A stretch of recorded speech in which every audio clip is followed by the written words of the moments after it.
Welcome to the 2021 Stanford Neurodiversity Summit.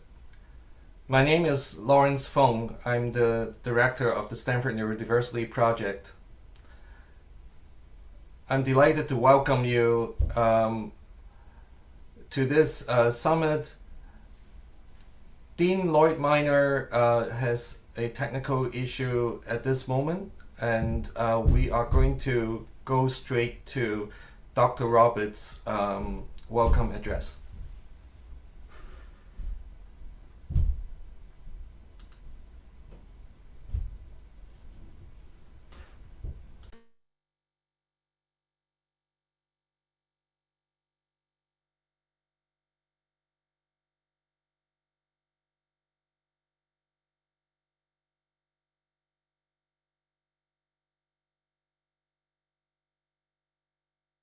Roberts, and I've had the privilege for more than a decade of serving as the professor and chairman of the Department of Psychiatry and Behavioral Sciences at Stanford University School of Medicine. I want to thank you for joining us today. There are so many places you can be, and you choose to be with us here. Deepening our understanding of neurodiversity in our changing world, demonstrating our commitment to new ways of approaching the experiences and underpinnings and great possibilities of all of humanity. Coming together to learn more from one another, to embrace our differences and commonalities, and to translate our unique perspectives to build greater shared knowledge. And all of this with the aim of supporting well-being and good and fulfilling lives for all people. We come together today, our hearts full and our minds ready, standing on a foundation that we value all people, and we can see with great clarity the importance of elevating the well-being of all people. It's no coincidence that this summit is hosted by Stanford University and our School of Medicine and has its origin in the Department of Psychiatry and Behavioral Sciences at Stanford. Our department is among the largest at Stanford. We have hundreds of faculty, trainees, learners, staff, and partners. Together, our values reflect what we care about, who we are, and what we do. We feel a very deep responsibility for human health and human well-being. We're inspired and effortful in tackling the very hardest issues facing our world and all of humanity, now and in the future. We seek to be creative and inventive. We are definitely a community in which we value all people from all walks of life and with all different kinds of experiences. We're dedicated to well-being, a concept that goes far beyond health and illness to include individuals' sense of purpose, resilience, belonging, and connection. We work shoulder to shoulder, collaboratively, and with humility, understanding that we are all part of something bigger, much bigger than ourselves, but with a desire to create a path to a better future by doing meaningful and consequential work in real time. So again, it's no coincidence that the Stanford Neurodiversity Project is a special initiative of our department. Our department is the home for many missions and many people, and we believe in this work, and we believe in the impact of neurodiversity.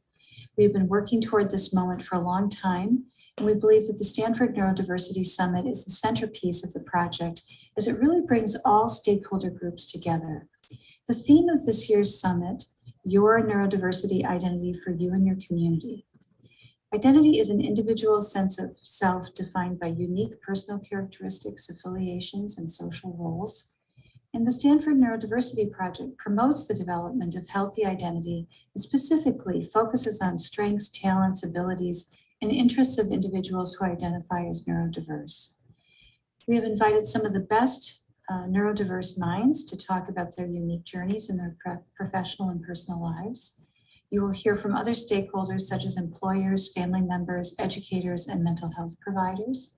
You'll hear from distinguished scholars on important topics such as intersectionality, personalized education for neurodiverse individuals, and community-based participatory research and engagement toward better informed and more inclusive public policy. We welcome you and we thank you for joining in this important endeavor. I wish to thank Lawrence Feng, Dr. Lawrence Feng as I call him, whose experiences as a scientist, a physician, and a psychiatrist, and most of all, a father, inform his approach and his inclusive and respectful vision of neurodiversity. Let me turn this over to Lawrence.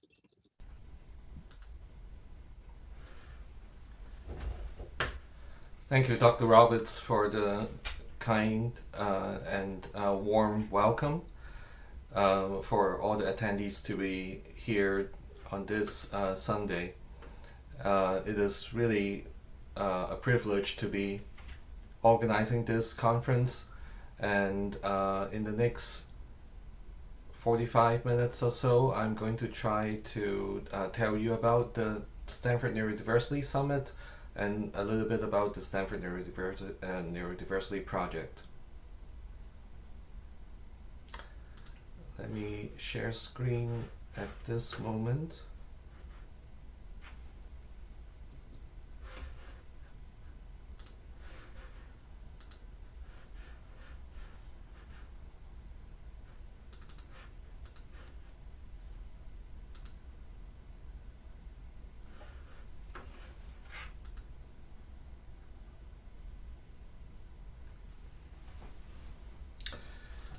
Today, we are joined by this morning over 500 people from all over the world.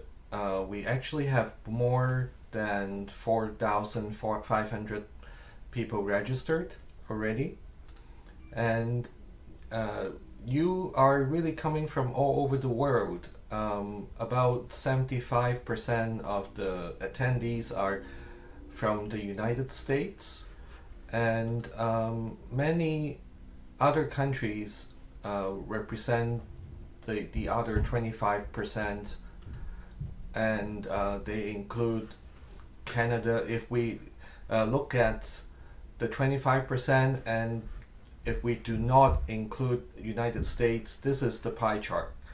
So we can see that United Kingdom has 23%, Canada has 23%, India has 15%, Australia has 9%, but there are many more countries, like some of you are from Africa, Nigeria, and also South Africa, and also other places in Europe, like Belgium, and Switzerland, Sweden, Austria, Denmark.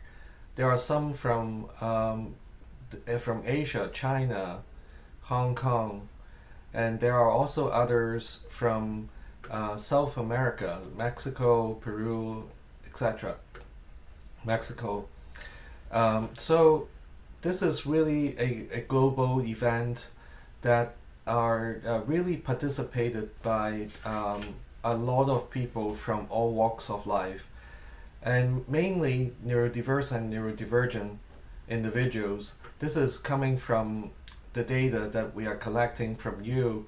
Only about 600 or so of you have told us about your background, and among them about 483 are identified as neurodiverse, neurodivergent individual.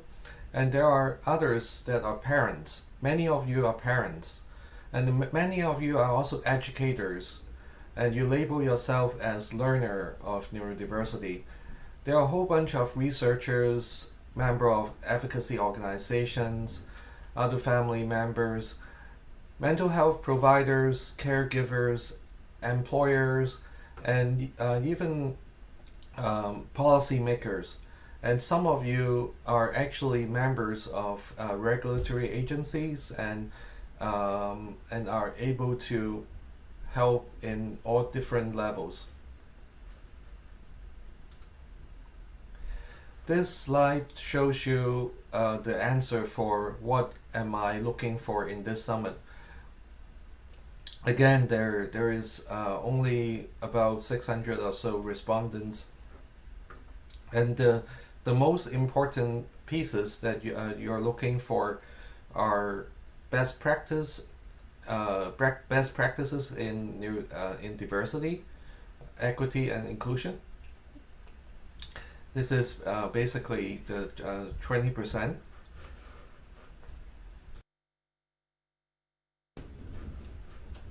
And we also have research and best practices, opportunity to engage with neurodiverse community, allyship and advocacy, neurodiversity identity, employment and support for neurodiverse individuals, college support for neurodiverse people, mental health support,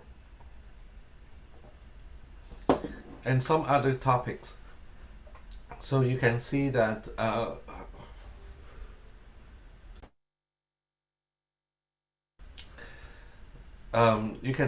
we have a large number of interests that are about best practices in diversity, equity, inclusion, and also related to employment, college support, and allyship and advocacy. Some of you are also telling us that you would like to consider offering to others the following. 607 of you excuse me, said you can offer allyship and advocacy, and 340 of you said best practice and DE&I. 221 said mental health support. 176 said you can provide college support. Same number as offering community-based participatory research. 169 said you potentially can provide some employment support, and 145 can provide job seeking tips and support for employment and patient-centered outcome research as well. This conference will not be possible without a lot of people working on the preparation. At this moment, I just want to thank especially Christy Mata, Mark Gaviton, Kyle McKinley, and Max Cousin. They have been working tirelessly in the last few months. Without their support, we will not be able to be here today. And as well as the rest of the organizing committee members, I'm going to just name them by name. Marcy Schwartz, Isabella Hay, Ayush Agarwal, Jessamine Tang, Aparna Komineni, Kelly Turk, Kathy Farmer, Chris Wiebe, Cindy Savelli, Cole Hasajian, Doug Meeker, Greg Yates, Catherine Sanders, Maureen Dunn, Oranike Jiwa Onaiwu, Robin Shader, Stephanie Dignam, and Yael Valek. Because of their efforts, we are able to really cover a lot of bases. We also have other supporters in this conference. Ascend, Autism Angels Group, IBM, Slalom have given us donations. TurtleWorks have helped us get all those really beautiful t-shirt with embroidery, and that's basically our token for our organizing committee members and speakers. And we'd like to thank Who Below for helping us with the conference platform and give us a discount because of the importance of this work. There are several exhibitors of this summit: Bay Area Autism Consortium, Bridges Education Group, Bridges Learning System, Expert IEP, and Helping Adults with Autism Perform and Excel. We have been working with several collaborators along the way: DPR Construction, Google, Rangam, the Department of Comparative Medicine, and the Gene Vector Virus Core of Wuxi Neuroscience Institute. The theme of this conference is your neurodiversity identity for you and your community. As Dr. Laura Roberts have indicated, identity is really a very deep thing that all of us have that really define us. And a lot of the time, this can be really be more crystallized when you are hearing some other people talking, because maybe they're talking about experience that are very similar to yours. And we want to have this conference to be able to help all of us find this neurodiversity identity, and also figure out how the community will be able to work with the neurodiverse community. I mean the larger community to work with the neurodiverse community. Some logistics of this conference.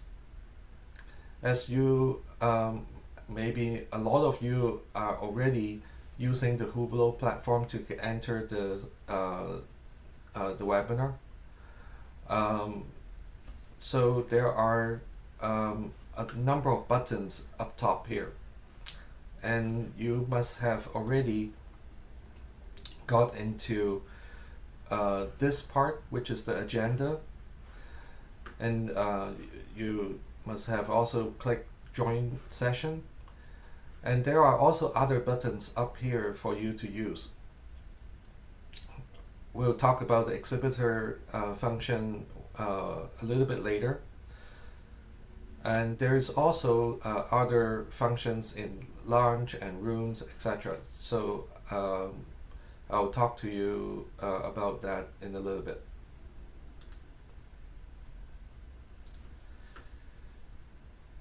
This morning we are going to be having a very full schedule. Actually, I should say the entire 3 days we have a very full schedule.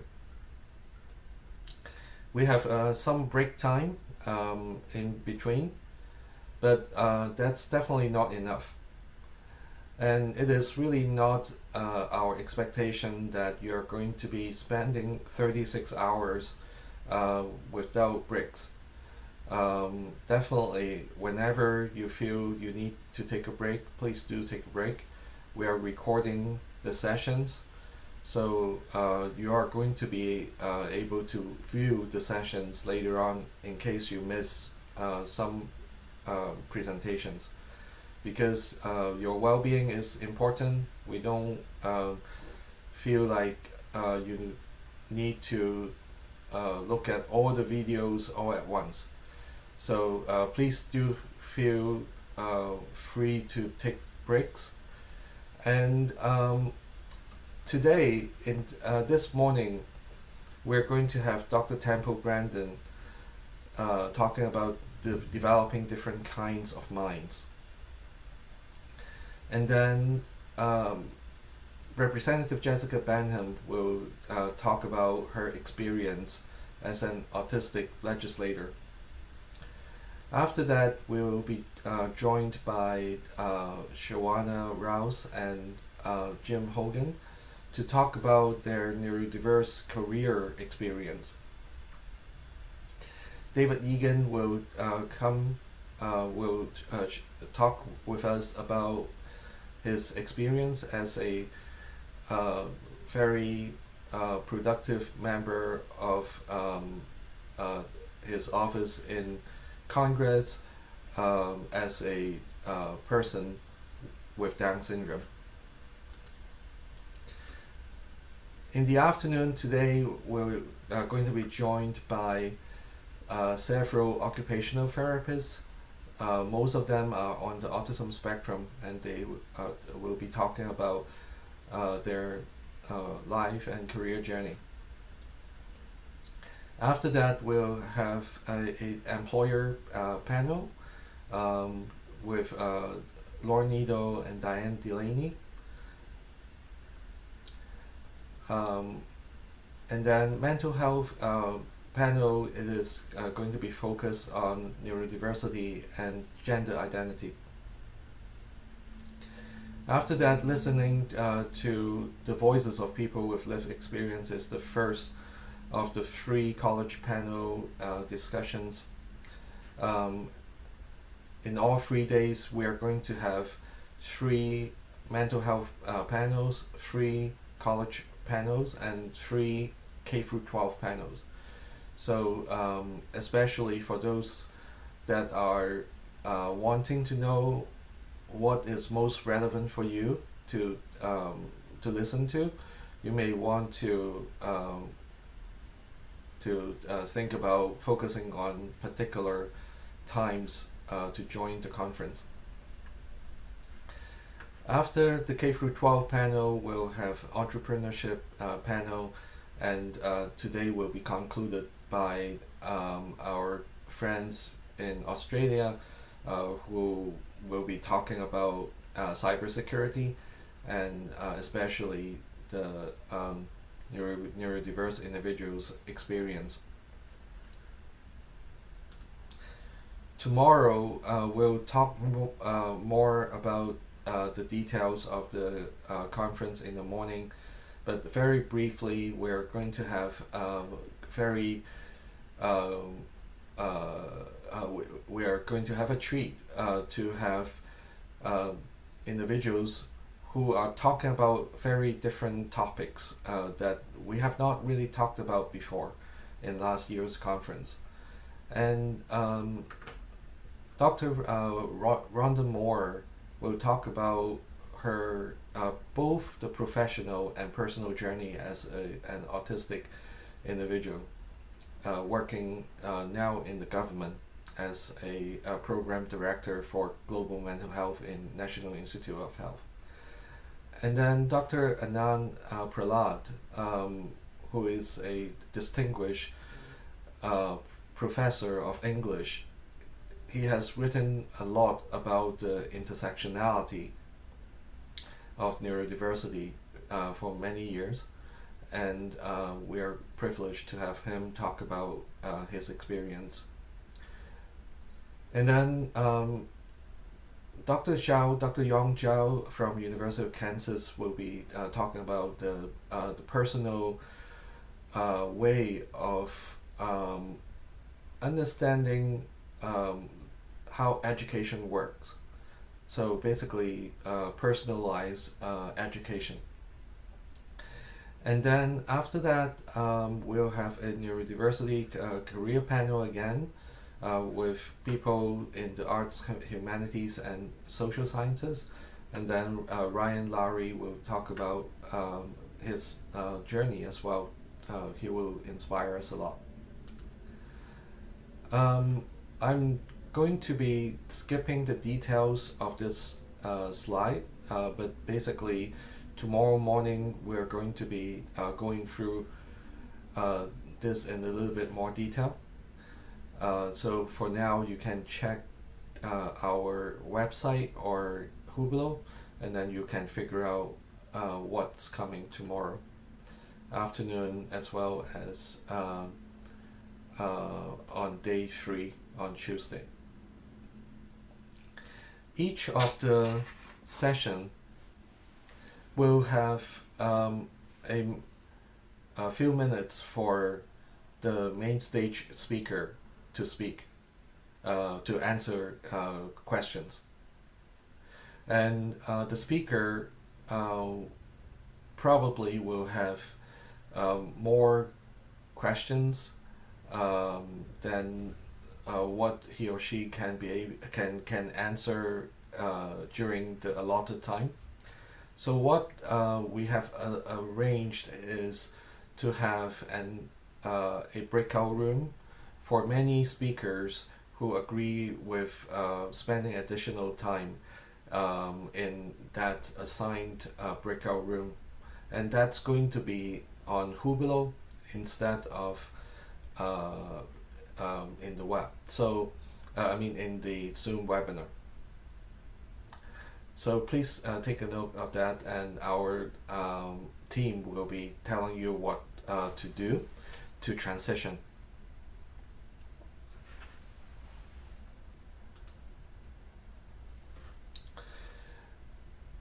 In addition to the Q&A function, we are also going to have additional interaction opportunities for the speakers to be interacting with the attendees. All of you will have the opportunity to go to the virtual lounges in the Hublot platform.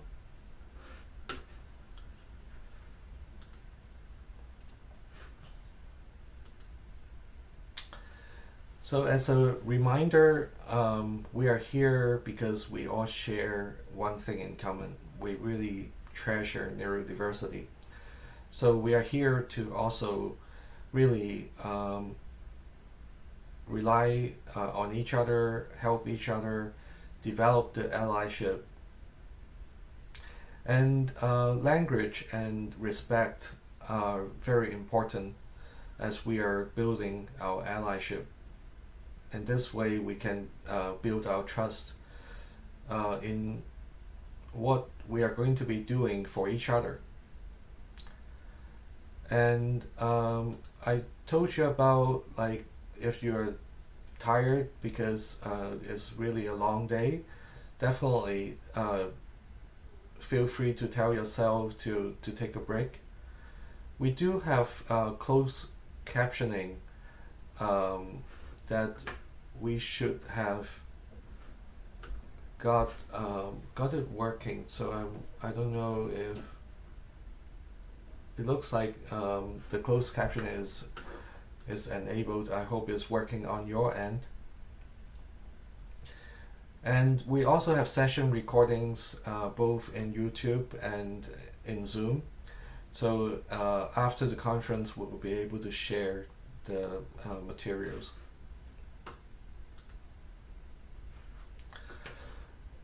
Under the Hublot platform, we have a lot of materials that we can get.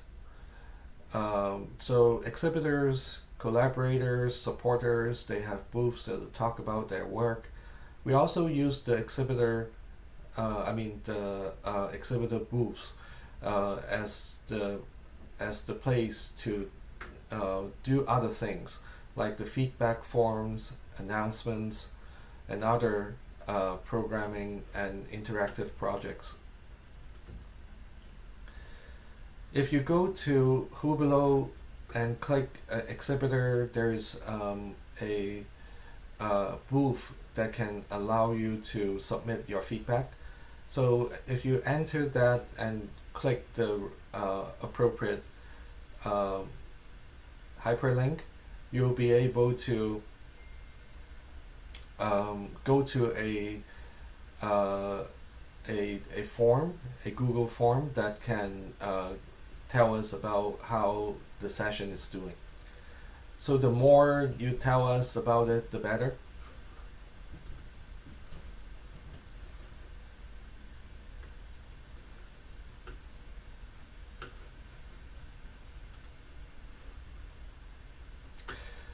Also, there is a booth called Tell Us about what the neurodiverse community needs.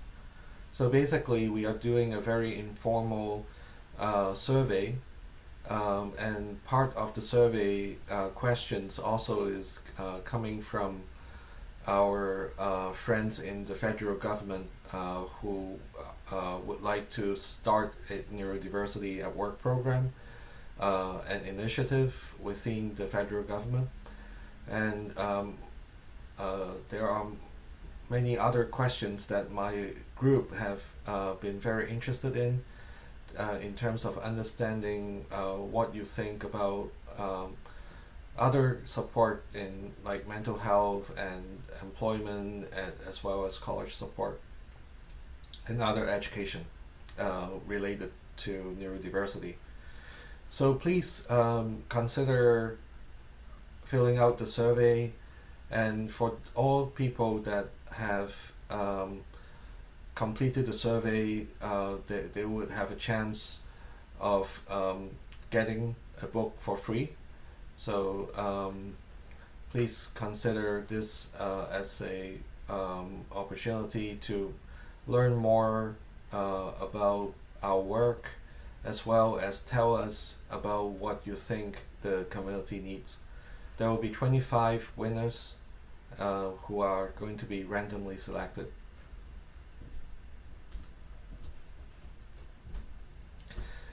Aparna Nani and Kathy Farmer been working with us on developing this Stanford Neurodiversity Employment Resource List.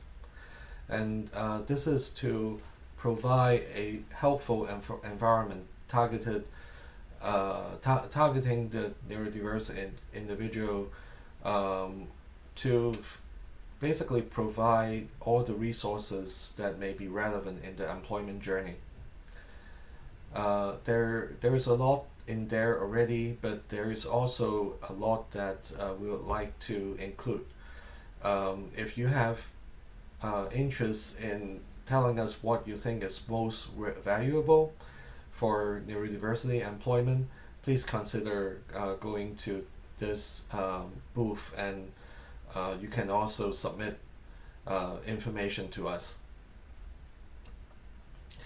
This one is for employment resource. The next one is for other community resource.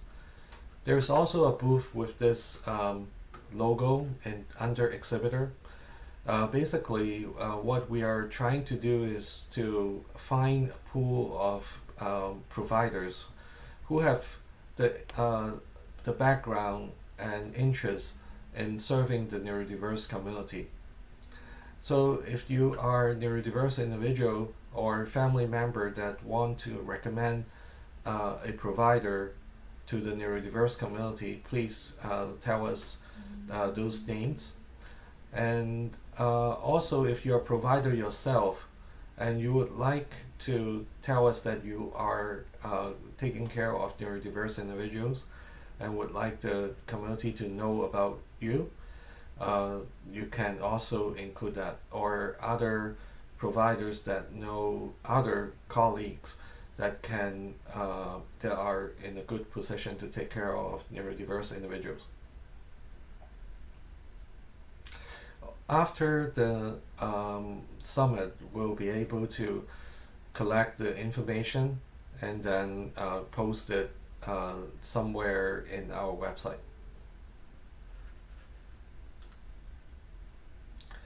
We also have several programs that we are going to be having opportunity to show you more. Most likely tomorrow morning I will be talking a lot more about the Neurodiversity at Work program, and then Christy Mata will be talking about Neurodiverse Student Support Program on Tuesday morning. And Isabella Hay and her fellow students will be talking about the network for K-12 neurodiversity education and advocacy as an introduction in various sessions in the summit, as well as on Wednesday when this group will be hosting I think probably like 25 other students that have been working very hard on their neurodiversity advocacy work in the high school level, and that will be a good time to learn about the high school effort.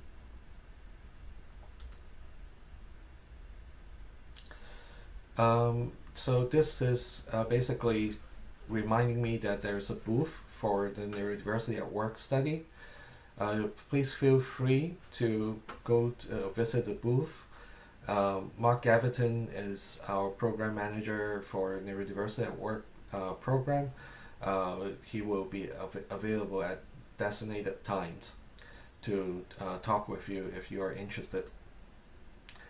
Another study that we just recently started, Isabella Hay have been instrumental in putting this together to try to help us understand the relationship between vocational training and employability and employment metrics in neurodiverse individuals.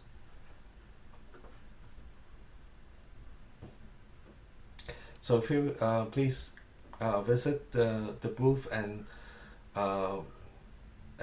you can contribute to our understanding of this question.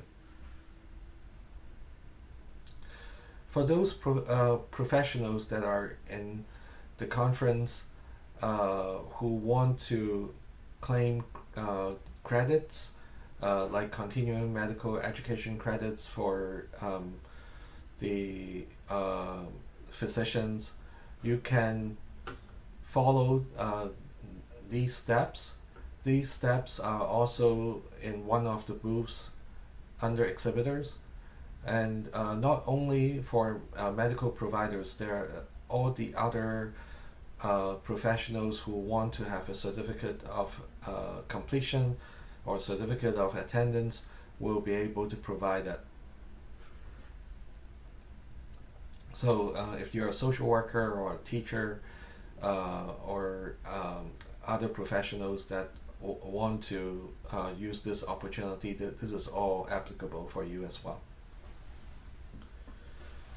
So let me have a quick time check.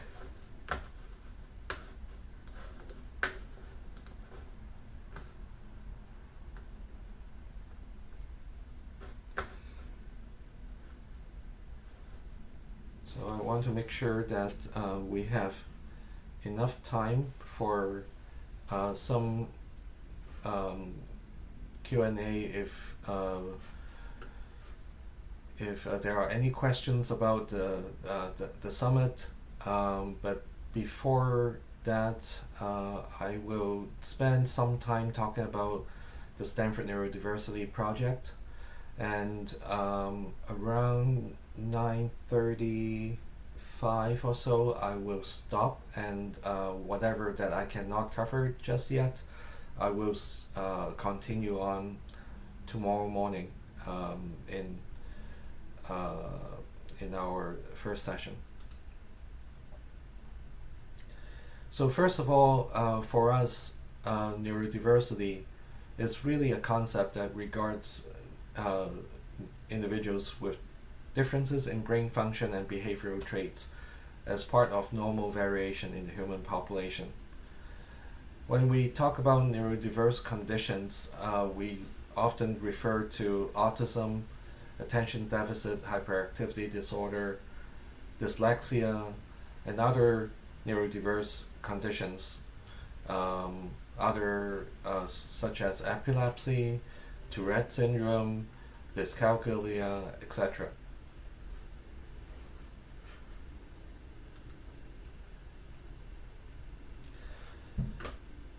This is a large list of people that are either diagnosed with autism or they have traits of autism.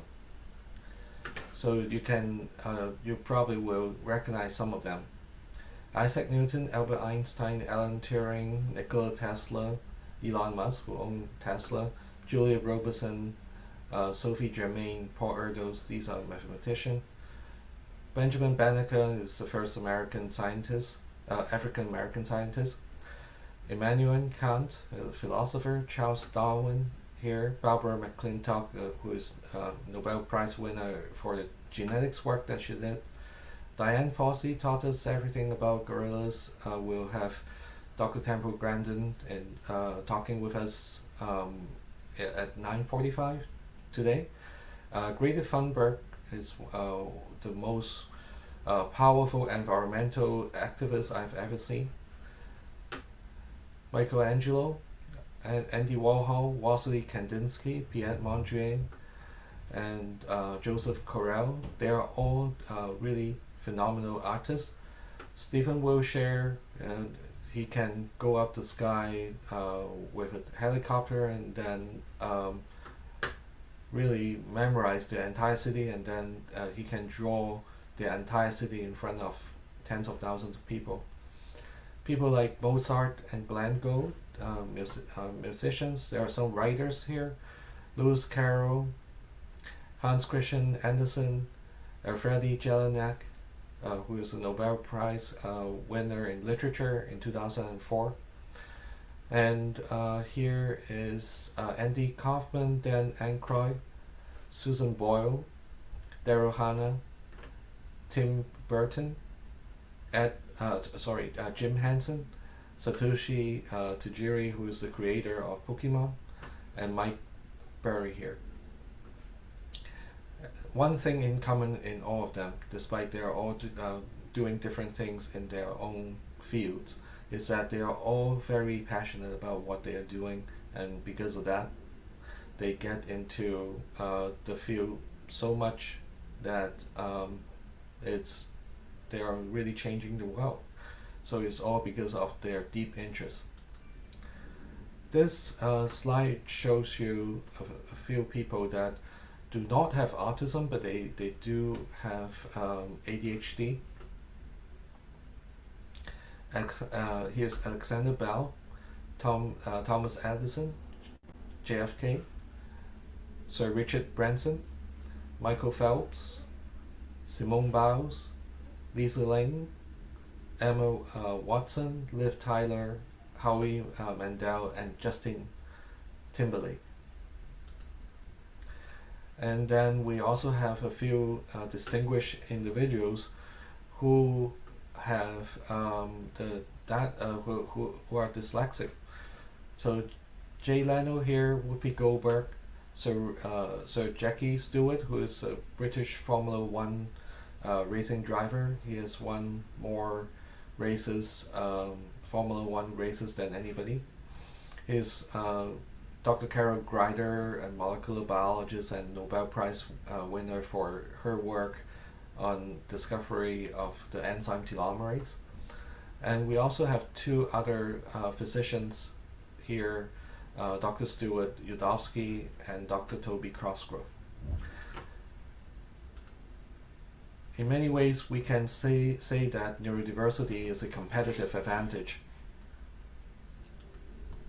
However, in the medical field, a lot of the people are noticing more of the challenges.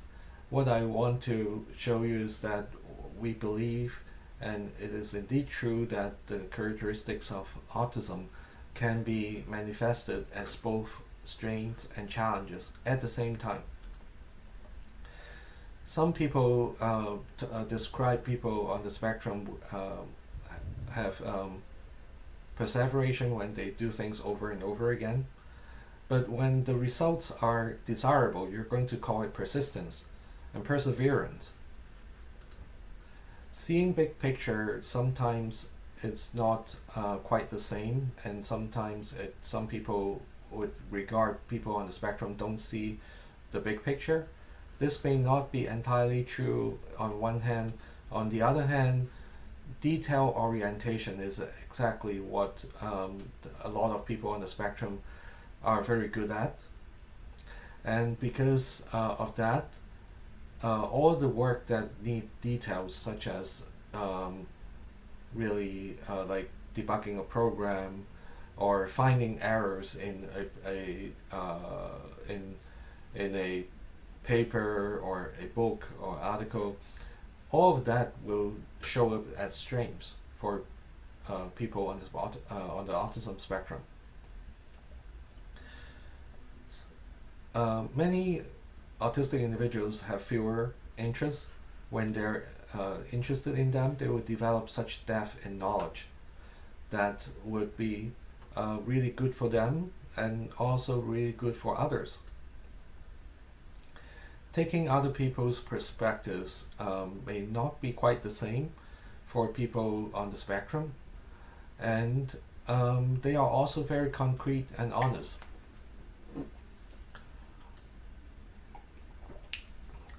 Some people would say people on the spectrum have challenges with social interactions. I would rather say it is really about the differences in the social interactions. And a lot of the time, their strength is that people on the spectrum are very loyal. Similarly, for ADHD, there are common challenges and common strengths that are really one set of characteristic, but it can be spun in either way. Impulsivity will come with rapid decision making. Hyperactivity will come with high energy. Difficulty to focusing on tasks that they are not interested in will come with hyper focus on tasks that interest them. They're distractible, but they are also very creative at the same time. In fact, creativity of ADHD is one of the most talked about traits in ADHD. And people with ADHD also are very resilient. They are very good at multitasking. They are very good in big picture thinking, and they're cool in a crisis. What we believe is that all of these strengths can be really well articulated using a model, and we call it a strength-based model of neurodiversity, which is very different from the disability model focusing on diagnosis. Rather, what we believe is that we should focus on what the person can bring to the table.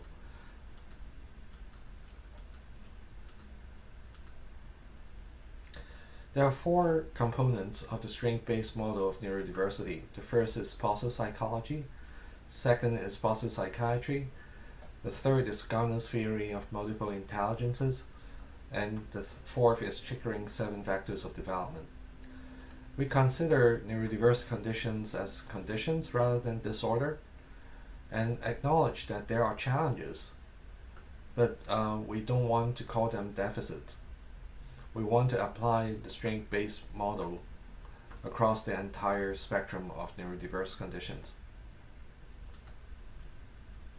Talking a little bit about positive psychology, Martin Seligman and Mihai Csikszentmihalyi are the founding fathers of this field.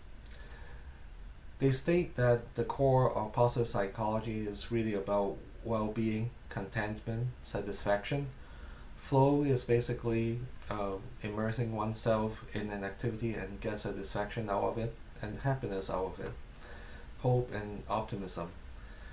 In the last 20 years, this paper was cited 17,000 times, and there are 53 published definitions of positive psychology that would be considered as themes. Here are the 3 that come up top. Strengths, fulfillment, and growth, if you are to really remember the 3 words. One of the ways that positive psychology experts have developed is to understand character strengths. And there are 5 categories of character strengths: emotional strengths, interpersonal strengths, intellectual strengths, strengths of restraint, and theological strengths. And Kirshner in 2016 did a study to identify what are the signature strengths. So basically, looking at these 24 items and systematically figure out what are the most the most descriptive and most true for an individual. And in typically developing individuals, so he did a study between people on the autism spectrum and others that don't have autism spectrum, and what they found is that emotional strains and interpersonal strains contain 4 out of the 5, and 4 out of the 5 signature strains. And 1 of the 5 is intellectual strength, which is open-mindedness. In this study, they also look at the individuals on the spectrum, and interestingly, intellectual strains are 3 out of the 5 signature strains. and the other two signature strains are fairness and authenticity. So what we can say is that, generally speaking, at least from that study, character strains of people on the spectrum are somewhat different from other people. Everyone has strains, but seems like people on the spectrum really are recognizing their own intellectual strains. And I would say in many ways that's very true for many of my colleagues' observations too. It, so it is true in both their self-report and general observation from others. Another way of looking at how we conceptualize the strength-based model is to compare with traditional psychiatry with positive psychiatry, which we focus on. We think positive psychiatry is a natural way of handling things that can make things better for neurodiverse individuals. We would like to focus on positive attributes, protective factors, neuroplasticity, which is about how our brain can be make a little bit more malleable and be able to get good things out of it. So instead of using risk factors and pathology as the basis, we think these factors are more important. Instead of symptom relief by medications and short-term psychotherapy in traditional psychiatry, positive psychiatry focus on increasing well-being and growth through psychoeducational interventions and positive attributes. And we would like to apply all of that to the entire lifespan, and thus this can be preventative of any of the mental health challenges that we may face. So definitely positive psychiatry is something that our group is embracing, although we recognize that there are many other situations that traditional psychiatry is needed. Triggering 7 vectors of development are basically the 7 developmental milestones that adolescents and young adults would need to achieve in their developmental years so that they can become full adult. And they include developing competence, managing emotions, moving through autonomy toward interdependence, developing mature interpersonal relationships, establishing identity, developing purpose, and developing identity. When we look at these 7 vectors, we ask 3 questions. First question is, how can we help neurodiverse individuals achieve these developmental milestones? The second is, what about the environment? What about the people that, the stakeholders that can change the environment? How can they make the environment better to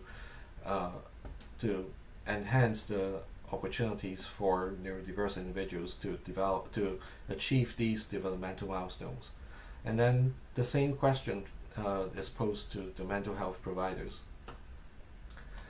And when we apply the strength-based model to neurodiverse individuals, so we apply the model to all different stakeholders and the neurodiverse individuals, but for a second we focus on the neurodiverse individual. We want to raise their awareness of personal strengths, increase their trust in personal ability, help them learn to engage in relationships, increase their self-satisfaction through success. And this way we can move them away from negativity and immobility, such as anxiety, depression, and executive dysfunction. So I'm going to be very brief on talking about the Stanford Neurodiversity project, and we'll continue a lot of the details tomorrow. But I just want to say that this is very consistent with the ideal initiative of Stanford University, which is a presidential initiative focusing on inclusion, diversity, equity, and access in a learning environment. We have 7 objectives in this project. We want to establish a culture that treasures the strengths of neurodiverse individuals. This way we can empower neurodiverse individuals to build their identity and enhance their long-term skills of daily living throughout their lifespan.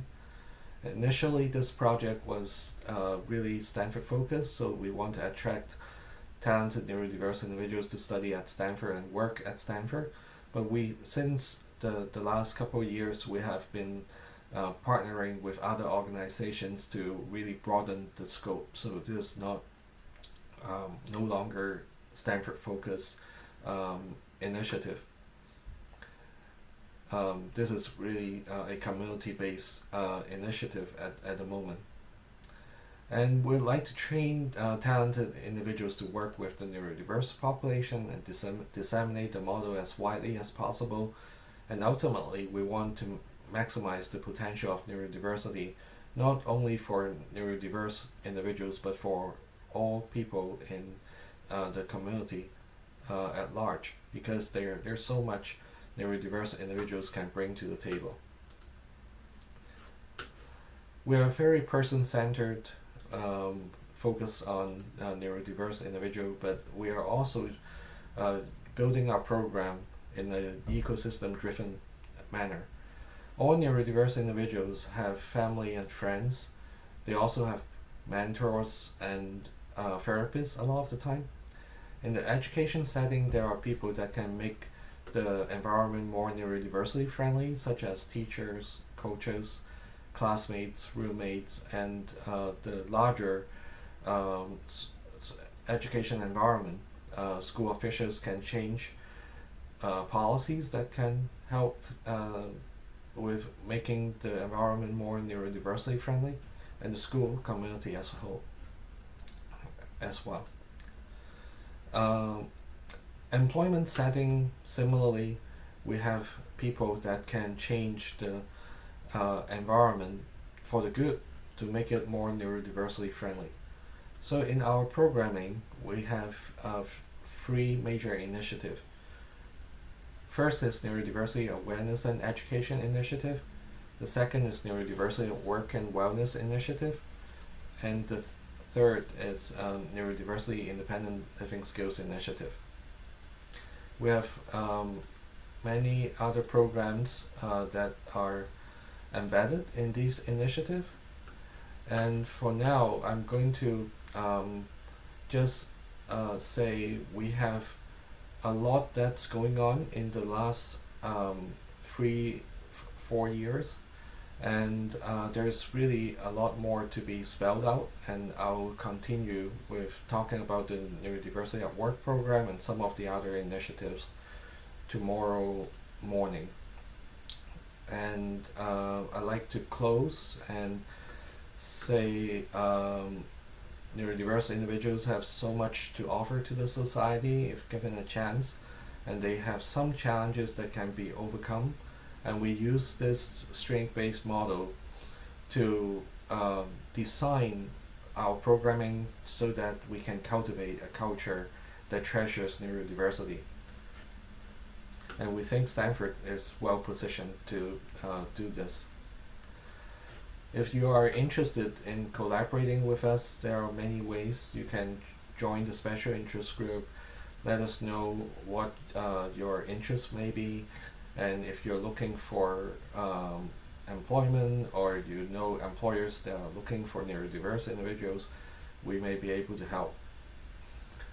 So with this, I am going to stop screen and stop share, and invite any questions that the audience may have.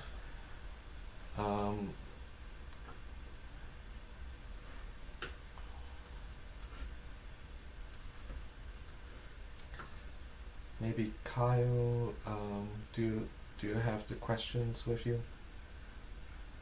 I think I can help you with some of the questions Kyle is working on with our next speaker. Awesome. So, so we have one question here, and I think you touched on it, but it might be helpful to come back to it a little bit. And this question is, this is my first time in conference dedicating to neurodiversity subject. I want to ask you if neurodiversity idea can include the integration between disabled to healthy people in the frames of the same community. For example, integration between healthy people to people with mental problems or people on autism spectrum. Yeah, I think this is a very good conceptualization. What we believe is that neurodiversity is really about uniqueness in our brain, and come to think of it, every one of us have a unique brain.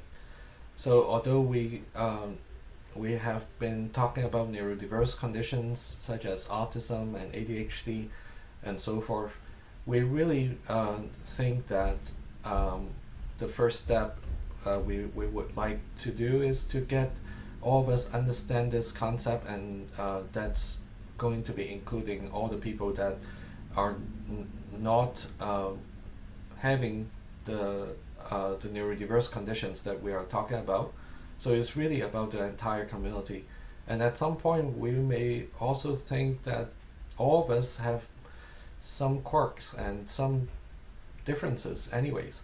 So maybe we are all a little bit neurodiverse in some fashion.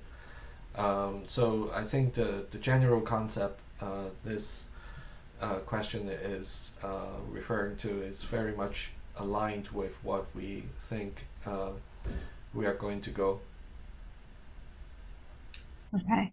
And a follow-up on just the concept of neurodiversity. There's a question here about, does neurodiversity or the term include all mental illnesses, or is it focused primarily on autism or ADHD? Like how broad is that definition?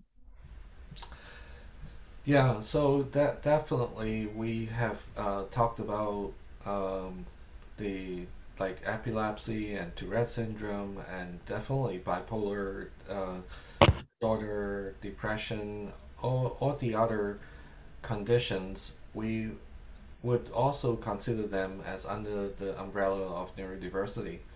And the reason why we are focusing on autism and ADHD, dyslexia to a certain extent, is because there are some very much core characteristics of autism and ADHD, for example, that I talked about that are that can be both grounds for a diagnosis and also grounds for unique strains. And this kind of structure is not easily seen in other mental health conditions. And it is not impossible for us to have some examples to say, like, people with bipolar disorder are also very creative a lot of the time. So you can also say that there are some reasons to include the others as well. And the reason why we are talking about autism and ADHD more, I just explained. And it's also because, say, for example, myself, I am a specialist in autism, and I see a lot of patients with autism and ADHD. So our natural tendencies in the project have been, we work on the areas that we feel most comfortable with, and to a certain extent, we don't.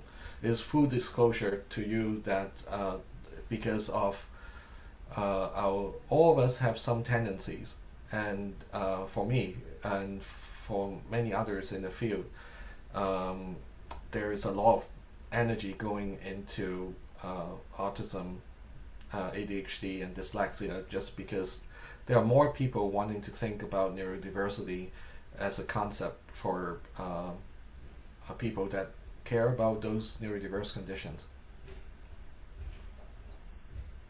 Great, thank you. There were some questions about the terminology and some of the terms used. One of the questions was about the difference between the term neurodiverse and neurodivergent. Yeah, I think I get this question like almost like every month. And basically, what we can say is that they are all very similar in terms of the use. In different countries, different even in the same country with different groups, some groups are wanting to use neurodiverse, some people use neurodivergent. Later on, our speaker, Jim Hogan, he likes the word neurodistinct.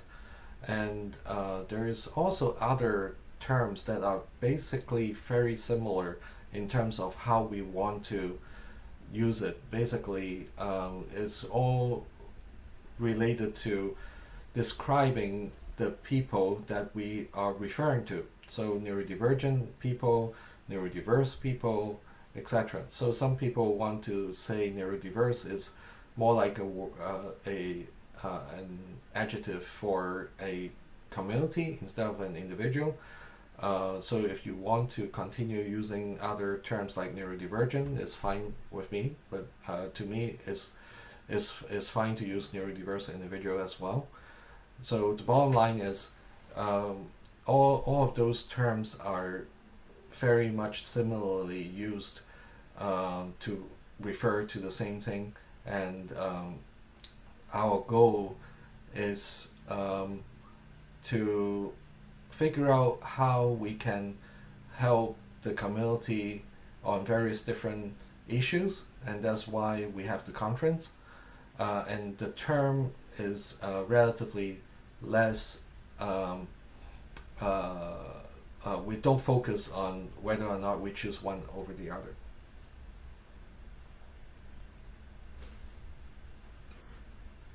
Great. And maybe just a couple brief questions on the conference overall and some of the resources that will be available. We have people asking about slides, and will there be slides available at any point during the conference? We are only going to be providing recording. We are not going to share slides. Okay. And on topics, we had a question about whether there would be specific sessions or programming by or for neurodiverse parents of neurodiverse children. Yeah, so the sessions on K through 12 especially, I think those are really good for parents of children on the spectrum or other neurodiverse children. And many other keynote presentations are also very helpful, like Dr. Yang Xiao is going to be talking about personalized education, and that's a definitely very relevant presentation.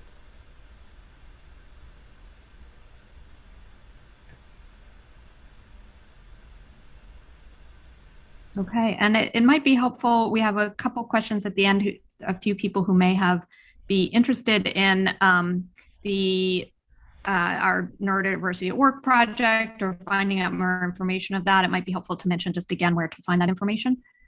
If there are people who are job seeking or potentially interested in being part of the program or learning more about it. So tomorrow morning I'll talk a little bit about the program.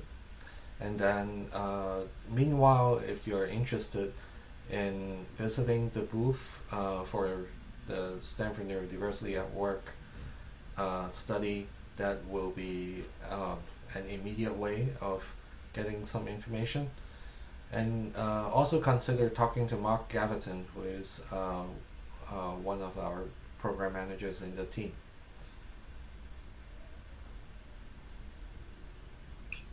Great. Okay, and we have some questions about the special interest group and what does it do and how to connect with it.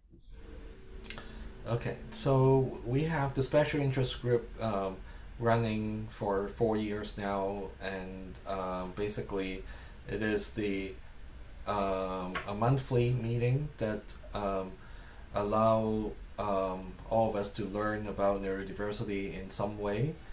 So the topics generally are related to employment, college support, and mental health support. And every month we meet on the third Monday at 4 p.m. Pacific time. And if you want to join, basically you can go to the booth that's called Special Interest Group for Neurodiversity. There's a link for you to click on, and then you will be able to sign up. And then we'll just keep on telling you what the topics are and give you the Zoom links in the future after you sign up. We have about 800 people so far in this group, and every month we have good speakers, so feel free to join. Okay. Well, I know we have a few more questions here. We can't get to all of them. However, I have just learned that we do have Temple Grandin on the phone, and she's ready to begin her presentation. So with that, I would like to turn it back to you to sort of transition to our next presenter. I'm very excited to hear her talk. So. Awesome. Just start now? Yes. Is Dr. Grandin on yet?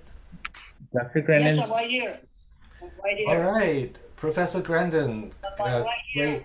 Great Doing to. old-fashioned speakerphone patch through cell phones. I don't know how to do tech, but let me tell you, I know how to do old-fashioned, making it work. And we're on very old-fashioned right now, and it's working. Awesome. Okay, so did we have Dr. Grandin's slides ready? No, I don't. We're just going to have to go without the slides. Unless you go. Oh, I do have your slides though. If you can give me a moment, then I can load your slides. Is that okay? I'll just say next slide, and you'll change them. Yeah. So let me first find the slides. It's really exciting to know that you can join us. So let me open. I couldn't get on your platform, so I'm patched through your tech person's speakerphone. Oh, that's fine. That will work too. Well, it works great. I've done it before. Yes. So let me find that. Okay, if we get the slides to work, that would be just fabulous. And I just say, well, next slide, and then that would be just fine. I've got plenty of charge on my phone. Okay. So I'm going to share screen, and then I'll introduce you. So I will just tell you what will be on the slide, and Yeah.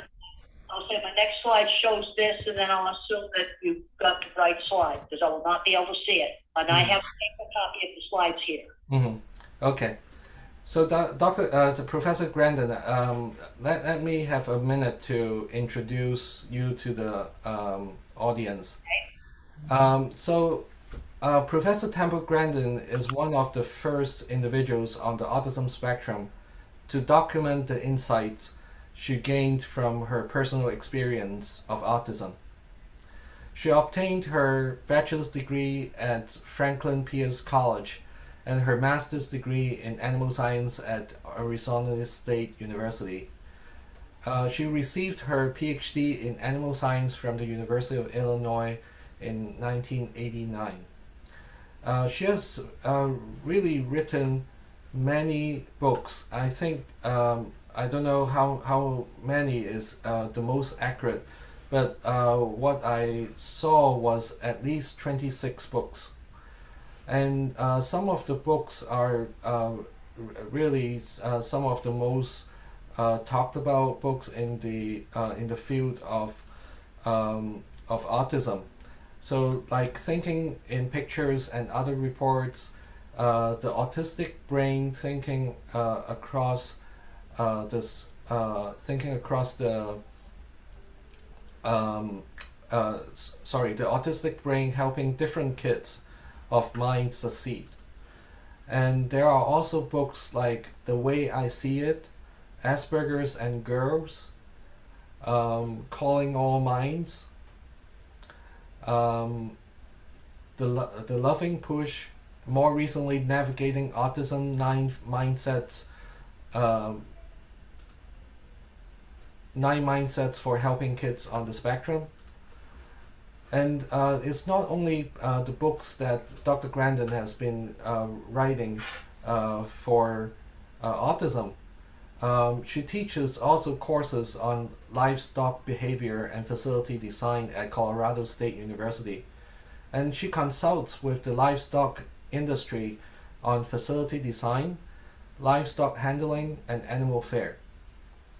And it was in North America, we know that almost 1/2 of the cattle are handled in a system that is designed by her.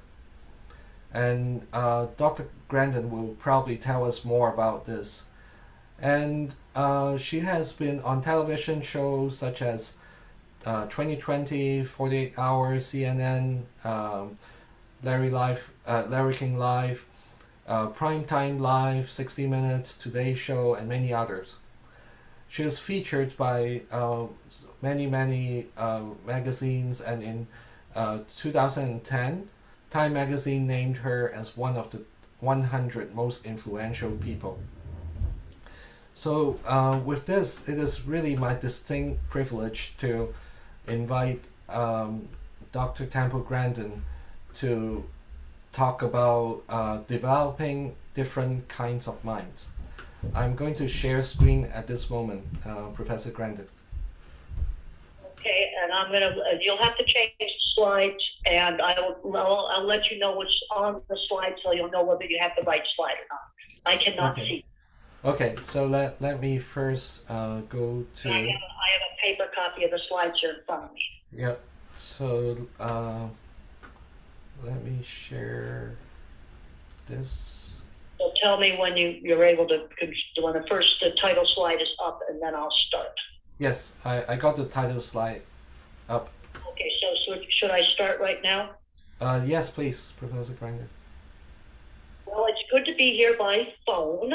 I am not a technical person. We are actually passed through on a speakerphone. This is a very, very low tech fix that I can figure out. And it's oftentimes get very confused with all the computer stuff. Been doing a lot of Zoom calls, done about 200 of them. This is the first one. I could not figure out how to log into it. But we'll just start out. I am a professor of animal science at Colorado State University. I had no speech until age 4. I was very lucky to have really good early speech therapy. I also had a mother that developed my interests. I was extremely good at art, and she always encouraged me to do lots and lots of different art. And on the title slide, there's a cover of my book, The Outdoor Scientist. When I was a child, we played outside. We figured out all kinds of fun things to do outside. My sister and I had a rock collection, and I had one shelf in the tool shed, and she had the other shelf in the tool shed. Now, I'm a visual thinker, so as I'm discussing the rocks in the tool shed, I'm actually seeing them. I'm actually seeing a few crystals that our aunt gave to us that were not rocks that we had found in the neighborhood, that's for sure. Now, my next slide asks a really important question. What would have happened to some of the top innovators today if they were in the educational system today? Someone like Einstein, someone like Elon Musk. What would happen to them? Einstein would be in an autism class. See, one of the problems we've got with autism is you're going from Elon Musk to somebody they cannot dress themselves. Now, the next slide brings up another factor. I have many grandparents come up to me, And they discover that they're on the autism spectrum when the kids get diagnosed. But that grandfather's got a good job. I was down in Houston at an autism meeting before COVID hit, and I had a granddad come up to me, and he says, half those people in that control room are probably on the spectrum. And he had autistic kids. Now, one of the things that helped grandfather is that he learned how to work. He often had a paper route when he was a little kid. Fortunately, my generation, I learned how to work. When I got thrown out of ninth grade, when I was 14 years old, I went to special school. They put me in charge of the horse barn. I cleaned 9 stalls every day.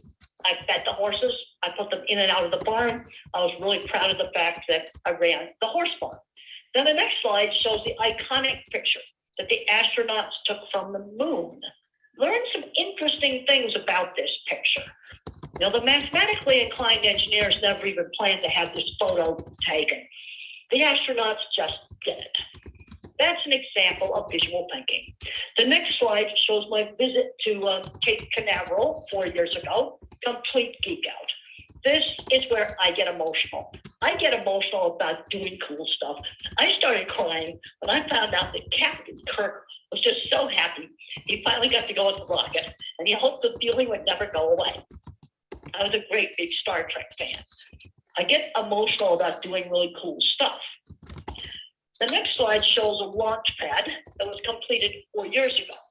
And the thing is, maybe the right stuff rode the rockets, but the kids that were different built the stuff.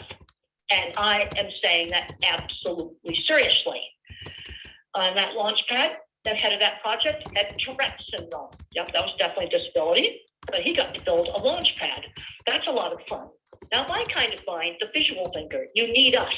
Because when I visited that launch pad, I found something in it that wasn't supposed to be there.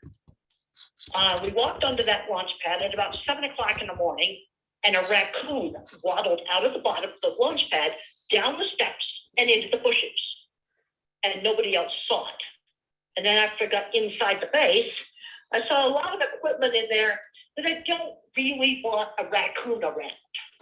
I saw it, nobody else did. That's why you need me, us visual thinkers, who are complete computer ignoramuses. Don't screen us out, because you need us so badly. The next time the building floods, you're going to need us to get the electricity back on, maybe to get the water to work again, to get things working again. The next slide is one of my most important slides, the different kinds of minds. And there's scientific research that shows that these different kinds of minds actually do exist. I am what's called an object visualizer. Everything I see is a picture. Nothing is abstract. It's a picture. Talk about our rock collection. I'm seeing it. And my sister and I, we'd get hammers and bust rocks. I definitely recommend safety goggles. We did not have them. Definitely should have safety goggles. And I can remember doing it. It's sort of like little movies playing back. But the thing that I'm not able to do is algebra. I've never passed an algebra class. But a lot of kids with my kind of thinking, super good, high-end skilled trades. I'm not talking about roofing. I'm talking about inventing and building equipment. I'm going to be showing you more of that later. Then you've got your Silicon Valley pattern thinkers, your spatial visualizers. They run Silicon Valley. But let's talk about this computer problem. One of the reasons why regular Zoom took over is because it was easy to use. You see, there's 2 parts of this here. There's the more mathematical programming part. I can't do that. But then the part I would be good at working on would be the interface. Let's make it easy. My student right now is working with some high-tech equipment at a dairy, monitoring cattle lameness, other things. But you got 3 different vendors, and none of the programs talk to each other. And she's entering it into spreadsheet by hand, and it's just absolutely horrible. So you've got your visual thinking mind, like me, thinks in pictures, can't do algebra, going to be really, really good at art, skilled trades. And then you got your pattern thinker, your visual spatial, your mathematical mind, thinks in patterns, often good at music. Then you've got the people that are the verbal thinkers, the administrators, the suits, what we call the suits. And They think very general basic principles, absolutely no idea on how to implement or do anything. Now let's go back to the moon mission. And the next slide shows mission critical math expertise. These are definitely not my minds, but they do need minds. Katherine Johnson's equations were essential to prevent the Mercury capsule from either burning up or flying out into outer space, and then they would die of a lack of oxygen when the air ran out. Harold Laning, another person, algebra specialist, lived in a messy office at MIT. Algebra was his fun. And he did equations that enabled the very primitive computer in a lunar lander to land. Without his equations, the lander probably would have crashed, or they would have had to abort the mission. No, essential mission critical people now just getting credit for what they did. So those are your math minds right there. Now we're going to get into the visual thinking, mission critical. And for years, the guys didn't want anybody to know that the spacesuit was made by Playtex Corporation, and that the finest bra seamstresses in the industry sewed the spacesuit. And their designer was a former TV repairman, not an engineer. But again, mission critical. There's this book called Spacesuit that talks all about this. Now, the next slide shows the cameras from the Mars rover before the cameras were installed in the Mars rover. And you can see by looking at this picture that the cameras aren't very big because there's a pocket knife there sitting beside the cameras. Somebody, or maybe a couple of people on a workbench, built those cameras. Look at the beautiful wiring. That is high-end skilled trades. That's more in the visual thinking department. The mathematicians got it to Mars. You need the visual thinkers to build some beautiful cameras. You see, you need to have both kinds of minds. The next slide just shows a picture from Mars. And I don't know how the mathematicians get the image sent from Mars. That's like magic to me. But there's still a place for my kind of mind. The next slide shows my grandfather's patent for the autopilot for airplanes. He worked with another person who was probably autistic, and he came up with this goofy idea of 3 little coils. And everybody in aviation thought it was completely stupid and that it would never work. Well, they tinkered and tinkered and tinkered for years in a loft over where they fixed trains. My grandfather, MIT trained, mathematically inclined engineer, working with a guy with autism in a loft, no funding. They finally got it to work. But unfortunately, they weren't very good business people, and the ripoff flew in every single plane during World War II. My grandfather, and I get kind of emotional about this. He said it wouldn't be patriotic to sue. I'm not going to sue him, but at the end of the war, Sterry Corporation gave him a decent contract. Now let's look at another person, Michelangelo. He was probably autistic, dropped out of school at age 12, and he was a filthy, dirty slob too. I've read a whole bunch of stuff about him. Now let's look at what helps kids that are different to be successful. And one of the things is being exposed to a possible career. Okay, so Mikey's out there running around. Every church is commissioning beautiful art. He gets to see it. And he was using stone cutting tools as a child. I think that's very important. We've got a lot of kids today growing up and they're not using tools. We've got people making policy about stuff where they're totally removed from the world of the practical.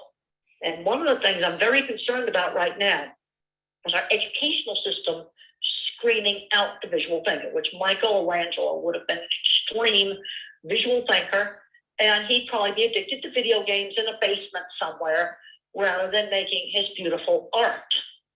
The next slide shows Einstein and Steve Jobs. Einstein had no speech until age 3. He'd be in autism class. Steve Jobs was bullied in school. I can tell you right now, the worst part of my life was my teenage years. Absolutely the worst part of my life. Bullied. Now, in my elementary school years, I managed not to get bullied because Mrs. Deach, my wonderful 3rd grade teacher, explained to the other children that I had a disability that was not visible like a wheelchair or crutches, and that they needed to be helping me. So I managed to get treated nicely in elementary school. Large high school was a disaster. And at the special boarding school, I still got bullied and teased. But the places where I had friends was friends through shared interests. I can't emphasize that enough. Riding horses, I had friends. Electronics lab, I had friends. Model rockets, I had friends. And I was a sensation when I made a model rocket that looked like our principal. Everybody thought that was really funny. And even in college, I got bullied until I went in school variety show. And I made scenery and costumes for the show. And I sung a silly song in the show. Again, that was friends through shared interests. The next slide just talks about Thomas Edison. He had some good mentors. I can't emphasize enough the importance of mentors. He had a person that taught him how to use the telegraph and how to be a telegraph operator. That was high tech at that time. He dropped out of school. He probably was autistic. He memorized every street in this town. He was labeled a hyperactive adult high school dropout. The next slide shows the classes that we need to be keeping in the schools. People ask me all the time, what would you do if you could make one big change in the schools? I would put all the hands-on classes back in. Now, I just did a talk yesterday to the California Teachers Association. And they said, well, we have to teach algebra. So what do you do? Now, I worked with people out building equipment that took a single welding class. They started making things and selling them. They own large metal fabrication companies now. But if they hadn't had that welding class, well, I don't know what they would have been doing, something bad probably. So what saved me when I was in elementary school was art class, sewing, and woodworking. I loved those classes. We need to make sure that they have music. How can a child figure out he likes music if they don't play musical instruments? Theater. I didn't care about acting in the show, but I liked to make the costumes and the scenery. Auto shop. One of the big problems we've got with some people on the spectrum is addiction to video games. And they're probably visual thinkers like me. I don't have any of that stuff on my computer. Because one time I played a video game and I thought I played it for 30 minutes and I played it for 4 hours. And I go, this is not going to be on my phone. That's not going to be on my computer. And I'm a bottom-up thinker. I don't think top-down like the verbal thinkers, where you make a big, huge, broad concept. I think bottom-up. So I take examples of different things and I put them in categories, bottom-up thinking. And there's been 3 successes where young adults playing video games all day discovered car mechanics. And they found that car mechanics was a lot more fun and a lot more interesting than the video games. And one of them now is fixing trains for the railroad, and they just absolutely love them. I want to talk a little bit more about bottom-up thinking. Verbal thinkers are regular verbal thinkers. You know, the suits that run the corporation. I can remember working in construction, and we would sit in the job trailer and complain about the stupid suits. Now I realize that the totally verbal thinker thinks very differently than I do.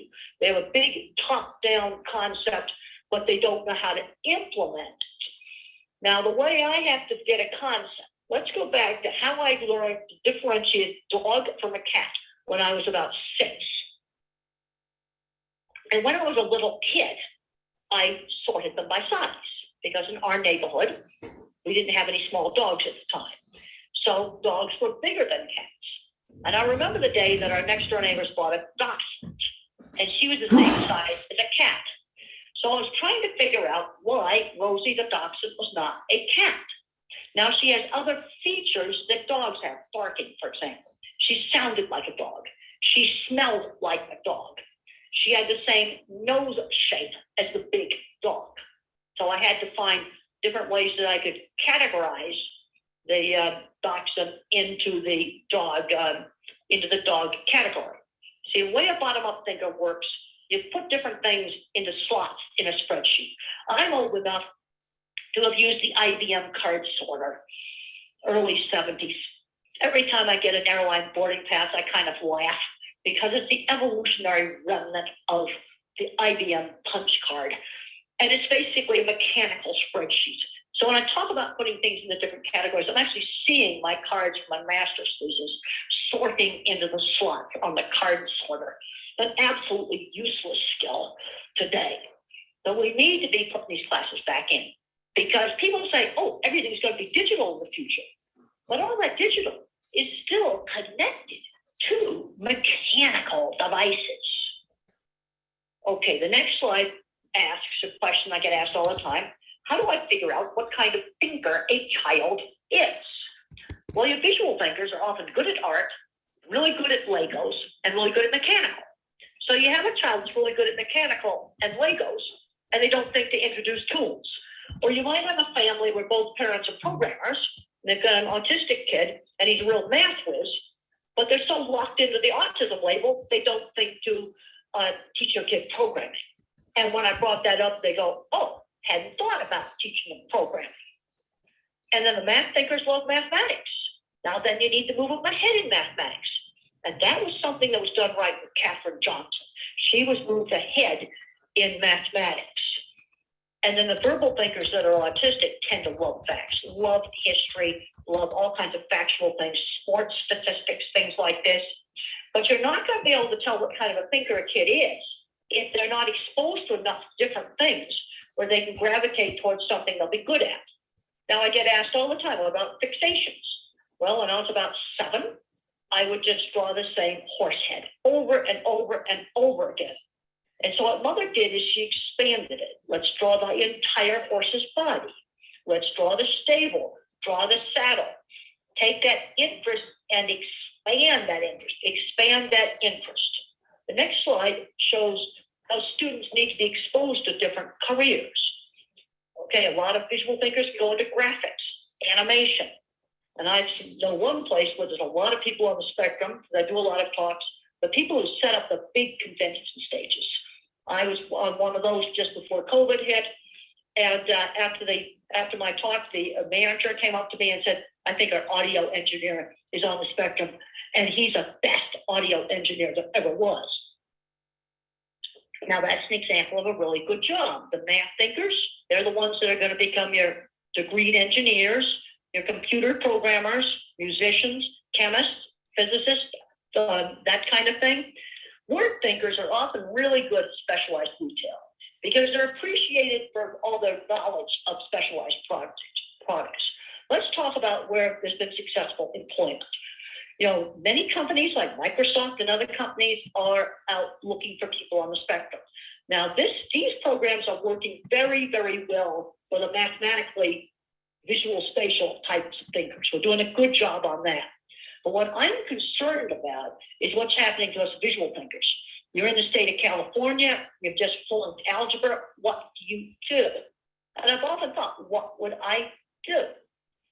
Well, I would go get a job in one of these great big fancy automated warehouses. And I'd learn every job on the floor. Because you know what my goal would be? 15 years in the future, design the next one. And I have seen people do that in the meat industry. Start out the job on the floor, 15 years later, they're building a new cooler, and they get to play with giant concrete Legos, and you put them up with a crane. And they may not have graduated from high school. Brilliant visual thinkers. I have seen that path. The next slide just says, arts foster success. A Nobel Prize winner was 50% more likely to have an arts and crafts hobby compared to other scientists. That's why we need to be keeping these classes. Now, the next slide says, when you're weird, this is how I learned how to sell jobs. What I learned to do was to sell my work, not my personality. We got to short circuit the regular interview process and get situations where people can show the work to the right person. And another thing I did is I knew that certain people could open the door. And there's a scene in the HBO movie, Temple Grandin, where I go up and I get the editor's card. Because I knew if I wrote for that magazine, it would really help my career. And I did have decent writing skills. I may not have been able to do algebra, but I get very, very good writing skills. And I learned to sell my work by showing it to the right people. The next slide shows one of my hand-done drawings that I did in the early 70s. And when people saw that, they were impressed. The next drawing says people need to touch to perceive.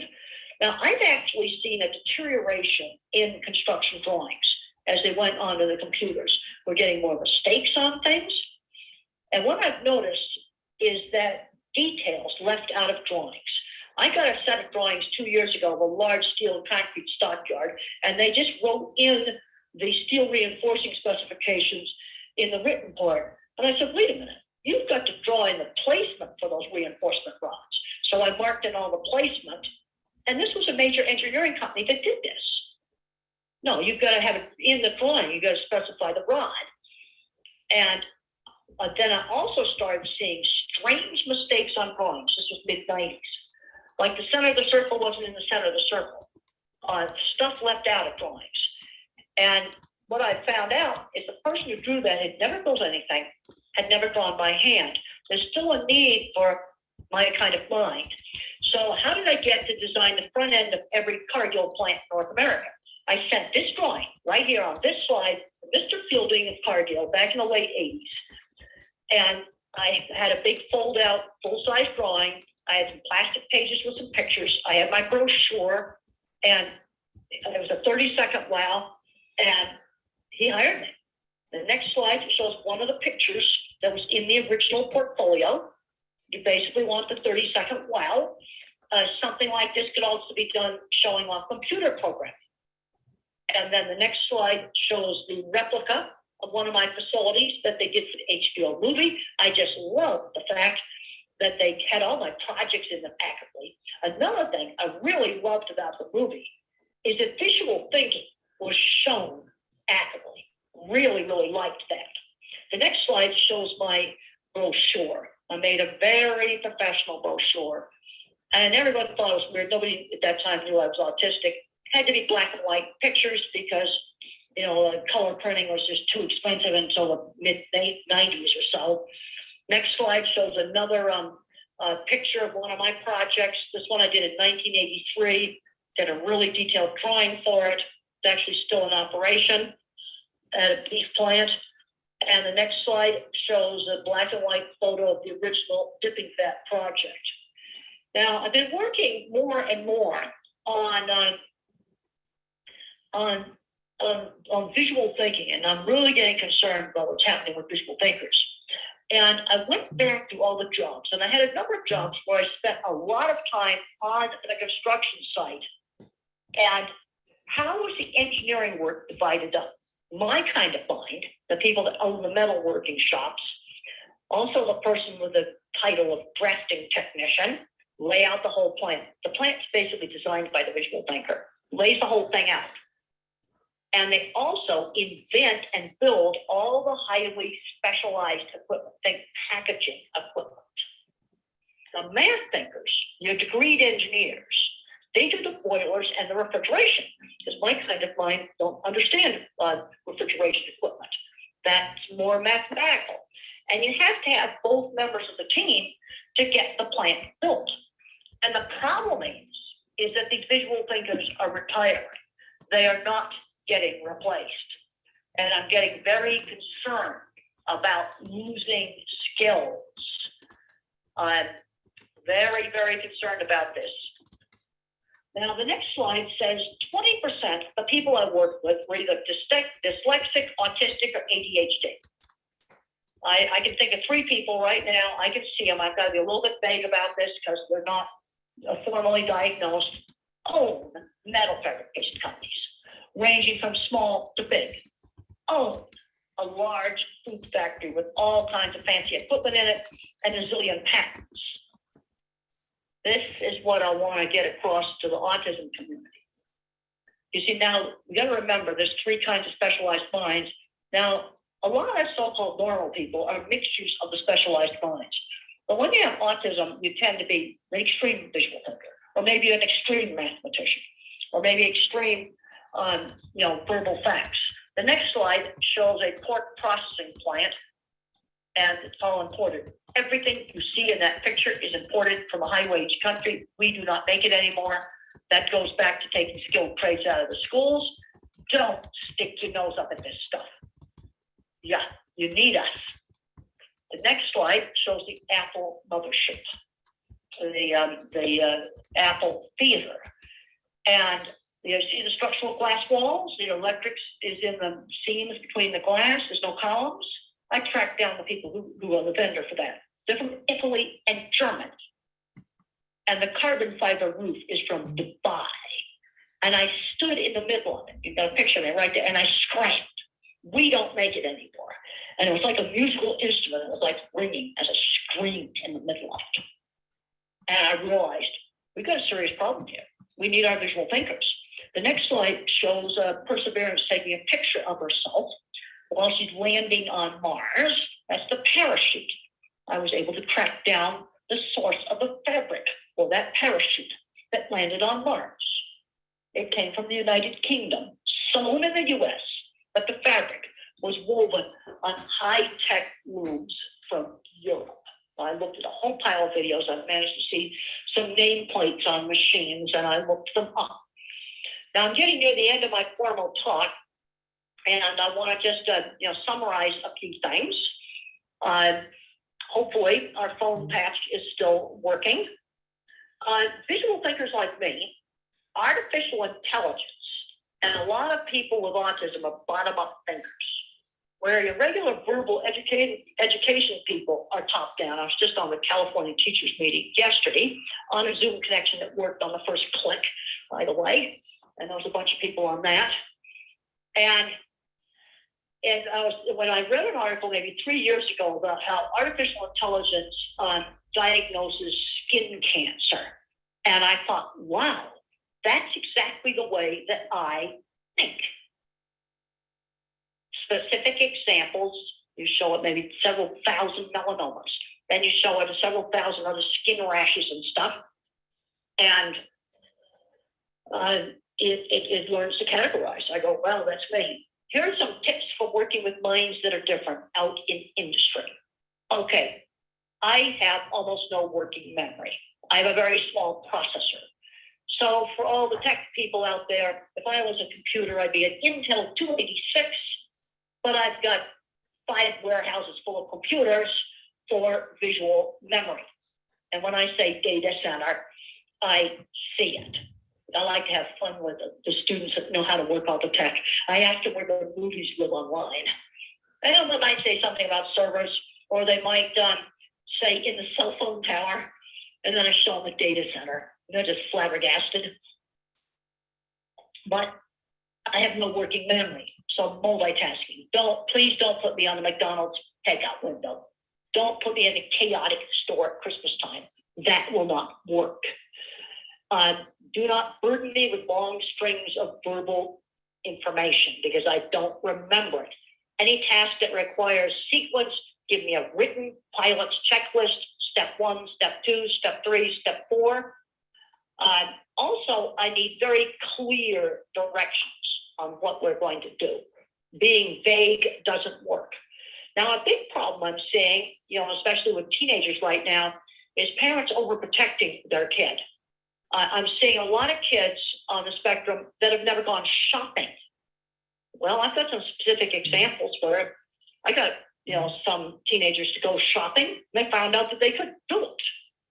I was sitting in the airport one time, it was just before COVID, and I ran into a 12-year-old and her mom. We were sitting in the gate room for our flight, found out she hadn't shopped, so I pulled $5 out of my wallet, and I said, go on that newsstand and buy something. And she bought a drink and came back, and she found out she could shop. Now, I've had, really interesting career. And why am I pushing so much on career? Because career is what's made life worthwhile for me. Some of the funnest things I ever did was discussing on how to build stuff or talking to somebody about animal behavior. Now, when it comes to purely social stuff, the social chit chat, I actually have problems with it. It moves too quickly, and I'm not able to follow it. As I've gotten older, this has gotten a little bit worse too. I've got to have. I'd rather just talk to somebody seriously about something interesting. It doesn't necessarily have to be something I'm interested in, but I like conversations with content. Other issues that have come up, and I'll talk about these briefly, is anxiety and sensory problems. I was very sensitive to loud noise, and when the school bell went off, it was like a dentist drill hitting a nerve.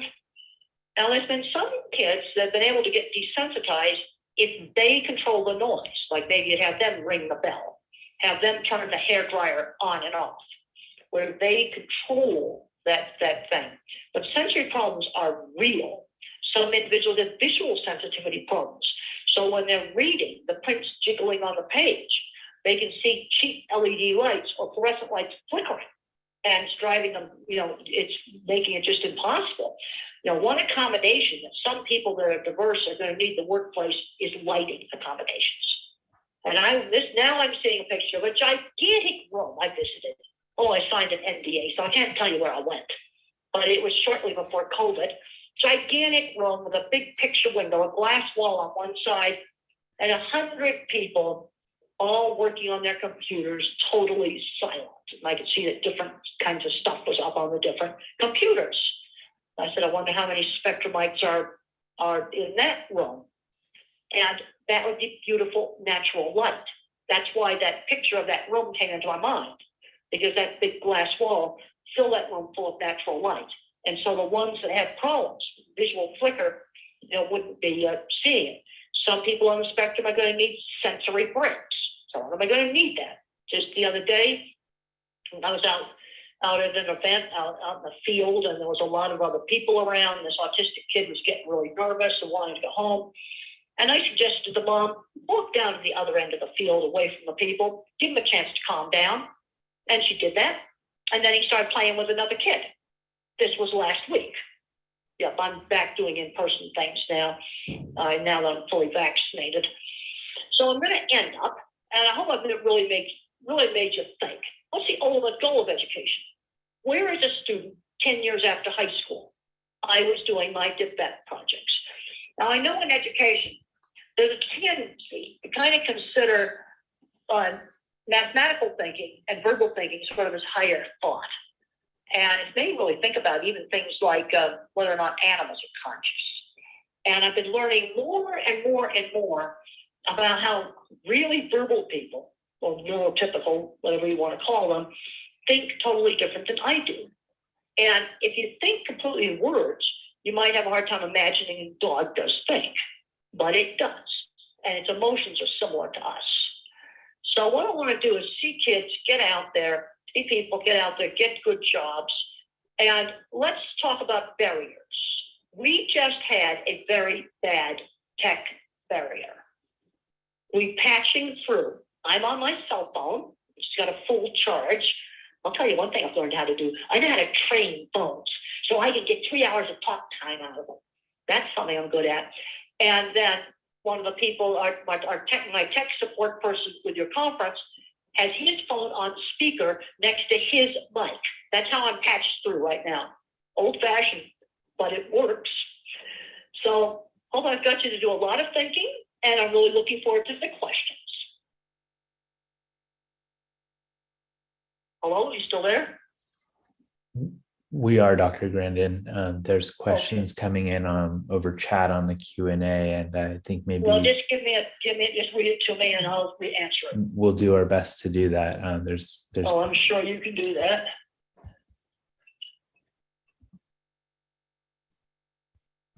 I'm wondering if Dr. Fung would like to direct any appropriate questions or give us suggestions on next steps.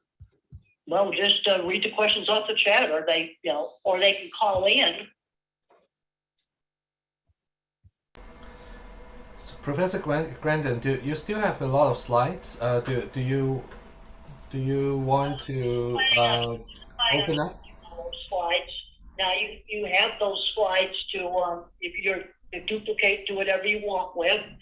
Now some of the things that were on those slides I already talked about. One of the slides is my work experience. Mother just found jobs in the neighborhood. You got to start looking for a lot more backdoor getting into jobs. Another slide that's in that bunch of slides was on my elementary school social skills training. And this is the way all kids in the 50s were brought up. Social skills were taught in a much more structured manner. We were taught to say please and thank you. We were going out and we were selling candy for charity. That taught skills. I was shopping when I was 7 and 8 years old, along with the other children. I got a little allowance, so I learned how to handle money. And I'm realizing just how important that 50s upbringing was on helping me be successful. Because I'm seeing a lot of kids today that are not learning these really, really, really basic things. Professor Grandin, maybe what we can do is to have Kyle to help you with the Q&A session through the Hublot platform. So basically, maybe Kyle can use the phone and. I just tried to get into the Hublot platform, and it was asking for passwords that I didn't have. Yeah, so maybe we can use the same way, Kyle. Is that okay? Sure, of course, yeah. So Professor Grandin, if you Well, I can put the email back up right now. I'm here at the computer. or you can stay on the phone, and I'll go into the. Well, I'll stay on the phone. So that may be what we're going to have to do. And hopefully everybody could hear me okay. I think so, yeah. Yeah. So so at this moment, maybe Kyle is going to go off, and we'll transition to Representative Jessica Benham's presentation. Okay.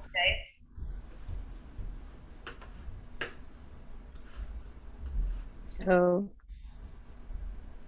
that was a fascinating by Dr. Temple Grandin. And I am the lucky person who gets to introduce our next speaker, Jessica Benham. Jessica Benham is a state representative with the Pennsylvania House of Representatives.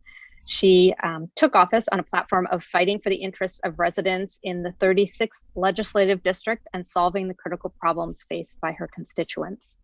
Prior to holding public office, she was Director of Development for the Pittsburgh Center for Autistic Advocacy, a grassroots self-advocacy project run by autistic people for autistic people. She co-founded PCAA after moving back to college and remains the only LGBTQ autistic-led advocacy organization in the greater Pittsburgh area. Through her work with PCAA, Jessica has worked to ensure that individuals with disabilities are treated fairly in the legislative process. She has provided feedback and consultation for legislation, including the Autism Cares Act on the federal level and healthcare efforts at the state level. She advocated strongly for Paul's Law, which states that an individual can't be deemed ineligible for an organ transplant simply because of a disability, and which was signed into law in Pennsylvania in 2018. She currently resides in the South Side Slopes with her cat, Robbie, and it is my great pleasure to introduce her and this session, Autistic and Proud, How My Autistic Body Mind Makes a Better Legislator. Hi, everyone. Thank you so much for having me today. It's really wonderful to be here in this virtual space with you all. My name is Jessica Benham. As Christy said, I am a state representative in Pennsylvania, and at the moment I am seated in my living room on a black couch with a bunch of orange and gray pillows behind me, and there is a painting up on the wall behind me that's actually of my neighborhood, which is the South Side Slopes of Pittsburgh. I am a brunette white woman, and I am currently wearing a blue suit. So with that, I'll go ahead and get started.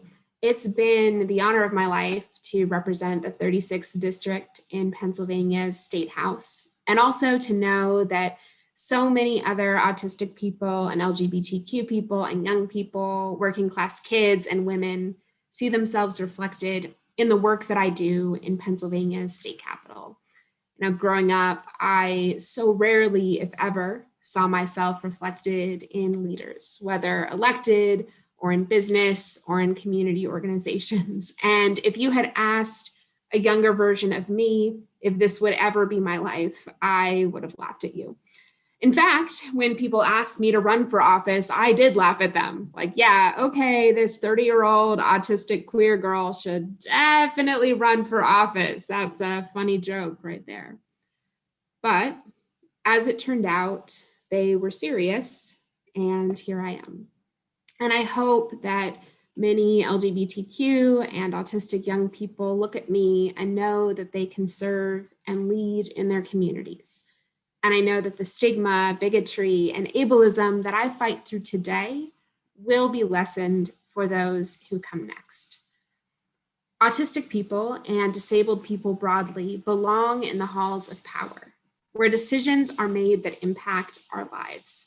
When I first won my election, some reporters wrote stories about me that seemed to imply that I had overcome my autism in order to do the work that I do, when in reality, being autistic is woven throughout my body-mind and is part of what makes me a strong advocate and fighter for my community. Frequently, the voices of non-disabled people are prioritized over the voices of disabled people when it comes to the issues impacting our lives the most. Part of what drove me to run for office was the opportunity to lift up the voices of other disabled people. And I look forward to continuing to do that. I also want to ask all of you to lift up the voices of disabled people. And I appreciate the invitation to speak today, which does exactly that. But I also want to encourage you to listen to the voices of disabled people who are not in positions of power, those who are more marginalized than I am.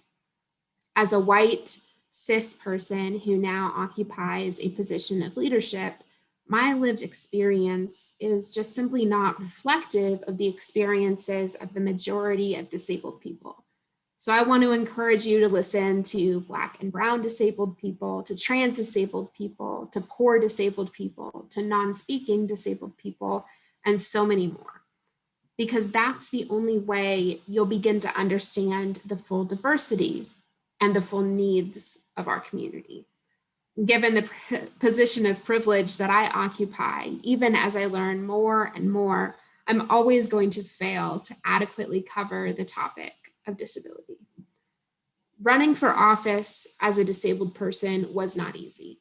And if you're a disabled person thinking about running, know that like everything else, it's more difficult for us than it is for them, and do it anyway.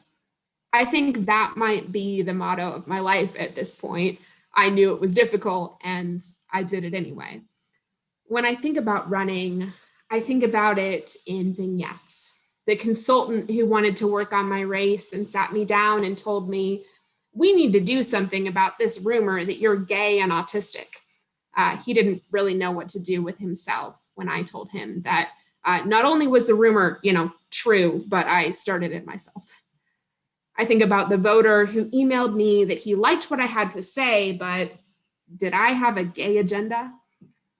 I think about the conversation at a bar that a friend reported back to me, where the gossip centered on how was I going to get to Harrisburg anyway, since surely as an autistic person, I could not drive.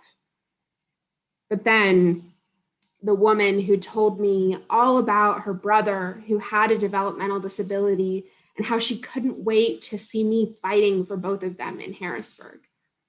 The mom who told me all about her trans daughter and how I gave both of them so much hope for the future. And when I won, the countless messages on every social media platform from autistic and LGBTQ young people across the globe telling me about how I helped them see a brighter future. So I want to talk now about my new job and how weird and uncomfortable and difficult and yet rewarding it is to be a legislator as the person that I am. So a little bit about my district, just to give you all some context. About 70% of my district is in the city of Pittsburgh in Pennsylvania, and the rest of it is inner ring suburbs, some local boroughs. And at this point, I can't go anywhere in my district without being recognized. And I enjoy being that accessible to my constituents, whether we're talking about social media, phone calls, texts, emails, whether I'm out for dinner or grocery shopping. I always enjoy having that opportunity to interact with people, and it makes it so rewarding to have that understanding of what people need and want, and to see a path for me to help them get there. And yet it's always going to be weird to me that people treat me differently now that I have a title.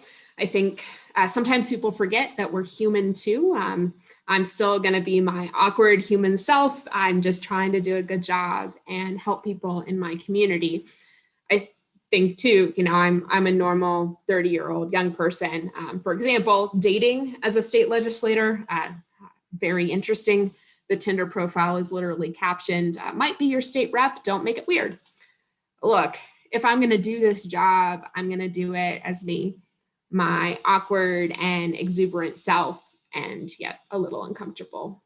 And then I think about the literally gilded halls of Harrisburg, our state capital, which leave me anxious and uncomfortable because as a working class kid, oh boy, do I know I do not belong there.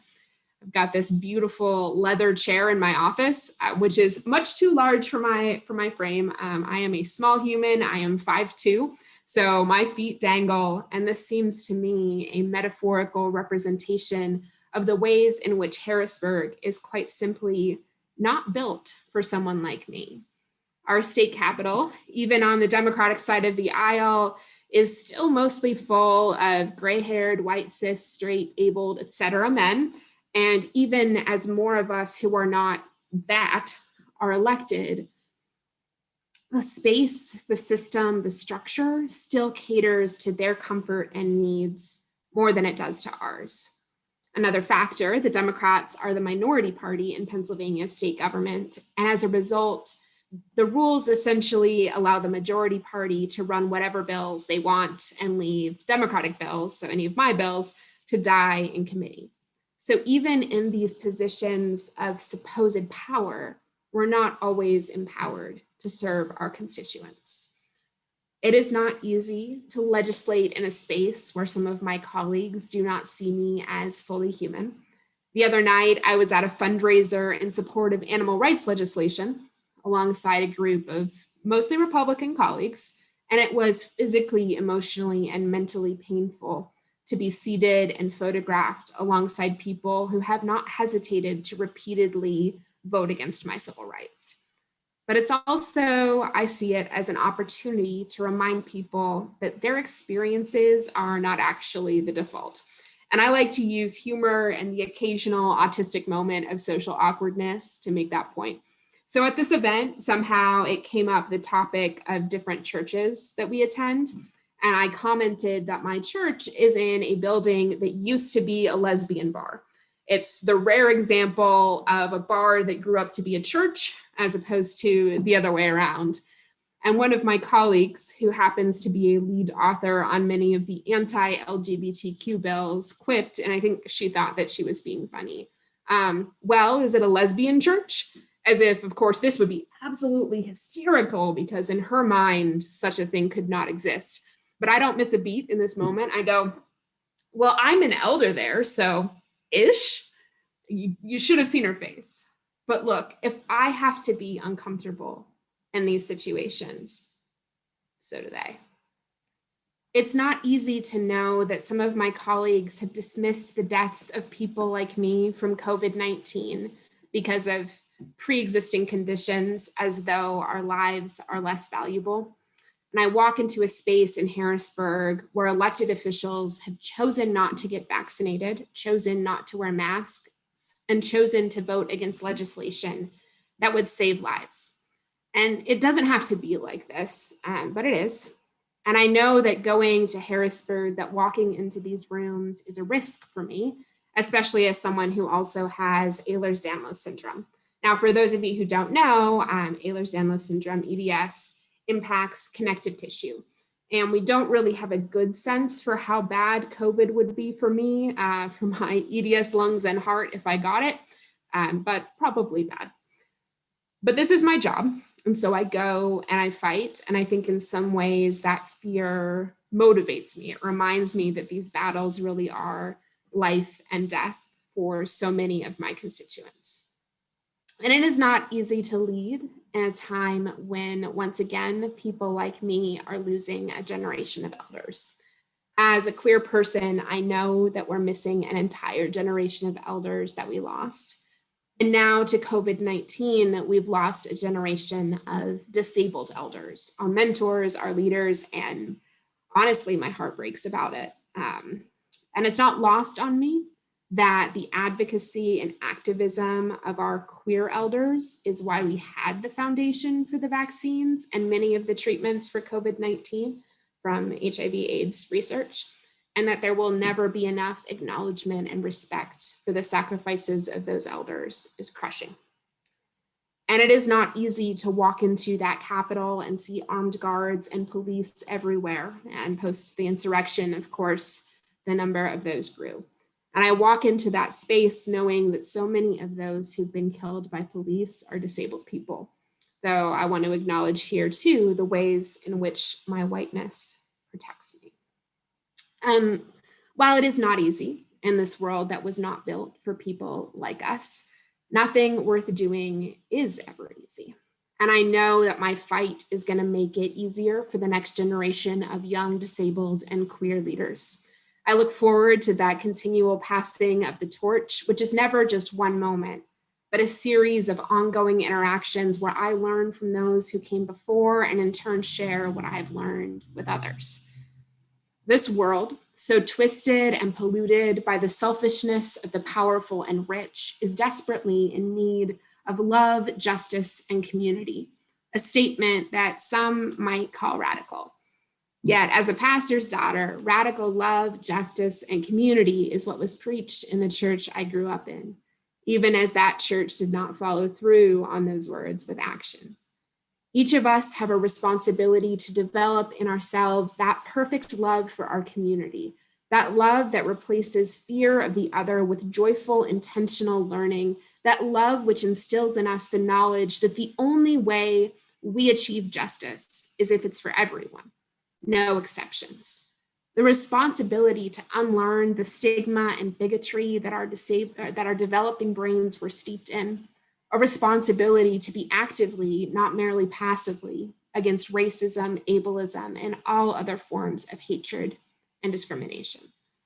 Now, I can't claim to have fully developed that perfect love, and I can't claim to be without fear, but I can claim this as my journey, knowing that, as Dustin Gibson always reminds me, none of us have ever arrived. And oh, how I have grown since I was that sheltered pastor's kid in my knowledge of the world, my place in it, and the work that has been laid before our feet. And while I have found my place in electoral politics, justice is not located in and cannot be found there. My work is to make things slightly better from the inside in the meantime, while the struggle for a more just world continues. And some days, my work to do that feels meaningless. And if that's where you are too in this moment, know that you are seen. But this work is in fact necessary, as are all of us. I do it for my survival and for yours. Before I ran for office, I co-founded the Pittsburgh Center for Autistic Advocacy together with my friend, Corey Frazier. And this is an organization run by and for autistic people, where we have worked outside traditional systems to provide supports, services, and community for autistic people, always in pursuit of that more just world. And when I think about that pursuit of a more just world, I think about the Americans with Disabilities Act, which was passed the year that I was born. I'm about 6 months younger than it is. And the ADA is one of those pieces of legislation that provides that patchwork of civil rights protections for people with disabilities. However, it's an incomplete quilt of protections only enforceable through lawsuit. The ADA is so far from true justice. People with disabilities, including myself, are disproportionately impacted by lack of healthcare, by environmental hazards, by lack of access to economic opportunity, which is part of why I'm driven to solve the urgent problems facing everyone in my district and in the Commonwealth of Pennsylvania. being disabled literally drives me to fix what's broken in our society and gives me a greater capacity to understand the struggles of my constituents. 30 years now, post-ADA, I take my cue on where we go next from the Black and brown women and femmes who coined the phrase disability justice, which includes leaders like Patty Byrne, Mia Mingus, and Stacey Milburn. Disability justice centers the lived experience of Black and brown disabled people and prompts us to ask questions like, which people are more often the targets of state and institutional violence? And what kinds of people are more often disabled by the systems in which we live? Patty Byrne outlined the disability justice framework that early organizers created, which emphasized the leadership of those most impacted, cross-movement organizing, recognizing the wholeness of disabled humanity, working in solidarity across healthcare categories, and enjoying the struggle to create collective access. And while electoral work will never be what achieves disability justice, those of us who work in this sphere should always strive to get closer to it. Educational justice is disability justice. As a disabled kid, I frequently found myself in the principal's office through what felt like flaws in a system not built to support kids like me, rather than through my own faults. I was a victim of school pushout, and my mom began to homeschool me to better meet my needs. In the greater Pittsburgh area, students with disabilities, especially Black and brown kids, are suspended and pushed out of school at far higher rates than those without disabilities. And this is why I'm fighting for early childhood programs that meet the needs of all kids, including kids with disabilities, and why I want to make sure that our schools are well-resourced by state dollars, so that our kids receive an equitable public education regardless of their zip code or educational needs. It's why I've introduced legislation to make funding for education more equitable between charter and public schools, and it's why I've signed on to legislation banning out-of-school suspensions. Justice for workers is also disability justice. In 2019, only 19.3% of people with disabilities in the US were employed.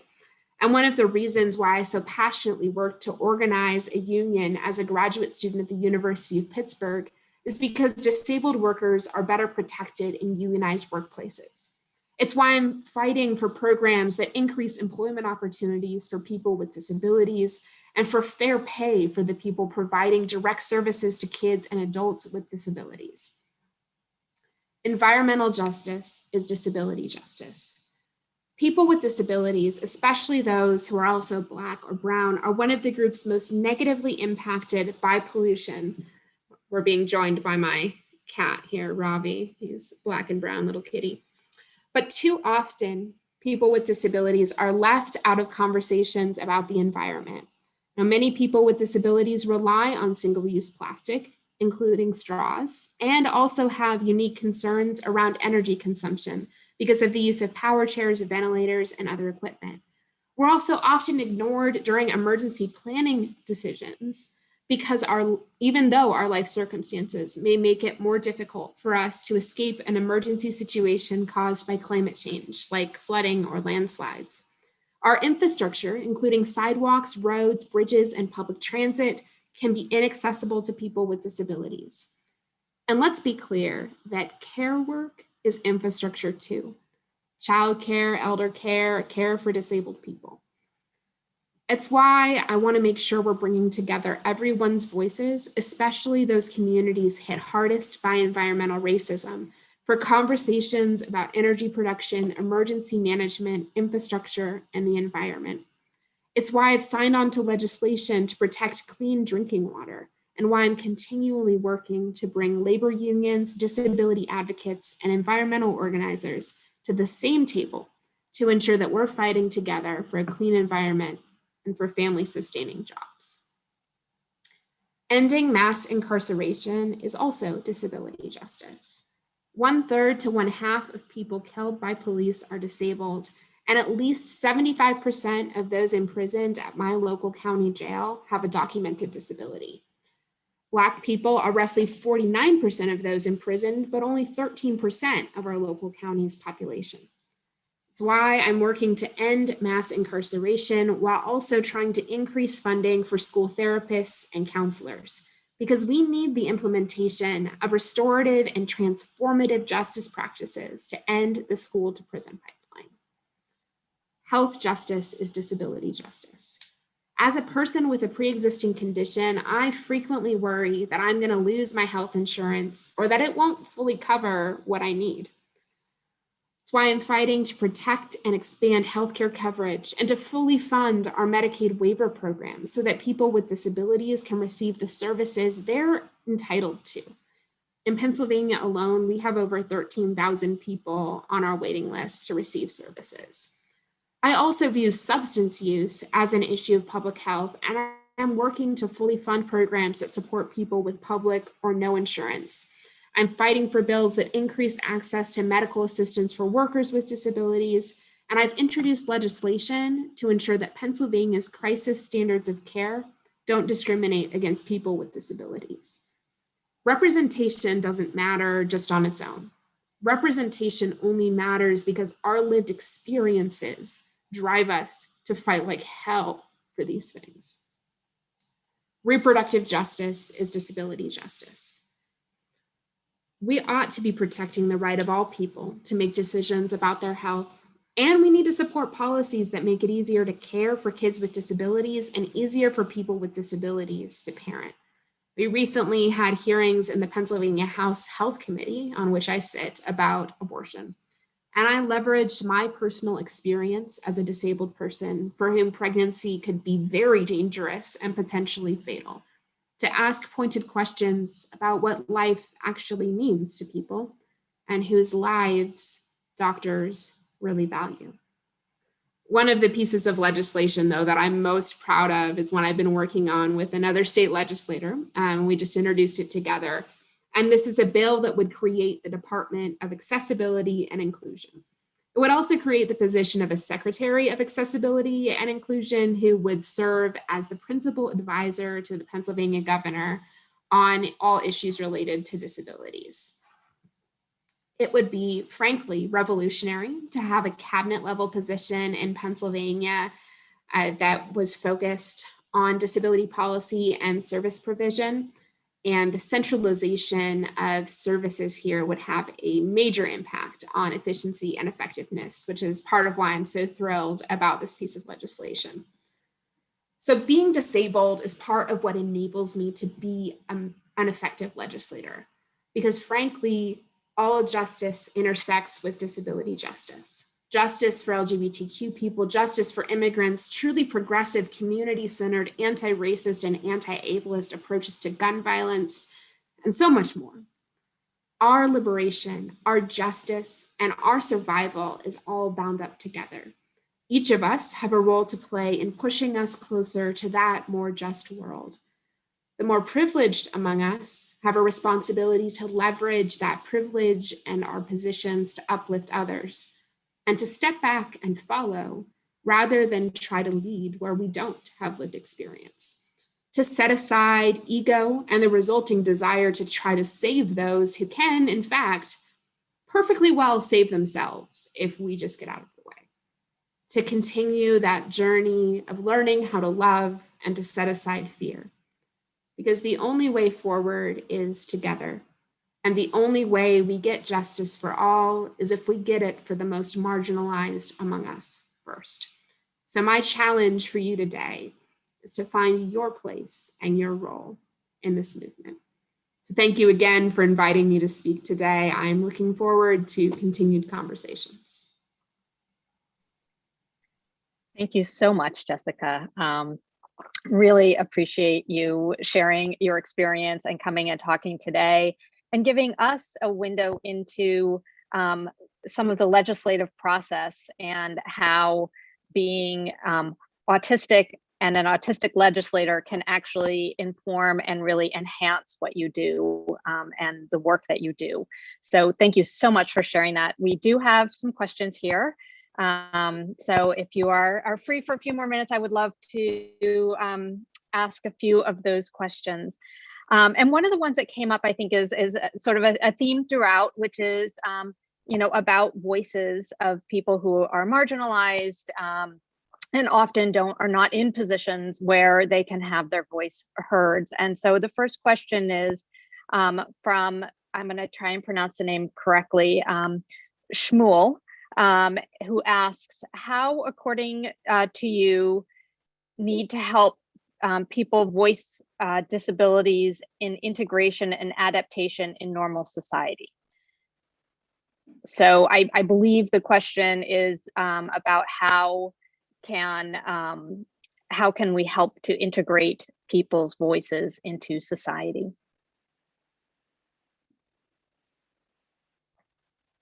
Are you having trouble unmuting? Let me make sure I can unmute you here. That happens sometimes on these. So let me. Perfect. There we go. Oh, great. So I think when it comes to what people need to be involved in civic life and life in our society, I usually default to whatever the person believes that they need. I think that, we often talk about accommodations in a sort of one size fits all framework, depending on the disability. And I think that that's a problem. I think that having a conversation with somebody about what their needs are to fully participate in a space or an event is really important. And so that's generally what I do, is I would have a conversation one-on-one with someone. But I also think it's on all of us to break down the sort of structural barriers and ableism that exist. Now, from my perspective, I think it's time that more people focused on things like universal design, while also understanding that, people are going to have conflicting access needs too. Part of the beauty of existing in disabled community is that we get to struggle together through those conflicting access needs. So, for example, someone who may need the people to be amplified, to speak louder because they're having difficulty hearing, might be an access need with someone whose sensory processing wants everything to be quieter.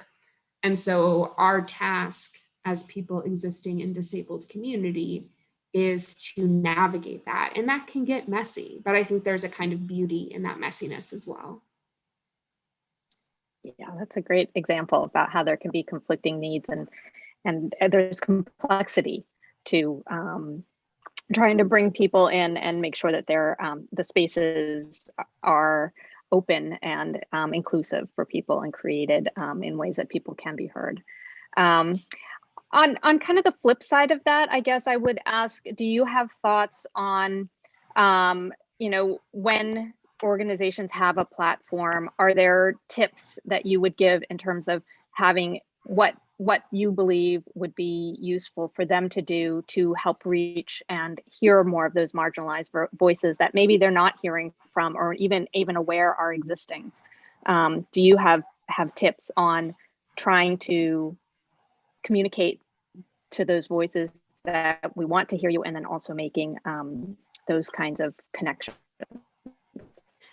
Sure. So my number one tip to anyone who is hosting a medium to large scale event is to hire an accessibility consultant, and to hire an accessibility consultant that actually is disabled. There are many that are out there that do not have that lived experience. And I think it's really important to hire a disabled person for that role. But then in terms of making those connections to be able to uplift those voices, I think it's about working through your existing network. And sometimes you have to go like 3 or 4 connections removed to find the expert that you want.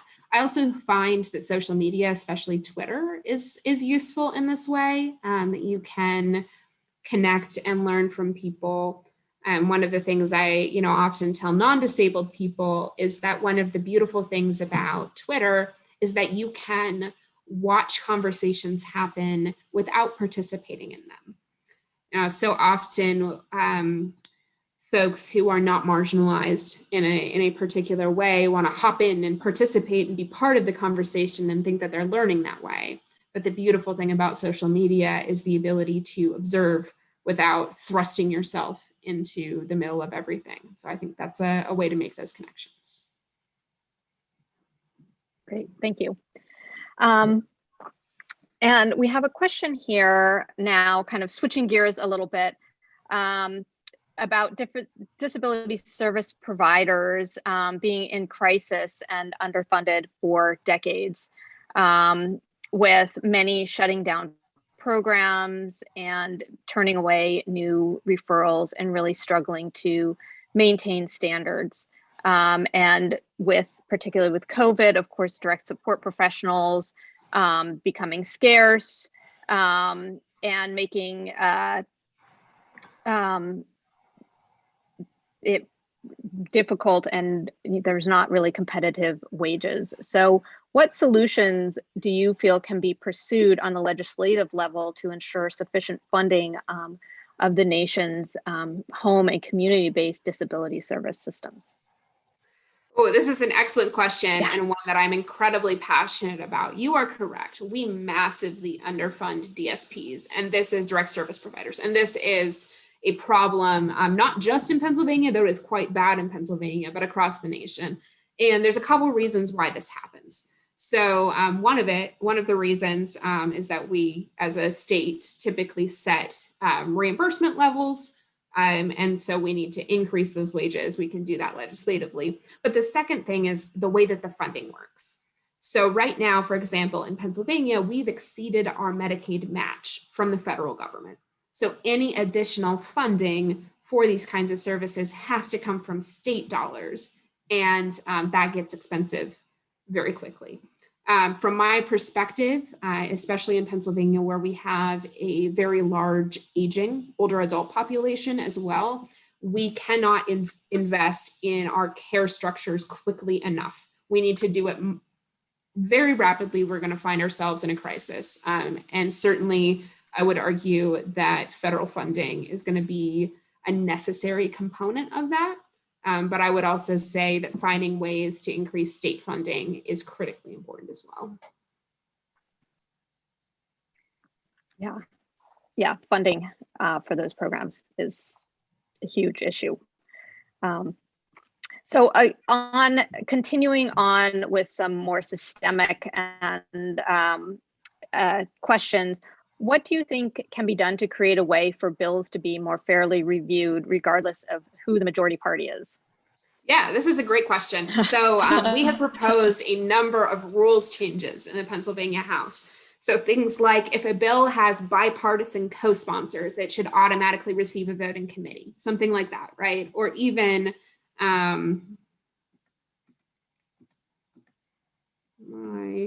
just FYI, my computer just told me it's about to restart. It looks like we have 15 minutes. So just as a heads up, if I disappear, Windows hates me. But there are other ways, right? Like if a bill reaches a certain number of co-sponsors, then it should automatically receive a committee vote, things like that. I think I would go a long way to ensuring that everybody's constituents have the chance to have their voices be heard. I think one of the things that's said about Pennsylvania is that we have the most expensive and least productive full-time state legislature in the country. And one of the reasons for that is because the House rules make it incredibly difficult to move legislation. And I think that's the problem. When one person, the Republican committee chair, controls whether or not a bill moves, that's a terrifying thought. One person should not have that much power. Yeah, thank you. As a somewhat follow-up to that, how can others or divergent thinkers more to be in office so we can have more representatives who are neurodivergent? Yeah, so I think it's about fostering connection and networks locally. One of the things that I think is really important is for people to have relationships within their communities that they can build on. So that means encouraging neurodivergent young people to get involved in community groups. It means encouraging them to get involved in politics broadly and to work and help other people run for office. And then it means asking them to run. And that's the easy part. And it means helping them run, knocking doors for them, donating to their campaigns. That's a big one. There's a huge donation gap for men and women. an even bigger one when you start to add in, LGBTQ, an even bigger one once you throw in disability. It's, incredibly easy for a white man running for office to raise money comparatively to somebody like me. So, we hate to do it, but that is a big thing, is, reminding people that it's okay, ask your network for money, fund those campaigns. Great, thank you. I hope we all learn a little bit from that so we can increase people with neurodivergence who are in office and really fighting for legislation for the community. There's a number of different questions kind of along a similar theme, which has to do with how interactive the legislative role is, and your own personal resilience in overcoming challenges. And looking back at your school life, were there any things your parents did or that helped you become successful and be able to take on this role and do all the different pieces of it, including the interactive pieces? Yeah, I mean, that's a good question. My parents have always, been encouraging of me academically. But I think, one of the things about being a disabled and queer young person is the resilience that you get because of the way that the world treats you. The backbone that I have, the passion that I have, that's developed because of the, metaphorical fires that I've had to walk through because of the way that the world is built. And I am hoping to help build a world where neurodivergent and where queer young people do not have to experience the kinds of trauma that I have experienced, and where they do not have to have the kind of resilience that I have in order to do this work. That's wonderful, thank you. And I think we're at about time, so I will ask just one final question as wrap up. And in the question, it reflects a lot of what I'm seeing sort of throughout the questions, which is thank you for your insightful and powerful words. You alluded in your presentation, but have you personally experienced autistic burnout since being elected? And are you open to discussing how you navigated that experience? And it ends with, you are just a beaming beacon of empathy and integrity and humanity. And I'm grateful for your hard work. Oh, well, that's incredibly kind. I think that everybody experiences burnout doing this kind of work. I will say it is a very, very busy schedule. My days, run from, I'm usually at the gym by about 6 a.m. And my day is usually wrapping up around 9 p.m.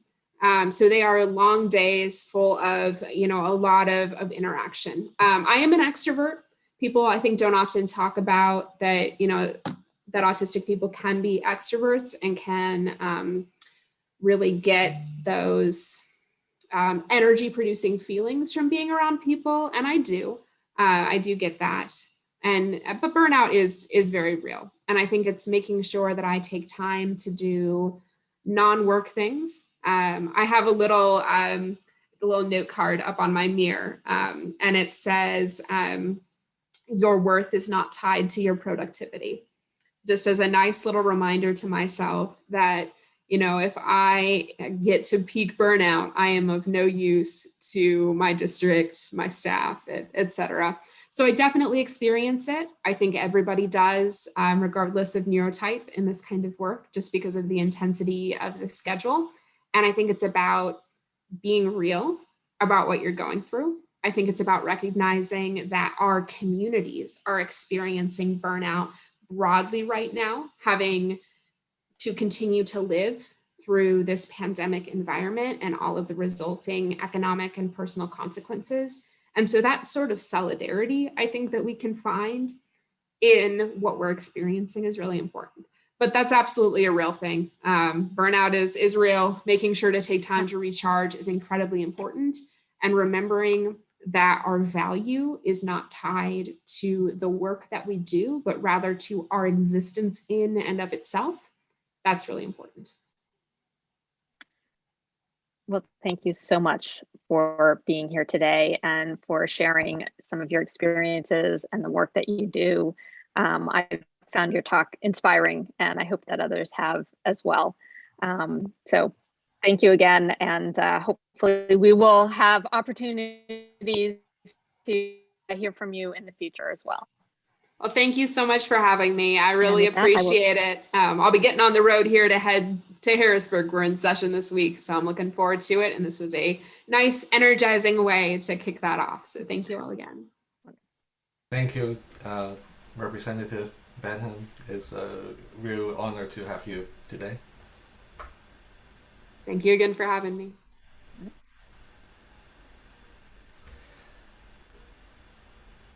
All right, so then in the next segment, the next session, we're going to have Mark Gaviton introduce our panelists.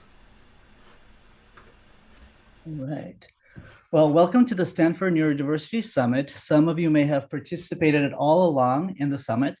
For those of you who just joined, welcome. We would like to let you know that all sessions are recorded and transcribed. Please check our summit website for YouTube videos. All questions from the audience will be submitted through the Q&A function at the bottom of your screen. The moderators will try to cover as many questions as possible.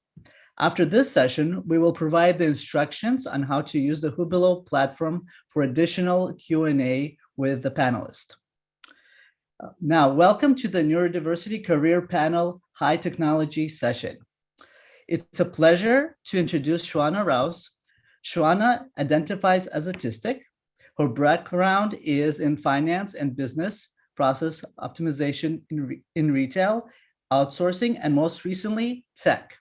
Shwana is currently working at Meta, formerly known as Facebook, as a product launch manager.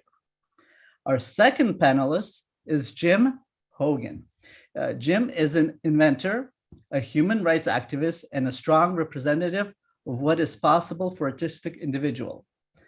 Jim found his passion for computer science and innovation at young age, and since worked in leadership positions for over 30 years. Throughout his career, Jim has advocated for neurodistinct employees by helping human resource department better understand their needs. With his strong voice and advocacy for acceptance, he has led the way for hundreds of autistic individuals who entered the workforce behind him. Jim wears multiple hats at Google, including his roles as Principal Innovation Strategist, Healthcare and Life Sciences, and Vice President, Accessibility and Technology for Google Disability Alliance Employment Resource Group. Thank you. Welcome. Thanks for having me. It's great to be here, Mark. Thanks for including me as well.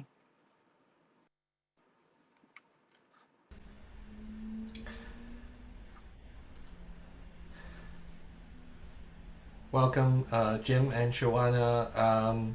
First, I'd like to have both of you tell us a little bit more about yourself.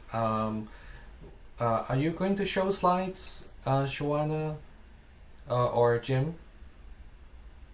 No slides. Okay, all right. So we're all set to go. So perhaps Shwana, would you like to tell us a little bit more about yourself? Sure, I can start. So I'm Shwana. As Mark mentioned, I currently work at Meta, formerly Facebook. I identify as autistic, but I also am a Black and queer woman. I think all of my identities are really important to who I am and how I show up for others. I spend a lot of time in the environment I'm in, focus on resource groups for people who are like me, neurodiverse, Black, female, and the intersection of those identities. Those things are very important to me. Those are the things that really get me out of bed in the morning and get me motivated. The vision definitely drives the company, but I think the purpose and being able to plug myself into those things throughout my identities has been really mission driven and given my life that similar purpose. So glad to be here today. And Jim, like to hear a little bit more about you as well. I'd be happy to. So I'm the only one wearing the shirt, by the way. I thought we were supposed to dress like, like a new uh, cult or something. I don't know, Lauren. But I'm Jim Hogan, and I don't know if my video is frozen or not, but it's not moving on my side. I work for Google, and I am a proud autistic individual. I was diagnosed when I was a child. I'm in the 70s, and I basically searched my entire life for a feeling of belonging that I finally found when I joined Google. So I'm happy to be here and happy to be peppered with questions. So I'm ready.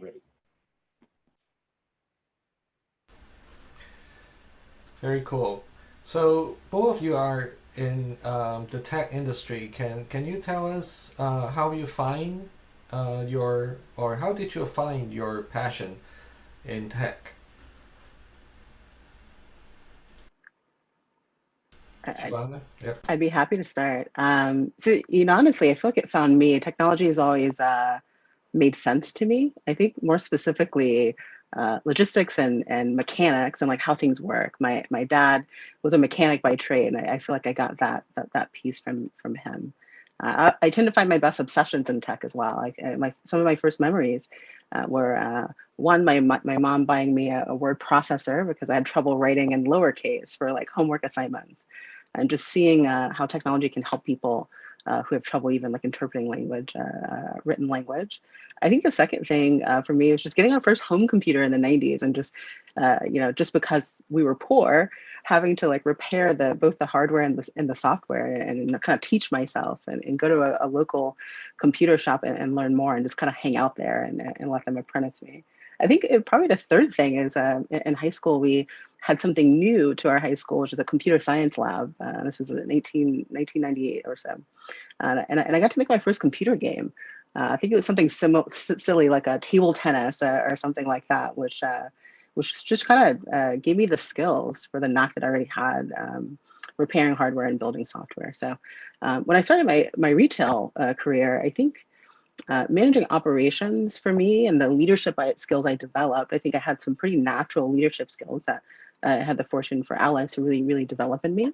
That was really the gateway to my first job in tech as a genius, which is a hardware software technician at Apple in 2010. So 10 years after I started my career, I got to come around and be a part of technology.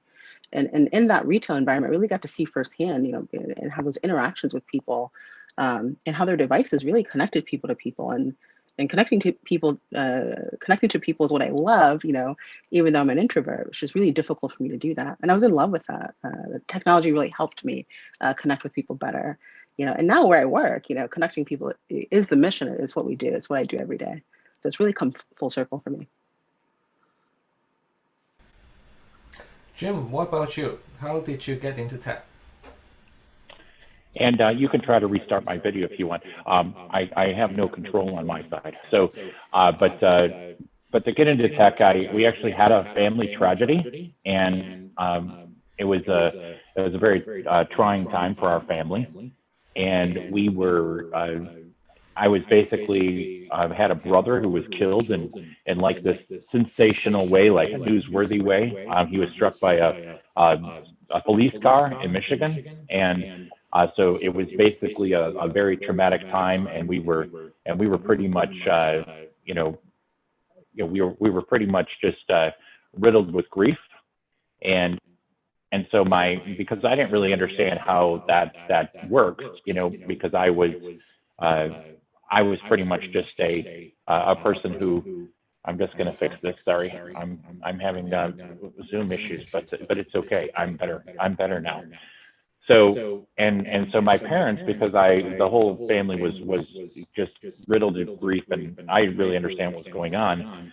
They kind of gave me to somebody, like they just let me to a neighbor, and that neighbor had just gotten that Wozniak kit computer, and so I was thrown into that, and that was basically what I immersed myself with for the next couple months, building the computer, understanding how it works. And so here I am at age 9. and basically a self-taught computer scientist. And then when I was 16, I sold my first commercial software. So I've been in this for a long time now. So, and when I was younger, my parents were told that I was going to be, a burden forever, and that, but obviously, I was able to find my calling in computers, and something that obviously doctors back in the 70s didn't understand that somebody like me would take to. So, and that's how I got into it, Lawrence.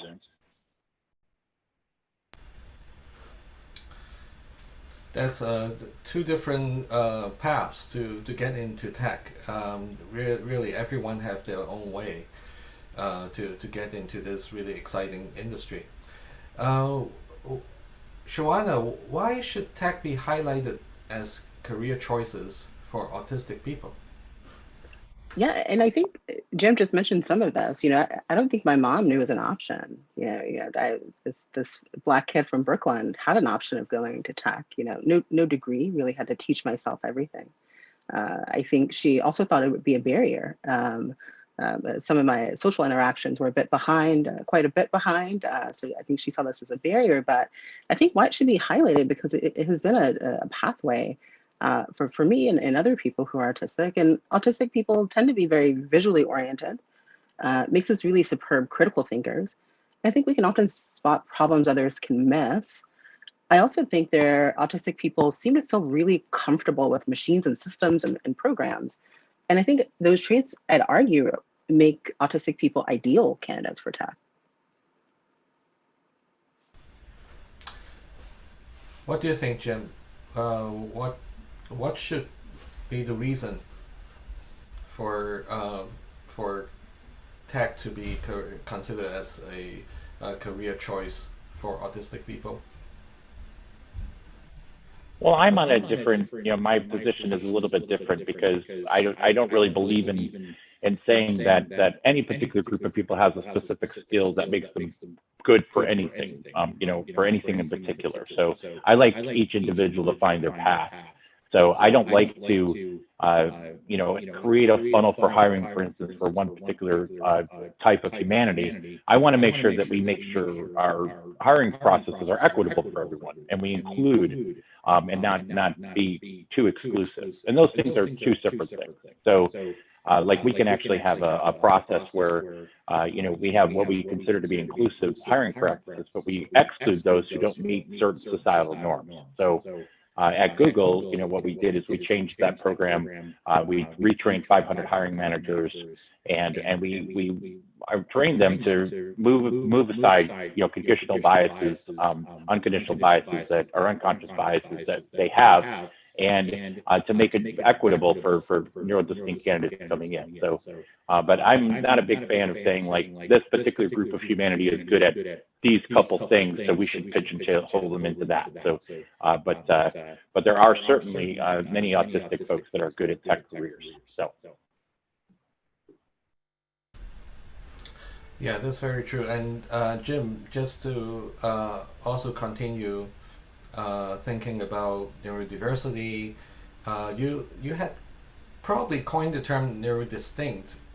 Can you tell us a little bit about the term and what you want us to know about neurodiversity, especially about how tech, what can tech teach us about neurodiversity?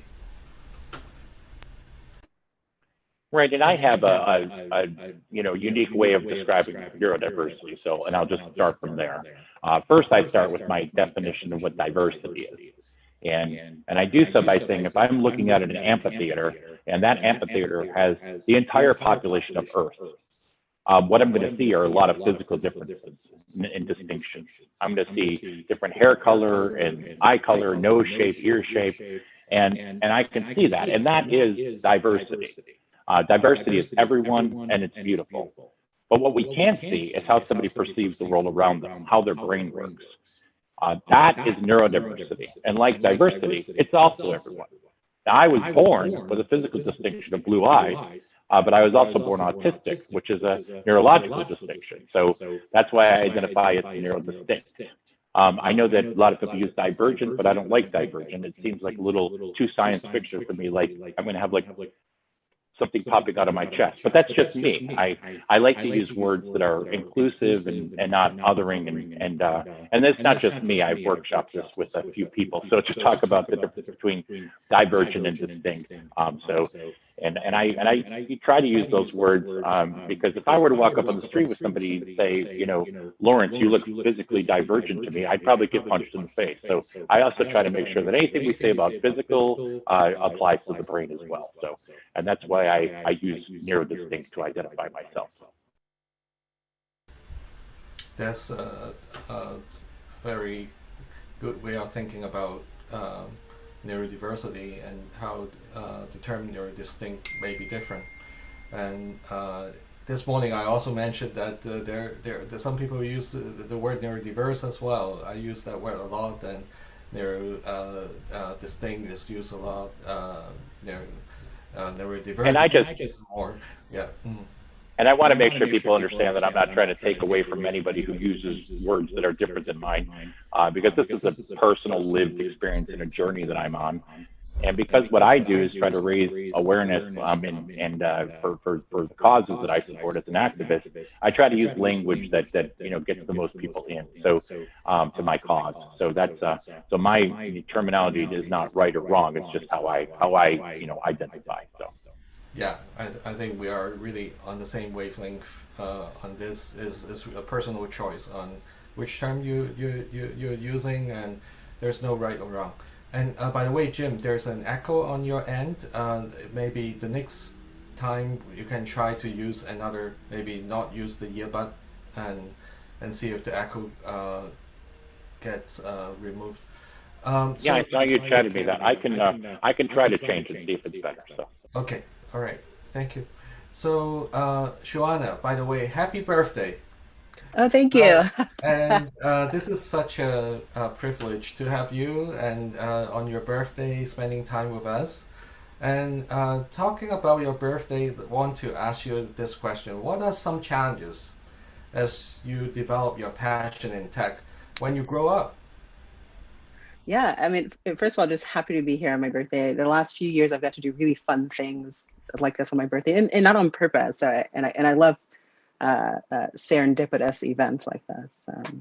So some things, some barriers I face, or some challenges, are really access. I think, being raised someone who didn't really have access to wealth,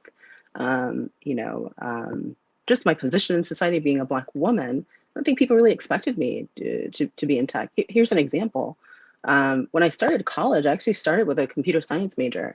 And I was actually talked out of that major by some counselors, and I ended up defaulting to finance because I was just really, really good at math naturally, but I didn't enjoy it.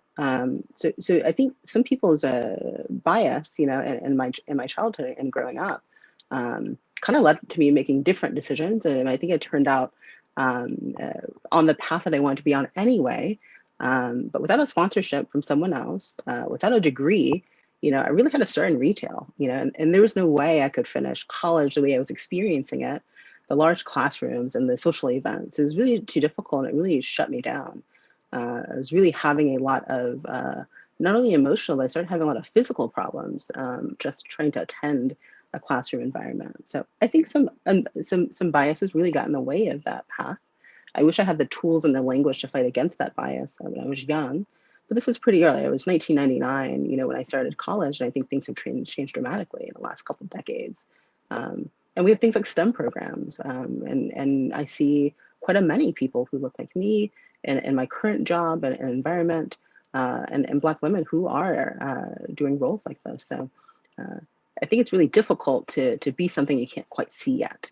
So that's kind of my experience growing up.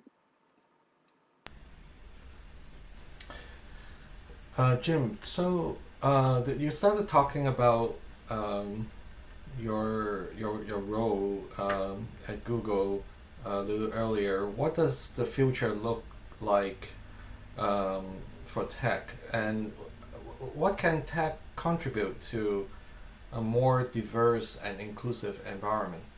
There's really a lot of opportunities. So your insight would be really awesome.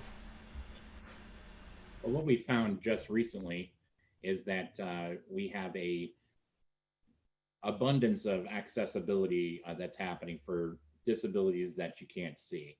So a lot of things that are making it easier for neurodistinct users of products and that's really starting to evolve and go in the in the correct direction. And the Disability Alliance, they elected me to be the one of the accessibility and technology executives and leaders, and that was a true honor for me, because it's not like I was just something I went for as an individual. I was actually asked by a group of people and nominated and elected to that role. So I take that very seriously because of that. But I use the examples all the time about raise hand features in online meeting experiences, because for some autistic individuals, it's very, very hard to know when to chime in a meeting. I might have something that I want to say. Sometimes it might not be the right timing. So I use the raise hand feature to pause the cadence of the meeting, make sure that I can get my word in, and do those things, so that those type of features are just total life changers for us. And so the other thing is like sending a message, either through chat or text, and anybody that does those assistive technologies that does suggested replies and things, it just takes somebody who's forced social. I call myself forced social. I have to be a social butterfly.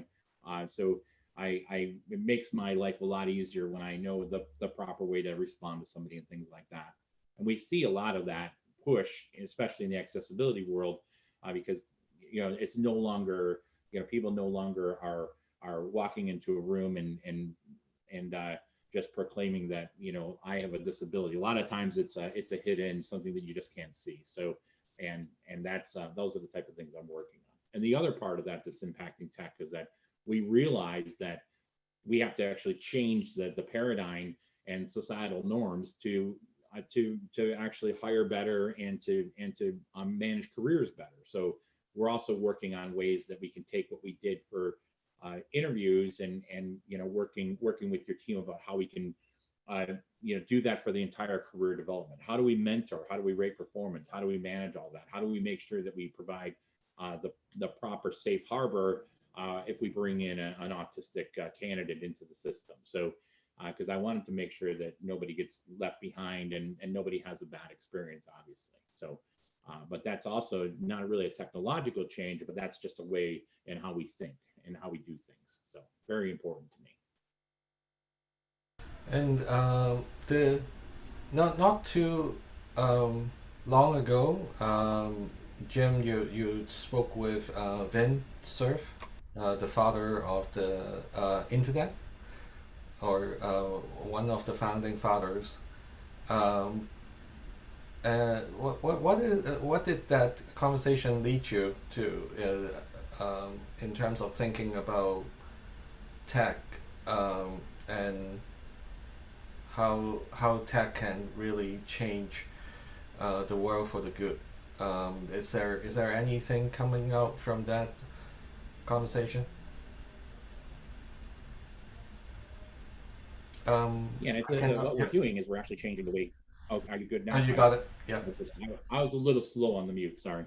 So Vint and I talked about the how we're actually going to change accessibility and things a little bit, but we're also changing the way that Google is going to be presenting as far as from a cultural perspective about sharing our experiences with customers and partners like yourself, so that we can bring what Google knows about creating culture, and help other organizations have similar transformations.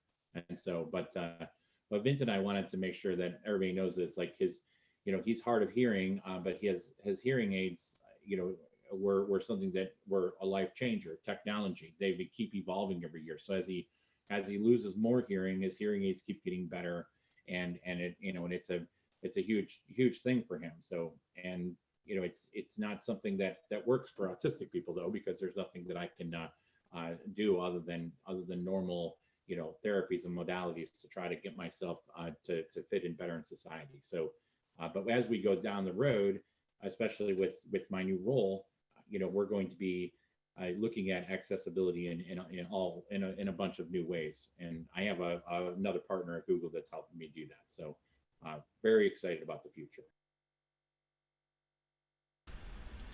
That's wonderful.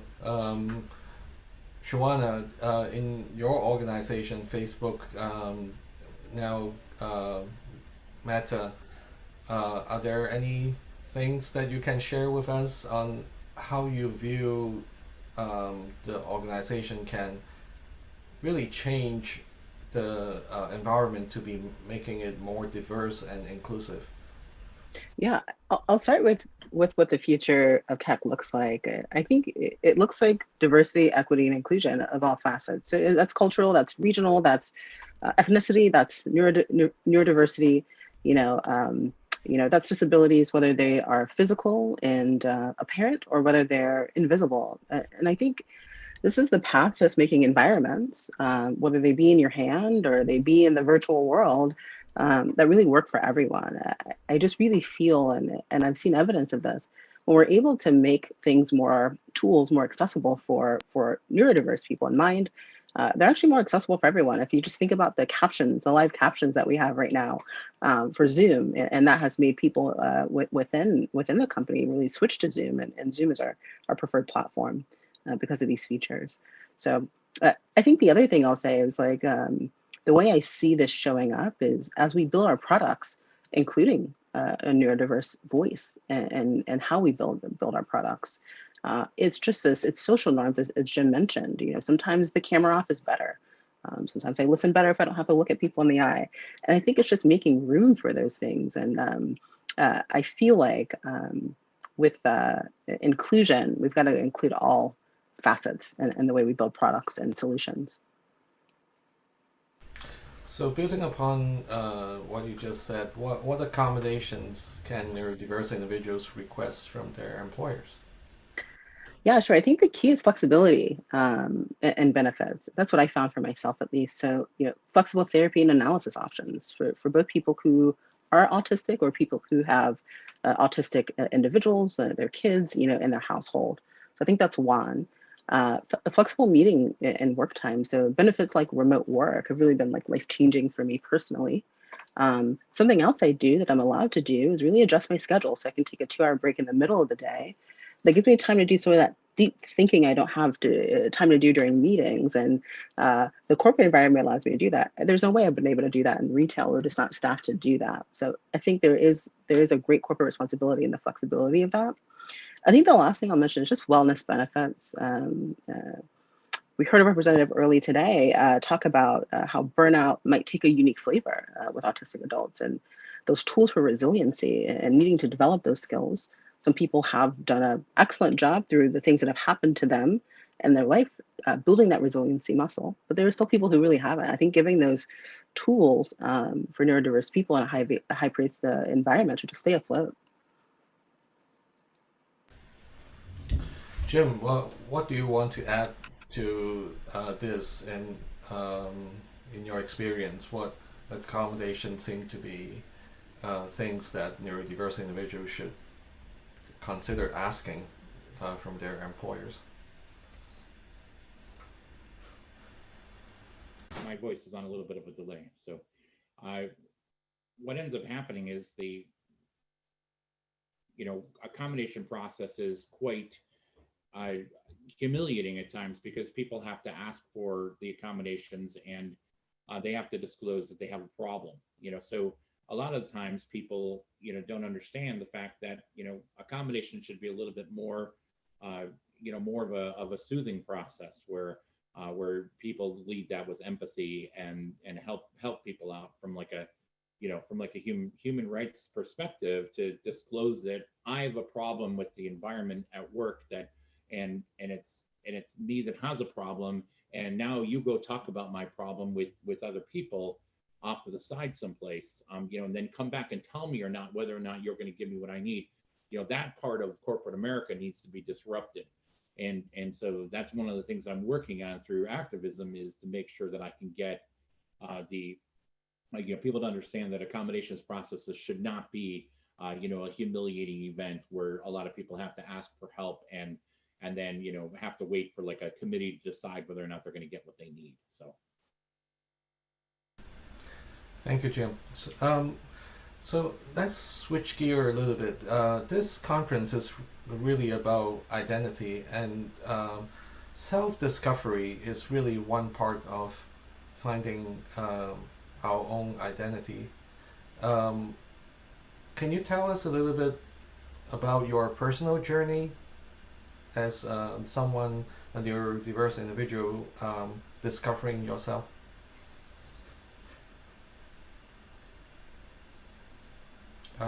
Either Jim or Jim is seems like there is some connection issue. Shawana, would you like to start? Yeah, I'll start. Sure. So I think my mom did a really, really good thing in raising me in Brooklyn, New York, with a pride in my Blackness. And I think that pride, it has like really been woven through themes, in discovering my neurodiversity and taking pride in that. So I think what the environment I was raised in really taught me was, being in New York, processing a lot of stimuli, gave me autonomy, like being able to run to the bodega for my parents and count my own change. And some other things, it really allowed me to go to a unique school. So I went to an Afrocentric primary school where the cornerstone of education was built around art and science and culture, and really experiencing the world and experiencing what it was like to be Black and have Black skin globally. So I think it really helped me like weave the thread between identity and being proud to be so. And I think in my early childhood, I had a lot of support in that school environment. So small classrooms. I did well academically. I had some trouble socially, but because of the nature of the school, I think that they just worked with me and took time with me there. They gave me a lot of grace on this, and also it was a safe environment for me to be me because my aunt worked there. My cousin went to school there, so I had a lot of family there as well. So I thrived. But on the other side of that, when I did have to leave that school and go to a more public school, where the curriculum is built around neurotypical people, I had a really hard time. I went from really excelling in academics to going into remedial courses. I really never adjusted to school, to be honest. It got worse as I went along, and I'm still healing from those experiences.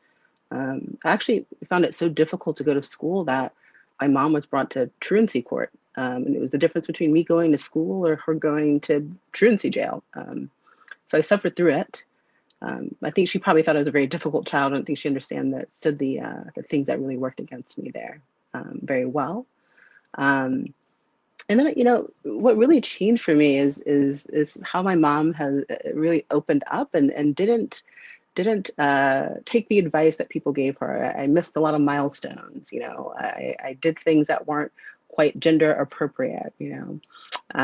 So this really, my pride in myself and really learning myself changed when I started working. I started working at the age of 14 at a call center, and it was really cool because there was a script of dialogue that you have with people. So it gave me some parameters, some processes, and some systems to work with. So I really latched onto that. So I learned a lot about how to convey empathy, and I even worked in customer service at that call center to even learn more about like what boundaries people have and like really how to relate to people in a genuine way. So it really helped me learn that like I'm going to have to create these tools and things like this that might be different than others to learn how to convey these things in a natural way. So, and in adulthood, I still use these techniques. I think working in technology has really given me more tools to thrive at work. I think my tech savvy has really helped with that. I think coming around to adulthood, really going through therapy and really having a moment of meltdown in an environment, when I was being bullied by a coworker and seeking therapy for that and uncovering in adulthood my neurodiversity and my diagnosis as an autistic individual.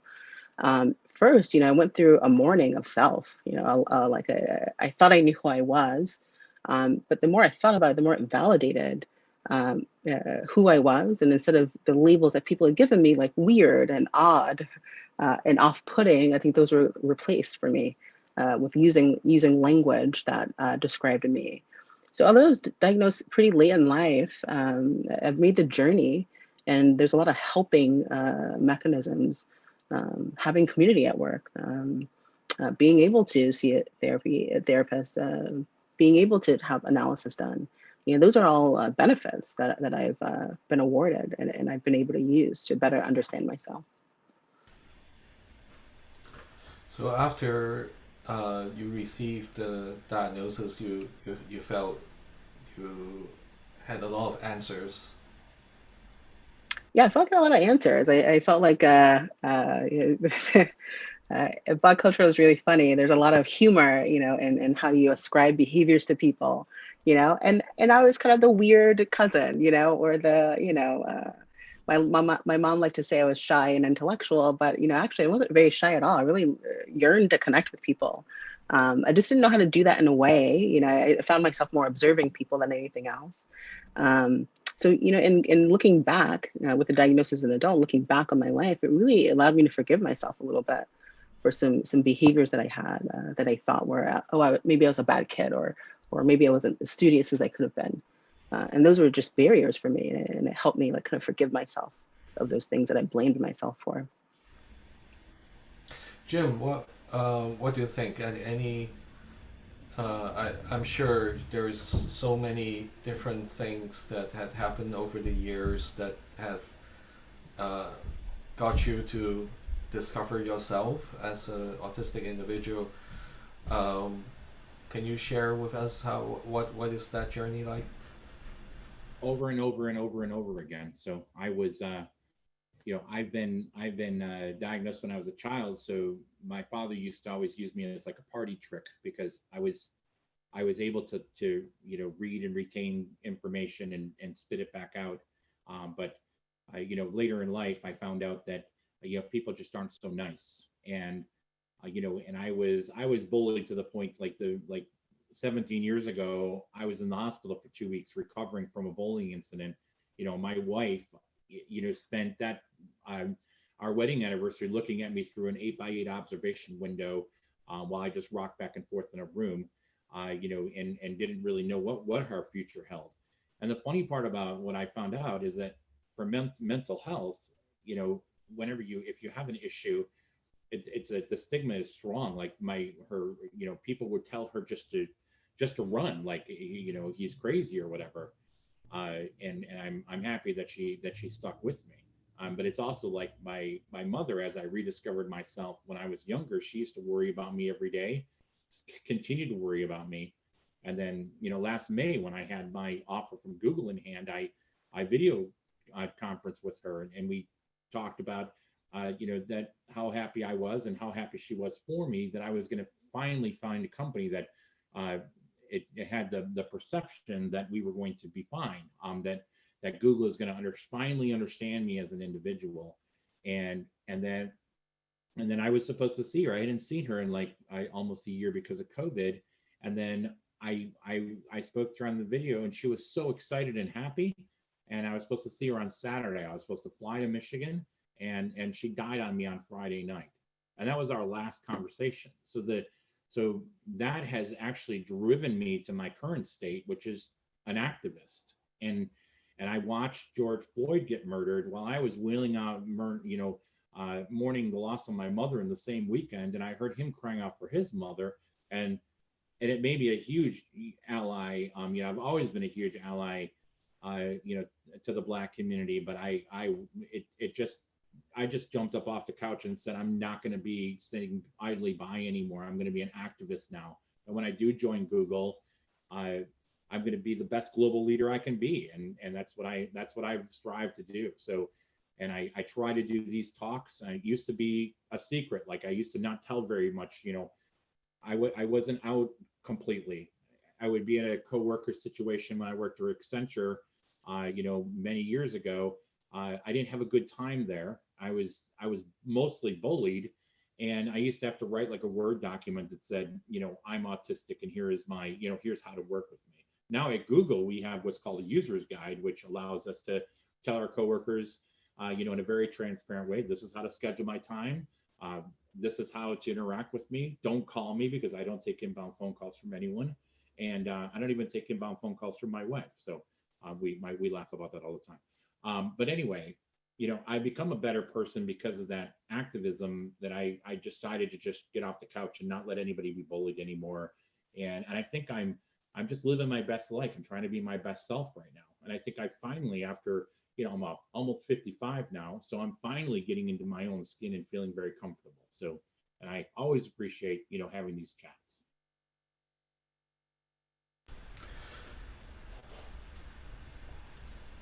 Jim, sorry about your loss, and I think that moment also helped you to really put a lot of your energy together and do even bigger things as an advocate. So because of that, I think we thank you, and thank your mother, your late mother as well. And that was, in that moment, Lauren, she looked at my sisters and said, he's going to be okay. Like, I'm the baby boy.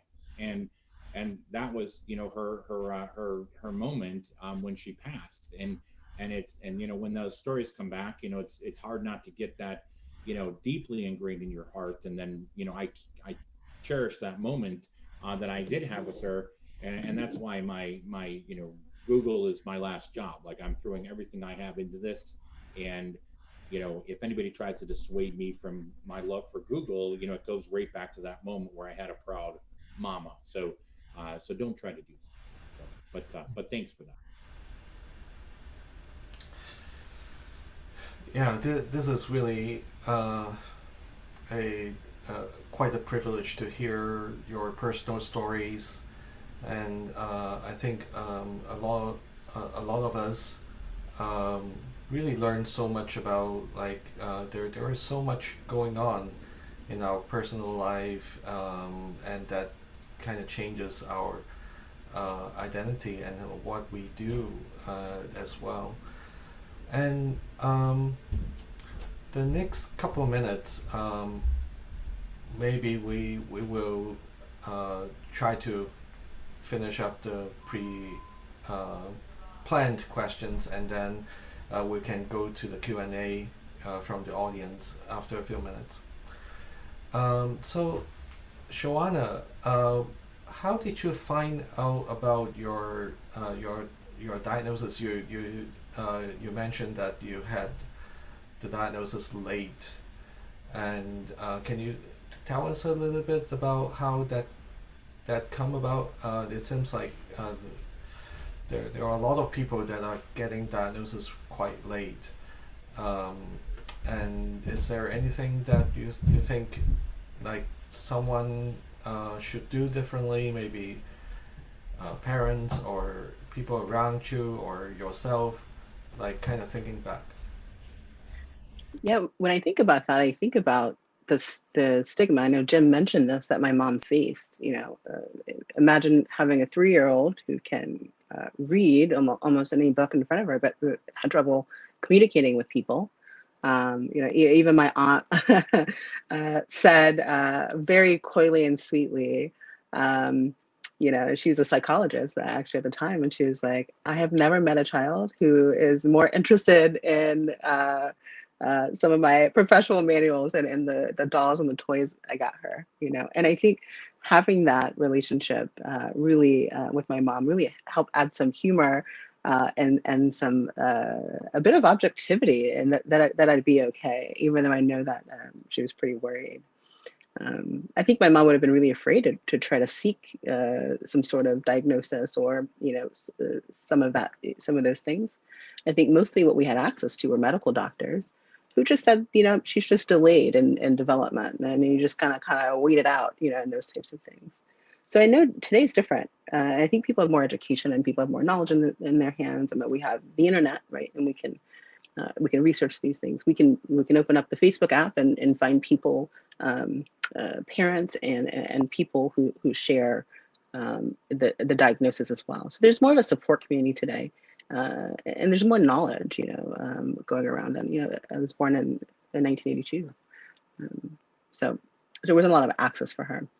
So I think because of that, it really led me to go on my own journey, my own, and seek my own diagnosis. And I wasn't really even looking for it. As I mentioned, I had experienced bullying so severe, I really had to work from another floor in the building just to make it through the day. And what I thought what was going on was, even I was like, oh, maybe I just have like attention problems, or maybe there's a pill I can take and it all goes away. So really, my appointment for my therapist, I was like, oh, I think I might have an attention problem. I heard there's a pill I can take. Just want to get a session so I can get this pill. I was seeking a fix to how I was, and it was really great to sit and unravel first before any diagnosis who I was and how those things have shown up, and really getting the support from someone who I didn't really know, but I developed a relationship over a few months that led to the analysis and led to diagnosis, and really gave me faith in myself that, one, I had the support, and two, the resources to get through it, and it'll be okay. So that's my experience in diagnosis. I think something else I'll mention really quickly is just that I have access to almost 70,000 people working at Meta, and the groups that we formed on their own, and the support we have from our people teams, and including our voices, and how we design things. How do we make a performance cycle that really takes into account people who are neurodiverse? So those things have really, really helped me. As Jim said, it's my staying power where I am. Because I'm included, my voice is heard, and I don't have to fight for that to be heard. So kind of coming out again, I think the first time I came out as a queer woman. It was kind of my second coming out in 2019, to say that I'm autistic. And then, the immediate reaction was, am I going to be okay? But shortly after, and seeing the support I had, was, how can I help other people who might have a similar journey? And how can I help them get a path here? Thank you, Shawana. So I think we probably want to get to the Q&A session from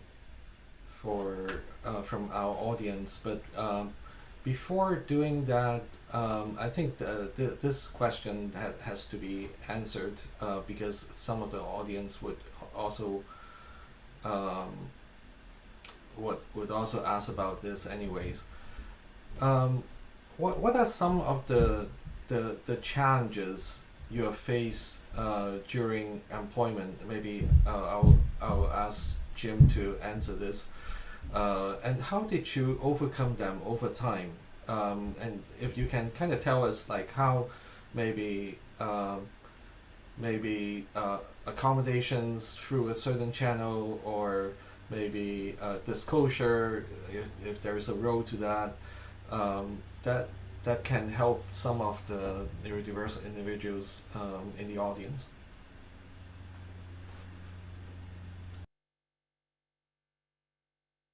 Well, I still challenged every day. So I have like terrible navigation skills inside a building, for instance. And one of the parts of my job used to be, traveling to clients and having to navigate a new building, and somebody would just find me like lost in the lobby trying to find where I left my computer, and they don't really understand. Folks don't usually get that.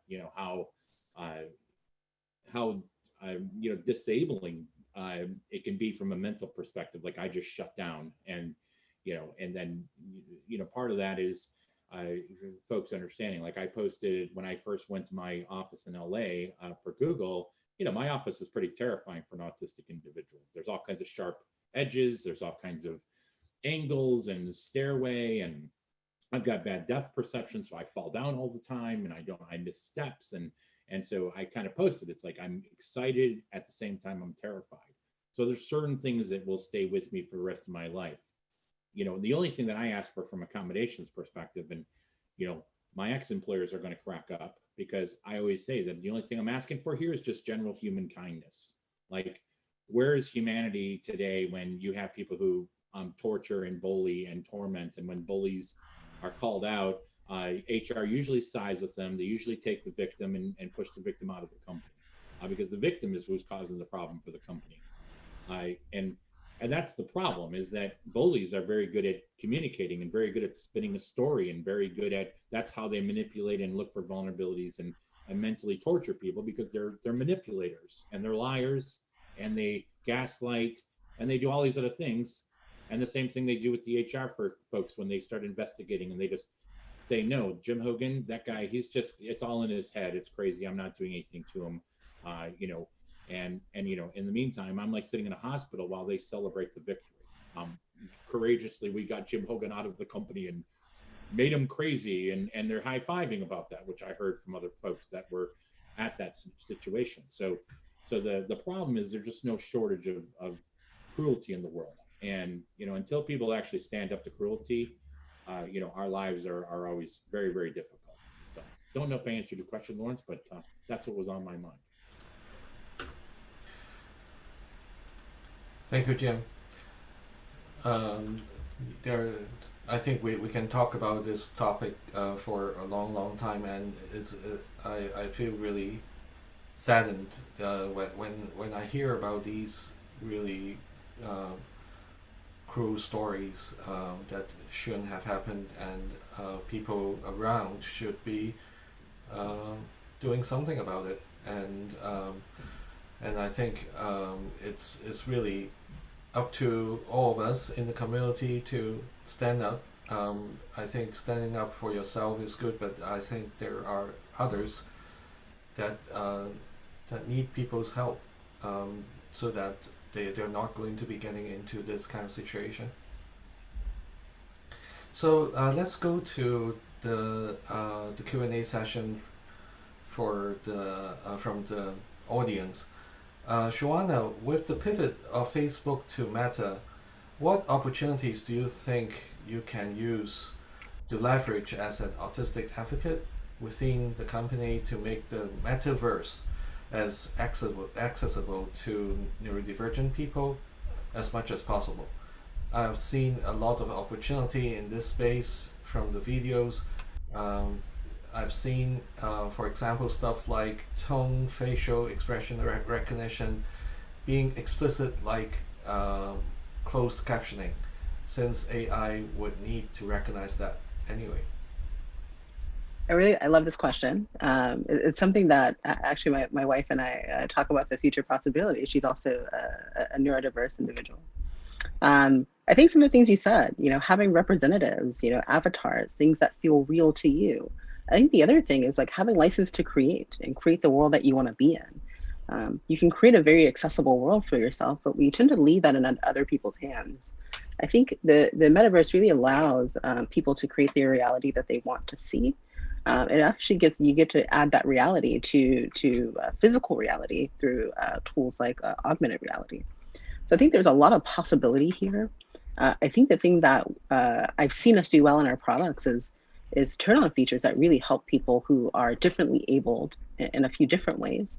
And I think the way that we do this is listening to our internal people, as well as getting advice from partners in this field. So I think the metaverse really opens up new opportunities, the same way that the internet did for neurodiverse people, and giving us other ways to communicate with people that don't rely on us being physically present in a space together, and might not even require some of the behaviors that we find neurotypical in that environment. So I think there's a lot to do here. So the next question is probably for Jim. Hi, I'm a developmental behavioral pediatrician. I'm passionate about early diagnosis and starting services for my patients. Many are now transitioning to adulthood.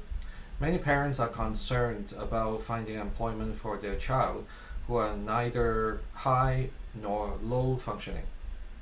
Are there opportunities at tech companies where patients at this level of functioning could find employment with tech companies? It should be a question for both of you. Yeah, and in my answer is there's organizations that help folks transition from school to work, you know, like such as Else for Autism in Florida and many other companies like that. What people need to understand about getting into Google or getting into Meta is that that it's they still do look that you have the experience and things, so it's very difficult for an entry level. Intern roles are something that we should probably work on, to have a program. What we're trying to do is change the way that these systemic biases are keeping people out of companies, and and that's really where the work is going. So whenever I give a talk, people just ping me and say, I'm autistic too. I want a job at Google, and then I remind them that I'm in the 38th year of my career, and my life has not been easy. So and I didn't get hired by Google because I'm autistic. I got hired because I have like a vast amount of experience. So there's really just bridging the gap between the career programs that exist and getting folks ready to enter the workforce, and that's where we definitely have to do a lot of work to bridge that gap. Yeah, and I can add some other points from my perspective here. Yeah, similar to Jim, really the experience is what got my foot in the door at Meta, even without the degree. And I think there are definitely stigmas against people who don't have degrees for various reasons. I think that there are, I've seen programs and I've been part of programs like internships, which really help people experience the work environment before they're hired. I think there's also measures that specifically the tech companies that I work for take to include these individuals, include them early. I know, Jim, you mentioned some external partnerships, and at Meta we have this too, with being able to talk to neurodiverse people from Meta and hear their journey. I'm a part of this with this company called Integrate next week. We'll get to talk to some people who are high school and college school students who are starting their career, and they want to know the experience and the path that we might take. So I think there's a lot that you can do to open up the door for the people who have the knowledge where you might not, and it's okay to say, hey, I need help with establishing these things and establishing these programs. So I think that my final answer is just hope. There is hope, and there is a future for neurodiverse people in all sorts of fields. I just happen to work in tech and be an advocate for tech.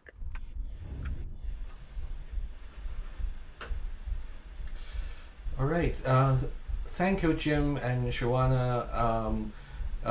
You have really told us a lot of really important stories, and this is really a start for a lot of people in the audience to understand about their identity in all sorts of ways. You have agreed to continue answering a few more questions in the Hublo platform.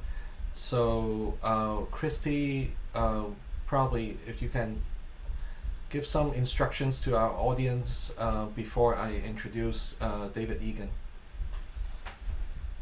And I just wanted to thank everybody for having me today, and apologize for my audio issues. The terrifying part about being autistic is, these type of things terrify me, and having people upset about audio issues is definitely something that I take strong in my heart. So apologize for that. I know if there was some comments, and those comments were happening live, which didn't make my performance any better. So thanks for having me.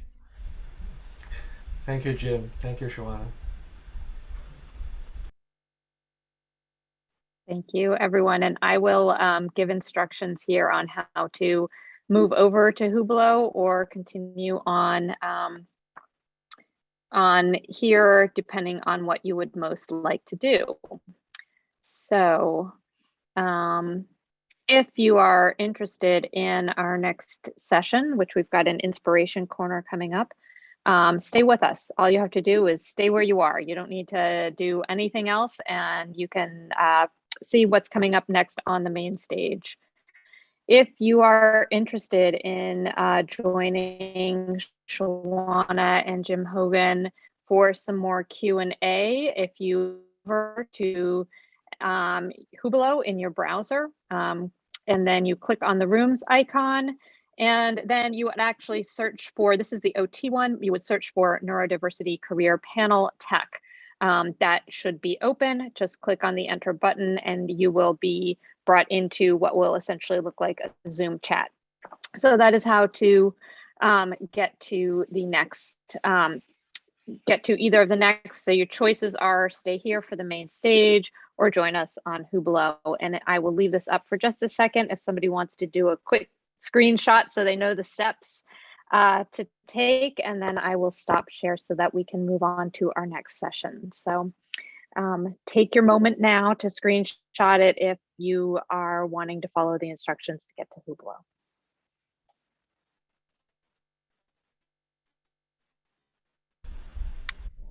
All right, and I will stop my share so we can move on to the next session. Thank you, Christy. So now I'd like to first let me get ready for introducing David Egan. David Egan is a community relations manager from Source America. He is a trailblazer and champion of the rights of persons with disabilities, having served as a Special Olympics Sergeant Shriver International Global Messenger and a Joseph P. Kennedy Jr. Public Policy Fellow. He is the first person with intellectual disability to be selected in this position. He worked in this position with the Ways and Means Social Security Subcommittee and the National Down Syndrome Society. He serves on several boards and represents individuals with Down syndrome on the NIH Down Syndrome Consortium. He is the author of More Alike Than Different, My Life with Down Syndrome.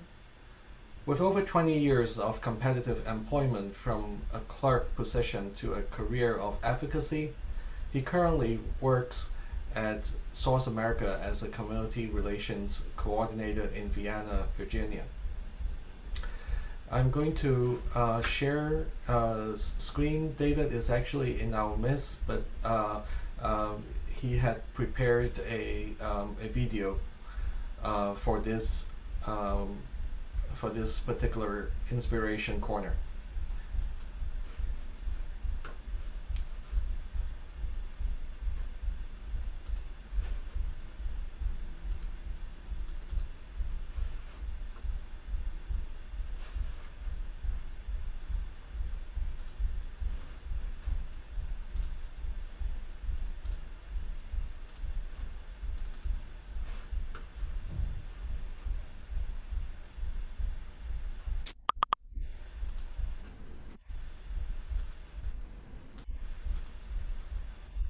Hello, everyone. My name is David Egan. Thank you, Ms. Tan and Dr. Fong, for asking me to speak at the Neurodiversity Summit. It's a pleasure and honor to share my thoughts with you all. I live and work in Vienna, Virginia, near Washington, D.C. I'm a community relations coordinator at Source America, which is the largest nonprofit organization that focuses on promoting employment choices for people with disabilities. I'm happy to share with you my story and focus on employment and how I moved from a clerk position to a career of advocacy. When I was 10, I had my tonsils taken out. On our way to the hospital, I asked my mother if the doctors would take away the Down syndrome thing too. She did not expect that question and immediately said, "The Down syndrome will stay with you all your life, but does not stop you from having dreams and being successful." She was right. Having Down syndrome does not define me as a person. There's so much more about me than the Down syndrome. Each one of us with Down syndrome have unique personality, family, and traits, while at the same time, we are bonded by our trisomy 21. We form one community with a mix of diverse individuals from every ethnic and socioeconomic background. As a child, I was dreaming of winning many races in Special Olympics and used to watch C-SPAN and tell my mother that I wanted to give speeches at members of Congress on Capitol Hill. As a young adult, I told my dad that I wanted to have a job and be a champion of the rights of persons with intellectual disabilities. I'm proud to say that many of my dreams became a reality. Preparation for employment starts early in life, and it is an interesting journey. At home, I'm included in the fun and the not so fun activities. My disability is not an excuse. While I learn about work at home with family responsibilities, my formal preparation for employment launched with a few internships. One with the National Wildlife Federation, and then with the internship at Booz Allen Hamilton Distribution Center that landed me a competitive job for 2 decades. From 1998 to 2013, Booz Allen was my employer. In 2013, the distribution center was outsourced to CBRE, and I reapplied for the job in the same facility. So CBRE became my employer, and Booz Allen Hamilton was my client. As I told you, my dream was always to help people with disabilities. So in 2014, I applied to the Joseph P. Kennedy Jr. Foundation, and I got selected to serve as a public policy fellow. I launched my career from a competitive job as a clerk to be the first person with an intellectual disability to serve as a public policy fellow. It was a true historic milestone. In that role, in 2015, I worked with the Ways and Means Social Security Subcommittee on Capitol Hill, and then with the National Down Syndrome Society.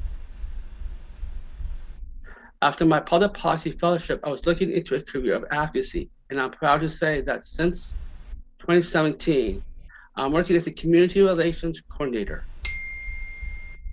I met the Source America team at the Special Olympics International Winter Games in Austria. My desire to work there grew, and I found out about the partnership with Special Olympics, and now I continue to strengthen it. One key aspect of my employment journey is that I was always in a competitive job and always fully included in the workplace. All of my employers, Booz Allen Hamilton, CBRE, and Source America, treat me like all other employees, pay me fair, equal wages with full benefits. Working in an inclusive, competitive environment matters to me because having Down syndrome does not exclude me from having a job like any other person in my community. I think creating work environments that are inclusive is important for all of us. What does competitive, inclusive workplace mean? An inclusive environment means that the employer and those who work with me acknowledge my capabilities. It means that I'm accepted in a group. People respect me. They ask for my opinion. They have expectations of me. They believe in me. They value my work. They think of me as one of them and not one among them. Employment is important to me because it defines me as an adult who is self-sufficient and independent. It gives me a purpose and a way to contribute in our society. I would like to highlight my testimony about competitive employment in 2011 at the Senate Health, Education, Labor, and Pensions Committee. I shared my story and told the committee that hiring people with disabilities is a good business decision as well as a social responsibility. My neurodiversity should not exclude me from belonging in my community and having a competitive job. I am proud of my journey. Advocacy and public policy have always been a part of my life with multiple leadership opportunities. As this summit is at Stanford Medical School, I want you to know that I'm also very involved with the National Institutes of Health, include research project led by Dr. Parisi, who graduated from Stanford Medical School. I am the self-advocate representing adults with Down syndrome on the NIH DS Consortium. I spoke several times to the scientists, researchers, and advisory council about good research and medical advances. I also urge families and individuals to volunteer and participate. My family and I have been involved in research studies for a long time. and I have been involved in research studies. My dad and my younger brother joined me in the studies. So I'm engaged not only as a participant, but also as an advocate and hopefully a beneficiary of the findings and recommendations. So you may wonder, why do I care and participate? I not only care, I also dare to dream and hope that the next generation of individuals with neurodiversity can live long and prosper. According to Star Trek science officer Spock, it teaches us that living longer is not enough. Prospering and having a good life is critical. All through my journey, I have focused on breaking down barriers and opening up opportunities for people with disabilities. I strongly believe that research can play a critical role in our well-being. Good research is an investment that pays off. Our quality of life could be improved with further research, from the womb to the grave. Let us focus on our shared humanity, despite our differences and diagnosis. I'm not asking scientists to change me. I'm comfortable with who I am. Participation in research is more about understanding our health risks and giving us a boost to lead fulfilling lives. So I hope that you and I will continue to prosper and advocate for people with diverse brains throughout our life. Author's book also reminds us that the things that make us different are the same things that make us awesome. Having a disability is not an obstacle to being successful.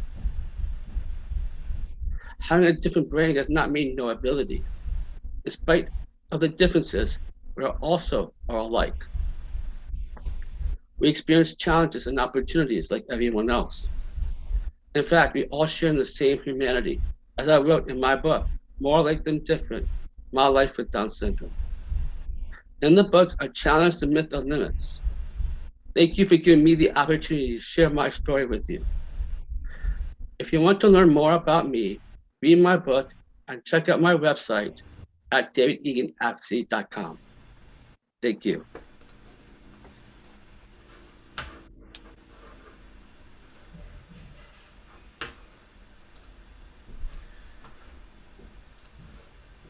Thank you, David. David is actually here on joined the call.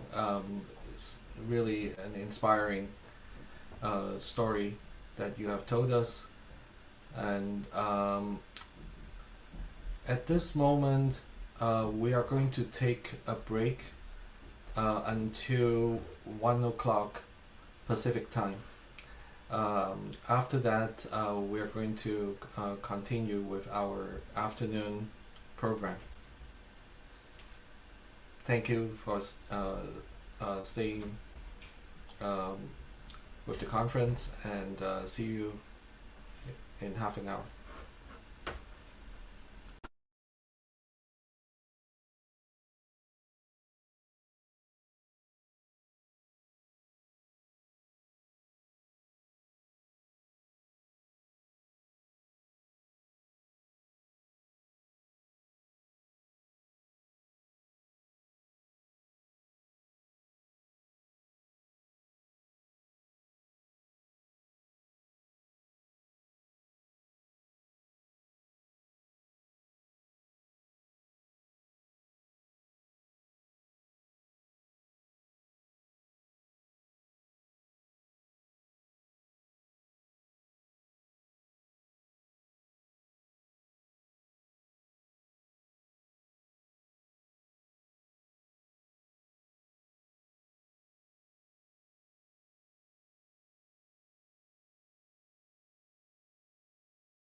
Welcome to the Stanford Neurodiversity Summit. Some of you may have participated all along in the summit. For those that just joined, welcome to the summit. We'd like to let you know that all sessions are recorded. Please check our summit website for YouTube videos. All questions from the audience will be submitted through the Q&A function at the bottom of your screen. The moderators will try to cover as many questions as possible. After the session, we'll provide instructions on how to use the Hublo platform for additional Q&A with the panelists. With this, I'd like to introduce the moderator of the Neurodiversity Career Panel focusing on occupational therapy. Our moderator is Dr. Cypra Brown, together with panelists Dr. Bill Wong, Dr. An Nguyen, and Romina Lynn Reyes. I will introduce Dr. Brown. Dr. Brown is an assistant professor and business owner. She received her master's degree in occupational therapy in 2016 and doctorate of occupational therapy in 2018. Dr. Brown's doctorate focus on increasing quality of life through occupational engagement for individuals with serious mental illness, transitioning from homelessness.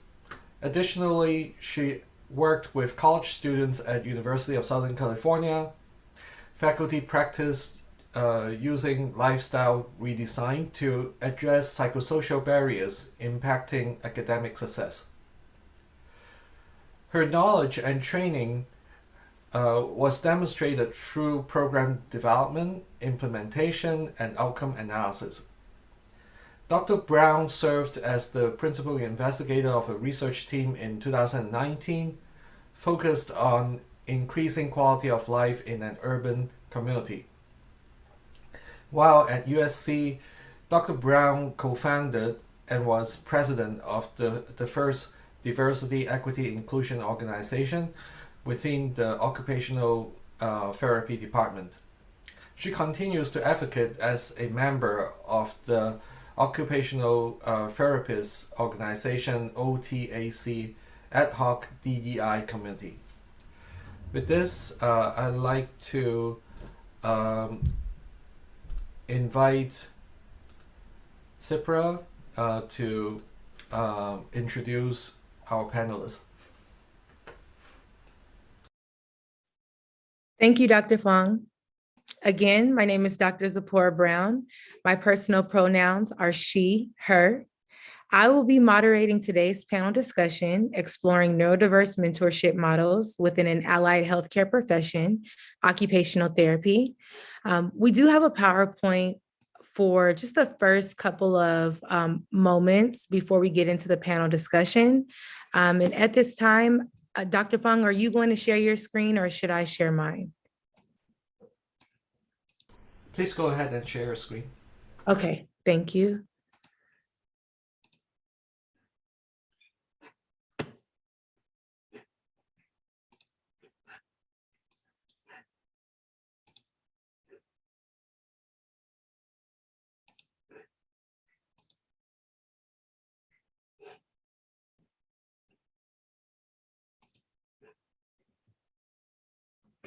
So at the end of this panel presentation, we seek for you to understand the importance of cultural humility in order to support the career development needs of neurodiverse individuals, learn the importance of neurodiverse mentorship from the perspective of an allied healthcare profession, and also understand the core components of various neurodiverse mentorship models so that perhaps you are equipped to advocate for and or implement such models within another field or setting as applicable.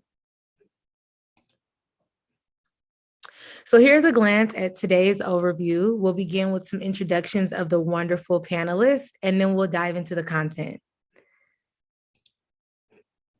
So again, my name is Dr. Zipporah Brown. Dr. Fung has already introduced me.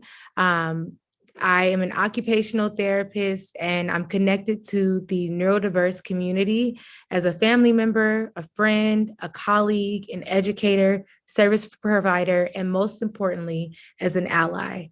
It is my honor to moderate this panel, and at this time, the panelists will introduce themselves and share a little bit about their journey, and we'll start with Dr. Bill Wong.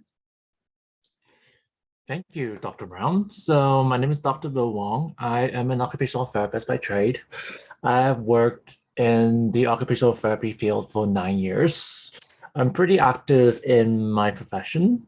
And let's see, in terms of how I connected to the neurodiversity, I was diagnosed as an autistic person in 2010, which was between my first and second year of occupational therapy school.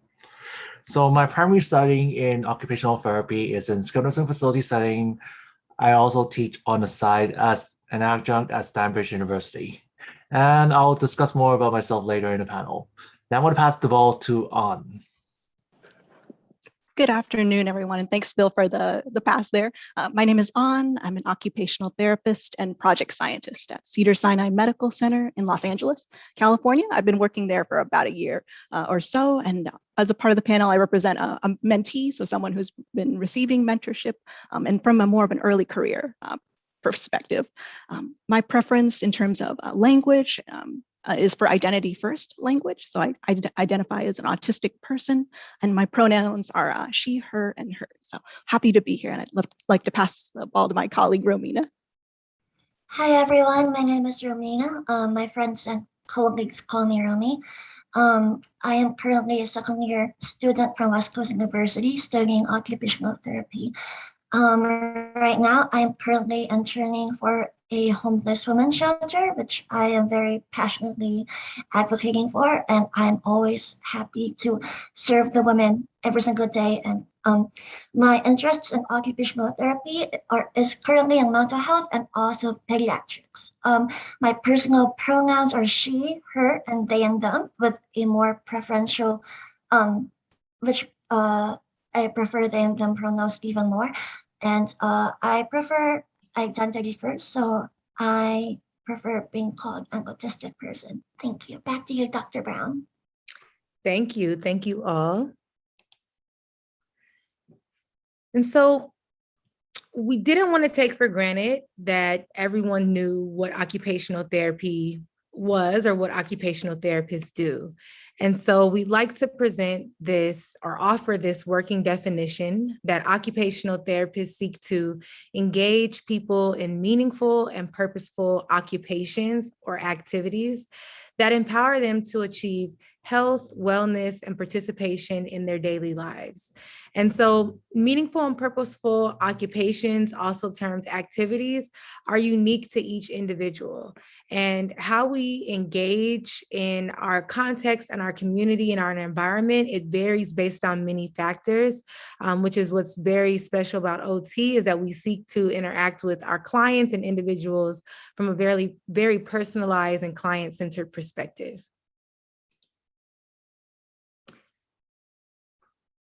So we have Vision 2025.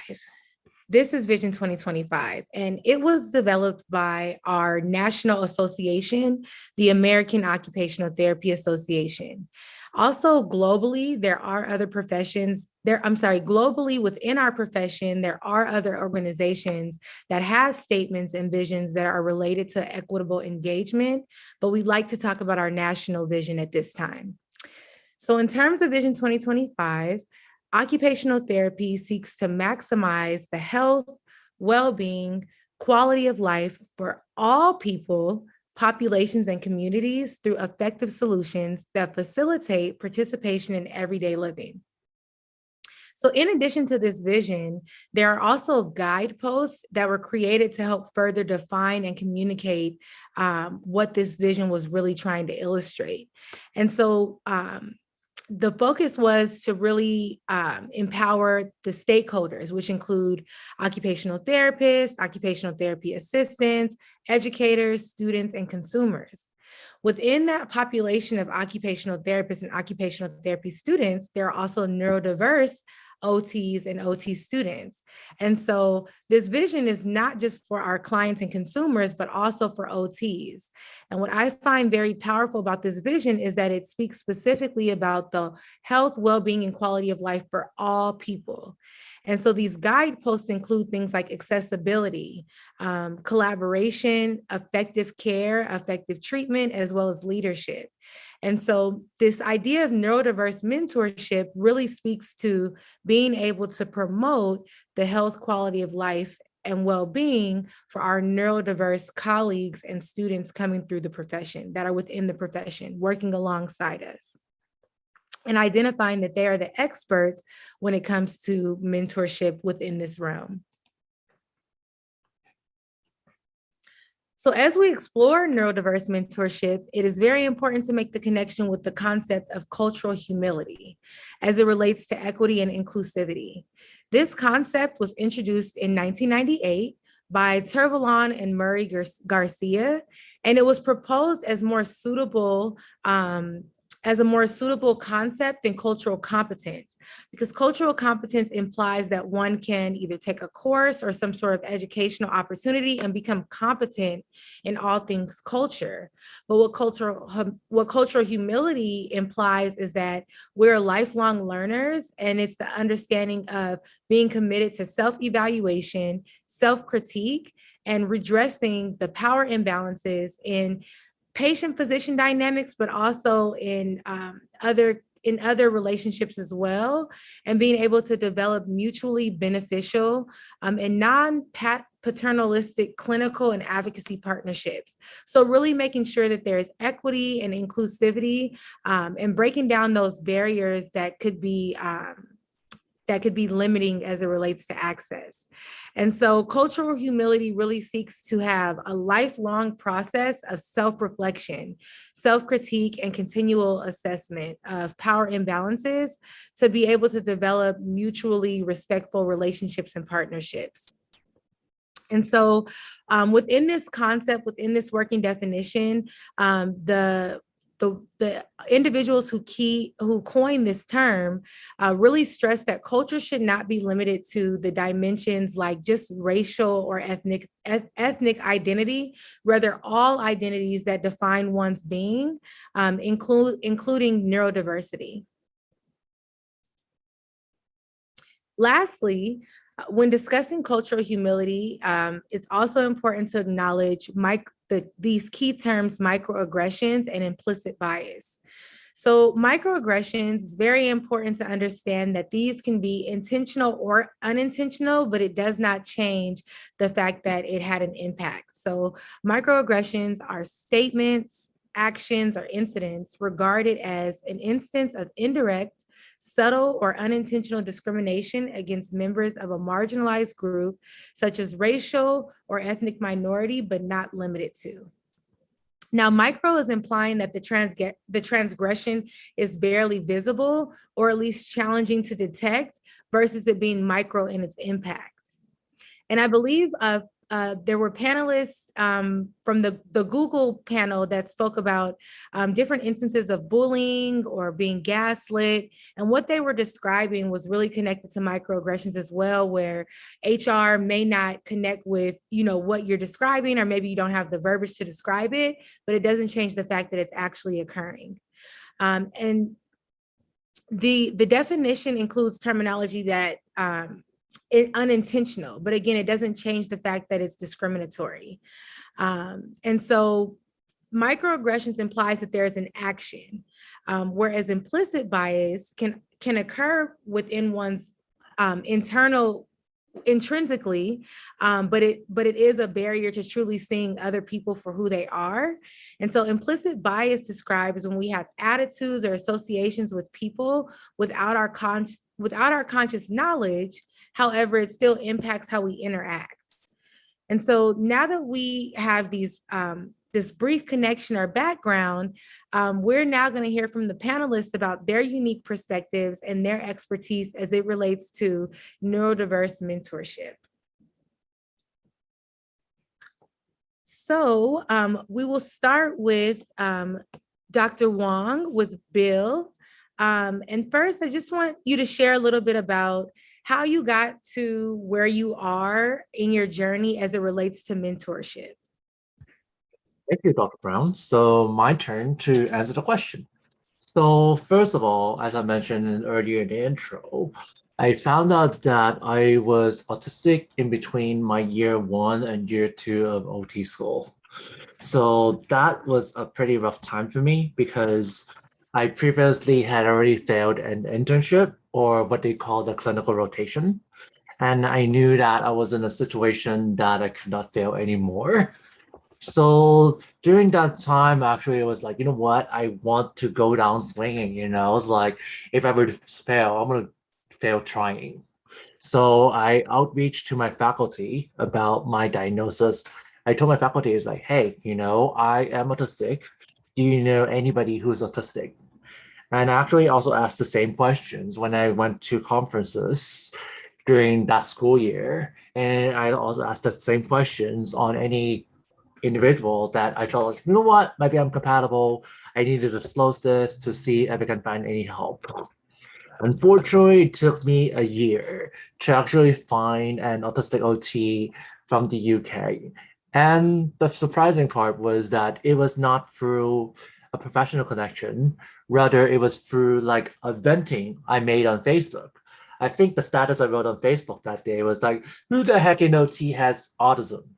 And then there was this caregiver from the UK that said to me, like, hey, there's this autistic OT from the UK. He had been practicing 3 years at the time.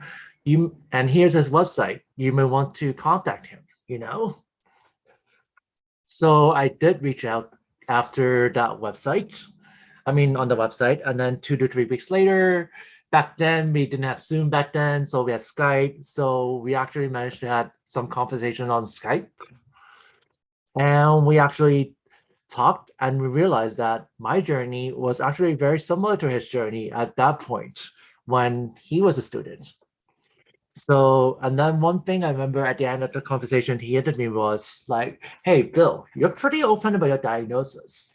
Maybe if you become an OT someday, you definitely can help some people. So that really stuck with me. And fast forward to 2012, I passed my boards and I studied my doctorate as well. So, and then another thing that happened to me during my journey was that I did my doctoral experiences with a supervisor from the UK. So it's like a project advisor, so to speak. And that project advisor exposed me to different international communities across the globe in OT. And that sort of was how I sort of took off. I was like, because since I got involved in my doctoral studies, it seems that more and more people, they realize like, hey, there's this autistic OT from the United States, he is progressing along in his journey to become an occupational therapist. And I realized that, and I think over time, there had been quite a bit of autistic OT students have been reaching out to me over the years. And I also had some faculty over the years reach out to me. It's like, hey, I'm this autistic student and we want to see if you can actually give us some pointers on how to help out. So that's the importance of networking right there.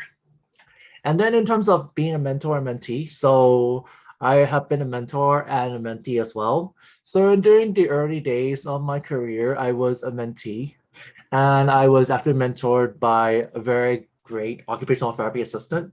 And she undertook me under her wings for a couple years before she passed away.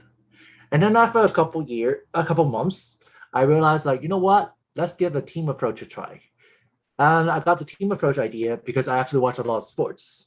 And I found that a lot of successful teams, they not just have one coach on one particular area, they have like assistant coaches. I was like, why not give that model a try, And then I also have some formal and informal mentorship. So for me, for my mentorship, I would say they're more informal by nature because I was not part of any kind of structured program. But I also like, as An will share later, so I was on the mentor end of a formal mentor relationship. And I think that pretty much, oh yeah, and how do I get involved in an organization about diversity? So I was like, well, looking at my CV, I looked at my own professional experiences, I realized that my career is relatively successful to other autistic students or even occupational therapists who are in the fields. So like, why not I give back to that community and see if they can benefit from my wisdom? So I'm gonna give it that. I'm gonna pass the ball to An. So before you pass the ball to On, Bill, you just shared so many amazing things, and I just kind of want to just pull some key points there. So you spoke about how you received your autism diagnosis when you were in grad school, and how that was very challenging because you were in an internship, you weren't doing well, you knew that you had limited opportunities. And so you really advocated for yourself and did a great job with networking, both virtually and in person, to really be able to find your supports and your community that really propelled you to now being an expert in the profession. And so I think that that's really important when we think about mentorship, is that it may not be in your home community, but potentially you can find on Facebook or Instagram or these other platforms, you may be able to find mentorship. And so you spoke about how you had one-to-one mentorship, and then you also found the benefits of a team model because there were opportunities for you to gain mentorship in different areas from different people. And I think that's really valuable as well, right? It's like there's so many different layers and it's multifaceted that having mentors in different areas can be beneficial to your overall growth. And then you also spoke about wanting to give back, you seeing the benefit of having mentorship. And so wanting to be able to mentor others because you know, in those pivotal moments, it was very powerful to have mentorship to help you through to get to the point that you're at now. And so that kind of transitions into how you became connected with On through you joining a mentorship program with one of the DEI organizations within our profession. And so you were connected with On. And so On, if you would share a little bit about how you identified that having a mentor would be valuable or important for you. And once you identified that, how did you go about finding a mentor? Absolutely. Thank you, Dr. Brown. I think you put it so beautifully, what Bill had shared. So to answer your question, so I really started looking for a mentor after I graduated occupational therapy school, starting a brand new career. And I knew I just wanted to look for some more advice, someone who'd been a little bit further down the road for advice for how to navigate this new career. Coming out as a new OT, a new practitioner.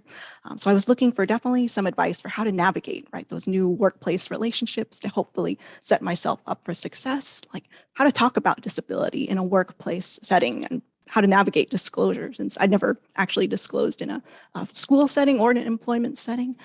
Like Bill, I was diagnosed as an adult too, so more in my early 20s or so, right before OT school. I was also interested in learning more about accommodations. What do I ask for? How do I ask for that type of stuff? As well as just other issues of, how do I maintain work-life balance and handle the stress of, starting a new job as someone who is neurodiverse. We talked a lot, I know, in our discussions with Bill and our mentoring, we talked about professional behaviors and professionalism as a young OT, as well as just opportunities to continually develop yourself as a professional. So Bill's actively involved in a lot of leadership at a national and state level within our profession. So it was really great to hear from his experience in those roles as someone to look up to. Once I knew that those were all things I was looking for in a mentor, how did I go about finding a mentor? So I'd been involved in an organization that Bill's involved in. It's the Coalition of Occupational Therapy Advocates for Diversity. It's a nonprofit within our profession, abbreviated COTAD, that does a lot of DEI work within our profession to promote diversity, equity, inclusion within the OT workforce. So I'd been involved in that organization as a student. We had a chapter organization organization at our school, which I helped to co-found, as it were. And so I was aware about COTAD, and that they did have a minority mentorship program, was something that they had. And so just reached out and requested a mentor with a disability. I didn't know it would be such a great match. Bill, we share the same diagnosis. So that just happened to work really well, that we were able to be connected through that program.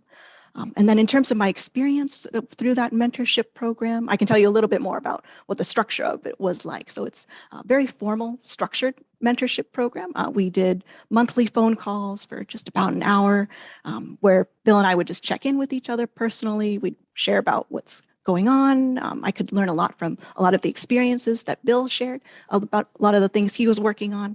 And then I brought my own questions to those interactions, really trying to come prepared as much as I could.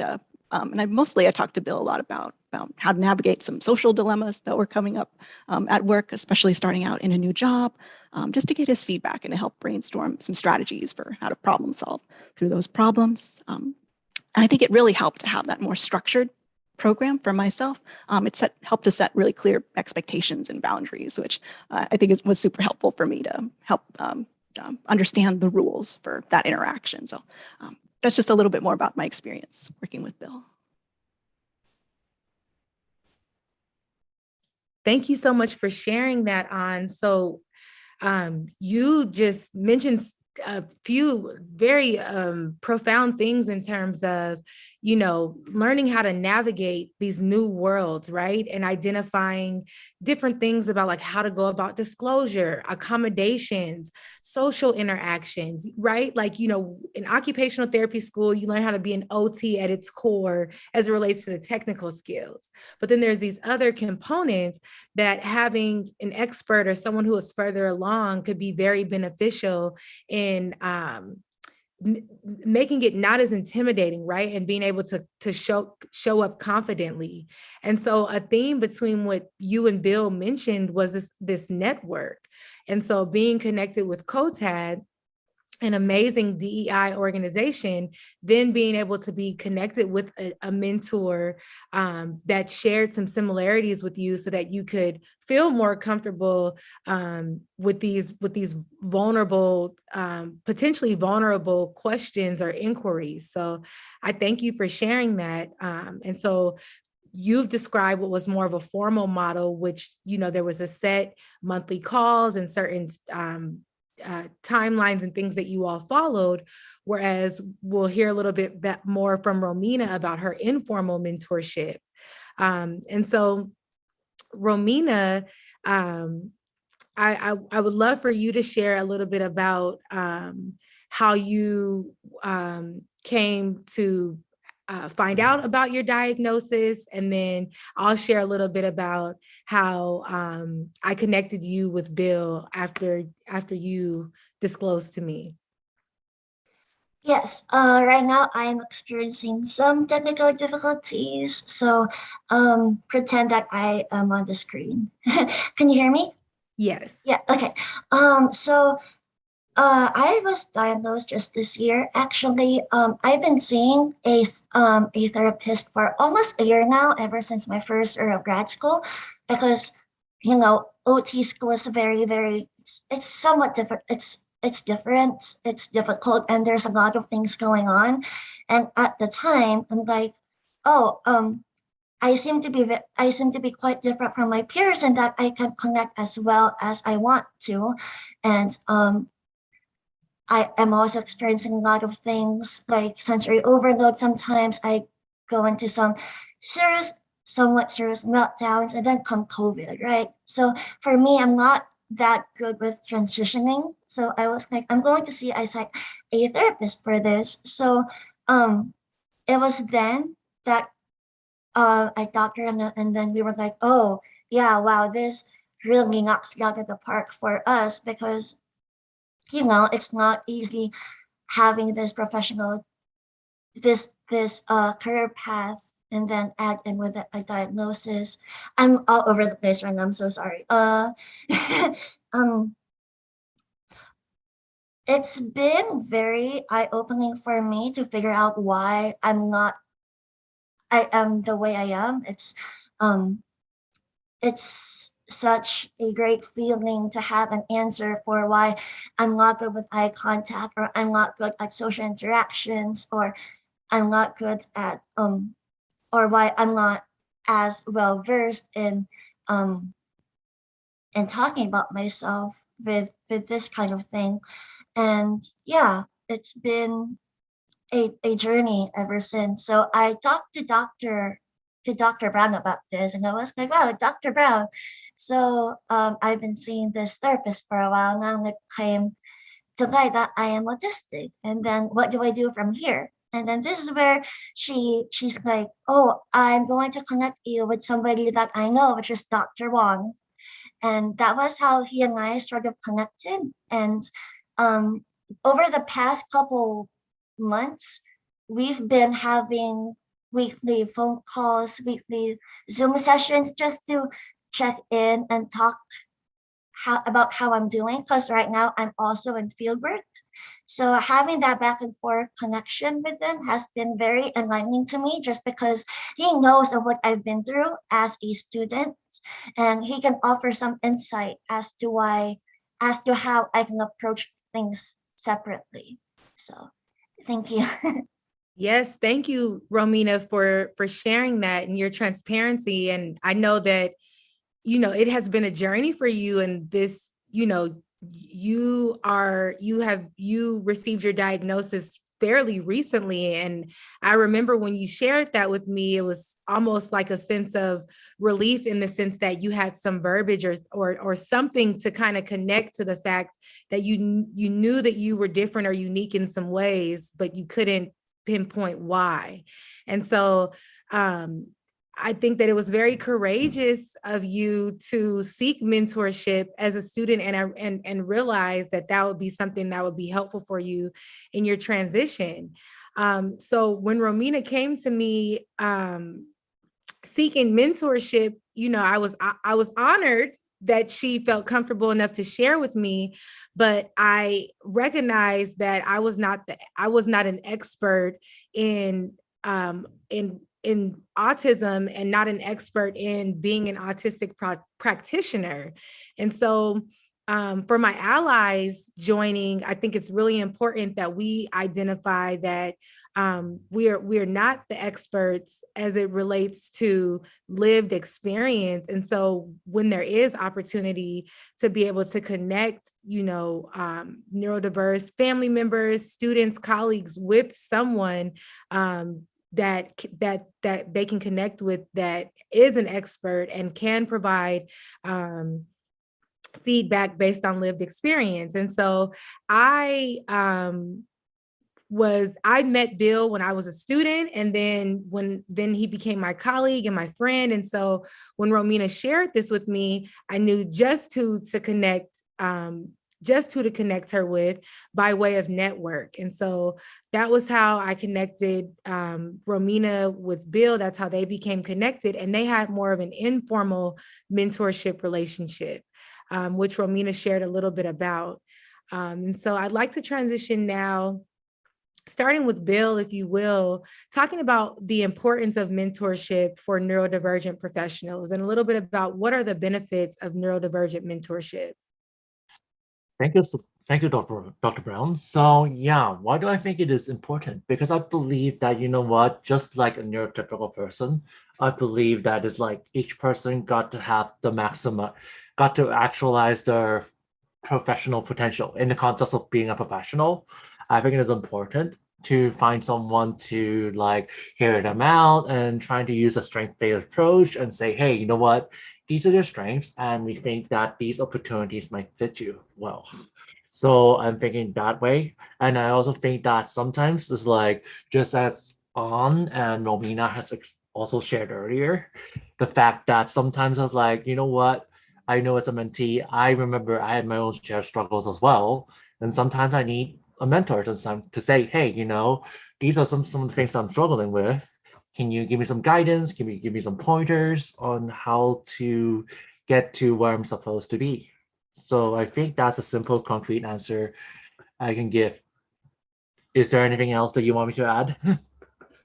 No, that was great. I'd love to hear from An in terms of why mentorship, why you believe mentorship is important for neurodivergent professionals, and some benefits that you've identified. Absolutely. And I think I would echo a lot of what Bill actually said, just helping people to set them up to succeed and thrive in the workplace. I think a mentor can be super instrumental to that process. Certainly for myself as a neurodiverse individual, I found mentorship was really helpful for me to help problem solve some of those new problems I'd never encountered before, and help to compensate, I think, for some of the difficulties that I do have as someone who's neurodiverse. I can give an example for myself that sometimes it's really difficult for me to think about solving problems flexibly. So I can be very black and white in terms of my thinking, like all or none. And I can also be very focused on the details of the problem, right? So I'm kind of seeing the tree for the problem, but it's hard to take a step back and see the forest and the big picture. So those can really trip me up in terms of solving problems when it comes to work, and navigating those critical professional relationships, be it with coworkers, with supervisors who can be kind of those gatekeepers to further career opportunities. So I feel like it's definitely helpful to think through and help problem solve some difficulties that may come up in those areas. I'd also like to add that it can also be really helpful. I know from especially within the autism community, I know oftentimes mental health conditions can also be comorbid in our community. For myself, I can share that, I also deal with issues with a lot of anxiety and post-traumatic stress disorder from, in the past with relationship trauma and whatnot, and, difficulties with past relationships. So those can also get in the way. And it's been really helpful to have a mentor for kind of that emotional support. As a benefit, I find that it's easy to, sometimes feel really isolated and, with those negative emotions, and to feel kind of frustrated and kind of stuck with those problems. So having a mentor to help talk through some of those stressors. Bill was really great at helping to validate those emotions I was going through, to help me, again, focus on practical strategies and solutions to those problems to keep moving forward. But he was also a really objective third party to take a look at some of those problems. So he helped to give me some context that, some of that stress was just normal part of starting a new job, and, help prevent me from over catastrophizing and getting stuck in those negative cycles of negative thoughts. So he really helped to keep, think about the big picture for me and help to keep things in perspective. So those were some of the benefits that I found. Thank you, An. Just to highlight something that you shared, this idea of being able to talk through things and having a mentor that was objective, but objective from the sense of potentially being able to connect with you in terms of like why you might think something is the way it is, or why you might view something from this lens, but then also offering a perspective from experience so that you can be equipped to then critically think and approach it from a better informed place, right? But having a safe space to even be able to talk through those things and know that you'll be heard and not judged or like assume something is wrong, versus like, okay, I see what you're saying. How about this? So thank you for sharing that. Thank you for your transparency. Romina, would you like to add why mentorship has been important for you and why it's important for neurodivergent professionals, and maybe some benefits? Yeah, of course. I'm just going to echo a lot of what Dr. Wang and An have said. Neurodiverse mentorship is important to me because they know like where they're coming from. So it's a shared experience for all of us, even though our traits may be different. Some of them are also very connected. So hearing that from another neurodiverse mentor has been so affirmative and so positive for me, because for me right now, Dr. Wang has been really, really helpful with, again, problem solving, because I'm somebody who struggles a lot with executive dysfunction. Like I have poor memory and I have poor time management skills. And Dr. Wang has helped me troubleshoot each and every one of those aspects so I can be successful in my internship right now. So yeah, it's been quite validating for me too. So it's important for us to have that kind of network, someone for us to just lean to, and someone for us to just, say, hey, it's okay, it's normal, you'll be okay and you'll be fine. And here are some ways that you may be able to get through this. So that's why I think that mentorship from this angle is paramount in this occupation. Thank you, Romina. So a core component that has come from what all three of you shared is this this idea of being able to normalize neurodiverse experiences. And this neurodiverse mentorship model, whether it's one-to-one or team-based, it gives the space and the opportunity to be able to normalize experiences that could be viewed as irregular or not normal to neurotypical individuals. And so also in thinking about core components or just benefits, a community has been formed, right? Like now Romina knows On by way of Bill, and now there's this kind of community that's been built from the mentorship model. So although On is not Romina's mentor, On is has more experience professionally than Romina. So then that also gives Romina another individual in her network that they could reach out to for feedback or advice. And so this idea of neurodiverse mentorship also fosters community in being able to seek comfort and support along the journey. So along those lines, let's speak a little bit about the characteristics of a good mentor from your lens. What do you think is a good mentor? Now, Bill, you have the perspective of being a mentee and a mentor. So what are your thoughts on the characteristics of a good mentor? Okay, thank you, Dr. Brown. So some of the characteristics, I'm going to be short and sweet since we are going fast on time here.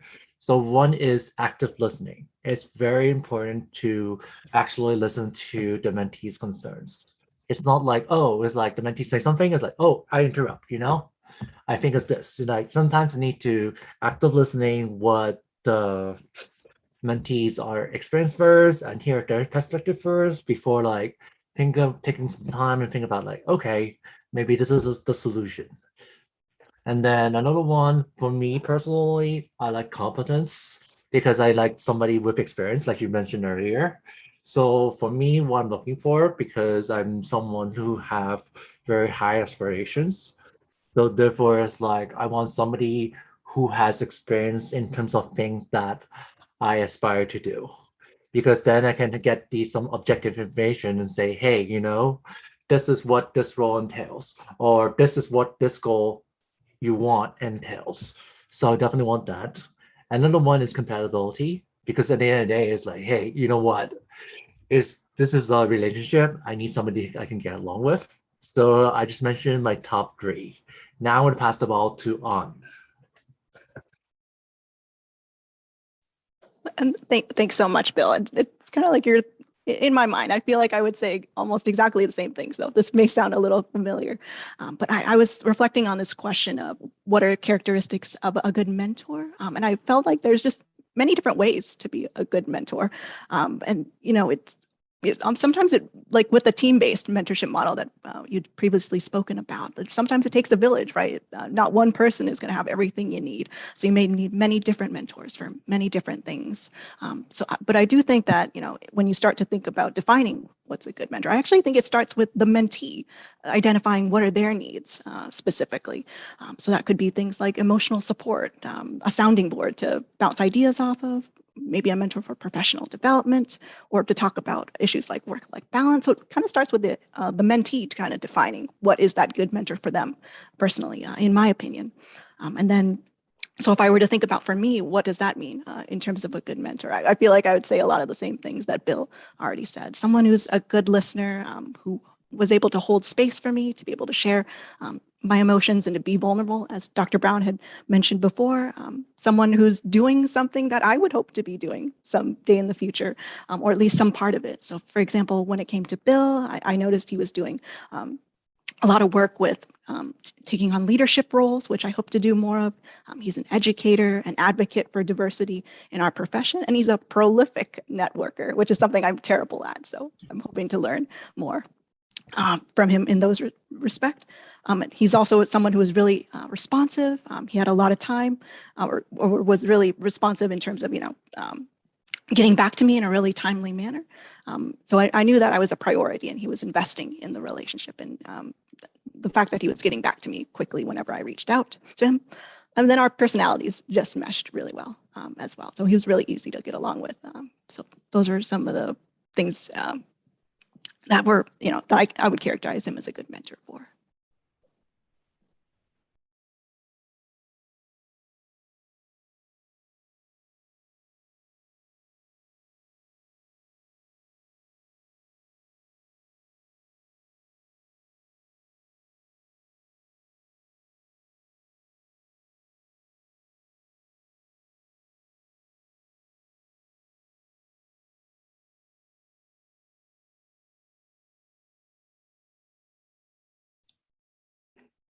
Okay, thank you, Bill and An.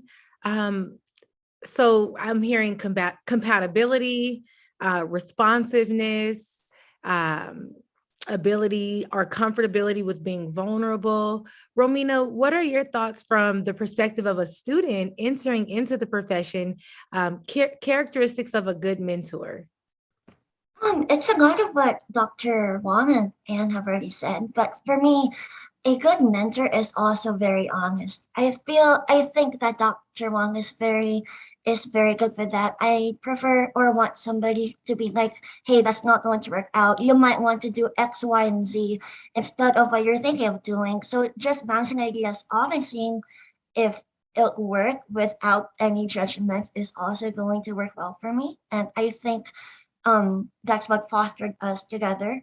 And I also prefer somebody who's flexible because I'm a student, so our schedules change like almost every day. And he's also an adjunct professor, so having that flexibility to be, hey, may I see you at this time instead, or do you mind if we push the meeting back just a bit, is also very important to me because I want to respect his time and mine.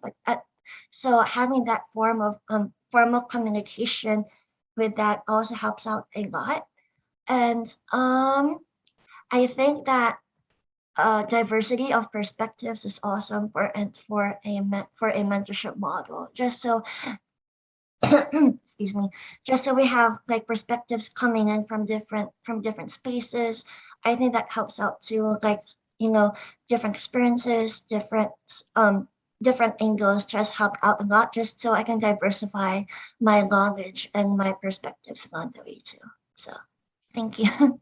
Yeah, thank you, Romina. You just highlighted a few more core components when we think about this idea of neurodiverse mentorship models. And that's this idea of non-judgmentalness, right? Approaching as a mentee and a mentor, being non-judgmental, and then also that flexibility aspect that things are going to come up, things are going to change, but being flexible and non-judgmental as different things arise. And it sounds like within the dialogue we've had today, this idea of having a non-judgmental mentor supports or propels this comfortability with being vulnerable to be able to find solutions and enter into school, the workforce, internships with more confidence, feeling equipped that you've been able to talk through these things. So I know that we have about 12 minutes left. And so we definitely invite you to join us in our room on the Hublio platform, but we'll have a couple more questions here. And then if there's time, we'll open it up for the Q&A. So I'd love to hear from you all about any tips on how to get the most out of a mentor-mentee relationship. What would you, outside of the great insight that you've shared so far, are there any other tips that you'd like to offer to our audience in terms of how to get the most out of a mentor-mentee relationship? All right, since I've been going first, I don't mind going first. So there's one tip I have is like, you know what, just take your time. You don't have to rush yourself in terms of finding a mentor or a mentoring team. It's okay to do some window shopping to find out who you want to be a mentor. And then it's like a romantic relationship, it's like when you think the timing is right and you think the match is right, just pop the question.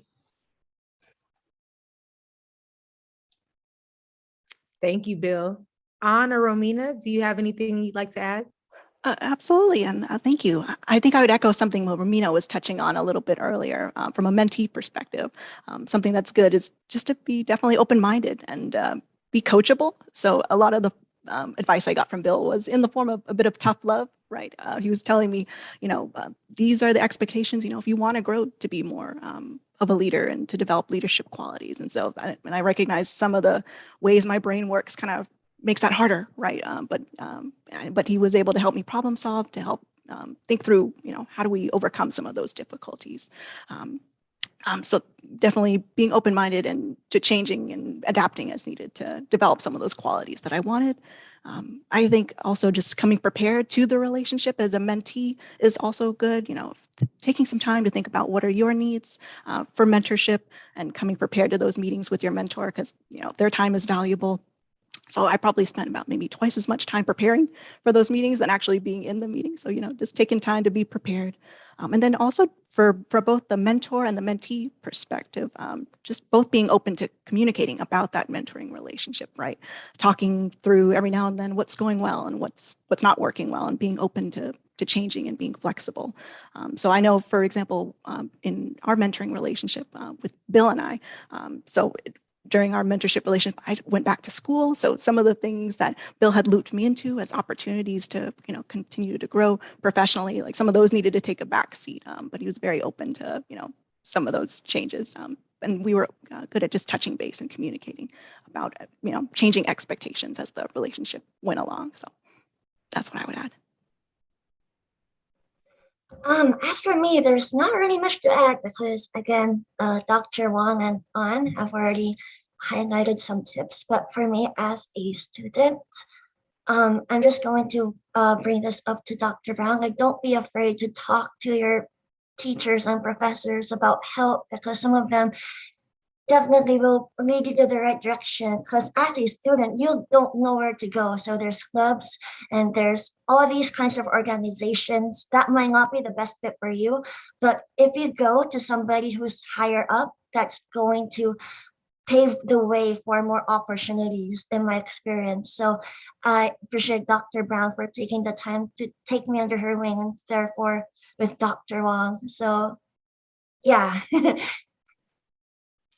Thank you for that, Romina. My absolute pleasure. And this was a unplanned but great segue into what will be our last question, also call to action as it relates to being an ally.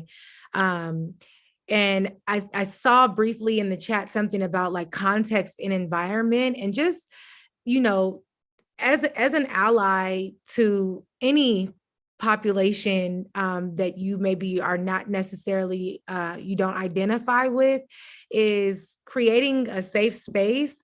And I think that going back to our definition of cultural humility, being able to self-reflect and self-critique and know that you're not the expert in every instance, but it doesn't mean that you can't be a support and provide connection or appropriate accommodations, or just being open to hearing and not assuming that maybe lack of eye contact implies not paying attention or lack of attention, right? And so this idea of not being judgmental and unlearning many of the things that we've learned to be able to have a more inclusive environment that is safe for everyone. And so I pose this to, I think Romina is gonna take this one, but talk to the audience about, and this is specifically for neurotypical individuals joining, how can we be an ally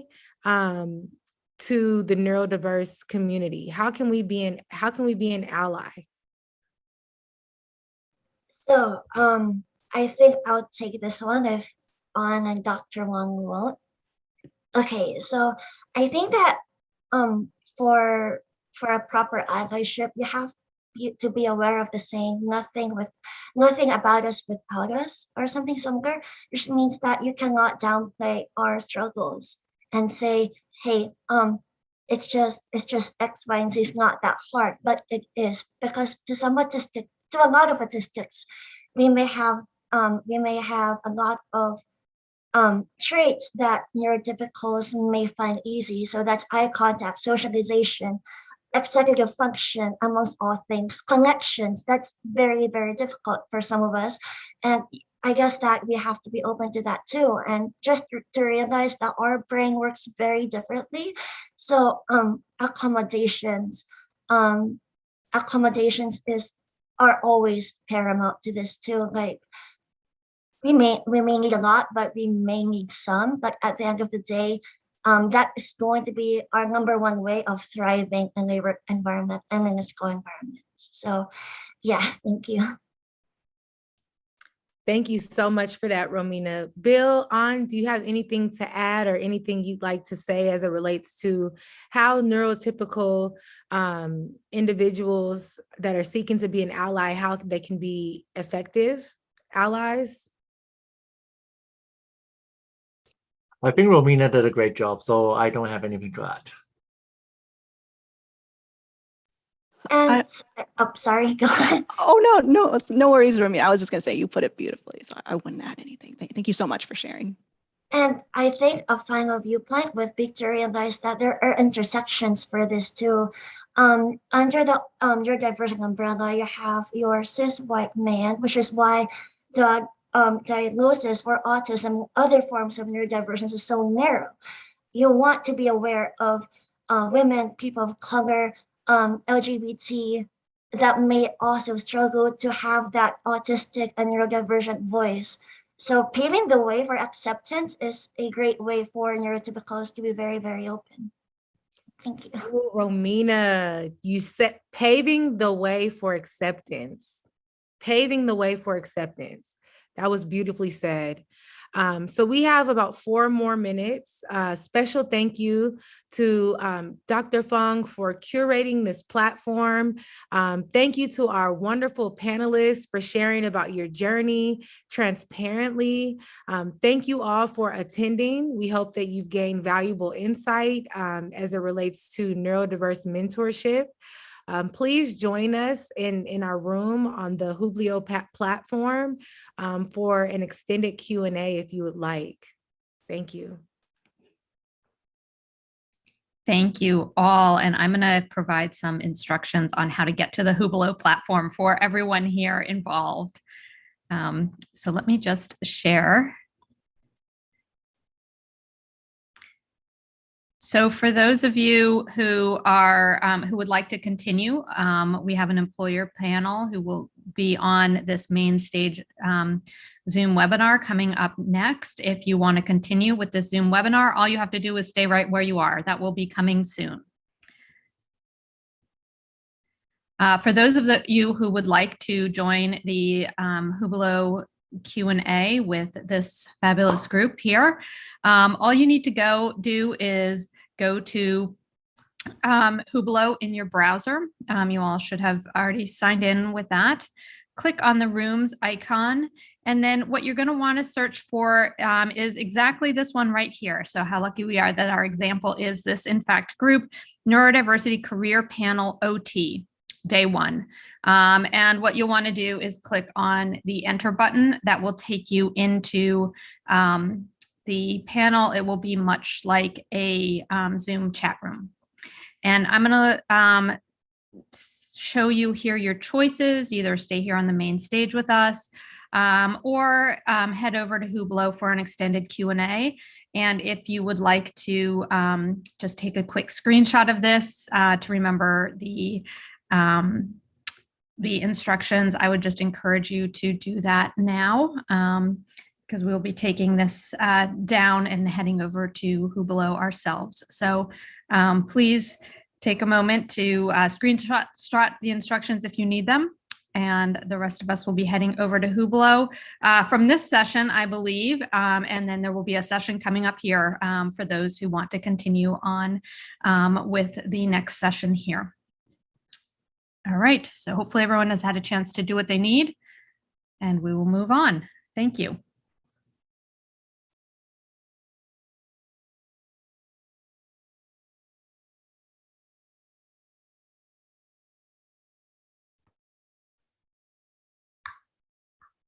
Welcome to Stanford Neurodiversity Summit. Some of you may have participated all along in the summit. For those of you who just joined, welcome. We would like to let you know that all sessions are recorded and transcribed. Please check our summit website for YouTube videos. All questions from the audience will be submitted through the Q&A function at the bottom of your screen. The moderators will try to cover as many questions as possible.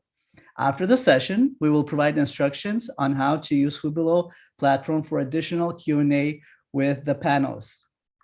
Now, I'd like to welcome to our employee panel session. It's a pleasure to introduce Deanne Delancey as a global division and inclusion leader supporting the people with diverse abilities, including neurodiversity. Diane plans, implements, and executes D&I initiatives that created signature experience and inspiring programs for employees around the globe. These journeys are delivered in partnership with key stakeholders to improve engagement and development opportunities, enabling our employees to achieve their career aspirations. Diane builds upon IBM's legacy and excellence, focusing on enabling employees and leaders to be the true selves at work while accelerating IBM's business growth. Our second panelist is Stephen DiStefani. Stephen currently leads Enterprise Neurodiversity Program across Wells Fargo. The program is committed to create meaningful employment opportunities for a underserved community through accessible and modernized sourcing, selection, and onboarding processes. This capability will allow Wells Fargo to establish strategic advantage through access highly skilled, largely untapped talent pools. The program also delivers employee-focused outcomes aimed at enriching the lives and experience for our employees by creating strong support structure that fosters well-being, enhances accommodation, equity, and inclusion. Stephen recently leads the development and implementation of international award-winning technology training platforms, the Wells Fargo Technology College. He also delivered strategy and implementation leadership of the firm's first unified technology skills inventory platform and lead the implementation of technology DE&I program, which includes building the operating model and third-party partnership to support diverse talent hiring and skills development frameworks. Prior to joining Wells Fargo in February 2020, Stephen invested 21 years of JP Morgan Chase as a technology and business executive, successfully leading of a broad range of technology products and services, organizational and cultural changes management, and large-scale transformation programs, including the first wide deployment of MS Office 365 and global risk mitigation efforts. Stephen is a U.S. Marine veteran with a disability and Ironman triathlon, indoors runner, and canine search and rescue volunteer. He is an avid outdoorsman and enjoys time with his family. Our third panelist is Lauren Needle. Lauren helps create and execute Google's strategy for hiring people with disability. Google has received 100% score of Disability Equality Index for the second year in a row for their efforts efforts at disability inclusion in Google's workplace.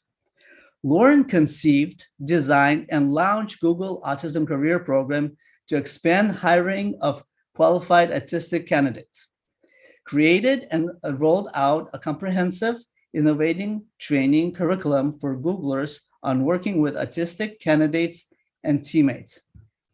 Everyone, welcome. So I think Diane is going to be showing some slides. Okay, do you have them, Lawrence, that you could display for me? Okay, so let me go over here.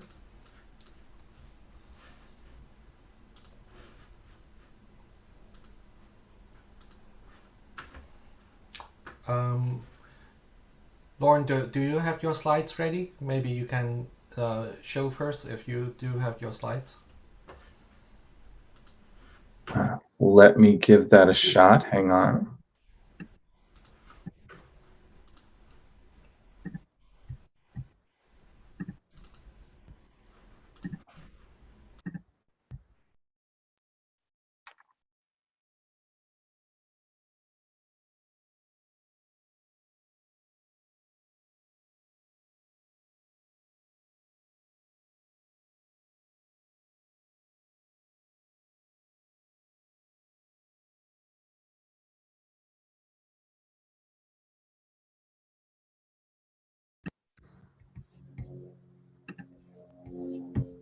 Hi, Lauren. Sorry. I tried to show my slides and then my audio didn't work. So whatever you'd like me to do.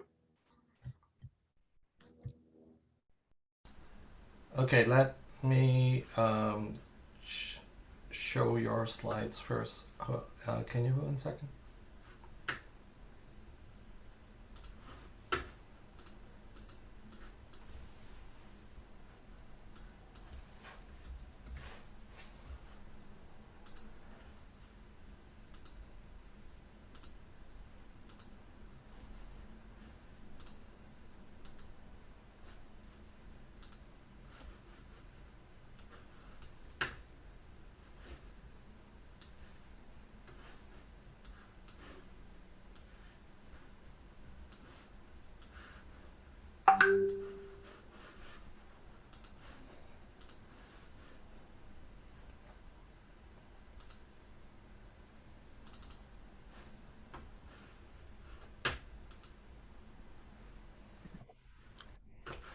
Okay, those look like my slides, Lauren. Should I start?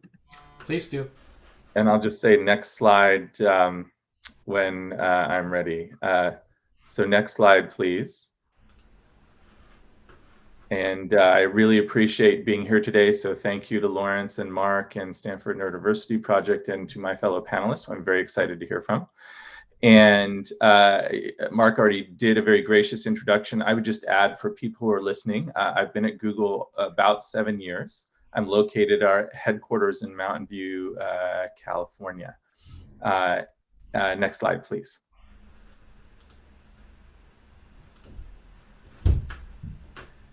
And what I want to do is just spend a little time today talking about our Neurodiversity at Work program, starting with what got us interested in this work. And this slide shares some of our thinking about it, but essentially at Google, we're really proud to celebrate that we already employ people from this community. And we've seen that while incorporating neurodistinct individuals in our workforce has definitely required Google to work in different ways than we're used to, the innovation and the perspective that neurodistinct people bring is so valuable and important to our success. We develop tools for billions of users, and to do that well, we need a workforce that's representative of people who use our products. Next slide, please. And for us, it starts right at the most fundamental level in our mission statement. Google's mission is displayed on the screen. And that is to organize the world's information and make it universally accessible and useful. And if you were to ask our CEO, Sundar, he would say that the choice of the word accessible was intentional to include a number of communities, and one of those is neurodistinct people. So in other words, we intentionally seek out people with different backgrounds and experiences. And among those, we know that neurodistinct people make great Googlers. Every year we publish a diversity annual report. As part of that, we ask our employees to complete a voluntary self-identification survey. And this year, almost 6% of our employees identified as being neurodistinct or having a disability, and they're making essential contributions in a wide range of roles and teams and countries. And what that all adds up to really is this: even though we've hired and we continue to hire neurodistinct people through our existing process, we wanted to do more to compete for this talent pool. And we began to look at what a neurodiversity at work program could be for Google. And one message I hope everyone listening today will take away is that Google views neurodistinct people as top talent that can help our company succeed. And let me talk a little bit about how we approach hiring neurodiverse people and people with disabilities as well. Next slide, please. We do a number of things that we think help us to connect with and engage with this community of talent. We try to consistently deliver an authentic public message that Google welcomes and values neurodistinct people. And for example, on our careers site, where all of our open jobs are listed and where millions of people visit, we've added a page talking about Google's commitment to including neurodistinct people and people with disabilities. Next, we are committed to operating a fair and equitable hiring process. One way we do that is to offer accommodations for candidates. And if you apply to Google, our candidate accommodations team is going to be available to support you throughout the process and to enable an interview experience that's barrier-free. And our team is trained not only in providing the accommodations, but also in maintaining candidates' privacy and confidentiality. And we do that to make sure that we do the best we can to provide an unbiased and equitable experience. Some examples of accommodations that we've made for neurodistinct people include extended interview time, breaks between interviews, conducting interviews in writing rather than verbally, and providing questions in advance. And for our autism career program, which I'll say more about in a moment, we've trained a number of our hiring managers and interviewers and recruiters on how to work effectively and empathetically with autistic candidates. Next slide, please. There we go. We also work to create a welcoming and a supportive environment and culture for neurodistinct people, and we're very proud of that. Our internal neurodistinct community at Google is robust and visible and provides a place for people to belong and to be supported. We have a number of employee-founded and led resource groups for neurodistinct employees, for example, around ADHD, dyslexia, and autism, and others. And let me give you a great example of the work our employee communities are doing. Our first annual Neurodiversity Summit for Managers took place last February. It was organized by neurodistinct Googlers, and it focused on sharing insights and resources for building inclusive teams.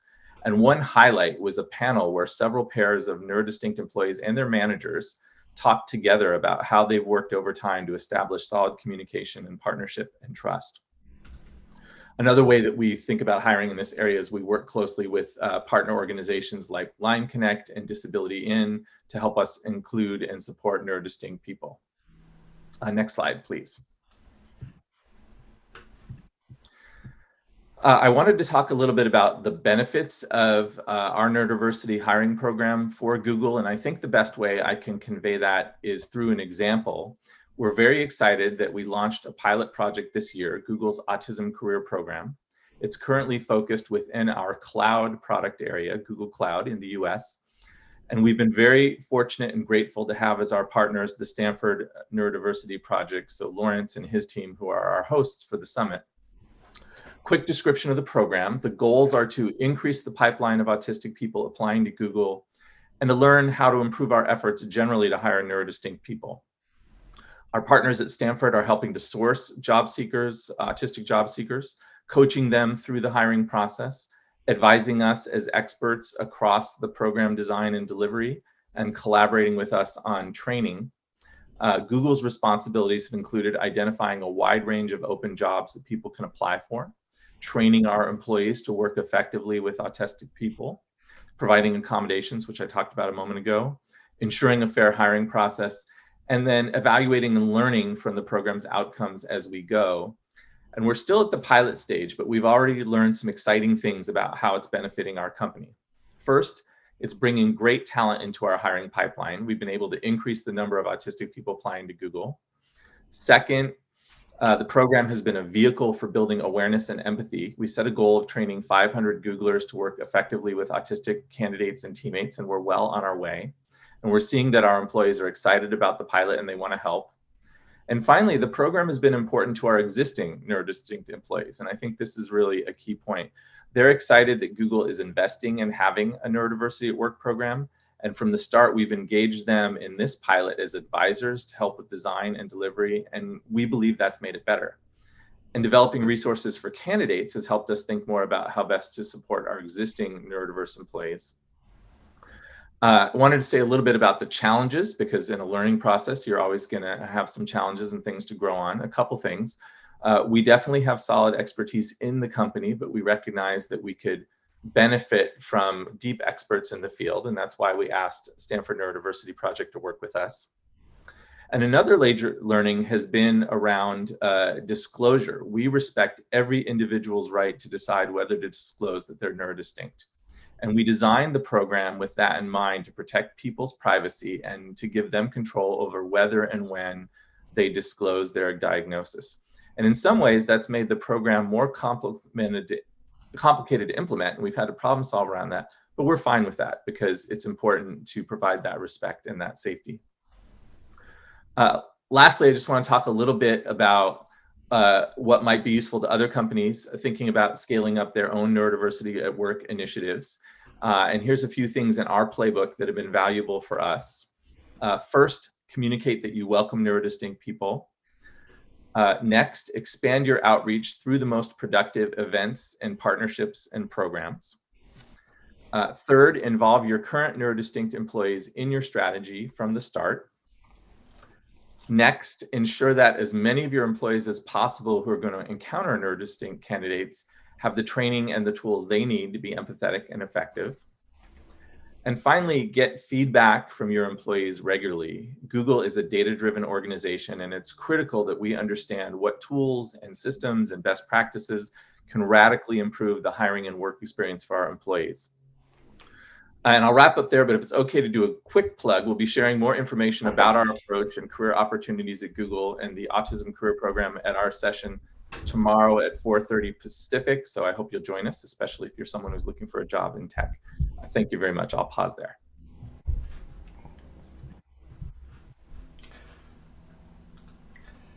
All right, thank you, Lauren.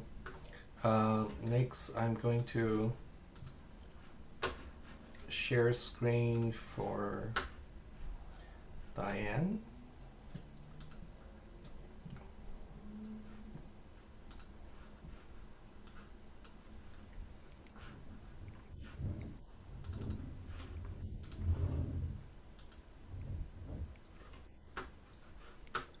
Okay. Can you hear me okay, Dr. Fong? Yes. Okay. All right. Thank you very much. And thank you for inviting me to today's 2021 Stanford Neurodiversity Summit.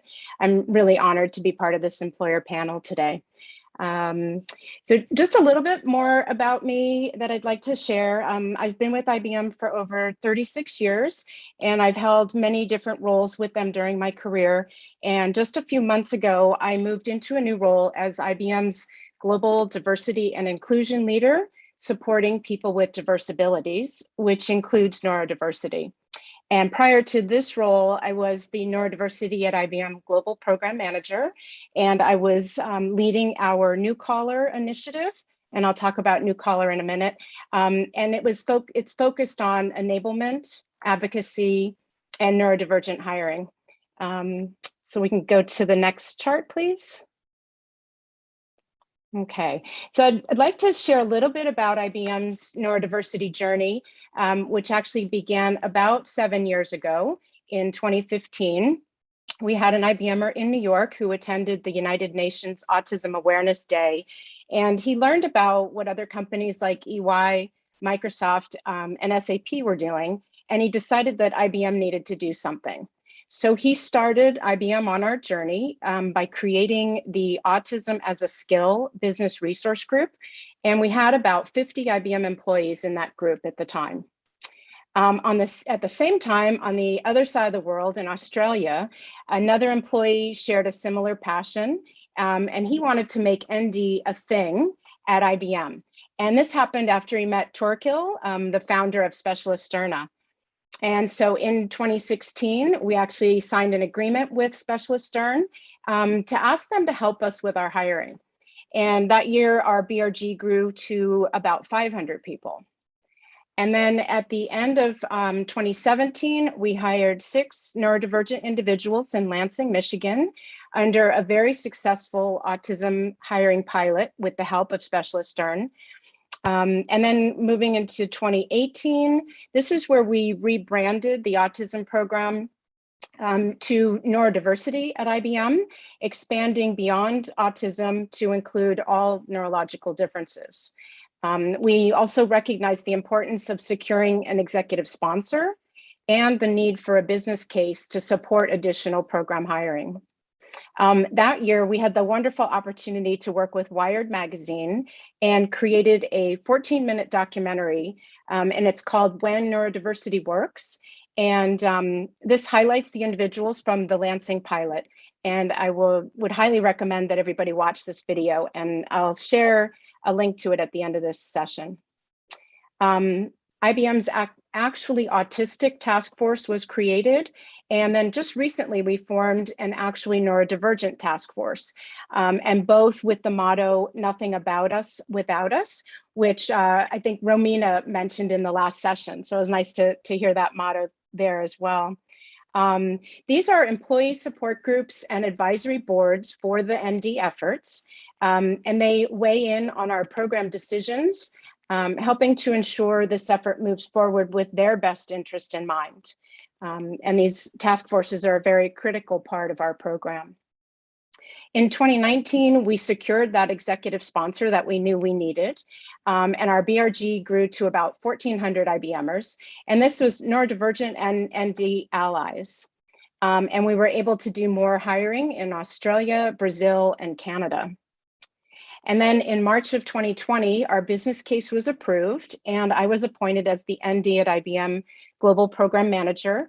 And really my focus was to formalize our grassroots effort that had been going on for several years, and expand the enablement and continue our ND hiring. And so that brings us to 2021. We are building awareness, increasing acceptance, and improving with advancement. And if you could move to the next chart.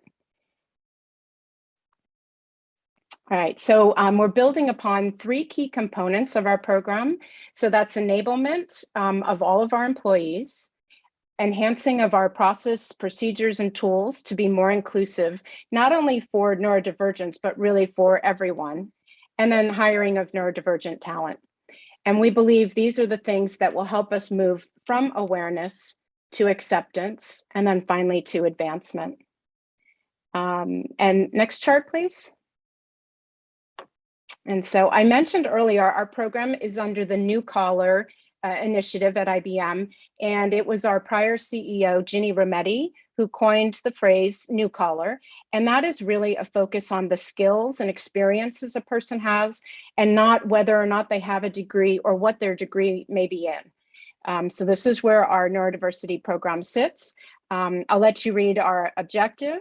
And then I just want to call out our vision for this program is to incorporate neurodivergent friendly hiring strategies into the mainstream so that it becomes the way we hire everyone and not just ND specific talent. And I've mentioned our BRG and our task forces. And just recently, earlier this year, we created another community for ND families and caregivers. And that has been a very successful community as well. Next chart. Okay, so we are a global company, a global program, and we do hiring and enablement globally. We are hiring or have hired in 11 countries.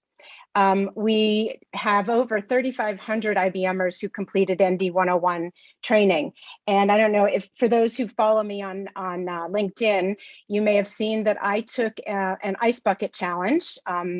Last year, I think I took this, and it was for when we reached 3,500 IBMers completing our ND 101 training, I would have an ice bucket poured over my head. And we reached 3,500 on October 6th, and my husband had the distinct pleasure of pouring that bucket of ice water over my head. And I've recorded a video and posted it on social media for all to enjoy. But the reason we picked 3,500 is 1% of the global population is autistic, and 3,500 represents about 1% of IBM's global employee population. So some other things we've done enablement in over 30 countries and in 10 languages. And we created an ND Ally badge, and we've had over 250 IBMers earn this badge. And it includes enablement that they need to complete. And then it also asks them to show and demonstrate how they're going to be or how they are an ND Ally. And then we also have 3 projects, talent projects that we're working on around our global onboarding, job descriptions, and the accommodation process. Next chart. Okay, so although, as you heard, IBM was not the first company to have a neurodivergent program, there are 3 components that do distinguish us from many of the programs that exist. The first is that it's truly a global program with hiring and enablement around the world. The second is it's collaboratively managed by neurodivergent and neurotypical employees, clearly living our motto, nothing about us without us. And then finally, we're providing safe spaces for these employees, as I mentioned, through our task forces, as well as our BRG. And I think you can go to the next chart. I think yeah. So these are some of the resources that I'll provide. I can share them in the chat or in our session in Hubelo after this, if you'd like to learn more about IBM's diversity program. And I think that's it. Thank you.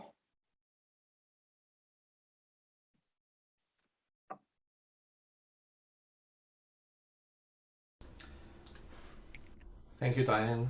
Let's go to Steve's presentation. Let me share screen again.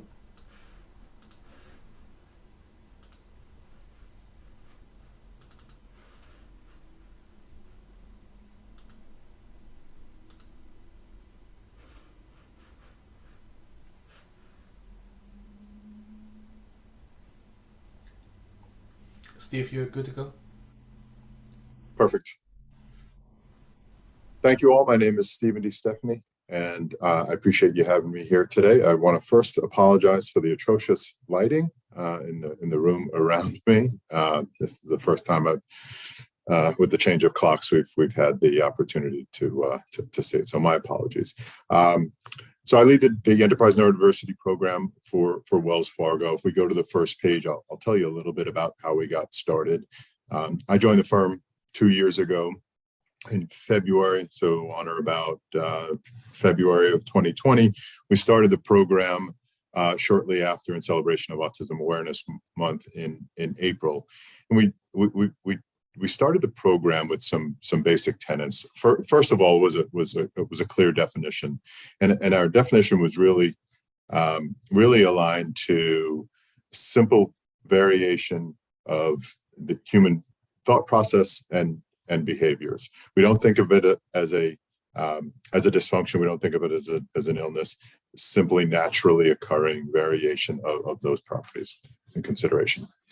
We also focused on 3 key tenets. One was that we were going to create meaningful employment opportunities, given to support a deeply underserved community through modernized, sustainable, accessible sourcing and selection processes. And we'll talk a little bit more about that as we move forward.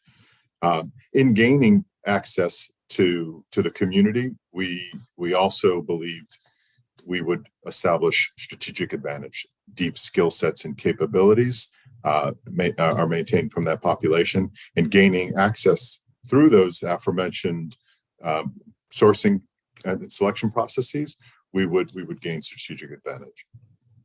And finally, we committed to build employee programs to enrich the lives of our existing employees. Recognize that we not only do we have a large number of self-identified and outspoken neurodivergent individuals, there's an opportunity to create stronger inclusion, well-being, more of a safe space based on our commitment and dedication to the space. And then longer term, I like to say the long-term goal for the program is to no longer need a program, right? What that really signifies is that we've fundamentally changed our policies, we've changed our processes, we've driven equity and inclusion and accessibility into not only our hiring practices, but our culture more broadly. Next page, please. This page just goes into a little bit more detail. So what do you mean by meaningful employment opportunities? It means we don't select roles that we know are slated for automation or deeper location strategy considerations. We define strategic roles, identify strategic roles with defined career paths. We work in partnership with our recruiting folks and our sourcing and selection teams to update job descriptions and remove the traditional social considerations and priorities like excellent verbal communication, or we downplay and deprioritize the traditional considerations for interviews, like that strong physical presence, right, eye contact, and the like. Instead, we change those. We prioritize the skills-based nature of the program, and then accommodating and accessible hiring practices, where we've augmented that traditional interview to adopt more of a workshop-based, cohort-based selection process that both candidates and hiring managers participate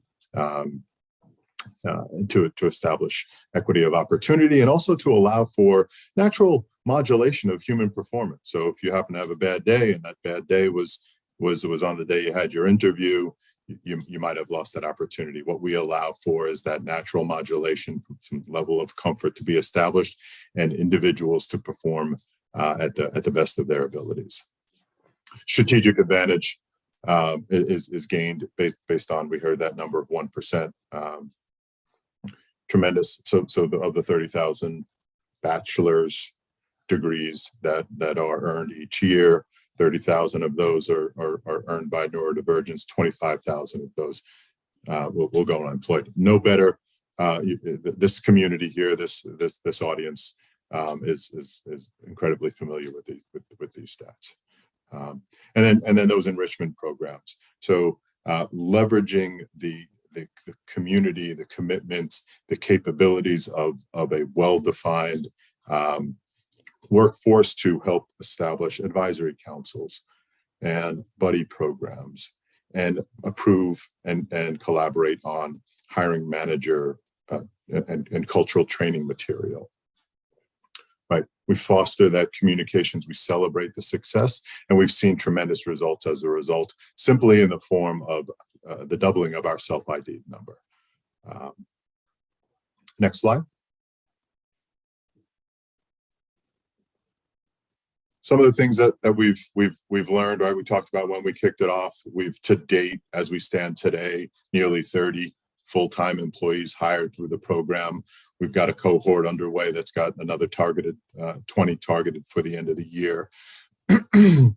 Again, engineering-based roles in the technology space. We've also got a cohort that represents our global expansion currently underway in India. Clearly, the social and cultural considerations there offer additional opportunities, right, to change the way we think about the community overall. From a productivity perspective, we've seen incredible results, right? Not necessarily without exception, but we've seen incredible ability to gain proficiency within the team. So we measure productivity in the technology space. We measure productivity based on story point completion. We've seen individuals within 6 months come up to speed with typical more broader neurodiverse partners in their product teams, and with producing product on par with individuals that have 10 years of experience in the technology and 6 to 8 years of tenure with the firm. We've seen incredible acceleration and aptitude in learning new technology languages. So in weeks versus months when you look at some of the core programming languages. And then a general willingness to commit, to understand, to participate, not only within their role, but more broadly in support of the program. So what have we learned? What have we defined as some of those key success factors? Really thoughtful identification, selection of our hiring managers, right? Not everyone gets to participate at this stage, right? We're looking for great people managers. We're looking for high emotional intelligence and displayed aptitude. The importance of sponsorship and cultural training, hiring manager education. The FTE element was another key learning, right? So we're giving real long-term opportunities to individuals versus internships and contractor. Now there are places for those, but for us, we're all in. We're committed. These are funded, forecasted positions with that will be leveraged to transform our organization moving forward. Next slide, please. Started to talk about how we were moving it forward. So I talked a bit about technology, which was really where we incubated and the program was born. We have successfully expanded the program into the broader enterprise. So corporate finance, corporate risk are both active and underway. We've got plans in our strategy, digital and innovation. The UK region has started to initiate discussions and priorities of work and to learn more about how they can onboard. So we're looking for global expansion over the next couple of years. We're going to see cross-enterprise global expansion and a significant improvement in the representation of this community. Strategic relationships, we talked about our nonprofits, our academic partners, participation in neurodiversity at work. We're going to scale at a significant rate. We need the partners and capabilities and support structure around to do that at scale. Next slide, please. We talked about scale. So this is what our effectively our sourcing model looks like.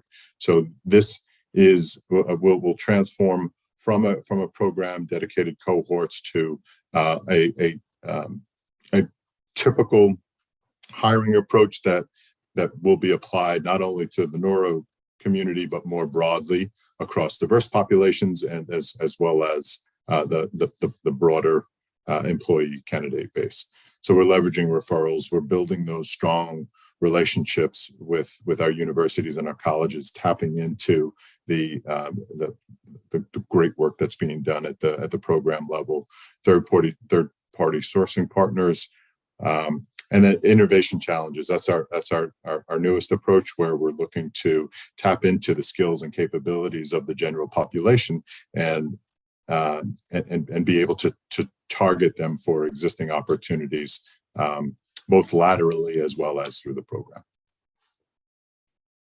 So we're I think that's about it. So we bring it back together. You can. So we bring it back together with how we're going to measure success. We'll tie it back into some of those key outcomes. This makes it real, right? This makes it measurable. This is how we determine whether or not we're successful or not. So we're improving representation. We're influencing individuals to drive self-identification, more participation in our referral programs, which is an indication of the support and recognition from our employee base. What we're seeing is improved satisfaction in things like inclusion, particularly in the population that we brought through the program. Our managed onboarding process is a tremendous contributor to that. So we take individuals, they are selected as a cohort, they start as a cohort, and then they spend 3 weeks with us as we're bringing them through an incredible new hire experience, right? Where we all but eliminate the opportunity for a bad new hire experience. So we talked about the enterprise adoption in a consistent very federated way, right, to ensure that we have equity of opportunity and experience within the community as it applies to the broader Wells Fargo.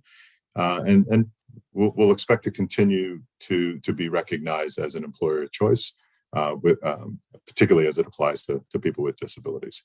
And finally, right, when I'm out of a job, then we can say that we're successful, because again, that means we no longer need an augmented, dedicated program that is working to eliminate the bias and the prioritization of those social considerations for those that are skill-based.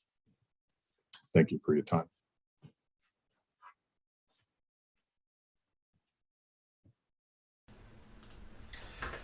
Thank you, Stephen. The three of you have been so comprehensive, so this is really great to have answered a lot of the questions that I think the audience may have. So if you are to talk with a employer who wants to consider starting a neurodiversity at work program or equivalent, what would you say the main benefits and challenges that the employer should consider? Diane, would you like to start first? Yeah, hi, thank you. I think I would recommend just starting, right? Get going on that path. I went through our history of how we got there. So really started very grassroots with some individuals at a very big company, right? And they were able to get the focus and attention by including IBMers, neurodivergents, and allies to help support this effort. So I think that, a couple of the key things we needed were a business case for it. Right, every big companies look for business cases, so it was important to have a strong business case to explain what we were wanting to do and what our needs were. Having an executive sponsor, so someone at a very high level within our company, to have ownership for the neurodiversity program, and to work with us, to speak on our behalf, to share information. That was very beneficial as well.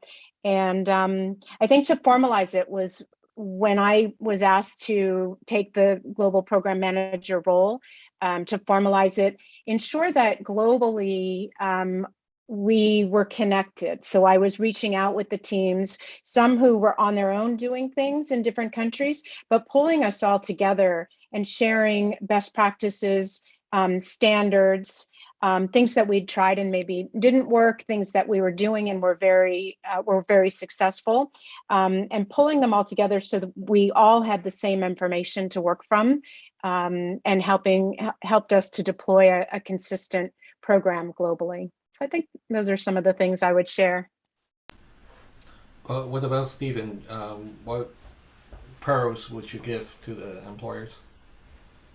Well, not surprisingly, Diane touched on a number of those. I'll echo things like executive support, strong communication, right? You want to influence and energize the community. The allyship, for us, allyship is what, as well as tapping into an incredibly passionate and capable community is a key success factor for us. Also, the exceptions, right? Work on, it's a little more difficult, right? But work on changes to the policy, changes to the procedures. Work with your sourcing and selections and your sourcing and selection folks and your HR partners. Work within the boundaries of the organizations that you're targeting, their location strategy and the like, because exceptions, at some point we lose tolerance for exceptions, and what we really need to focus on is driving and ingraining the opportunity to provide a model, a consideration that will drive equity, inclusion, accessibility, and accommodations for not only the population that you're focused on, but you'll change the culture and the supportive behaviors of those folks around you. Lauren, how about you? What pearls would you like to add? Well, I 100% agree with Diane and Stephen. I think there's some similarities in the success factors that we've all been leaning on. I think one thing I would add is to think ahead to how you're going to scale the program. We're not sure we have the right model. We're open to evolving it over time, but the way we approached it to start with was to layer our neurodiversity work program on top of our existing hiring processes, because if we're able to get some traction and success that way, it's much easier to think about how to scale it. It's just doing more of that within an existing operation that Google already has running. But to Stephen's point about exceptions, we are open to learning that no, there are going to be some different approaches we need to take at the sourcing stage or at the interviewing stage, et cetera, and to having the flexibility to make some changes there. And in fact, we've already pushed the boundaries a little bit around some of our candidate accommodations practices because of the program that we are piloting and learning from now. We have about 10-12 minutes left, so I think we're just going to move on to the audience questions. So the first question is, some of those are a little bit specific to the company, so it will be only for probably one person out of the three panelists. The first question is for Lauren. What is the path for autistic people to enter the workforce at Google? And the other firms on the panel, our experience is that it is almost impossible to navigate through websites. Well, it just so happens, Lawrence, you could answer this question if I wasn't here to answer it, because you are our partner helping this happen. There are several pathways. One thing I want to emphasize is that any neurodistinct person, including autistic people, are welcome to apply to any job at Google globally at any time, and should expect a fair and an accessible hiring process. So one thing we work on globally across the board is to make that possible. And we know that's worked well for us because there are neurodistinct and autistic people who came to work at Google before we entered this pilot space. So that's always an option, and we encourage people if they feel that's the best option for them. In terms of our particular autism career program and the pilot that we're currently engaged in, our partner is the Stanford Neurodiversity project, and the way that people are entering the pilot is by joining the job seeker registry that Stanford operates. And from there, Stanford reviews who might be interested in the pilot and then offers it to them. It's free. There's no extra cost to participate. And one of the benefits people get if they choose to be part of the pathway through Stanford is additional coaching and support from Lawrence and his team. And our applicants are already telling us that's making a difference for them. And Lawrence, feel free to add anything if you want, since you're our partner. Well, that is well said. I think that definitely, if we have the opportunity to help you, we believe that we can do something about your navigating the process. So the next question is for Diane. Is really about now, like, how has the pandemic adjusted your personal and your organization's approach to your core work?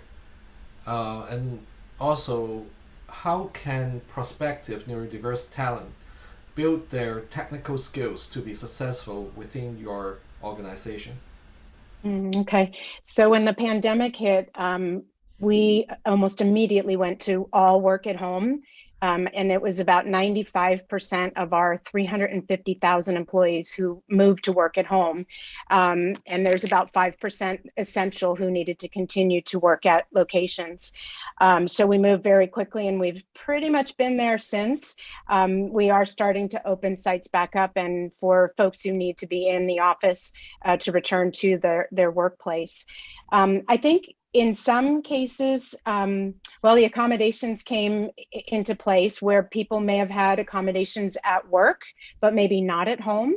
right? So there was an accommodation process to then provide what they needed to their new home office. So that occurred. Some people, some neurodivergent employees did very well with this adjustment and preferred to be in their home office where they maybe had more control over it than in an IBM office. So it did work well for some. And then there are some where it was not as well received, and there were difficulties with that environment as also. And then let me see, what was the second part to that question? The second part is how can neurodiverse talents build their technical skills to be successful in your organization? Okay, very good. We have a lot of online learning and digital badges that are available free.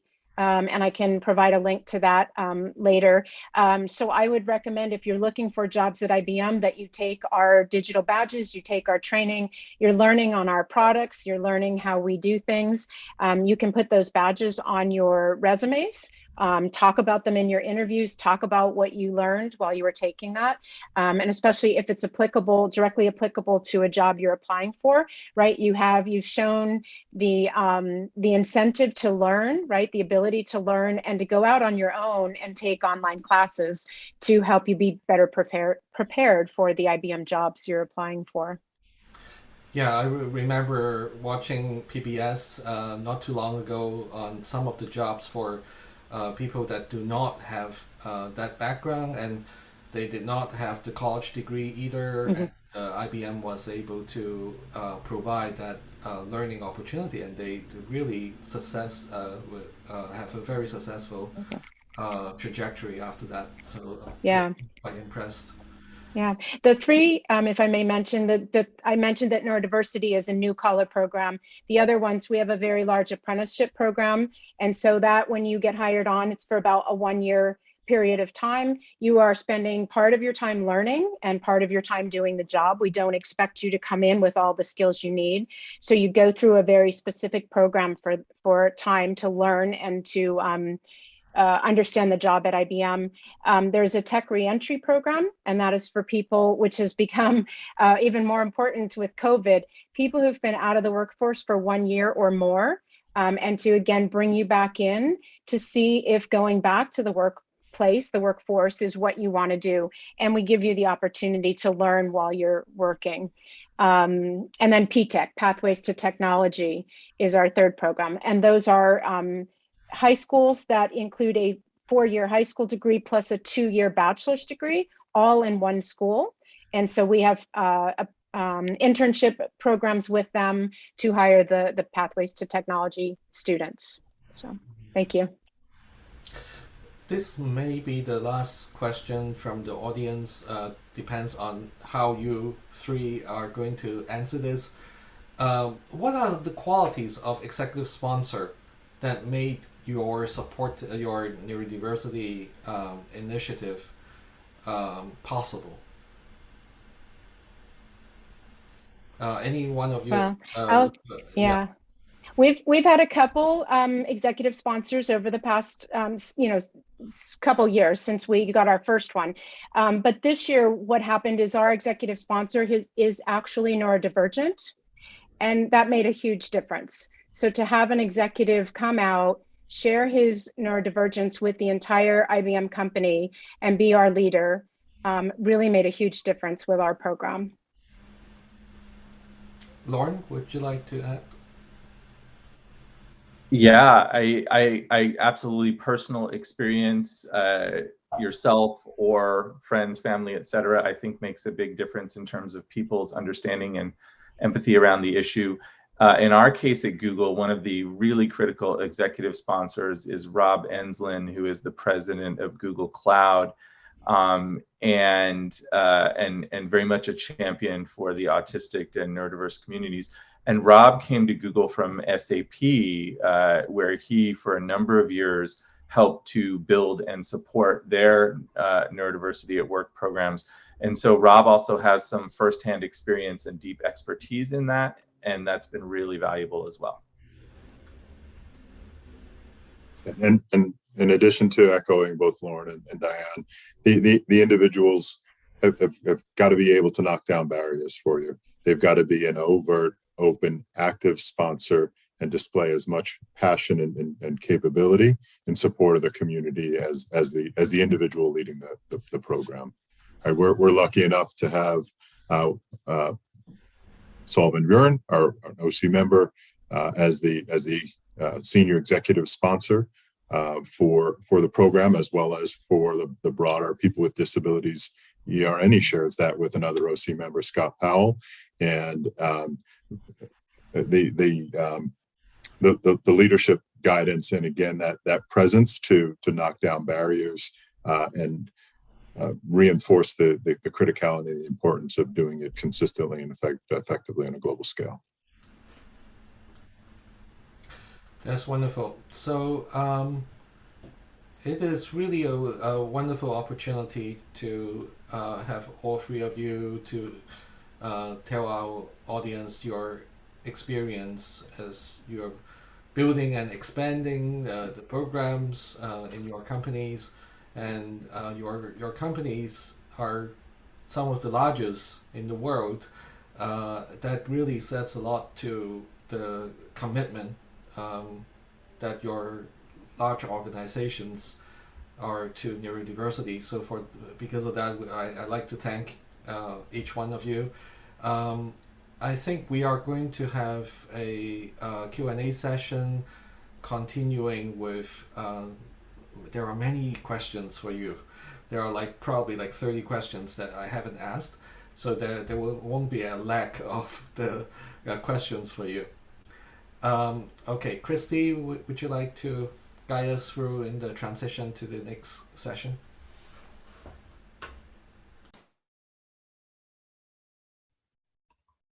Yes, absolutely. So for the next session, everyone has an opportunity to choose either to stay with us here on the main stage. We will have another session coming up in just a few minutes. Or if you're interested in joining the panelists who you just saw in Hublot for a smaller additional Q&A session, you can do that. And the instructions for doing that are right here. Please feel free to screenshot it as I am giving you the instructions. But basically, you just want to open up Hublot in your browser. You'll click on this rooms icon here. You will scroll down to the employer panel. So this is just an example. Don't go to the neurodiversity career panel. You're going to want to go to employer panel 1. And when you get there, you'll just want to click the enter button. That will open up a Zoom meeting. It will be like a small breakout meeting, and we will join you over there and get the session started. So again, just for summary, if you're looking to continue on with the session as it is, you can stay on this main stage here. If you'd like to join the panelists from this session in Hublot, just follow these steps and we will meet you over there in just a few moments. So I will stop share and get that Hublot session started.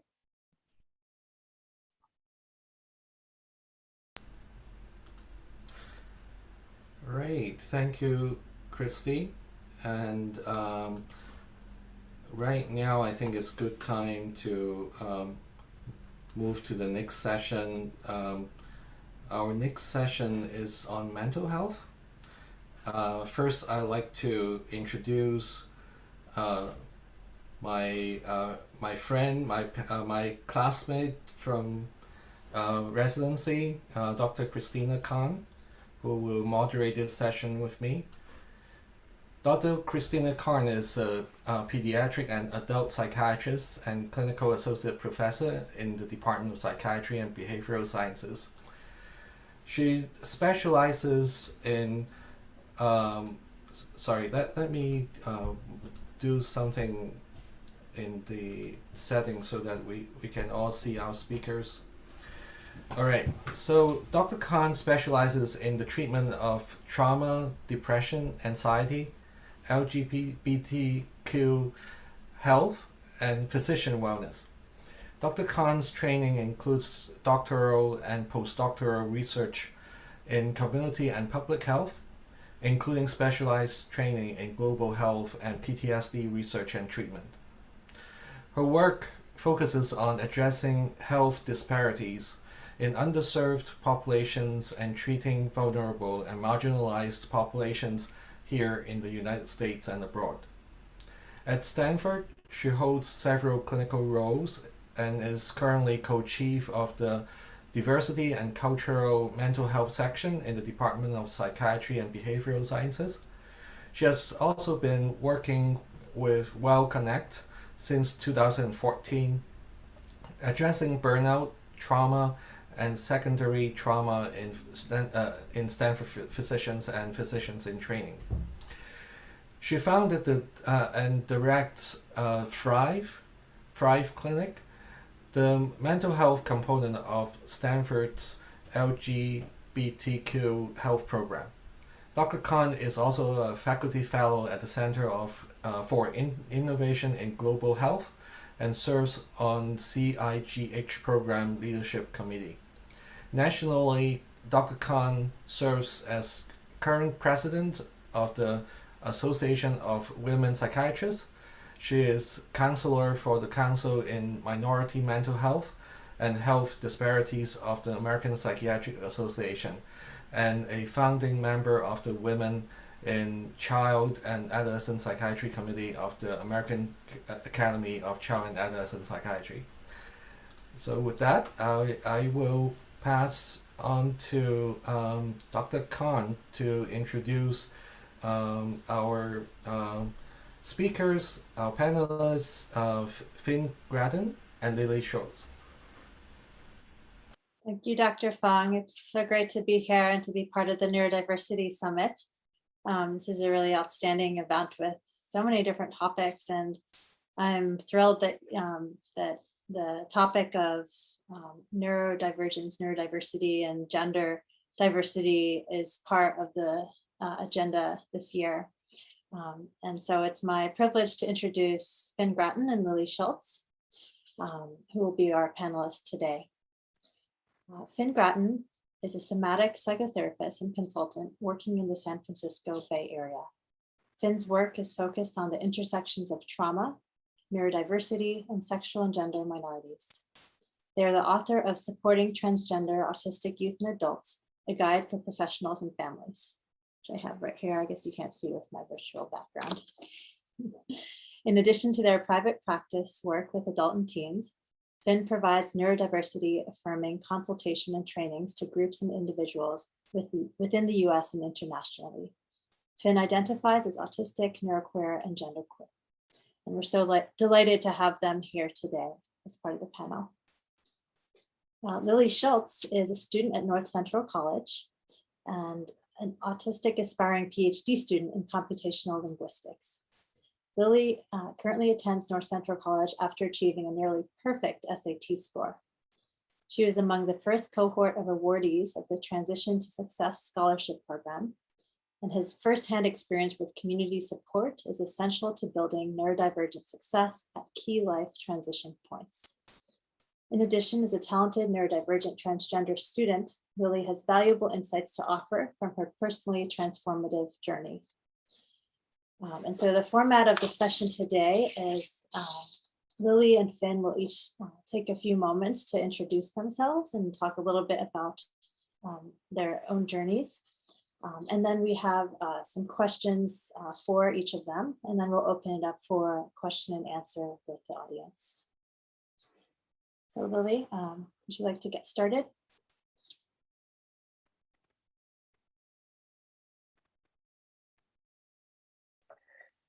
Yes.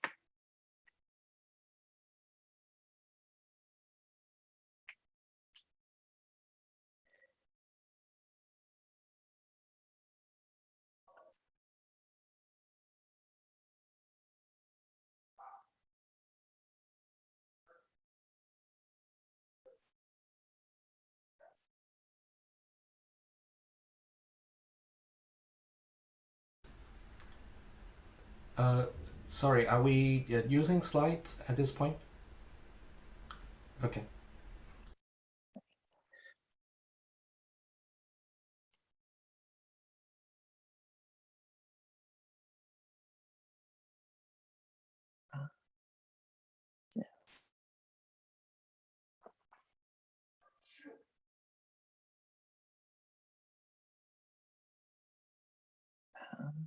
I guess I'll start with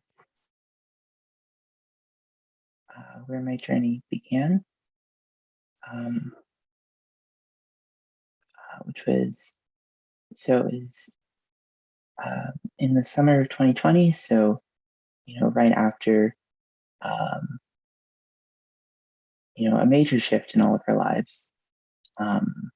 And personally, I was, all of our classes shifted to being online. So I was at home a lot, and I ended up with just a lot of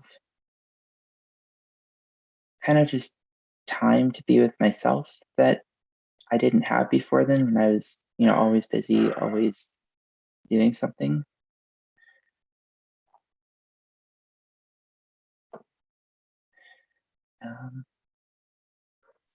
And so in very rapid succession, having all of that time, I ended up asking myself questions about, who am I? What is, like,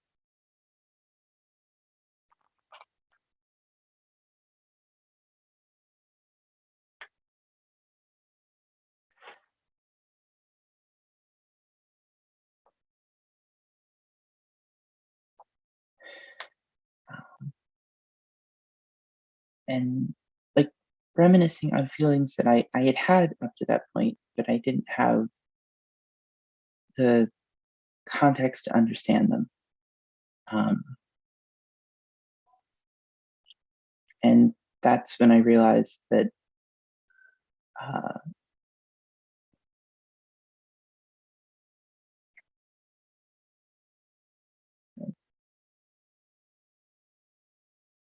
that the gender that had been assigned to me just didn't fit, and it hadn't fit, but to a certain extent, like a lot of things didn't fit for me, and so I never really realized that was specifically what was going on, because I've always had trouble talking to people, and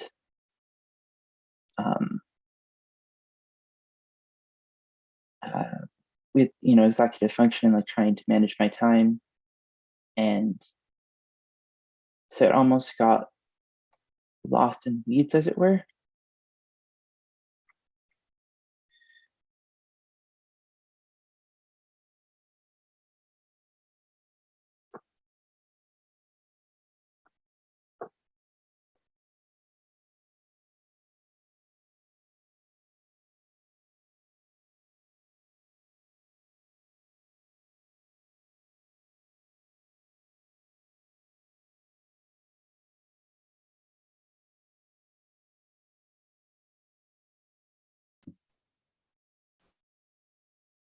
Lily, is there more that you have there? Just want to know to wait or not. I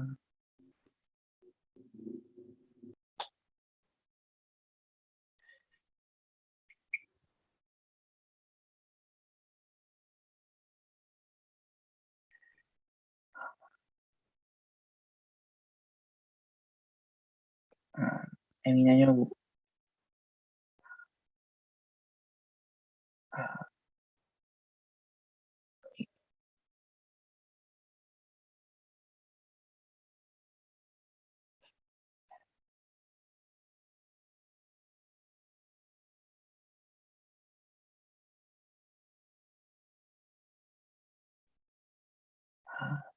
I guess, why don't we move on?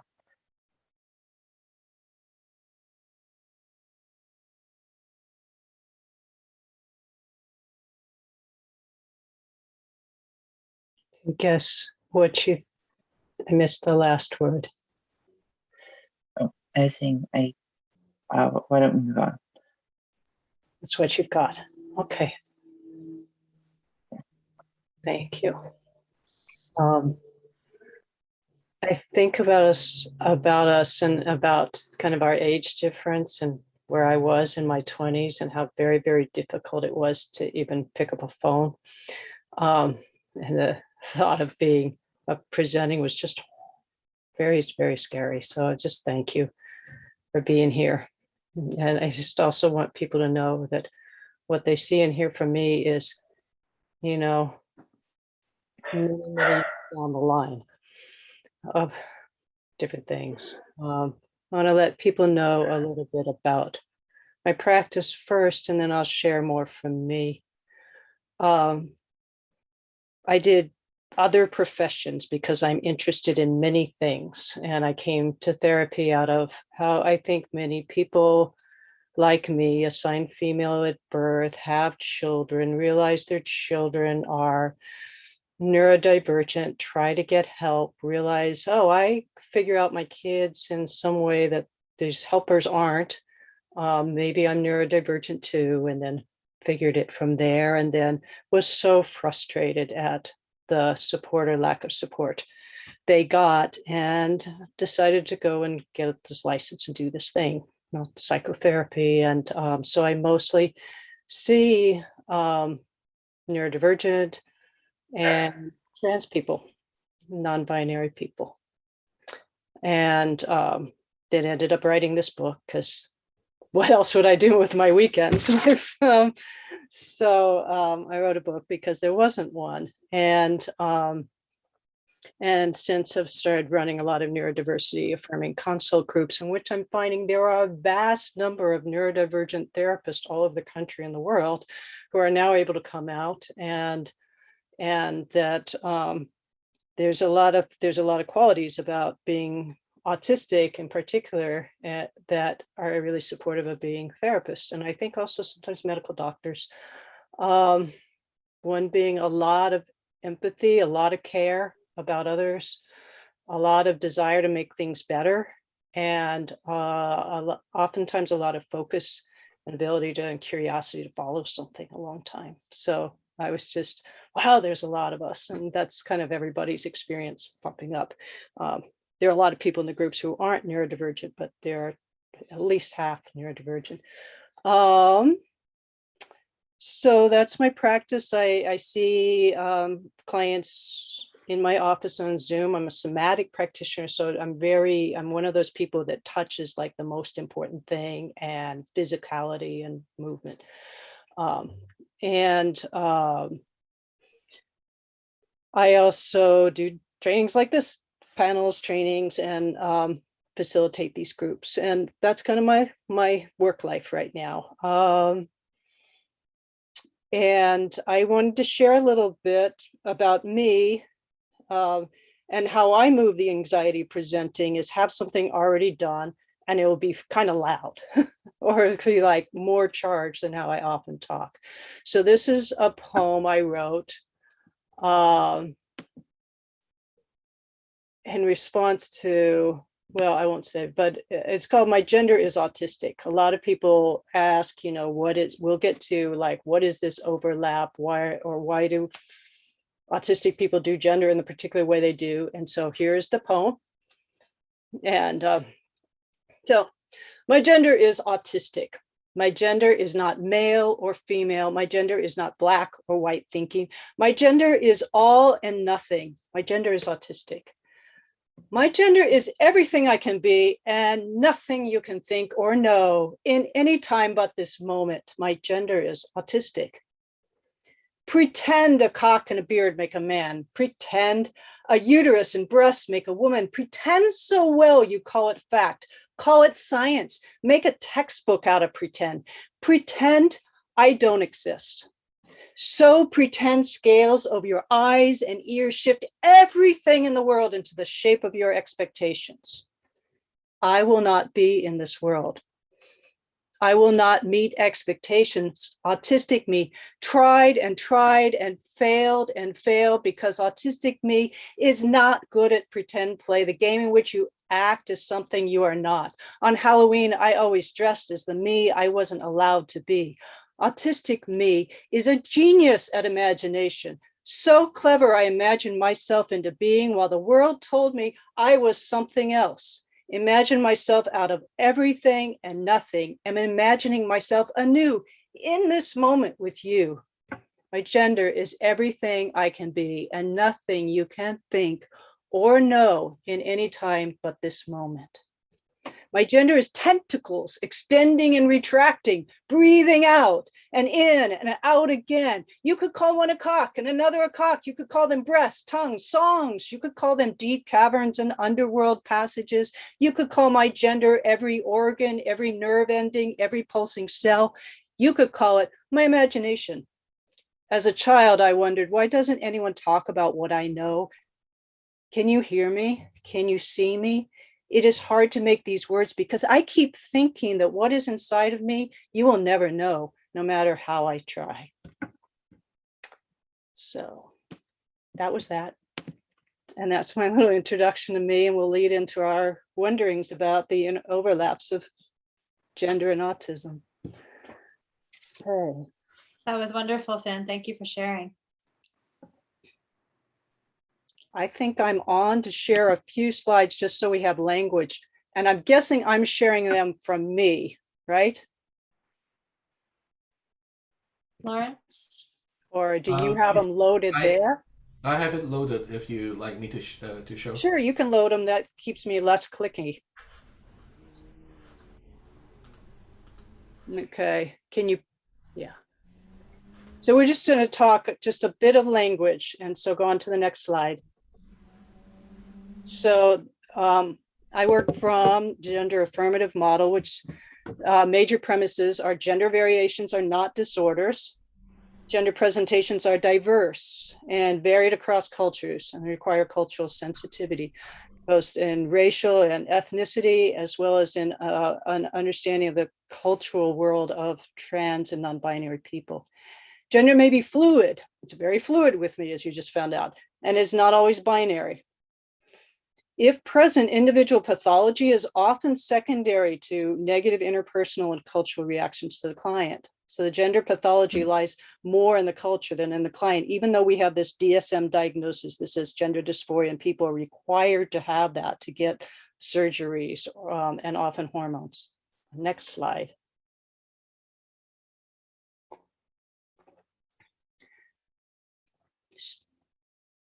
So a little run through the language that Lily and I will be using is we use identity first language. I'm a non-binary person rather than I'm a person with transgenderism. Agender means somebody who doesn't identify with any particular gender. Cisgender are people whose gender matches the gender they were assigned at birth. AFAB is a short for assigned female at birth. AMAB assigned male at birth. I am AFAB. Next. Non-binary is gender is neither male nor female. Transgender is when your gender doesn't match the gender you were assigned at birth. So that can include non-binary people, but many non-binary people don't use the term transgender. Gender diverse or gender diversity is the group of people that includes members of all different gendered identities, like we are in a gender diverse group in this webinar's event. With 317 people, I think it's got to be gender diverse. Okay. And gender identity and experience is culturally determined. Other cultures hold and give language to, have gender identities and experiences in different ways. And this affects our communication, our expectations between people of different cultures. Okay, next one. This is when I get all kind of social theory, but both gender and ability are artificial concepts. People came up with them and they create binaries of cisgender and transgender, male and female, able, disabled, in which one part of the binary has power over the other. And these binaries are created and perpetuated by the dominant group. And eventually everybody, as we internalize these binaries, and individuals live within both the non-reality of this construction, like it doesn't make sense to me. It didn't make sense to me as a kid. Why? And the reality of having to deal with it every day, in both inside of ourselves and outside. Okie doke. I think we got a few more slides. So prevalence of non-cisgender identity. This is a recent study. Up till now, people were pretty much saying 1.8% people identify as transgender, but they asked all the students in a high school in Pittsburgh if they identified with their assigned gender at birth, and 10% did not. And what was extra interesting is the percentages were higher for Latinx and Black students. However, they were seeing mostly white teens in the gender clinic. Okie doke, couple more slides. So somewhere between 7 and 20% of trans people, non-binary people may also be autistic. Approximately 5% of autistic people may also be transgender, maybe higher. People keep doing studies. All the studies are a little bit different in who they call trans, what age they are. So we get a range. And next. I just want to put in a piece about sexual identity. 70% of all autistic people identified as non-heterosexual, while only 30% of all allistic people identify as non-heterosexual. Of trans people, 85% identify as non-heterosexual. So both trans and autistic people are a very largely non-heterosexual group. And one more slide. So my question is, why are so many neurotypical people also cisgender and straight? What is it about the minds and bodies and experiences of neurotypical people that leads to a higher prevalence of cisgender and heterosexual identities?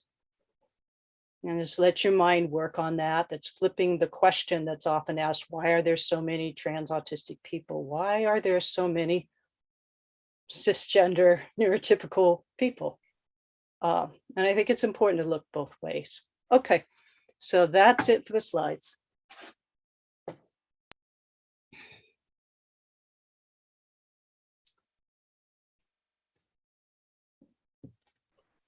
And we're ready for questions. Great. Thank you, Finn, for sharing. I think it's important to have both those definitions and some of the statistics that people may not be aware of, the fairly significant co-occurrence between autism and gender diversity. All right, so I have a few questions, and I'll let the two of you decide who's going to take the question first. First, what are some things that come with autism that make social and medical transition for gender diverse folks harder?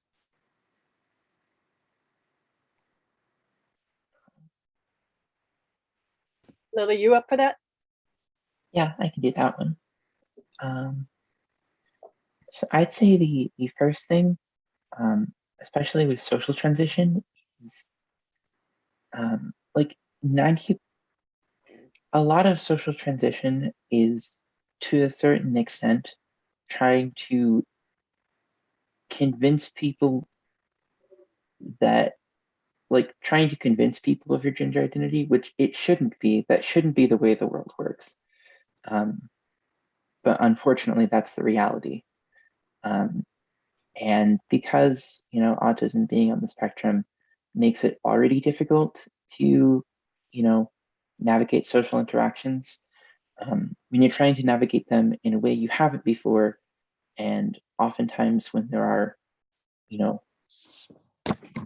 I know personally for me, I'm a binary trans woman transitioning from male to female, so there's a lot of extra social rules that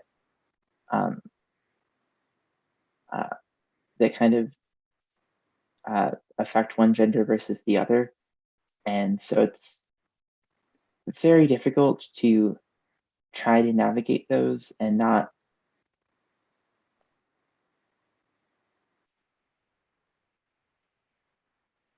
and then apart from social transition, with medical transition, one thing I will say is that essentially trying to navigate the sort of institutional systems is often very difficult, especially if you have issues with like executive function. You have to scroll through a bunch of things. You have to know, the right person to call. You have to get like, X forms from, these 3 doctors, and then, give them to this other doctor, and then you have to get your insurance to agree to all of the above. And everyone has their own rules for what they require or don't require. And like the thing is, like, that's difficult for anyone. It's a quite frankly broken system, when it even is a system at all. But it's especially difficult if as someone like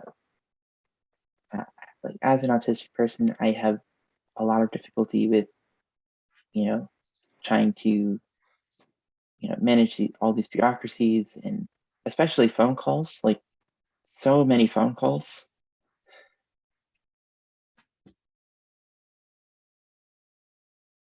I want to kind of second that. I've had sometimes parents of, older teens, young adults who like said things like, well, if they really wanted this, they would do these forms and do all this. And I said, these are hard. These take a lot of executive function. They used as kind of proof that their child wasn't needing the transition help that they needed. So I just wanted to second that. Is there more about that?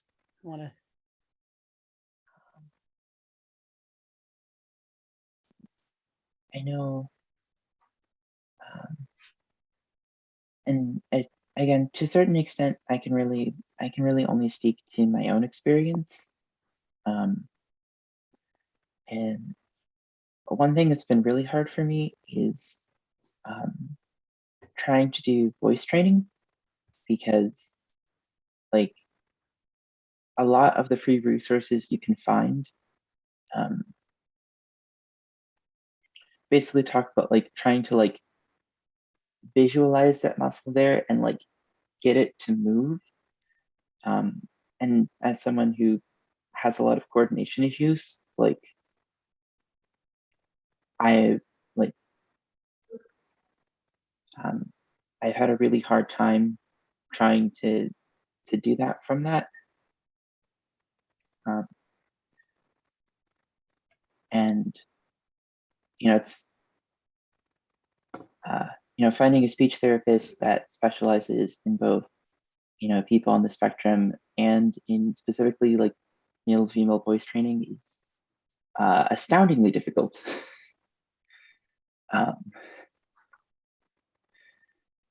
So far I've called about, I think, like 30 to 40 people, and I still haven't found anyone yet.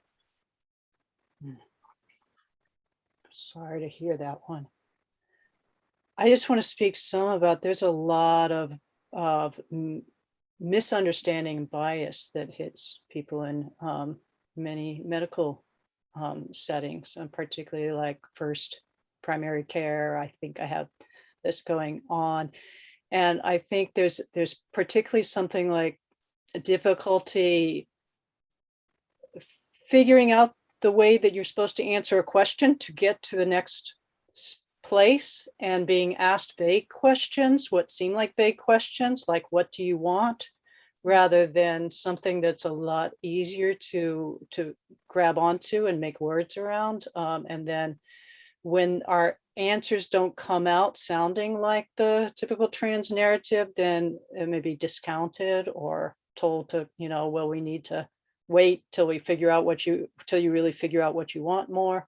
So there's a place where just a not understanding of the speech processing, of a need for more specificity in language gets in the way of people, as well as just access executive function wise. We probably should go to the next question, but okay. Okay, thank you. So to summarize, there there are executive functioning challenges that can make it hard to do all of the various steps that are needed to interact with the healthcare system for transition.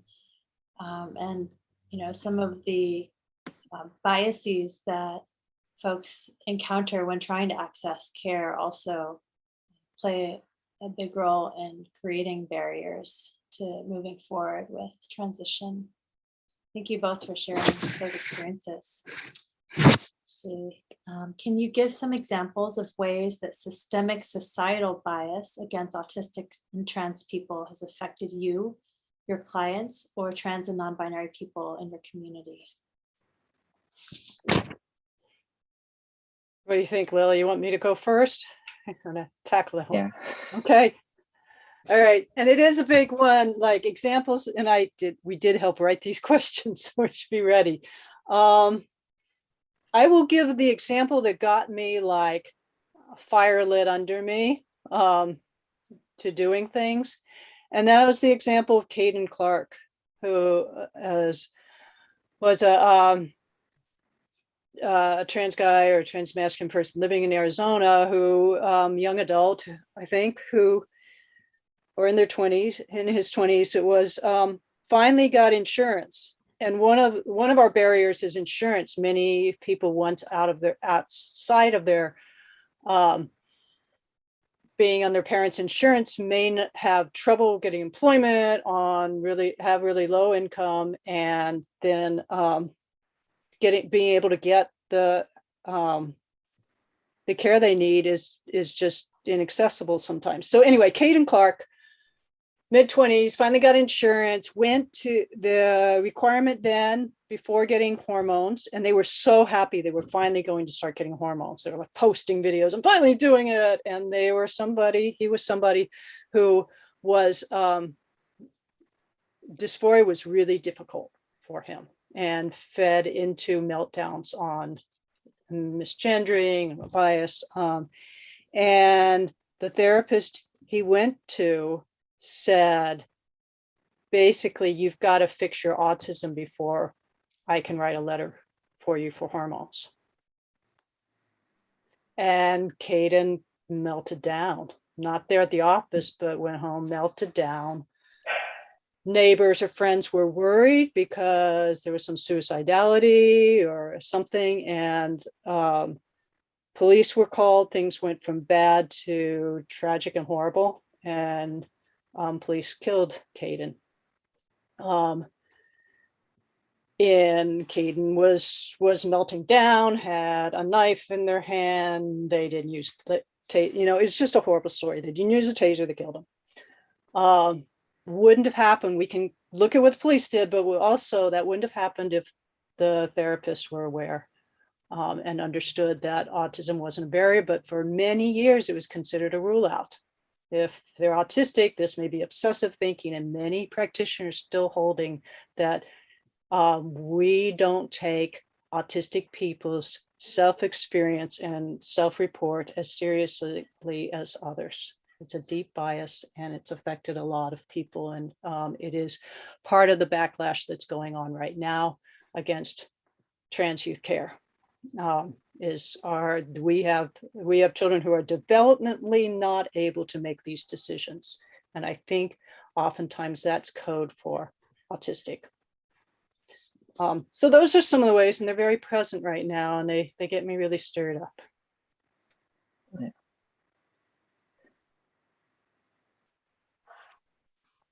Thank you, Finn.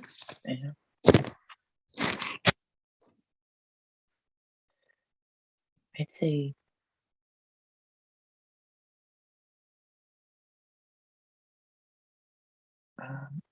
just to give a few examples of things from my own life. I know since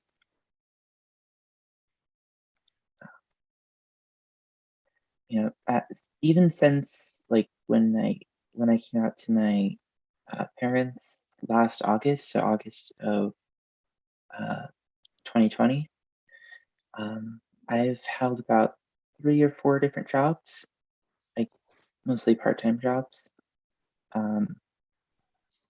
And like, I mean, despite like I live in Illinois, and unlike in a lot of places, we do actually have some laws on the books as far as hiring discrimination goes. But you know, when it comes to a lot of those laws, especially with labor laws, like you kind of have to have the resources to fight the battle yourself, right? I mean, you know, if I go in a very hypothetical situation, you know, if I walked into a Walmart and I stole a granola bar, right? Right. Walmart's not responsible for finding me. Walmart calls the police and the state handles that. But if I'm a Walmart employee and I am fired for discrimination reasons, right? It's on me to sue Walmart to attempt to get that addressed, right? I can't call, you know, I can't call the police. I can't call the DA and be like, hey, can you, you know, investigate them for committing a crime, right? It's the onus is kind of on me. So that's one example, I think, of a huge asymmetry. You know, even if there are, you know, discrimination laws on the books, it doesn't mean that everyone has the ability to actually use them. And another thing I've noticed as sort of a broad trend in the kind of laws I've been seeing get passed recently is, you know, in addition to what Finn had mentioned about, you know, autistic people's self-identity and self-experience are often not taken seriously. You know, there's a fair amount of adultism, I think, in the sense that, like, at this arbitrary cutoff of 18, if you're under 18, people still tend to not take your experiences seriously. You know, and like obviously there's a debate of like when you start getting to the lower end, like there is a point at where like perhaps you're not like able to be self-sufficient, but I think by the time you get to like 12 or 13, most people have a decent sense of self. And I feel like oftentimes adults don't really,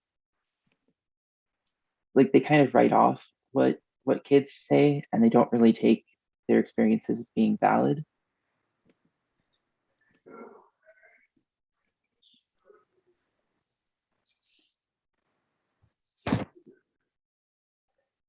I don't know if you have anything to comment on this.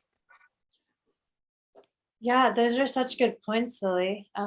Definitely, like the point you're making about minors not being respected as having the autonomy to know what their identities are is something that comes up over and over.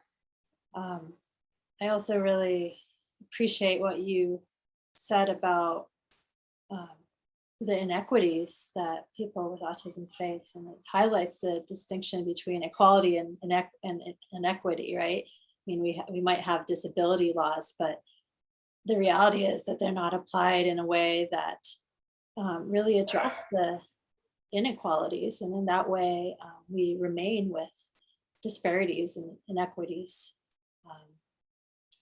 And for folks who, you know, fall on both spectra, it's like doubly so, or even more difficult to be able to navigate those barriers.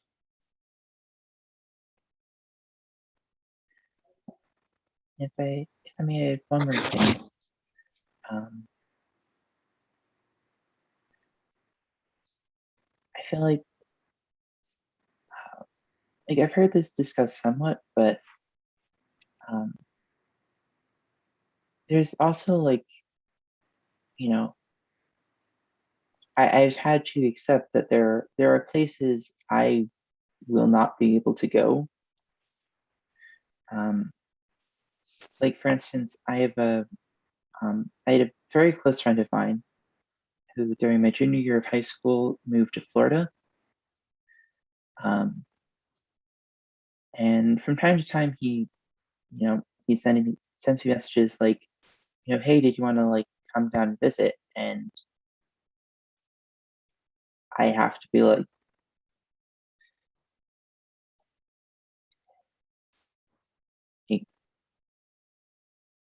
and I have to decline because to a certain extent I don't feel comfortable or safe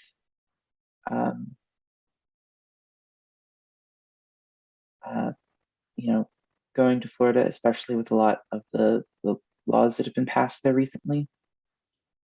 Like, and like comparatively, like I'm probably in one of like the safer groups of trans people in the US,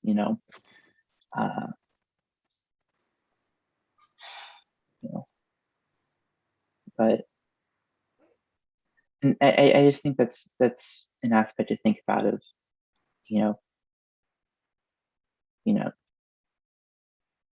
like you become kind of locked out of certain spaces. Mm-hmm. That's something that those of us who are cisgender take for granted. Let me ask another question. How does masking of autistic and trans identity or embodiment relate to stress and health? Lily, do you want me to go first and then you tell me how we can tell how we're both masking right now. Exactly. Okay, I'm the somatic therapist. I'll say a little bit about that from the therapy place, but you're stuck between two bad choices. You've got I mask, and it's a fawn response on the stress response. It is a version of fight and flight that has some dissociation to it.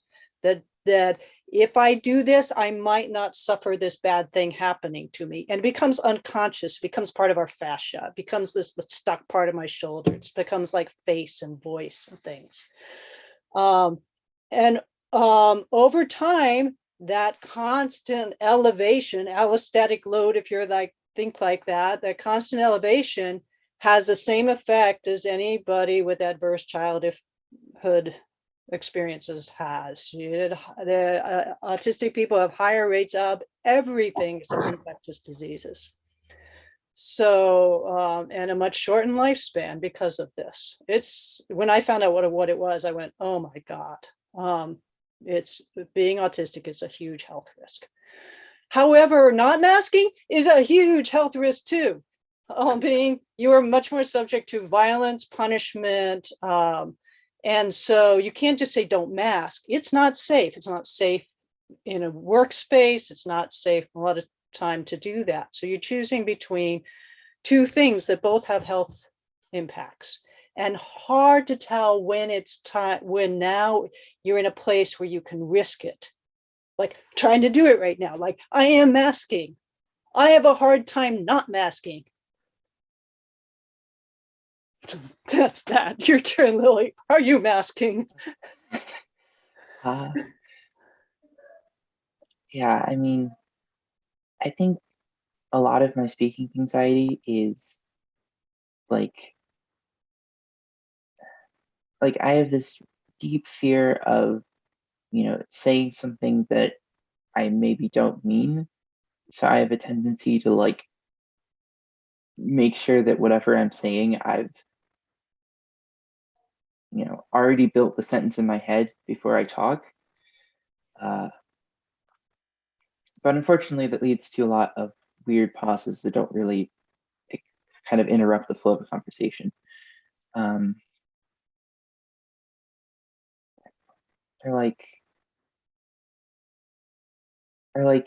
know one problem I have in classes a lot is I have a lot of questions, and I sometimes I have to kind of toe the line between like, I obviously want to, ask questions and participate, but I worry because sometimes I feel like I end up asking too many questions, or I ask questions that kind of push things off topic. And so I feel for me sometimes it's, trying to find a balance of like, basically masking as much as I need to and not, overcompensating, if that makes sense. And I guess also to talk about a slightly different, kind of masking. I work in customer service, and I am not out at work, so I'm, playing the persona of both, someone who's working in customer service, and also, even to my coworkers, I'm playing the persona of, being a cisgender dude,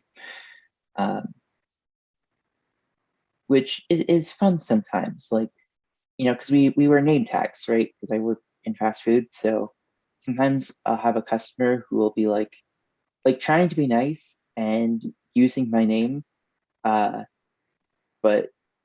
because of the name tag I'm wearing at that time, it's like, every sentence is ending with my dead name. So I can probably imagine how fun that is. But then it's difficult because I can't, like, it's both incredibly uncomfortable and stressful. And I also absolutely can't be upset at them because they have no way of knowing that what they're doing is making me upset. Like, there's no malice or bad intentionality to it. So I'm stuck here being upset and with nowhere to really put that upsetness, if that makes sense.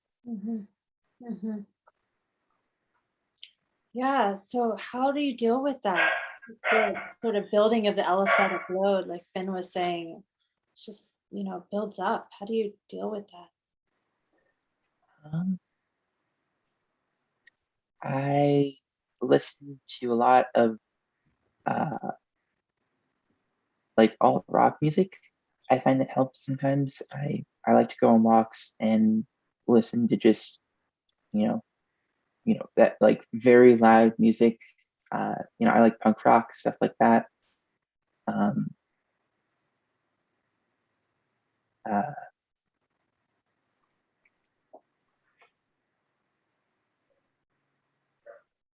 and I also, I don't know, sometimes I do end up like just kind of dissociating. Like I'm just like, okay, I'm already 9/10 of the way to, just pretending to be someone else. Why not, do the last tenth and just be like, I am not me. I am this person that, has this name and goes to work and does these things. And then, I clock out and I walk out the door and then I'm me again.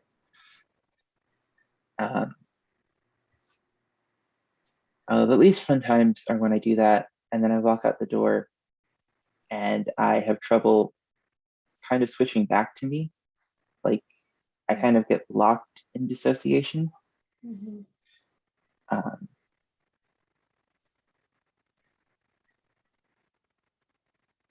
And the worst part is I know that the people around me can tell like I'm not really all there. But there's nothing I can do about it. Like when I get locked like that, usually I just have to, go to sleep and then I'll wake up and I'll be fine. Like kind of a brain reset almost. But Yeah, that makes sense. I think in the face of just sort of repetitive, ongoing, chronic trauma, the association becomes this like evolutionary adaptation that is necessary to get by.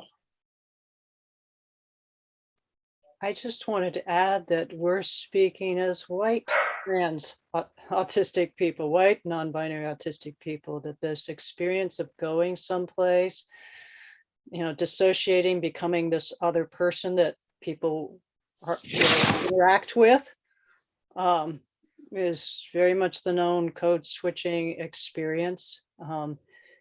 And I think it's especially a higher survival strategy as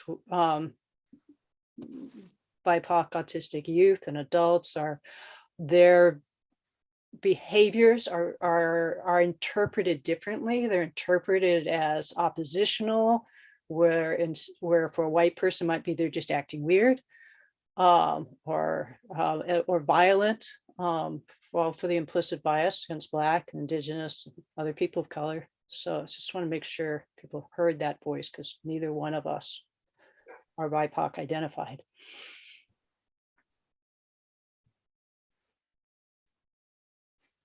Yes, thank you, Fen. We have a number of really great questions in the chat. Would it be okay to transition to some of those, since we have about 10 minutes left? All right. Let's see, this one. I'm not going to get who they're from. This one is from Sarah Boots. Thank you so much for sharing about this very important topic. I'm a psychologist specializing in working with neurodivergent LGBTQIA+ clients in LA. What advice do you have for working with parents of neurodivergent and LGBTQ+ youth and young adults? Advice for parents. I'll jump on that one quick because I do it a lot. I think parents have to start really investing, interrogating, feeling what they're trying to protect in themselves and their kids. What are those like protector, if you think about those parts in us, because often those work against their kids, maybe work against their family relationship. I think that would be the first, to make sure the parents have time to really look at what comes up for them. And oftentimes it's fear. It may be fear about their own fears, maybe fears for their children. Yeah. I would agree. I would say that fear is one of the biggest barriers that gets in the way of family acceptance. And often I'll recommend a parent get their own therapist to work through all of that. Okay, another question. Are there any issues with autistic or other neurodivergent individuals being denied gender-affirming care because of their neurodivergence? This person also writes, I imagine that many of the physiological clearing recommended by WPATH or insurance guidelines could pose problematic for people with brains that don't match what psychologists see as normal.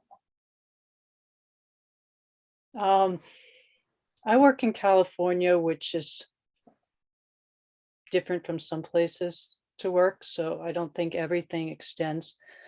I do think that I've experienced many cases of people really slowing down transition support, either getting caught up in other priorities, we need to solve all these things first, or I think there are still many practitioners who don't understand the neurodiversity paradigm, or still operating on something they learned 10 or 20 years ago about this, because most of the information, which wasn't very much back then, saw autism as this high incidence can't be true. And so therefore, these people who we see as having obsessive interest or something, that they slowed slow down or stop that care. So I can't share all those. I think those happen fairly often. And I think it's something we're always kind of on guard about. That's a start, I guess. I think there's a lot of delay. Mm-hmm. Mm-hmm. I think, especially once I think about it, especially for non-speaking or autistic folks with intellectual disabilities, that area isn't even broached. So I would say that's another really overlooked and area place where people are not getting the care.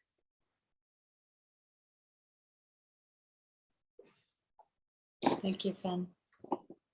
Okay, a lot of comments saying thank you for both of your vulnerability and honesty. Sarah Woods asks, I think this is for Lily, do you ever use some kind of ritual or anything or a song that you use to help you transition away from the persona and back to who you really are?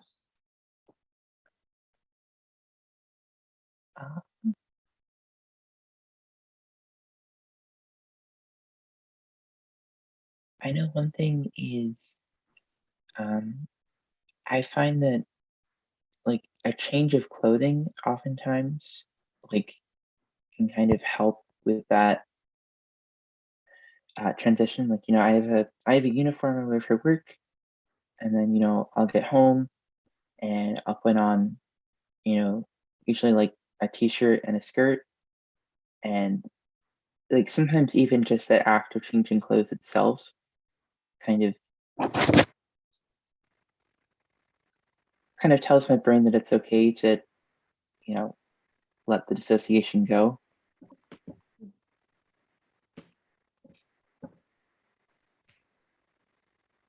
Thank you, Lily. Another person asks, have either of you had any sensory issues related to your transition or attempts to genuinely express yourself? And how do you deal with this?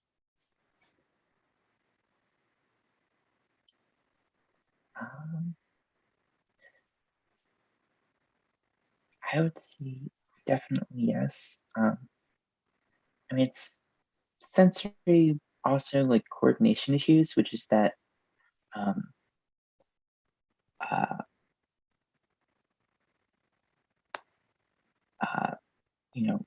trying to learn to shave has been a not so pleasant journey.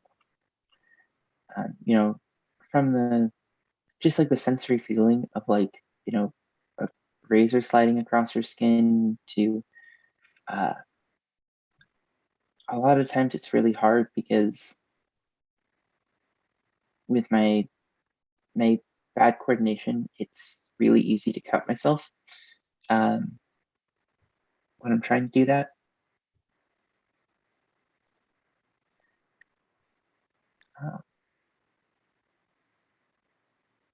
Or even stuff like, like putting on makeup, like when I was trying to put on mascara earlier today, like I had difficulty trying to keep my eyes open while I was doing that. So just like little things like that.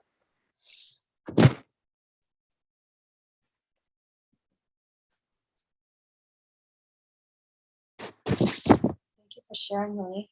I think for me, most of the sensory is around, I don't go to events because I get overwhelmed so quickly and I pay for it for a month. So, so kind of being in my trans or queer community is like a high cost usually.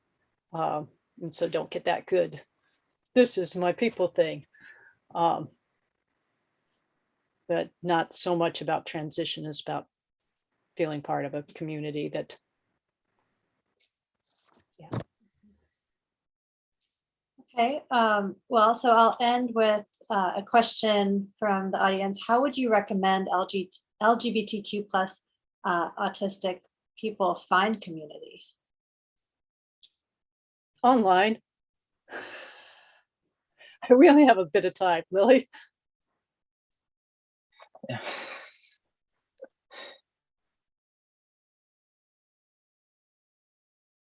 you want to add anything, Lily?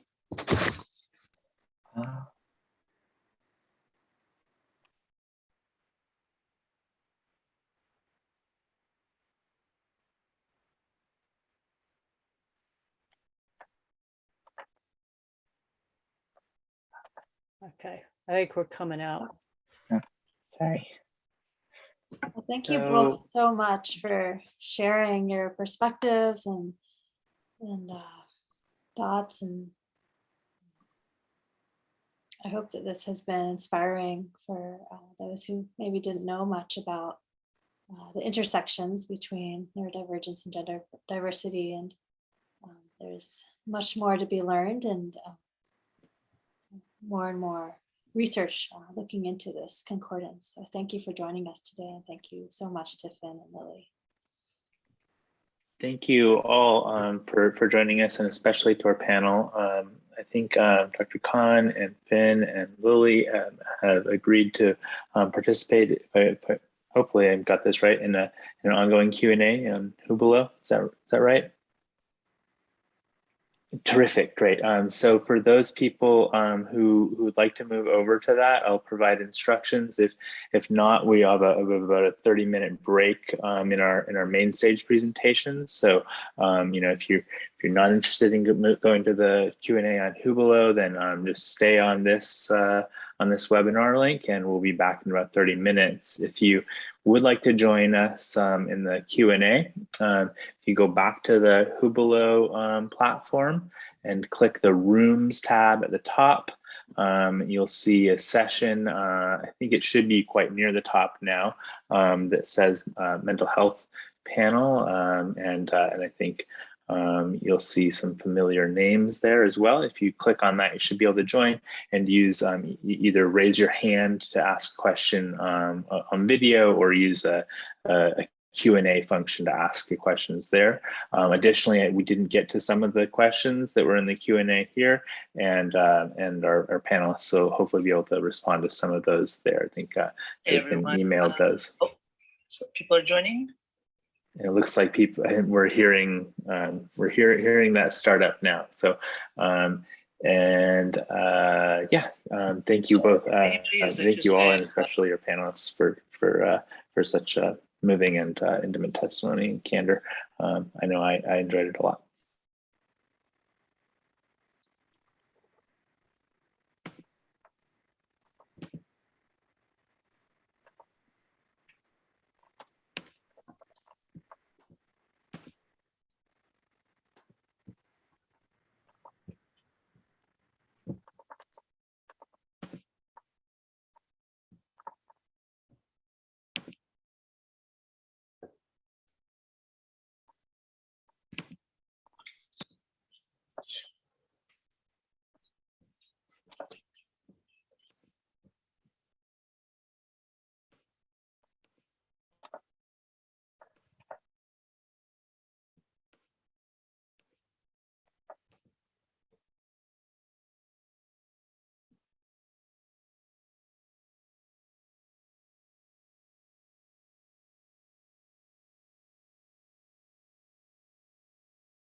Welcome back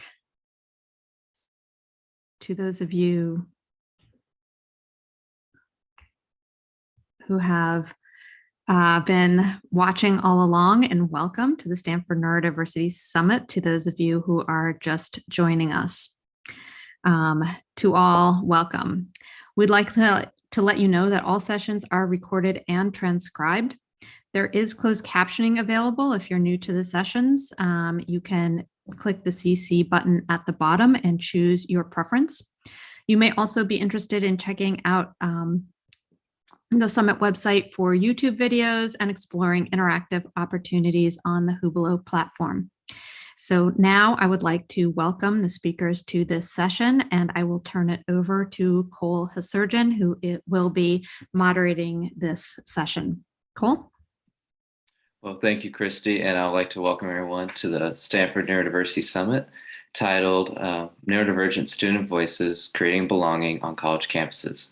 My name is Cole Hasurgeon, as Christy mentioned, and I'll be your moderator for today's session. I was actually a panelist last year for this same panel since I was an autistic college student last year.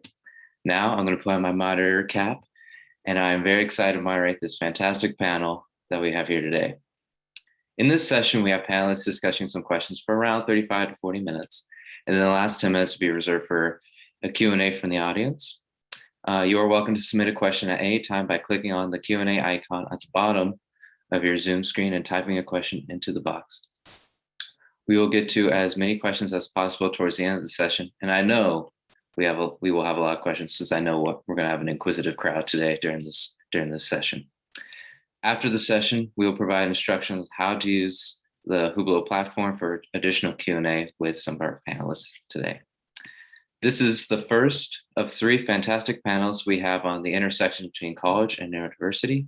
This panel is composed of current college students focusing on cultivating spaces that foster inclusion and belonging, how they engage as leaders on campus, the impact of masking, and how to create spaces where students can unmask. So without further ado, I'd like to introduce our panelists for today's session. So first we have Patrick. Patrick is a PhD candidate and autistic autism researcher in the Neurocognitive Development Lab at UC Davis. His research primarily focuses on sensory processing and attention in autism, which are highly relevant to many autistic people's quality of life. Patrick is the co-chair of the International Society for Autism Research and part of the Autistic Researchers Committee. I just to clarify, I am not the co-chair of INSAR. I'm just the co-chair of the one committee at INSAR. But thank you for giving me a slightly more elaborate title than I actually have. Apologies, Patrick. All right, Patrick. Thanks for clarifying that. And then he also co-organizes the annual Neurodiversity Summit hosted by the UC Davis Mind Institute and the Center for Mind and Brain, which occurred pretty recently, if I'm not mistaken. So thank you, Patrick, for being here. And then secondly, we have April. April is a senior at Stanford University studying psychology and minoring in human rights and Spanish. She has worked for the Stanford Neurodiversity Project as a mentor for the Neurodiverse Student Support Program, supporting neurodiverse undergrads throughout their academic careers. As a neurotypical ally, she is interested in how to best advocate and support the neurodiverse community through mentorship and support programs. And then third, we have Esperanza, a fellow Golden Bear. I am a Cal grad, and she's at Cal right now. Got my Cal tie on today. Go Bears, Esperanza. And she is currently involved with self-advocacy at Spectrum Autism at Cal, a student-run organization that seeks to spread acceptance and belonging for autistic students. Currently, she is the co-president of Spectrum, having previously occupied the role of executive of education. As a student at Cal, she has done undergraduate research investigating how masking impacts autistic individuals, especially when forced to mask at the work or school. Her future plans include going to graduate school and continue promoting self-advocacy and to conduct research on neurodiversity. And then lastly, we have Alex. Alex is a physics PhD student at the University of California at Irvine. As an autistic student homeschooled in Sonoma County, California, Alex is able to focus on his strengths and interests, starting math classes at Santa Rosa Junior College at the age of 13. eventually moving on to Sonoma State University. At Sonoma State, Alex worked with Dr. Lynn Kaminsky as the alpha tester of NASA's Neurodiversity Network, an outreach program providing STEM learning opportunities for students on the autism spectrum by pairing them with subject matter experts.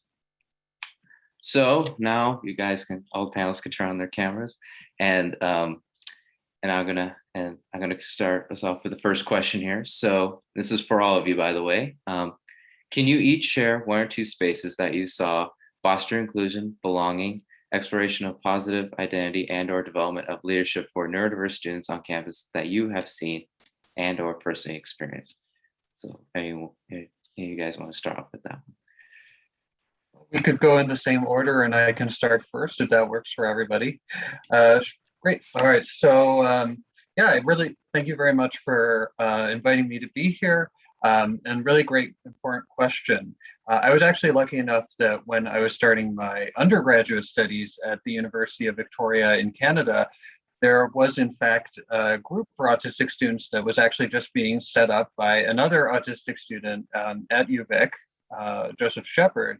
And so I immediately joined that. And I think that really was a great space for fostering that sort of belonging. There's just a very different dynamic I find when you have a space that is led by and for autistic people. There isn't that same discomfort of, you know, having very well-meaning neurotypical people who are sort of there to help you. There's that odd awkwardness of being in the role of being the person who is being helped, of you know, maybe there being something wrong with you. These undertones are often difficult to escape. But no, and this was a space that was by and for autistic people where we could relax and be ourselves and not be masking all the time. And I think that was tremendously valuable. It also created a space for some leadership. Many of us became involved in various sorts of advocacy. We put on autism acceptance events. Some of us got involved in cross-disability politics through the Student Disability Society. So many great experiences there. And when I came down to UC Davis for my graduate studies and realized that there was no group at UC Davis at that time for neurodivergent students, I wanted to do something about that. So I found some other neurodivergent students who were interested in founding a community.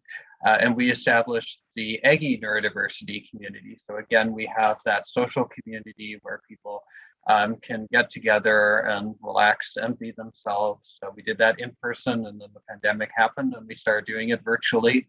We'll probably go towards a more hybrid model eventually. We're working on the logistics of that now.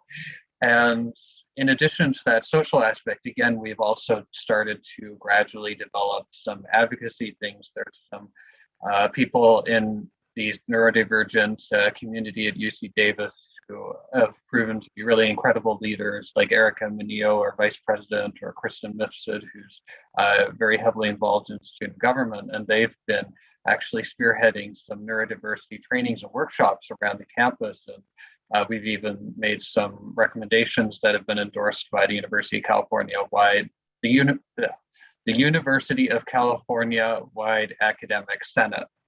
So I'm really encouraged to see the growth of these neurodivergent communities, not only at UC Davis and UVic, but institutions generally. I think it's a really positive trend. Great, I can go next. Thank you so much for having me. So I work at Stanford as a peer mentor for the Stanford Neurodiversity Support Program. And so like in the mission statement, the whole program is about fostering inclusion for neurodiverse communities. And I think the program goes about that in a couple different ways. So I think the whole point of the program is to meet students like exactly where they are.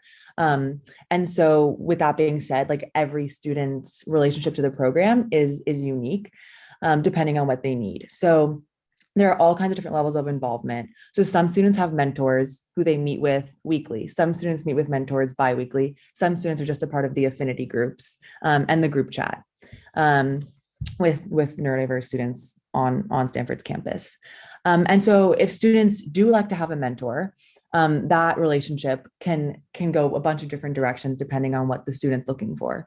So I've had mentees who I've met with weekly, and we've structured our meetings around when homework assignments are due to help with accountability. I've had students who I've met with 3 times a quarter, beginning of the quarter, after midterms, and before finals week. And we kind of just chat about how they're doing. And so it really just depends on what the person's looking for out of a mentor relationship. And so beyond just like the structure of our meetings, I think the content of the meetings really depends, again, on like, we're trying to meet the student where they're at. So with some students, you know, we just talk about like, okay, so what's on your plate right now, and how can we alleviate some of that stress? With some students, we go through modules, which is basically curriculum that the Stanford Neurodiversity team gives to mentors, and we work through with mentees. And so the modules can be about a bunch of different things. So like how to disclose a neurodiversity, how to reach out to professors, how to navigate social situations, how to navigate living in dorm rooms, like a huge variety of things. And usually the way I go about that is I kind of leave it up to the mentee. Like what are you looking for? What would be the most helpful? And so I think finally kind of addressing something Patrick was talking about, I think a big part of the program is this idea that like as a neurotypical ally, I think my role as a mentor is where I kind of fit into this community. But I think a part of the program is that there are neurotypical and neurodiverse mentors. I think some students express that they don't want a neurotypical mentor, they want a neurodiverse mentor who empathizes. I think other students express that they want someone with a perspective on college life. And so kind of just the community, the culture is open to whatever the student is looking for. So kind of just like to summarize, I think just the program is super dynamic and open to meeting students' needs, which I would hope is fostering an inclusive environment.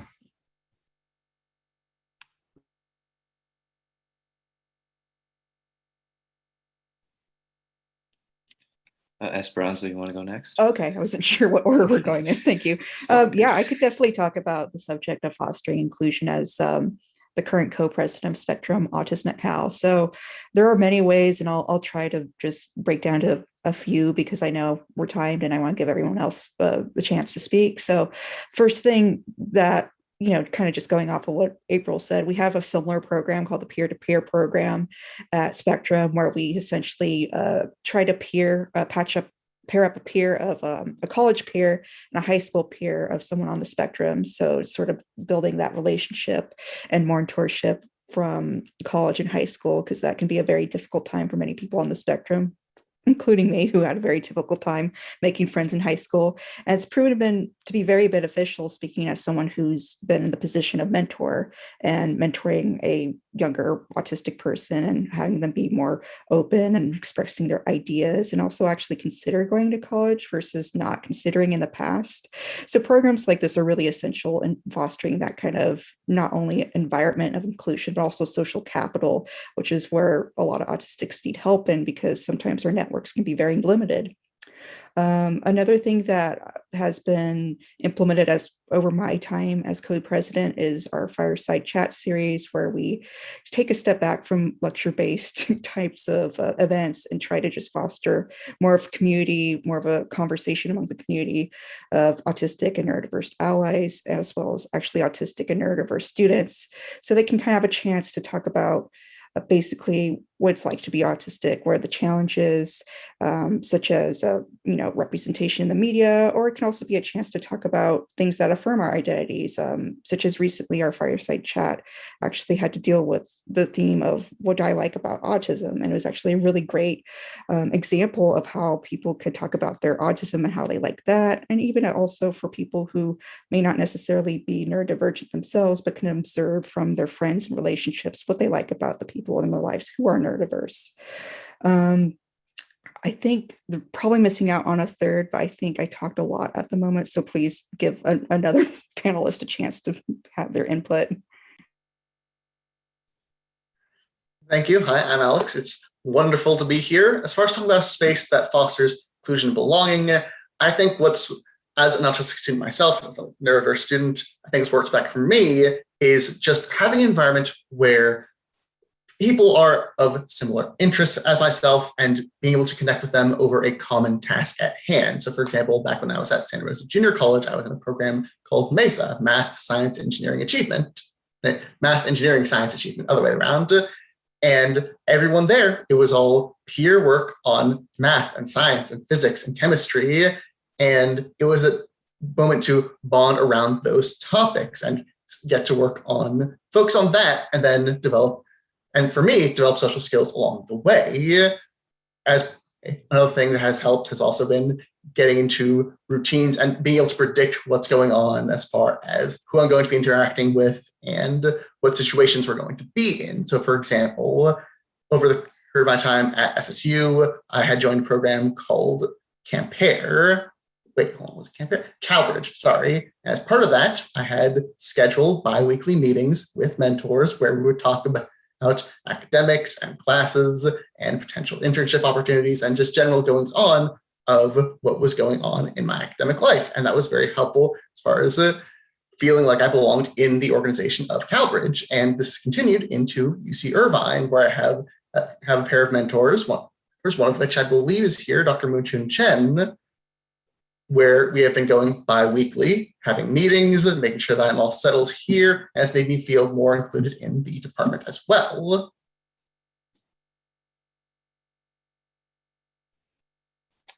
All right, excellent.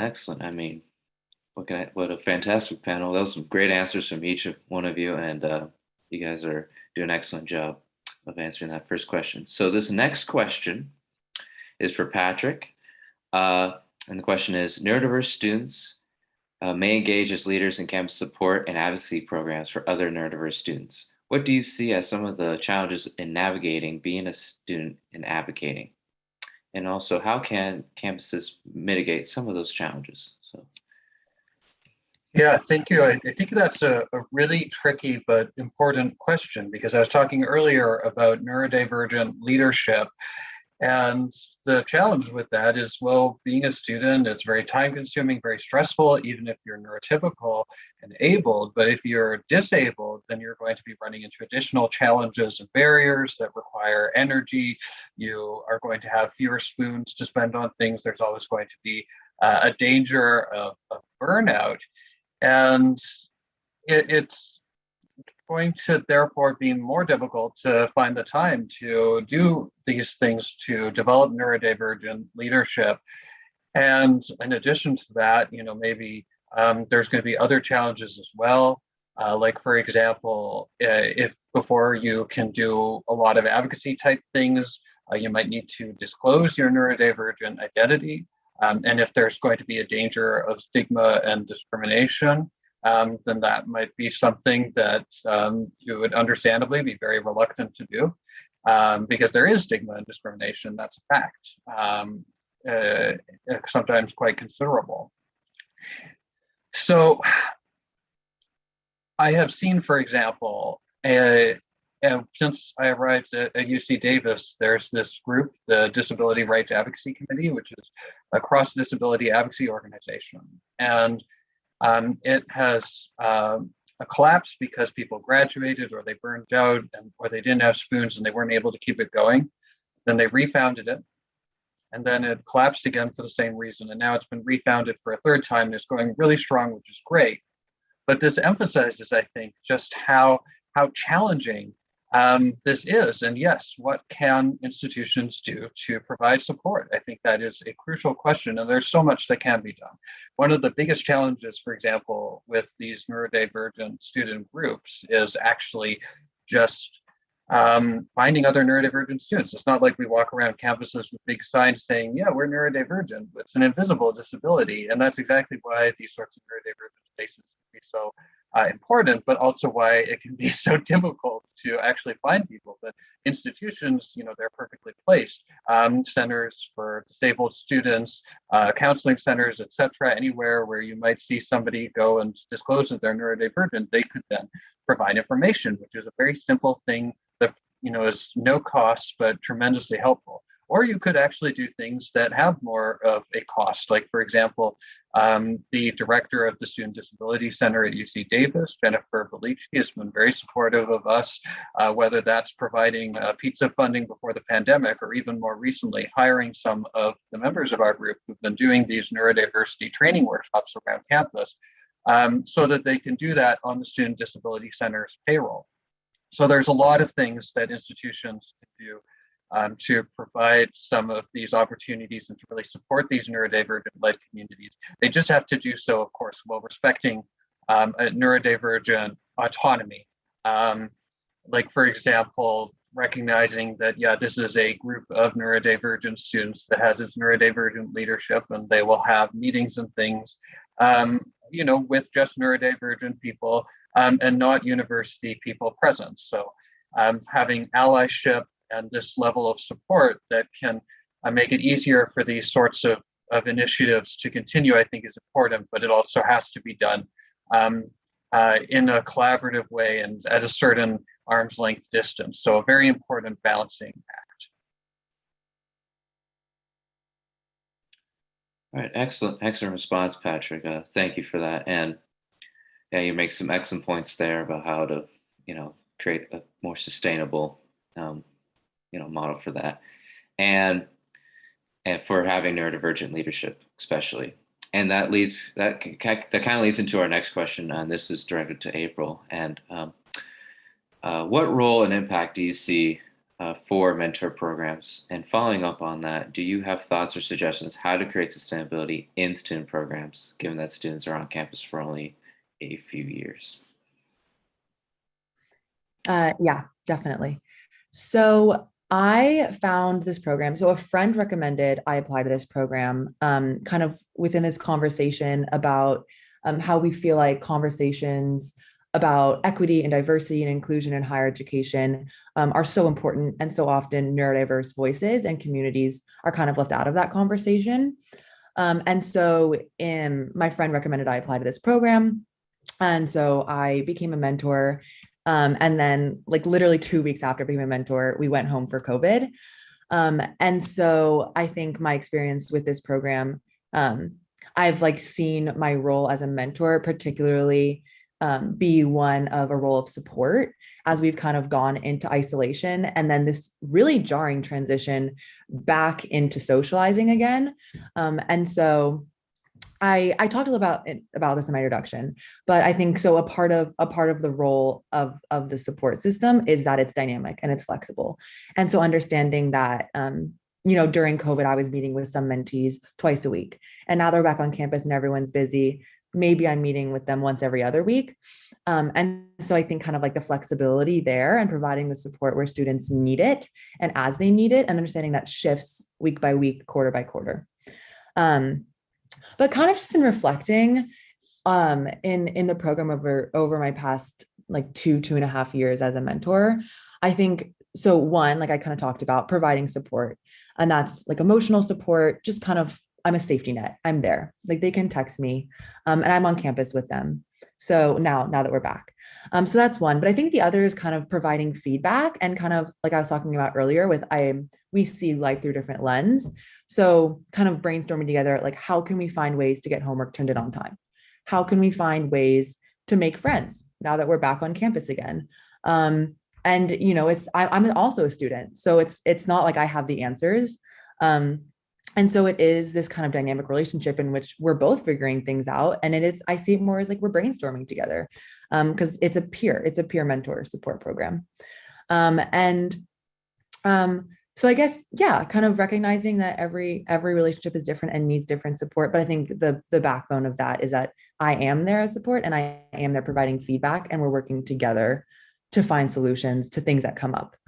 And also, I think a really key piece is that beyond just a mentorship relationship, there is a whole community that this program is trying to foster. So there's a group chat that is going on, and it's things like, I'm meeting at this dining hall. If you want to come study and work with me, like come through. And it's really hard to find community on college campuses, especially right now. It's definitely a really interesting social time to be a college student. And so I think that having that community is really crucial. And I really hope that it sustains. And so kind of in that theme of sustainability, so granted, we are super young. We're, I think, 3 years into the program, and most of that time has been virtual. So a couple thoughts on sustainability. One is mentees becoming mentors, which we actually are starting to see now that we're in year 3, which is really exciting and really wonderful.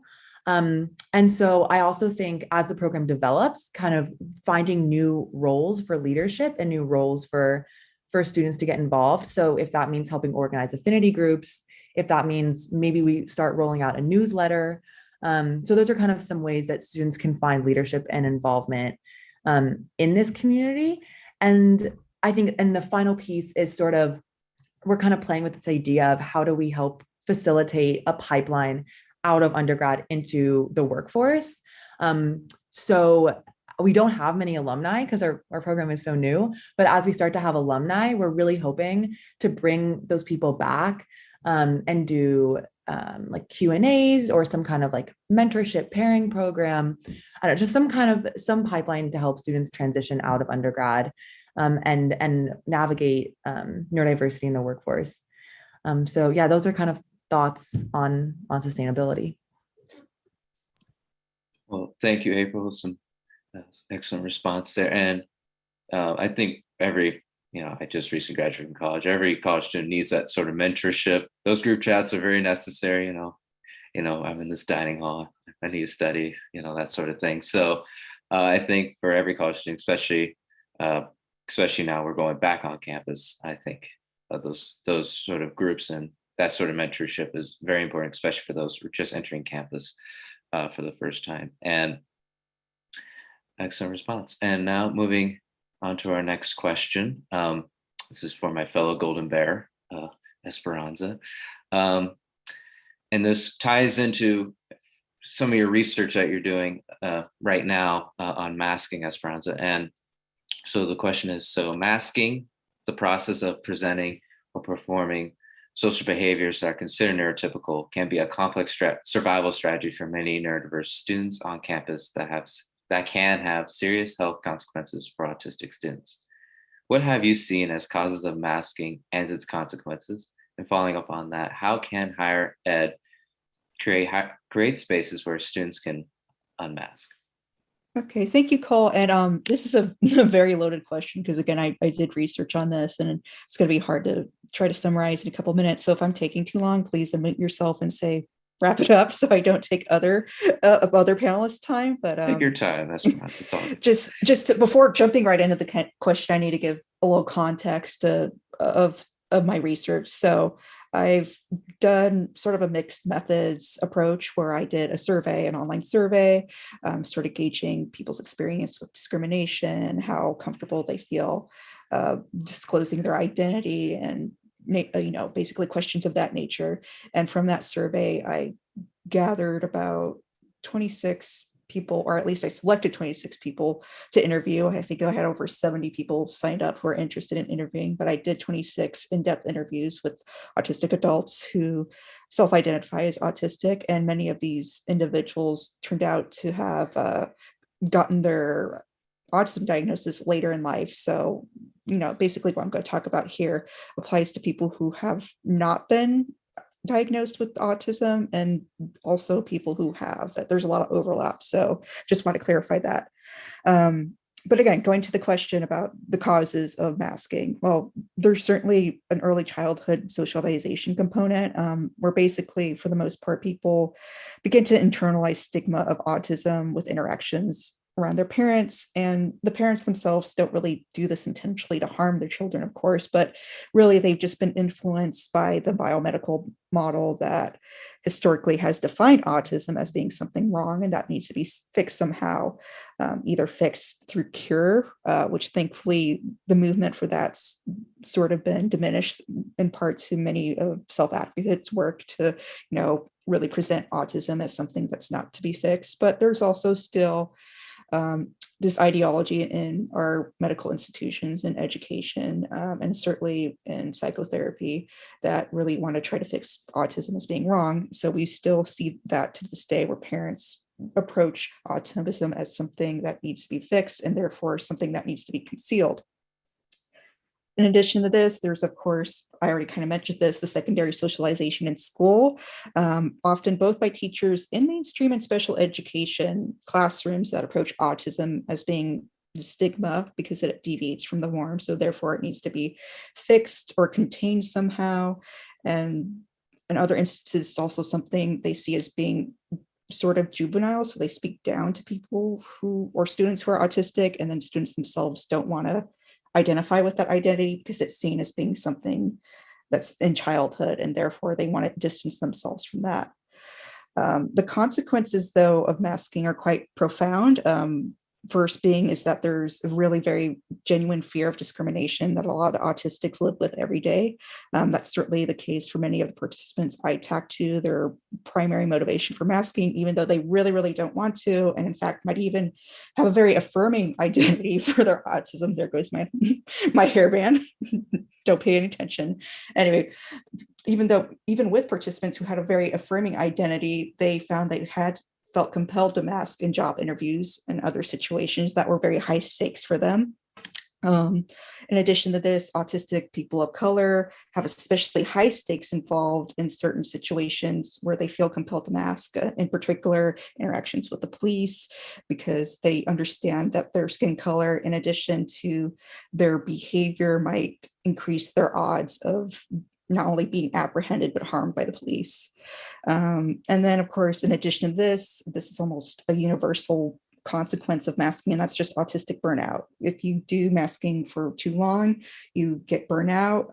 This will lead to meltdowns, to not being able to do other tasks like, I don't know, self-care, such as eating or taking showers or anything of the nature that is essential because you put in so much effort to mask at your job, at your school, or whatever, that you just don't have the energy to do anything else. And lastly, just to sum up the consequences of this is that masking is sort of a self-perpetuating vicious cycle that the more you do it, not only is there more harm, but the more difficult it is to identify it.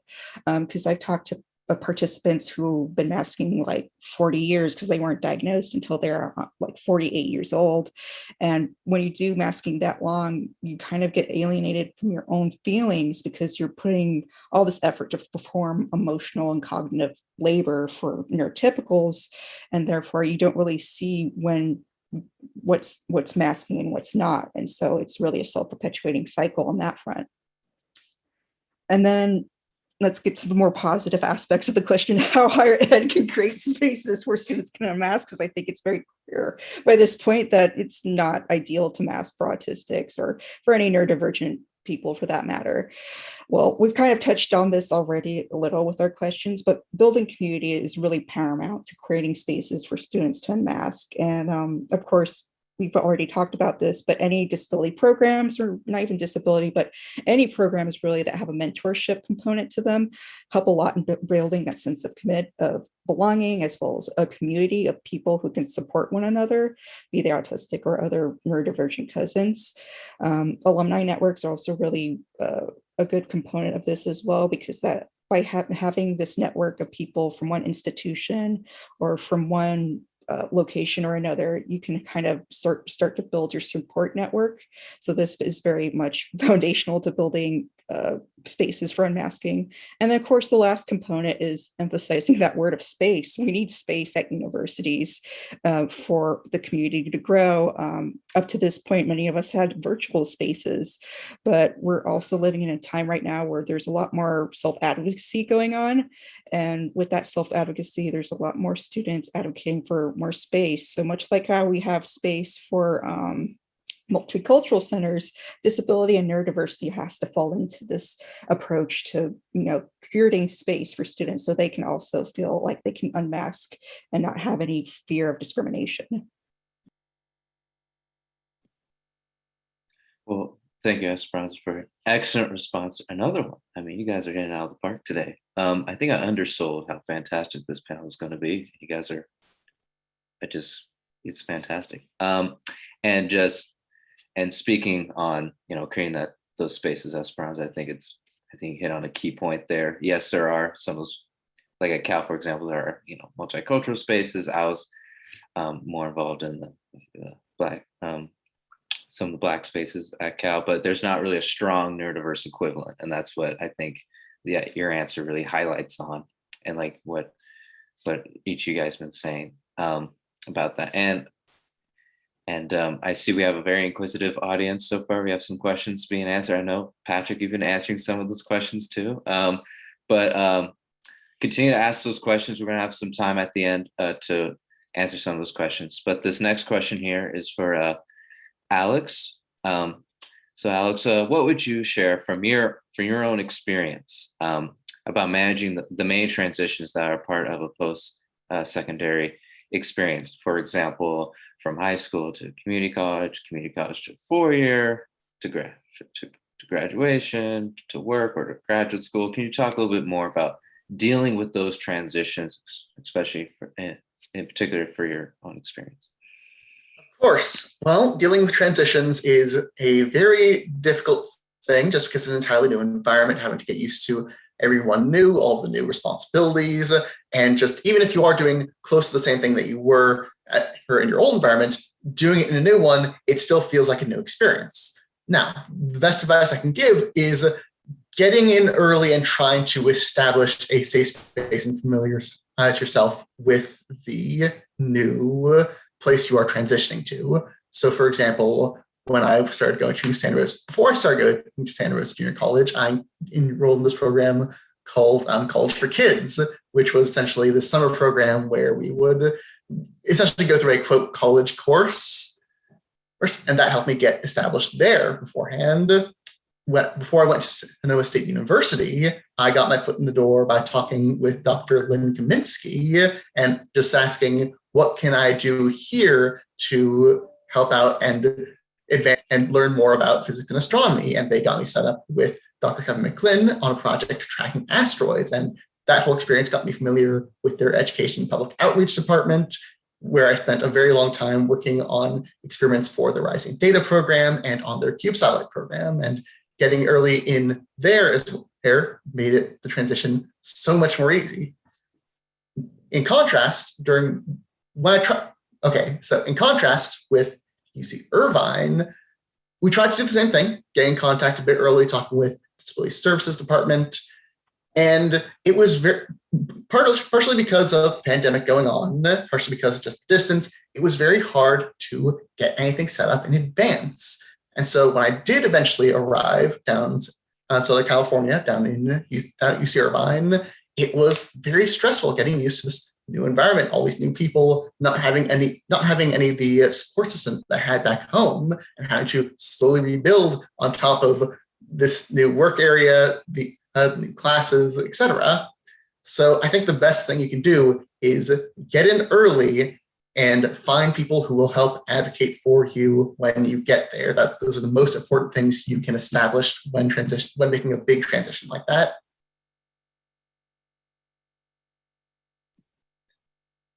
Yeah, that's an excellent response, Alex, and especially finding someone that will be advocating for you when you're not in the room. I think that is so important in any sort of transition. You're exactly right about that, especially entering the workforce, even graduate school, any sort of transition, having that advocate, that's very important. I'm very glad you touched on that. And this next question is going to be more open to any of the panelists here. And then we're going to move on to some of the audience questions. We do have an inquisitive crowd. We have plenty of questions popping up. But this next question is, what do you recommend for gaining leadership experience while in college or post-secondary? CDU. Well, if we're going to go around in order again, I guess I can speak first as usual.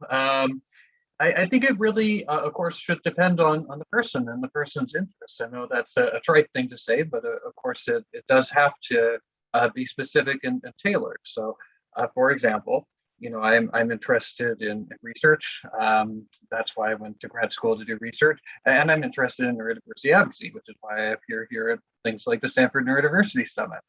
And so when I was in undergrad, I sought out opportunities to explore those areas, to do undergraduate research, much like Esperanza is doing right now.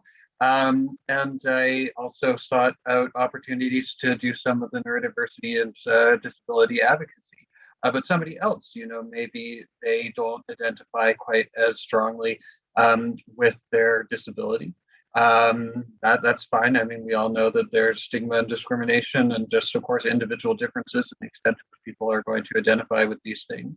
But maybe somebody is really interested in getting into a specific occupation. Maybe they can seek out opportunities to volunteer or get internships in that area. Maybe there's something, like robotics clubs and things. There's so many different opportunities, and I really think that it is just important to follow whatever you're interested in and explore that.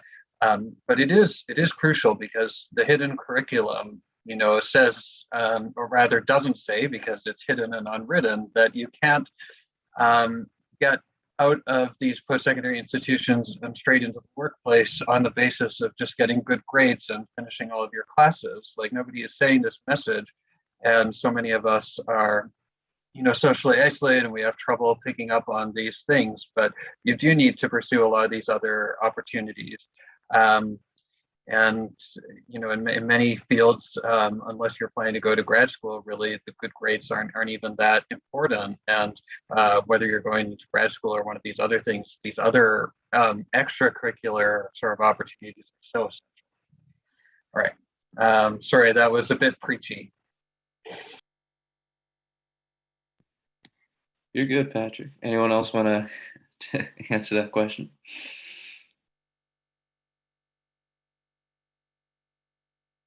Can you reiterate the question again, Cole?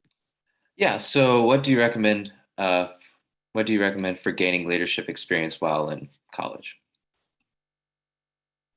Definitely research, and I don't mean like actual research, but like, investigating what programs are available is really essential. So the reason I actually transferred to UC Berkeley was I was aware that there was some spectrum program involved, and that was certainly why I chose it over some other UCs that I got into at the time. So there is some preparation you have to do to see what is available, because the discrepancies of what opportunities they are for autistic and neurodiverse folks is very, very wide, unfortunately. So a lot of the burdens on the shoulders of the undergraduates, or I should say high school students, or even community college students who are seeking, what they can do at the next level.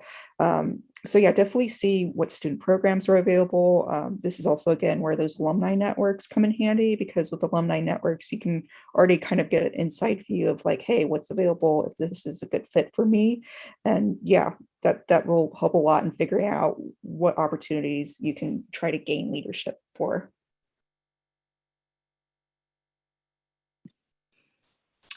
Okay. Excellent. Alex or April, do you have anything to add to that? I think they covered it. Yeah, Esperanza, Patrick. Yeah, you guys basically covered that very nicely, and I like how most heard from multiple of you guys about the importance of having that alumni connection to the students and that sort of thing, and it ties in with the mentorship element as well.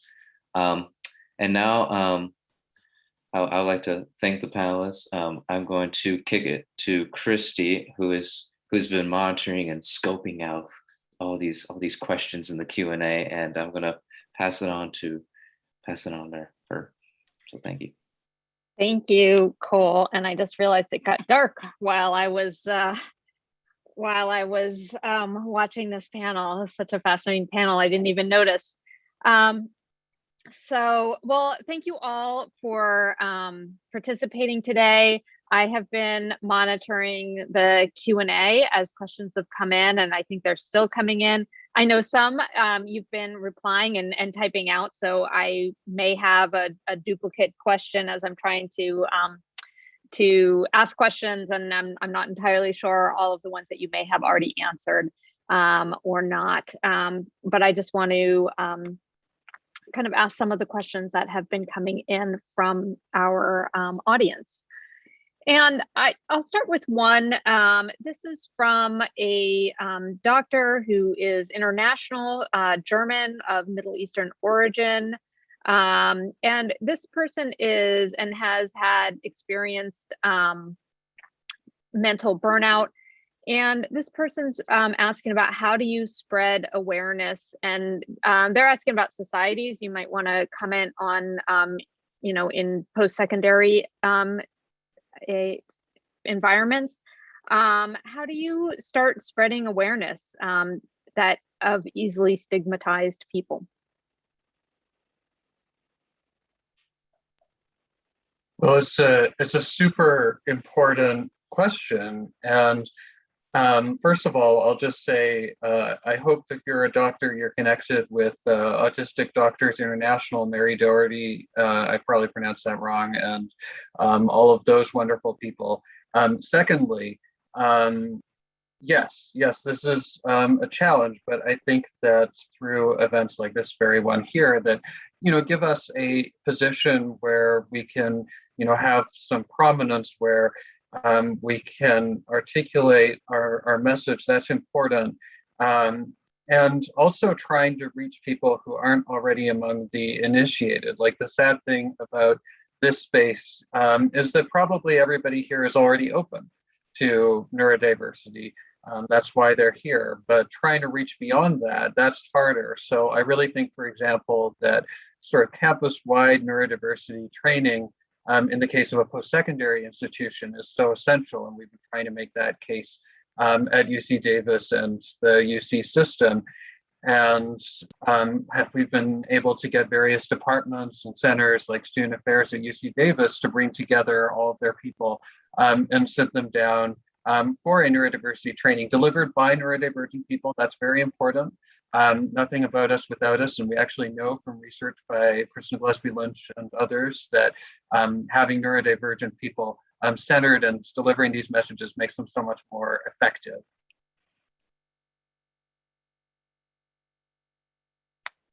Excellent. Anyone else want to comment on spreading awareness of easily stigmatized people, whether on campus or in society as a whole?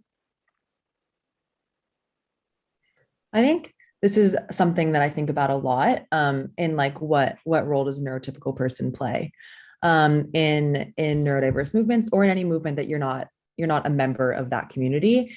And so I think this is something that, I try to bring up just like in conversations with friends or in classes with professors, because neurodiversity is a framework that is newer. And so I think that's something that I try to like educate friends about. And hopefully that like becomes something that we like slowly start shifting culture so that it becomes a norm rather than an exception for people to understand neurodiversity.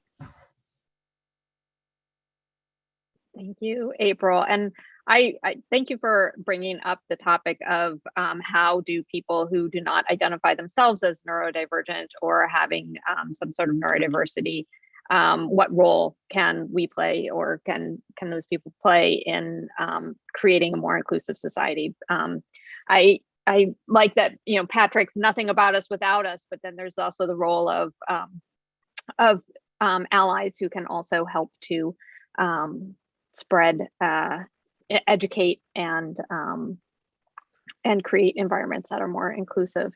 And actually, I'll just say really quickly, Chris Lindholm, who's an ally, not neurodivergent, has been so helpful in our neurodiversity workshops and facilitating that without taking over or preventing the message of the neurodivergent students from getting out. Chris Lindholm, I think, has done some work with the Stanford Neurodiversity Project in the past. So I 100% agree.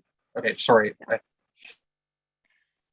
That's excellent. Thank you, Patrick, for kind of adding that and the idea that it's about supporting rather than centering oneself as the ally, but more supporting the neurodivergent individuals rather than taking that central role yourself. But we can also do that as allies and support the education and creating those spaces. So there's a number of questions here that are kind of along the same line.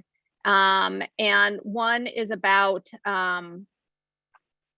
planning planning sort of campus events or campus talks, and how to make them inclusive, and how to, this is from somebody who's part of an organization who wants to ensure that their events and their campus organization is creating inclusive spaces for people who are neurodiverse or neurodivergent. Do you have any recommendations for somebody who wants to create more inclusive events or organizations?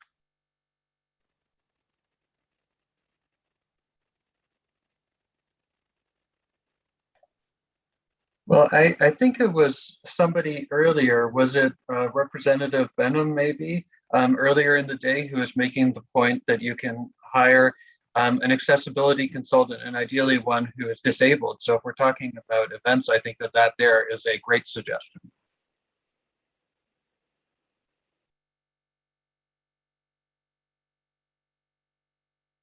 That is great. Anyone else on the panel have any thoughts on events?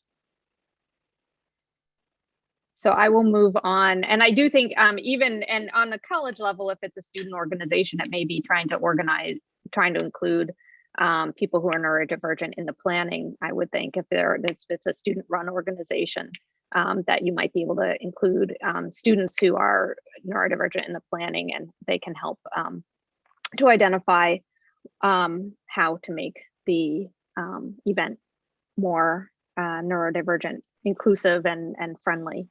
And then, oh, yes. I actually did have one note I just realized, is that one way in order to make these places more inclusive is just giving an idea of what people are getting into beforehand, like a specific program, a breakdown of what materials are going to be at the event, so people know what to expect going in. Yeah, thank you, Alexander. I'm so happy that you brought that up. And that's one of the things that that has come up when we have talked with organizations as well, helping people know what to expect before the event and where it is, and what to bring. So giving clear instructions and clear explanation of what the event will actually be can be really helpful.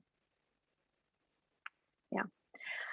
Anyone have thoughts? We have a similar question related specifically to professors or instructors, and any thoughts on what helps a classroom or a professor be more open and inclusive, or any experiences that you've had that personally that were positive experiences in terms of having a class or a professor or an instructor create an environment that felt inclusive.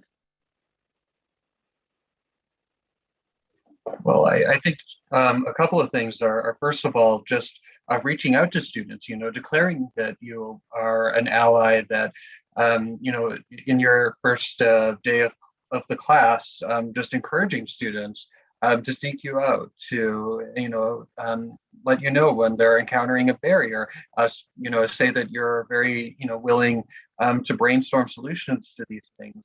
That sort of message, just articulate right from the start that you encourage that sort of engagement, and that you're very open to, sort of learning from people what will work for them. And then also, I think, having some flexibility can be really helpful. Like, for example, I despise group work for grades. Like, I'm fine with group work in general, like collaborating with academic colleagues is great, but group work for an academic letter grade, a lot of tricky, dynamics around that. And so having the flexibility for people who don't, learn well through a particular type of assignment or whatever, to, find some other way to demonstrate their learning, I think is really important. Whatever that might be, maybe somebody was, not going to have an easy time demonstrating their engagement through a classroom discussion, but they could send a reflection afterwards, or a different assignment format or whatever.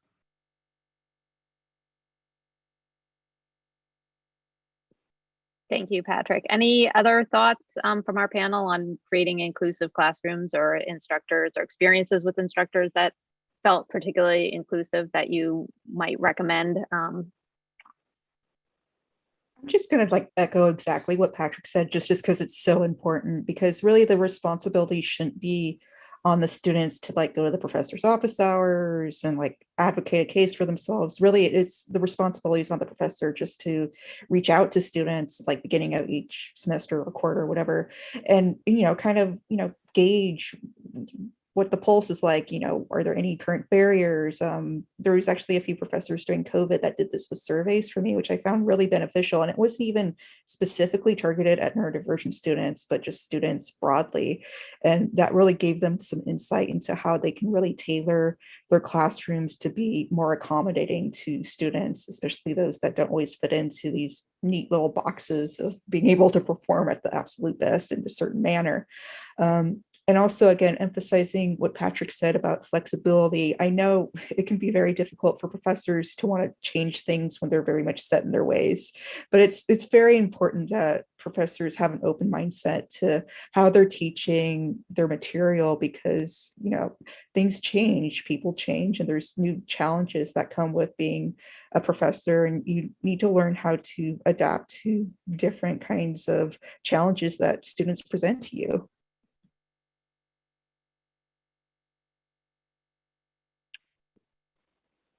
Thank you, Esperanza. And I think that the idea that it should be the professor's responsibility, and the idea of reaching out rather than waiting for the student to have to come to the professor and report their needs or advocate for their needs, instead having the professors being open and asking questions is such a key strategy that can make classes much more inclusive. So we're getting near the end of our session here on the main stage. I know some of you, I believe, are able to go over to Hublot for the Q&A. So I think I will turn it over to Kyle, who is going to explain how to do that. But I would just like to first thank Cole for his moderation and for participating and bringing this really amazing panel to us, and to each of the panelists. Thank you for being here and for sharing your experiences. And with that, I will turn it to Kyle, who can share how to get to the Hublot platform or what comes next. Great, thanks, Christy, and thanks, panelists. That was wonderful, and I learned a lot, taking a lot of notes here. For folks that will be joining us, including our panelists, I think most of them are able to join us back on the Hublot platform for some additional Q&A. You can, as soon as you know how to get there, you can leave the webinar so that when you go into there, we don't hear the mic twice or hear double content. And then what you'll want to do is, if you're in the Hublot platform, is select the rooms icon at the top. And I think that the very first one you'll see there, unlike in this view here, is the college room, the college track room. And you just should be able to just click the enter button there. And within that room, you should be able to type questions into the chat function, or into a Q&A function, or raise your hand, and myself or one of the other moderators will call on you and try to take questions in the order they're received. We've also been creating a document that archives some of the questions that we received over the Q&A within the webinar function here, so that we can try to turn to some of those as well during this period. So I'm going to stop share and jump over to Hublot myself, and turn the panel to our next speakers.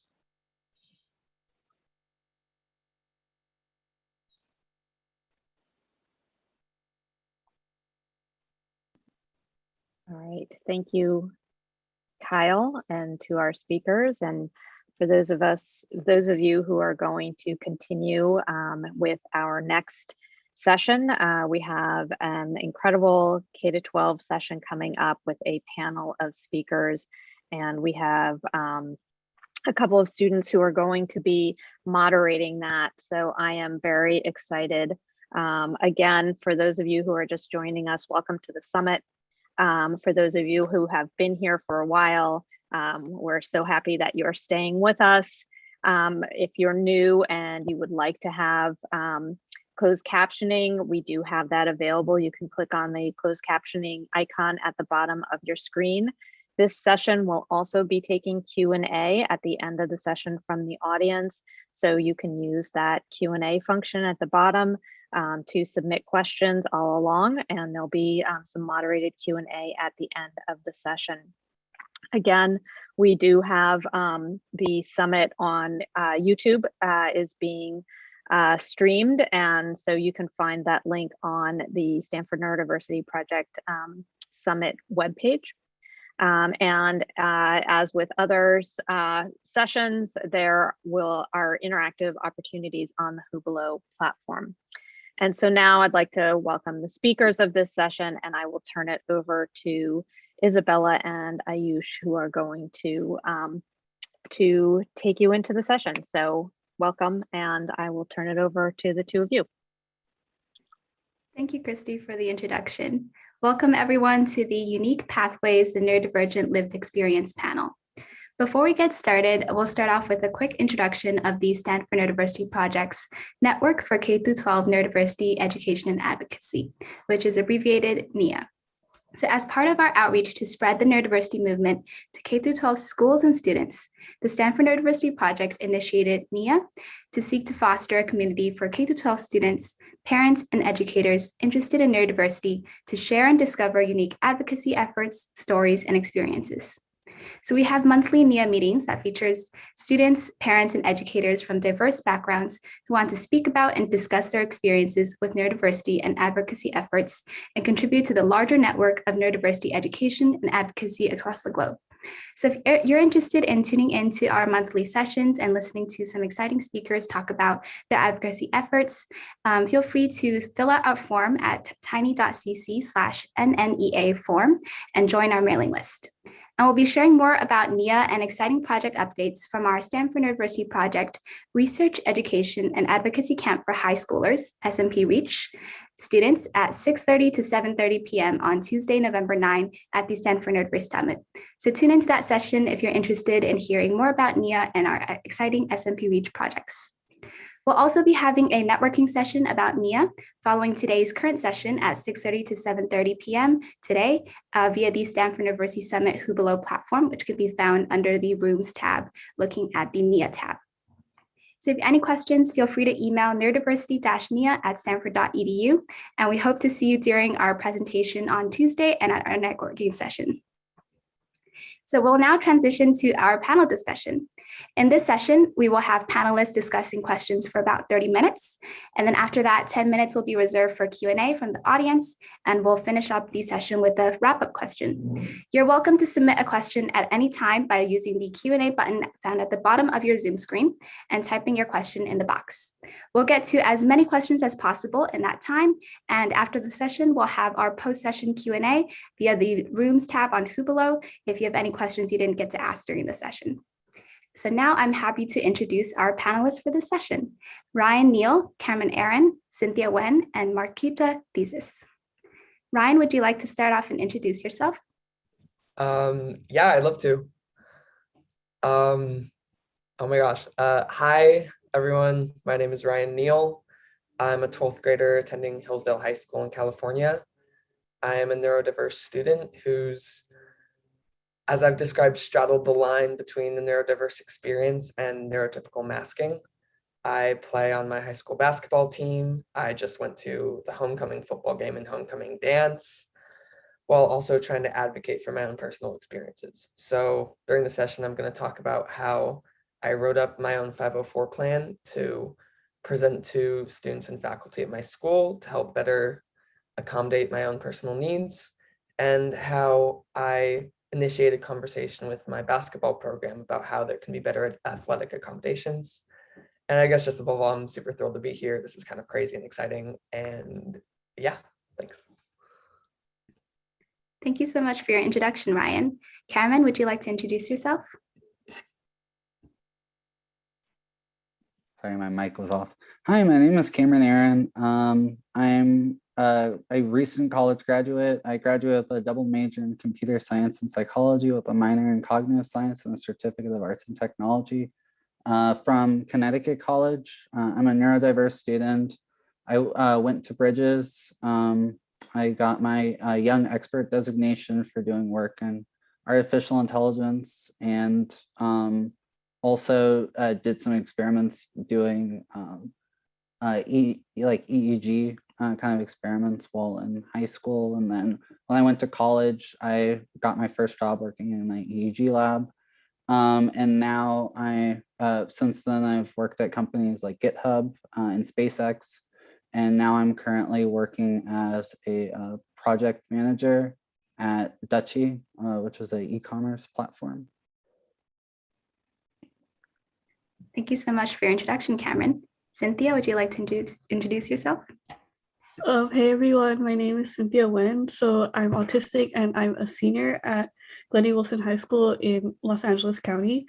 So as you know, I'm an avid neurodiverse advocate, and I'm also a content creator on Instagram, and I also serve as the speaker coordinator for NIA's core committee. Outside of neurodiversity advocacy, I enjoy dabbling in STEM and the arts. So I'm part of cabinet in my school science Olympiad team, and I also founded a STEM organization to combine STEM with community service, and I've interned at an art school. And I'm really excited to be here. Thank you, Cynthia. And last but not least, Martika, would you like to introduce yourself? Absolutely. Thank you all for being here. I know that this is a little late or a little early, depending on what time zone a lot of people are in. My name is Martika Thies. I am a 22-year-old neurodiverse recent graduate from the University of Iowa. I live in Illinois. And I was lucky enough during my college years to work for the University of Iowa Bell and Blank Center Assessment and Counseling Clinic, which is one of the foremost clinics that does research on twice exceptionality, which is a specific area of study within the umbrella of neurodiversity, where there is a study done on the intersections between students who fit under the federal definition of giftedness, but then also have a neurodevelopmental disorder, specifically SLD, ASD, or ADHD. And during that time, I was lucky enough to be interviewed by NPR.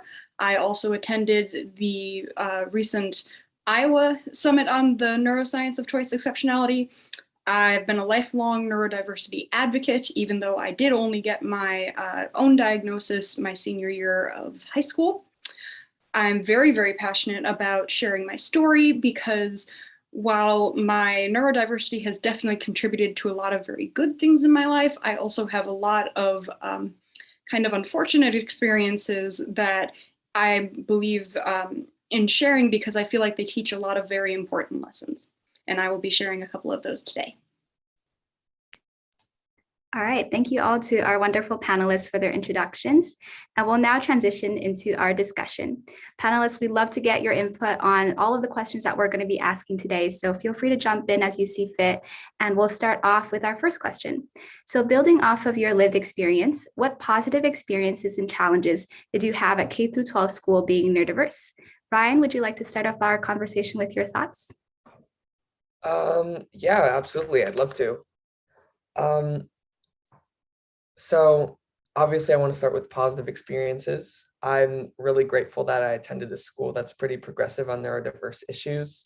We have a really robust counseling department, and teachers are super receptive to things like 504 plans and individual accommodations. So like I mentioned in my introduction, I was lucky enough to be able to draft my own 504 letter, where I wrote about my experiences masking, using up a lot of energy engaging with students and teachers, and how it gets in the way of my education at times. And they gave me the time of day to be able to make my case for counselors in the school administration, and I got a lot of my accommodations in there. For example, if I get overwhelmed in a classroom setting, like AP Calculus, which is a lot, I'm actually able to leave the classroom and take some work with me and have a quiet space to finish up my assignments. which is something that without it, I don't know if I'd be able to attend school regularly. I wouldn't have felt safe. So I think it was amazing that the school was receptive to that. In terms of challenges, neurodiversity is difficult. We live in a world that is tailor-made to a specific subset of thinking called neurotypicality, which is hyper extroverted and hyper communicative. So people who don't fall into that way of thinking, like me, who can get burnt out by lots of interactions, can be at a disadvantage. Like, I'm on the basketball team, it's something I love to do, but the intense socialization and kind of fraternal attitudes there make it cost a lot of energy beyond just running up and down the court. So we live in this world, we're neurodiverse, we have to engage with neurotypicals, we need to meet each other in the middle in order to succeed. So in terms of the challenges, we just have to confront them face on and hope that the positives outweigh the negatives. Thank you so much, Ryan, for sharing your thoughts. Would any of the other panelists like to add to that? I don't know if I should raise my hand in Zoom or raise my hand physically, but we're going to compromise, like Ryan said. So because of the research, especially into neurodiversity and specifically neurodevelopmental disorders, being incredibly focused on specifically male subjects, there is a humongous gap between date of diagnosis for men and women. And I would say that that has definitely affected me. The average gap is about 9 years. So I've met a great deal of neurodiverse males who have been diagnosed at a much earlier age than I have. As I mentioned in my introduction, I was diagnosed my senior year of high school, and that was only my first diagnosis. So I feel like there is a lot of challenges related to just the limitations in the research itself, because we are lacking information, and then we also are sort of I was talking with Cameron earlier, and he used the word gaslighting, which I thought actually fit very, very well to the fact that the socialization specifically of, and when I say women, I'm not explicitly referring to cis women, more specifically anyone who identifies as a woman and is treated like a woman in the general public.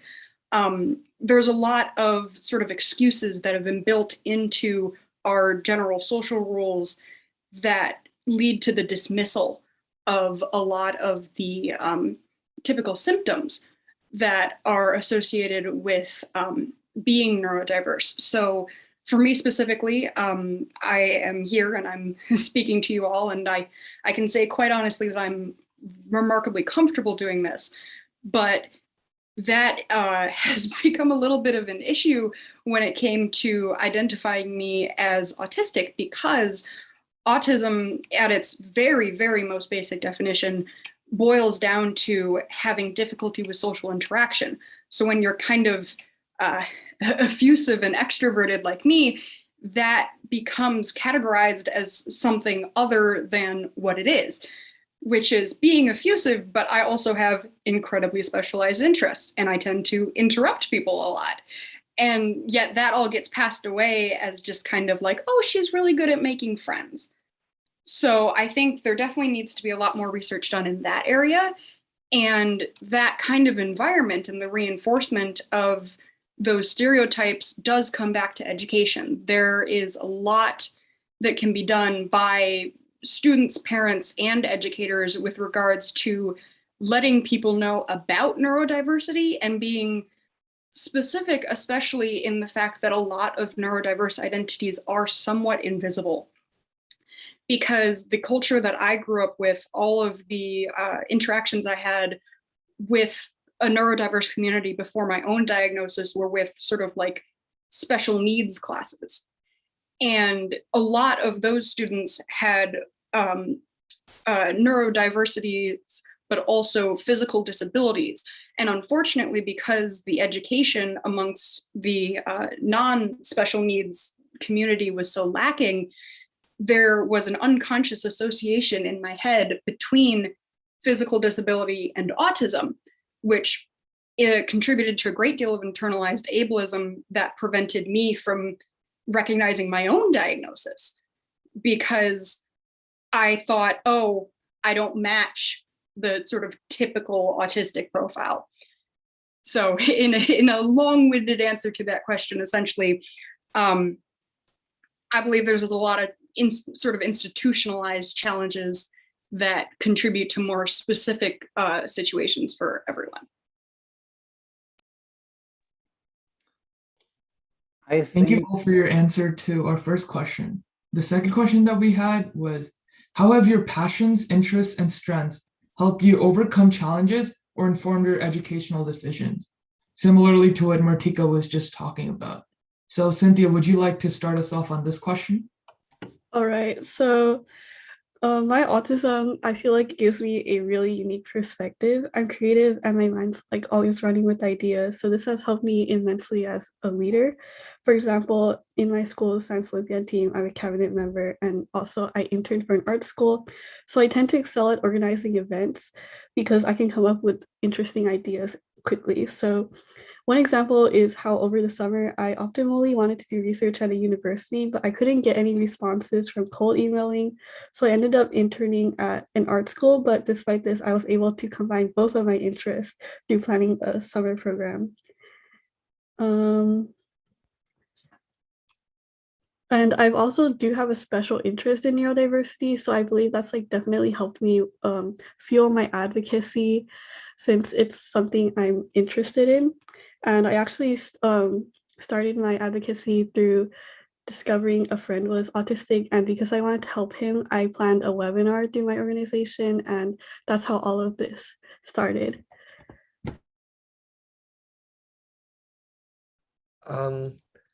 If I can add on to talking about the way that strengths help us navigate the world as neurodiverse people, there's a character in Marvel movies, which happens to be one of my special interests. His name is James Buchanan Barnes, aka Bucky Barnes. He has a metal arm. Unfortunately, he lost his arm in war and it was replaced with a bionic metal arm. And the fun thing is, depending on how you look at it, it's either a deficit in that he's lost his arm, or it's a strength in that he has this new mechanical metal arm that's stronger than the average arm. And every autistic person has that metal arm. And depending on the spaces we engage in, it can either be seen as a deficit or a strength.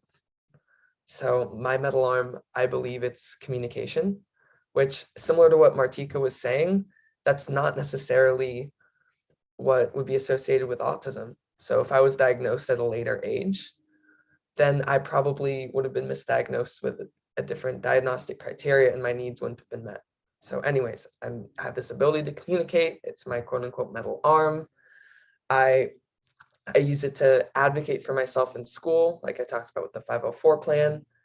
I use it to help talk to my friends and try to help them understand where I come from, because most of the people I engage with in the world are neurotypical. And statistically speaking, a lot of the people you all out here probably engage with are neurotypical themselves. So I think it's important to use whatever metal arm you have to help navigate this world where we're at a disadvantage. Mine is communication. I think Cynthia's was her creative brain. If you can just find your metal arm and kind of hold on to it and use it, I think it will help a lot. Yeah. Kind of adding to that, I would say I have ADD. I've always kind of thought of my ADD as both like almost like a strength that was born into like the wrong society. Because I feel like, you know, there's a lot of focus, you know, put on you know, attention and learning things in the exact way that the educational system kind of wants you to learn things in. But for me, you know, my ADD has really given me this ability to like to visualize things, and that played a lot into when I was in school and I was doing computer science, being able to actually visualize different, like the way in which different systems were like working together to be able to build out projects. And for a lot of people, it was kind of weird. I have like this one time when I was just kind of standing in like a hallway, and I was thinking about the way that this specific project I was working on in a program called Max MSP was supposed to work. And I'm just like sitting there staring off into space. And the RA came in and was like, "Wait, what are you doing?" I was like, "Oh, don't worry, I'm fine." But I definitely feel like having ADD, although it has led to a lot of problems, like especially in my earlier years, with just not being able to relate to people as much, and also being 2E, so not really being able to relate content wise to people. I think as I've kind of grown up, I've sort of learned how to I guess really make that work for me. Oh, and if we have time before the next question, I'd like to share a brief sort of anecdote related to the second half of that question specifically, which is informing your own educational decisions.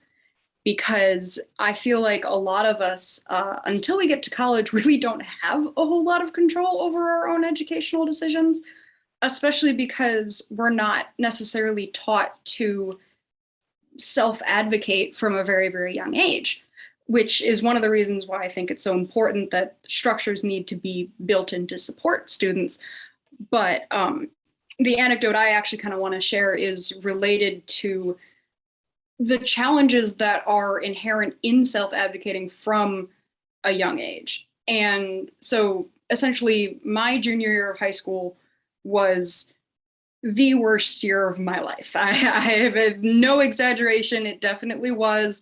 I remember chuckling when I heard Dr. Grandin's presentation this morning, and she said, "My teenage years were the worst years of my life." I absolutely agree.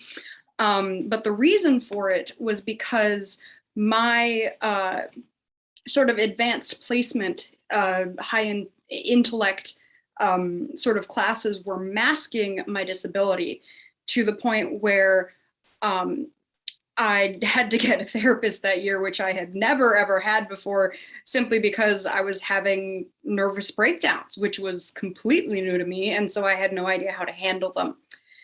But I've been very, very lucky in that I have incredibly supportive and understanding parents. And after that year, we decided, like, this cannot happen again. So the way that my high school worked, the students actually would go in with these big pamphlets of possible courses, which is a kind of surprisingly collegiate sort of approach to the whole situation. And you would meet individually with your guidance counselor, and they would go over the sheet with you. However, you were given the sheets beforehand. So what I decided to do is to create my own schedule to make absolutely sure that what happened the year before would not happen again. And I came in very, very determined, and I sat down with my guidance counselor and I said, I remember this incredibly exact, "Last year was terrible for my mental health. I cannot do it again. Here is the schedule that I would like." And she took one glance at it and immediately dismissed me. She pointed out, "Oh, you can't take this class and this class because you're required to take this, this, this, and that." And it upset me a great deal at the time, but I couldn't really do much about it. So what I ended up doing is just agreeing and going into the stairwell to have a panic attack. Luckily, my parents were able to help. We've set up a couple of meetings, and luckily that awful schedule I did not end up having. But it really gives me chills to think of that happening to someone who does not have a strong support system. And I think it's very important that we implement those things.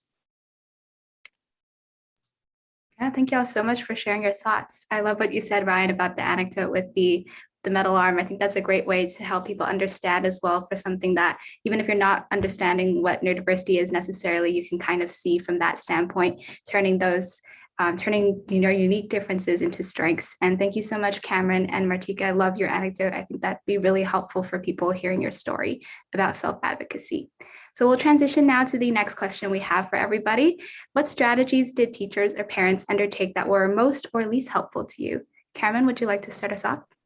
Yes, I really loved, so I have a little bit of a story for this. So when I was in high school, I had just finished doing my first internship ever, which was I was like a software QA engineer. And I was so interested about an artificial intelligence after working at this company. I asked the director of my high school, can I do an independent study on artificial intelligence?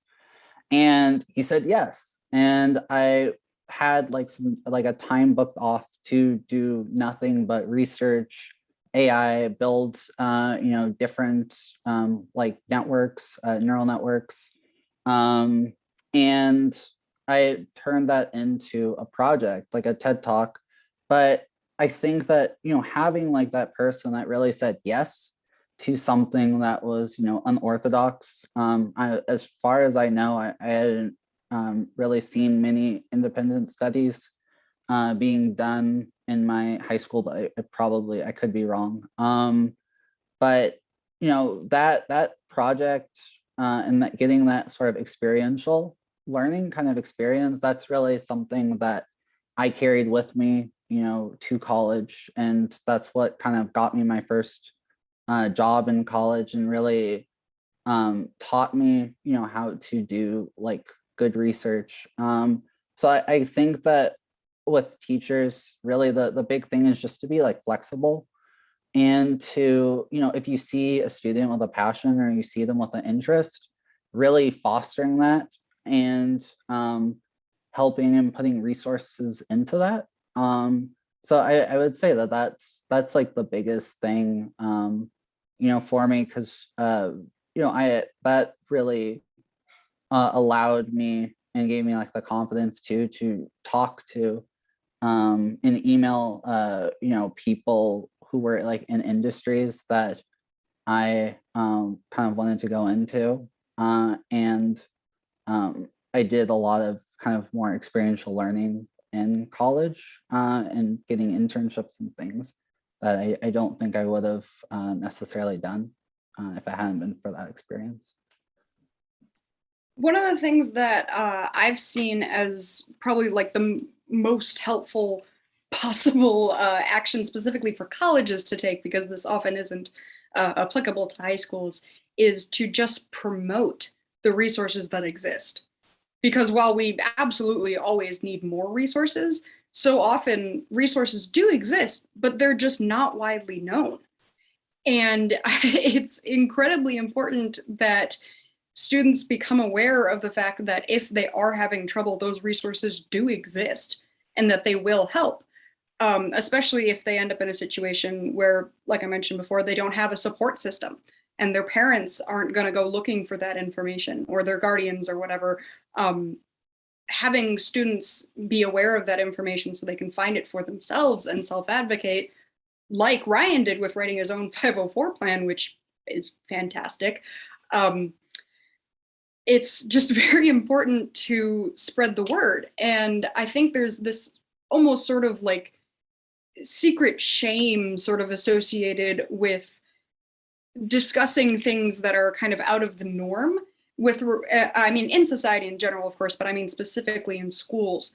And I think one of the easiest ways to promote this would be to have an assembly with speakers at lower educational levels, so elementary school, middle school, high school, where assemblies still are a thing that happens, and have a speaker like one of us come in and just sort of share their story, and then to provide the information condensed down into here are your resources afterwards. My personal suggestion is to make it a bookmark, because my degree is in English. And I think bookmarks are one of those things that you wouldn't throw away very often, and they're very useful. But just to simply have, okay, here are the names of our counselors, the names of our social workers. Here's how you contact them. This is the number for their office. Just simply being able to know that you have something you can reach for in a moment of crisis, I think that's where you're going to get people getting the help they need when they need it. Personally, for me as an autistic person, something I really struggled with was interviewing. So I remember during like my sophomore year, I applied to like 5 different cabinet positions in clubs. And even though I was extremely qualified for all of them, being nervous during my interviews is like what broke me. And one of the really helpful things that happened to me throughout school is during my Science Olympiad cabinet application process, it involved much more than an interview.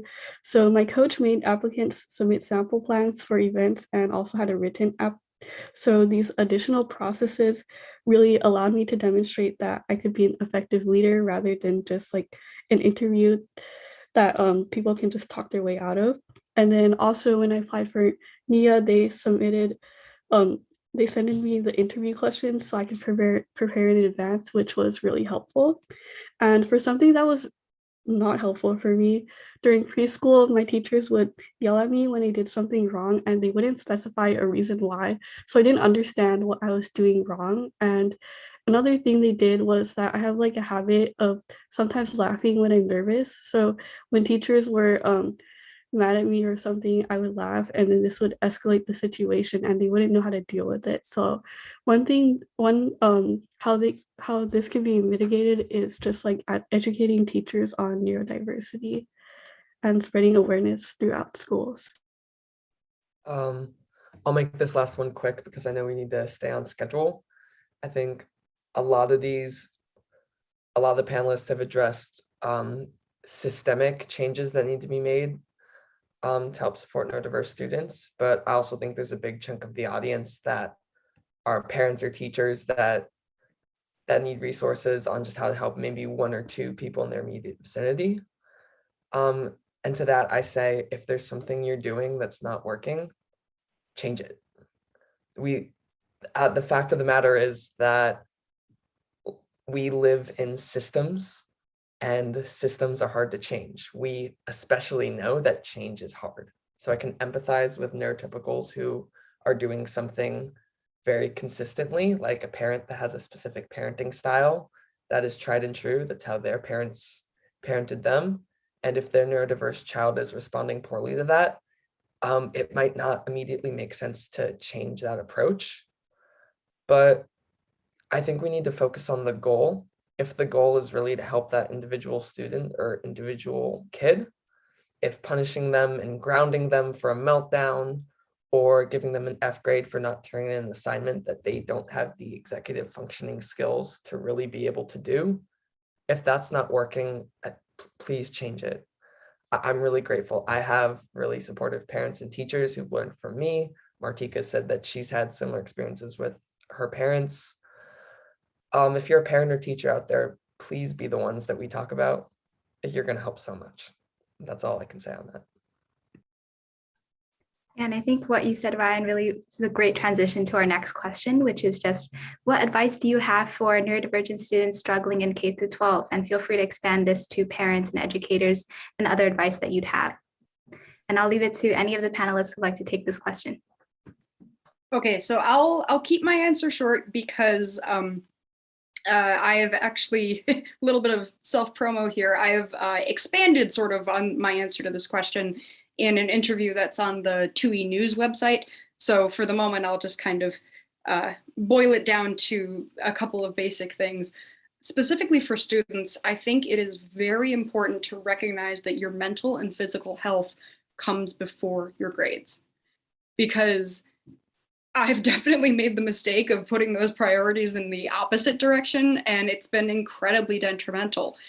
And having the kind of possession of self to be like, okay, so maybe I got this bad grade, maybe they gave me an F, but recognizing that does not make me a bad person. I had issues with executive functioning that caused it to be difficult for me to do this assignment. Or to recognize that when a teacher punishes you for something that you did where you were genuinely just confused or asking a question or doing a self-soothing behavior, that you recognize that that punishment is not deserved. And I think prioritizing your mental health over your schoolwork is always going to be more important than the schoolwork itself, because if you need to find your way to a specific position in life, you're going to do it. If you're passionate enough about it, you're going to do it regardless of the resources that you have going into it. So it's always, always, always, always more important to be happy and well-adjusted than to be miserable and in a really high position in your field as quickly as you possibly can get there. For parents, I totally agree with what Ryan said. Absolutely. If something is not working, change it. Specifically for neurotypical parents, I think it's very important to realize that the things that work for you will not necessarily work for your neurodiverse child. And to that end, I also want to advocate for reaching out for help, specifically for like parents and educators. The psychotherapy community is fantastic for this. I've been with maybe, I don't know, 10 different therapists in the course of my life, and shopping around and getting advice from them has been incredibly helpful. So if you're struggling and you feel like you don't have enough information, go look for it. It's there. It's there for you. You just have to put in the effort to actually go searching, and attending events like these is a very good way to start that journey. I think my advice kind of in this area is just, self-advocacy.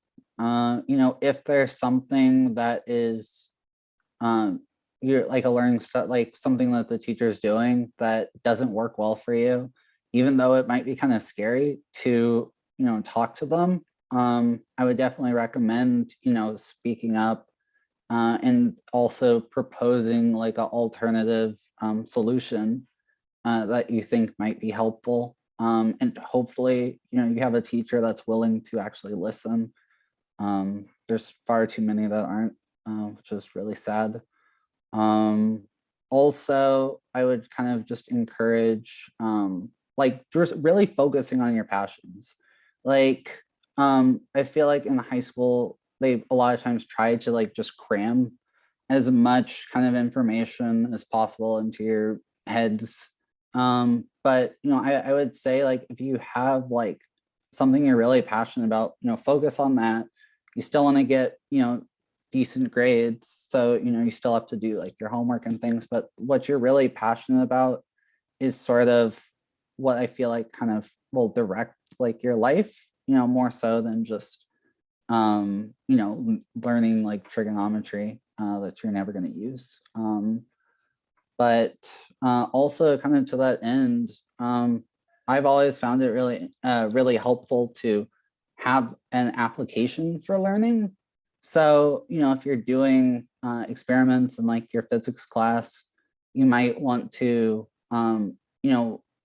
take whatever subject you're learning and actually do like a real, experiment, maybe even on like your own time, just to be able to visually see like, okay, this is how this combination of chemicals is going to react, and sort of just putting what you're reading into like application is really nice. So my response kind of piggybacks off what Cameron and Martika says. So one thing I would highly recommend is to seek accommodations. So try to get an IEP or a 504 if you can, so you could get accommodations such as extended time on tests.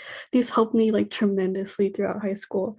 And I would also say, don't compare yourself to your neurotypical peers or anyone for that matter. It may seem like people around you are doing so much more than you at times, and I've had my own struggles with self-esteem about like not being as successful as neurotypicals or even other neurodivergent people. But as I said before, it's important to know you have limits and that we all develop at different speeds. So this will make sense in a sec. There's this short story that we learned about in my AP literature class. It's called How Ramen Got Me Through Adolescence, where basically the main character really struggled through her adolescence. She was overwhelmed by the sights and sounds of the cafeteria and the students around her. and all she wanted to do was sit in her room and read her books and eat her warm, comforting ramen. By the end of the story, she basically concluded that as an adult, she realized it actually would end up being okay, but for now, to just sit and eat your ramen.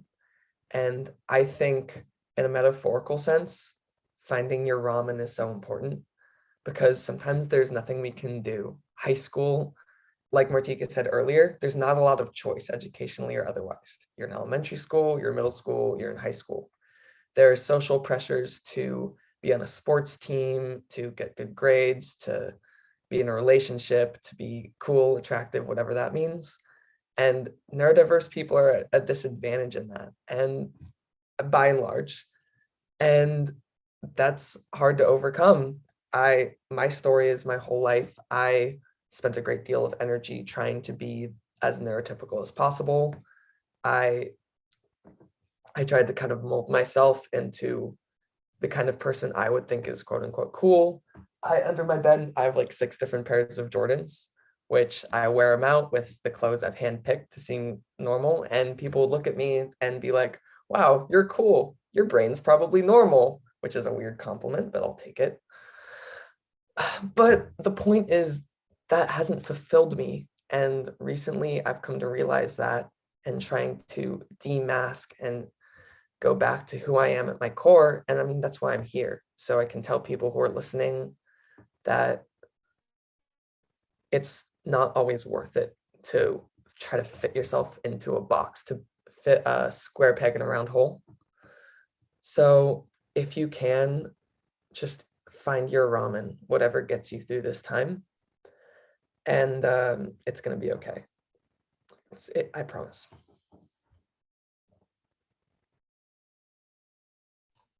Thank you to all the panelists for your amazing advice. And now we'll switch over to the Q&As. I usually be asking the first question. Yeah, so one of the questions that we had in the chat was, what advice would you have to a parent of a child who has been recently diagnosed to be on the spectrum? And this parent is especially concerned about mental health and doesn't want their child to be limited in any way. And they want to also encourage them to embrace their many strengths. Get your child a therapist. Absolutely. I think finding a diagnosis, especially when you weren't necessarily expecting it, can be very shocking. It can really kind of destabilize your sense of identity. I know it did for me. And one of the easiest ways to deal with that is to get a therapist, to find someone who is an expert in the field to be able to sort of explain, hey, this is okay. This is far more common than you think. This is something that's going to affect your life, but it's not going to ruin your life. And all of those are things that have taken me a very long time and a lot of pain and effort to learn. And I think therapists are the best people to go through for that, but also as just a parent, as an individual, do your research. There's a lot of really fantastic books out there, a lot of them written by several speakers at this panel. Well, sorry, not this particular panel, at this summit in general. There's a lot of really good informational guides. There's a lot of really interesting online networks, like social networks, where people who are neurodiverse can interact with other neurodiverse people. And finding your community, especially once you have that diagnosis, is incredibly helpful. I mean, it can be kind of scary and uncomfortable, and it's not always a good thing to have that label. But one of the benefits is that you can use that label to find community. And that is where you're really going to get people who are going to tell your child or tell you those important lessons, give them the context of, this is not going to ruin your life. This is just a new aspect of you. This is far more common than you've ever experienced. And there is support and help out there that you deserve.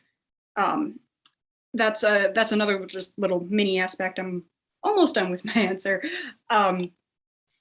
that it's very important to recognize that sort of like trauma and difficulty and whatever, it's not a contest. Help is out there because they want to help people like you. You don't have to deserve the help. You don't have to be a certain degree of neurodiverse to take advantage of the resources that are there. The resources are there to help you. Take advantage of them. This seems very obvious, but I would say talk to your child and listen to what they say and make sure their needs are being met. Like a very common problem I notice a lot through neurotypicals parenting neurodiverse children is that they always like speak over their child and they act as the child's voice. So you should also make sure to listen to neurodiverse advocates. There's a lot of great resources out there. Even social media is a great resource. I think one more general piece of advice is just remember not everyone's path is linear. You know, I feel like society really tries to put this idea that like you go through high school, you go to college, and then you like for 4 years, and then you immediately go and like find a job. But for a lot of people, that's not going to be their path. That's just not the way that their brains work.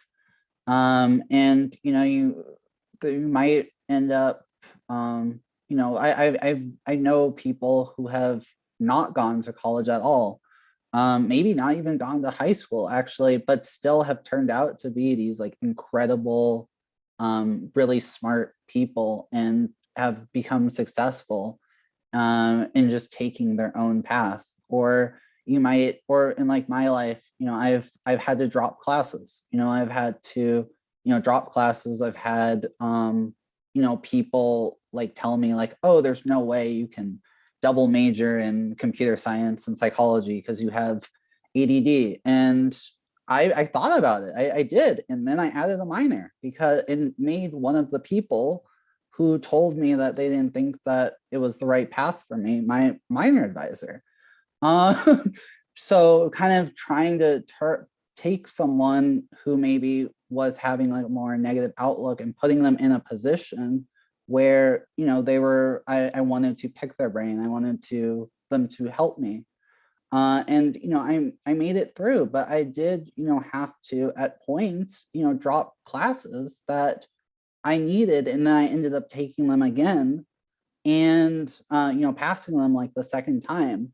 But I'm just saying like, not everything is always going to work out perfectly. But it will work out in the end.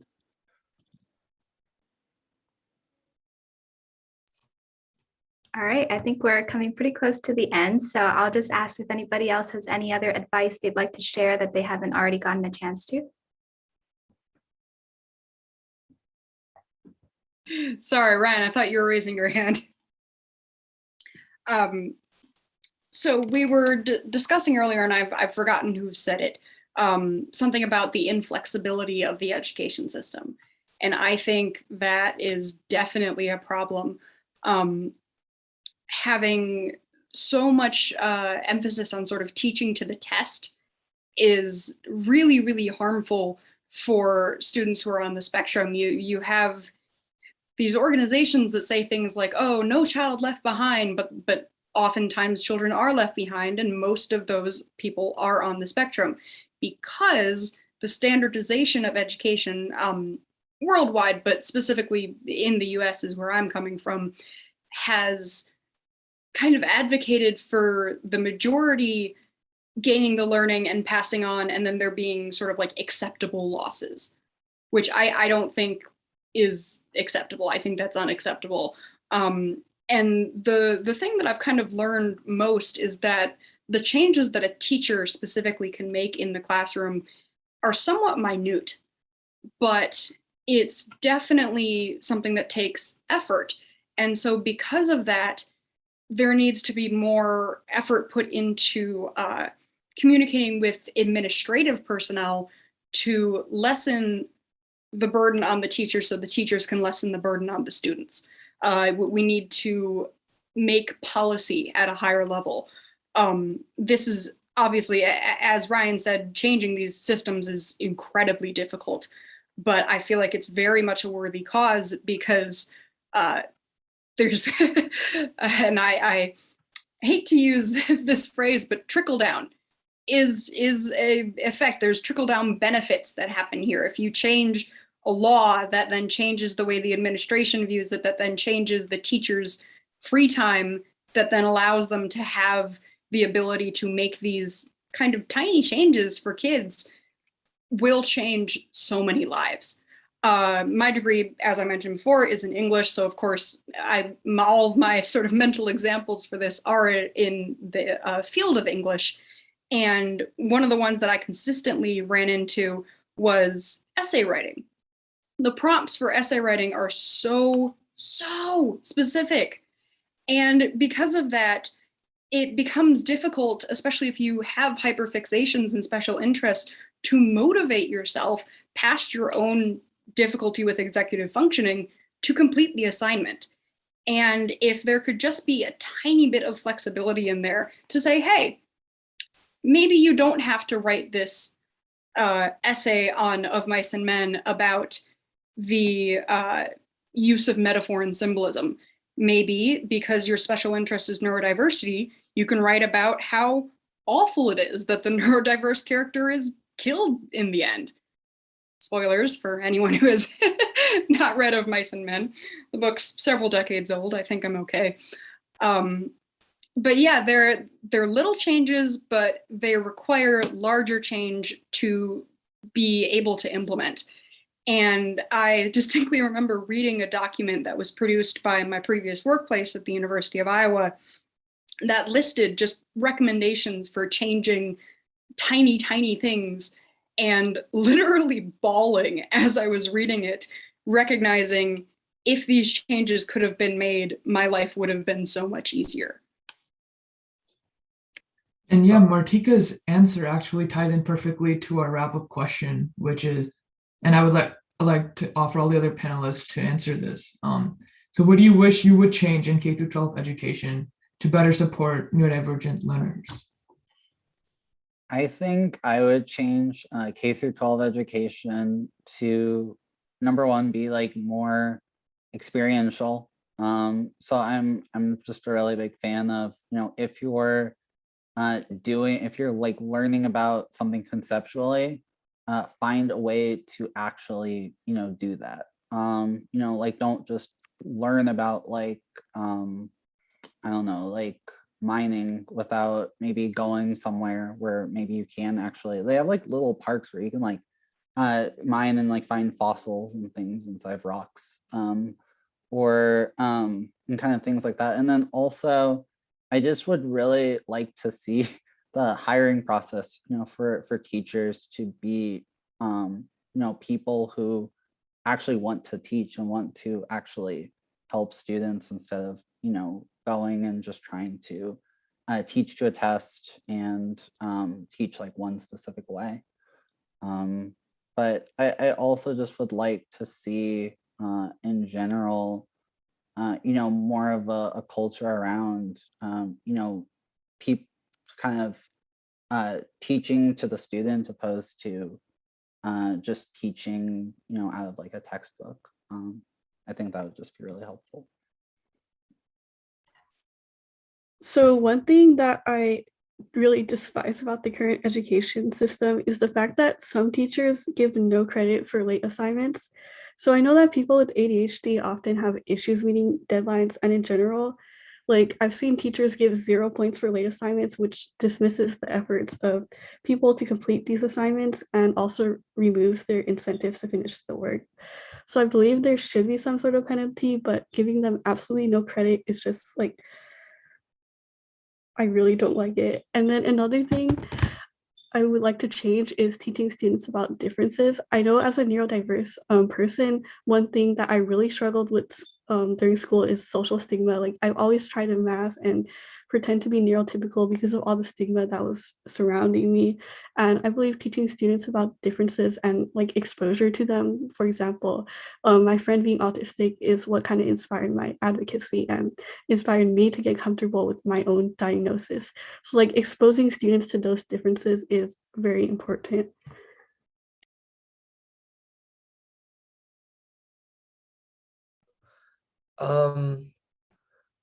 So there's obviously so many structural changes we need to make to the system and on an individual level that will help neurodivergent learners. But I think the most important thing that anyone can do is simply to believe us.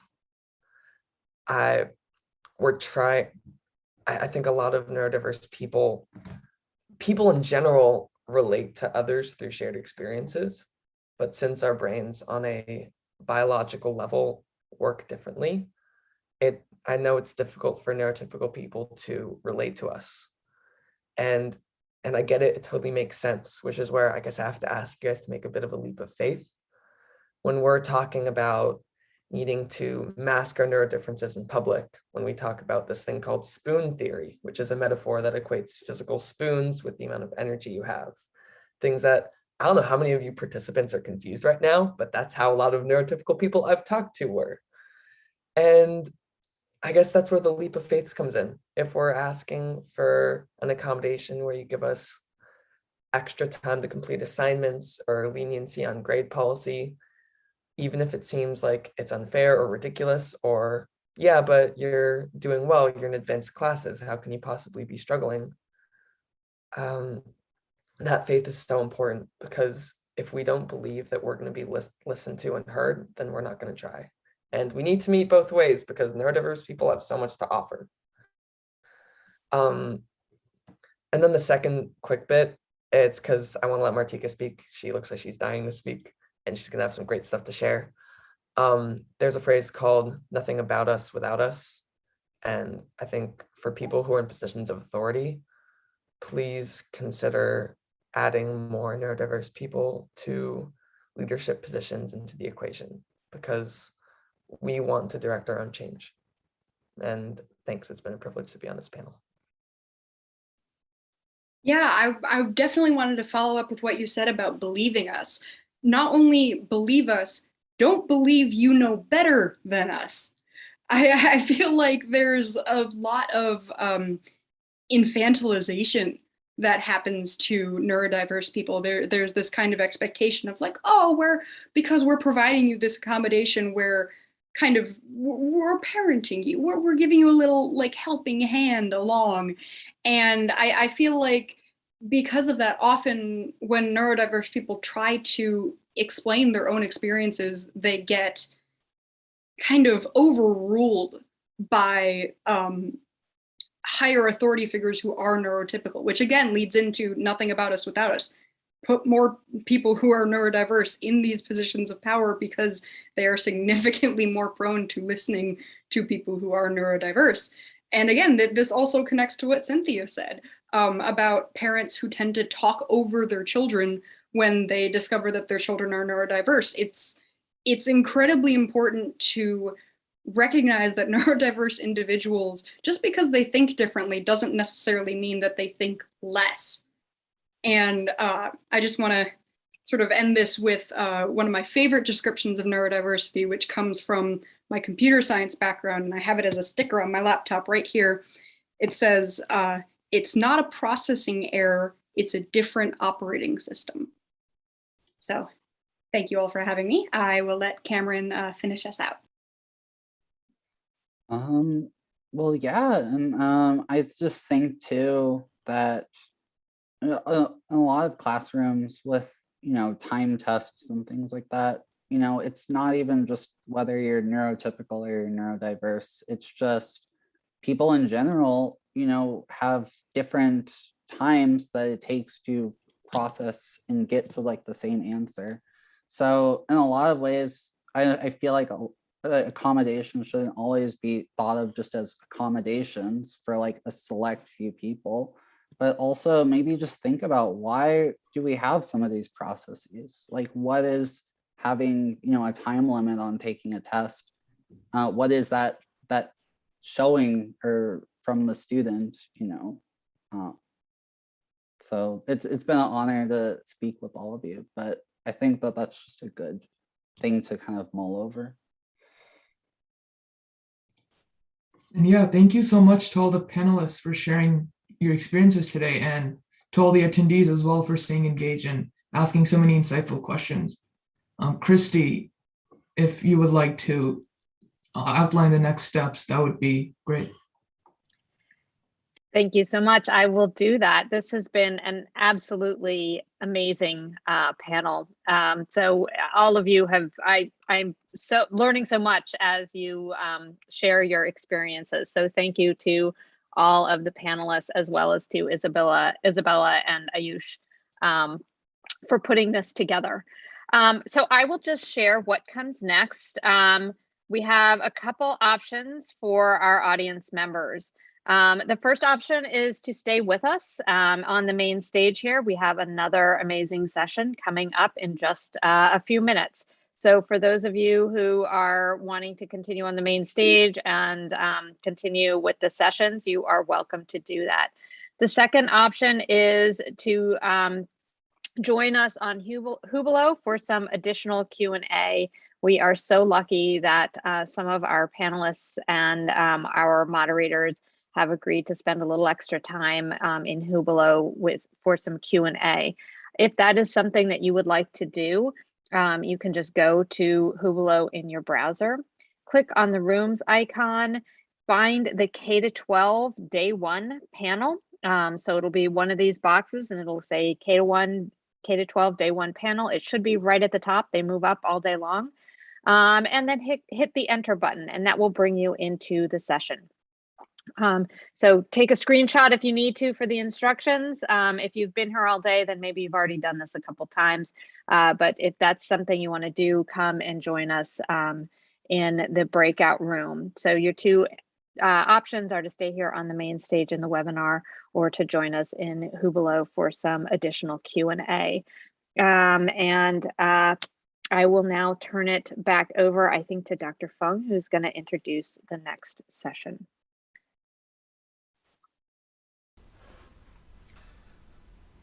Thank you, Christy. It's my privilege to introduce the moderators for the Entrepreneurship panel, Kathy Farmer and Maureen Dunn. Both are co-founders of Autism Angels Group. Kathy is also a partner of this group, and what the group is really an investor group that invests autism technology solutions, and additionally they advocate for employment for workers on the autism spectrum and support entrepreneurs on the autism spectrum.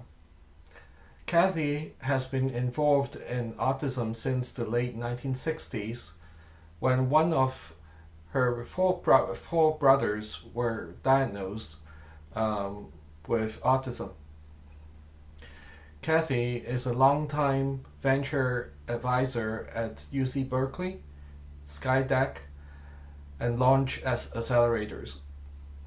She is an industry mentor at National Science Foundation's Innovation Course. She sits on several boards, including the Organization for Autism Research and Autism Center of Northern California.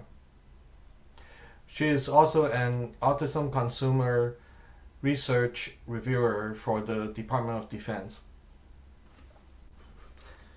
Dr. Maureen Dunn is our second moderator. She has lectured on neurodiversity, entrepreneurship, and innovation at local, national, and international levels. A former NSF or National Science Foundation Fellow, Kaufman Entrepreneurship Fellow, and Women 2.0 Founder to Watch.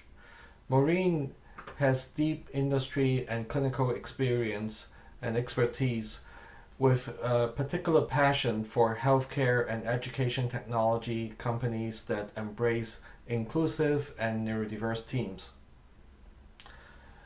Maureen spearheaded the Autism and Innovation Initiative with funding from Discovery Partners Institute and private donors with the mission to strengthen the technology and innovation talent pipeline by including people on the autism spectrum and taking a strength-based approach to training, entrepreneurship, and workforce development.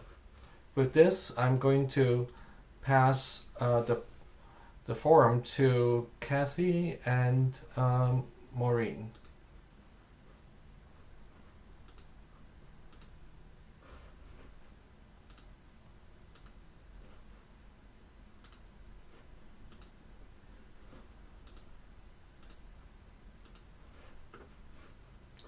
All right.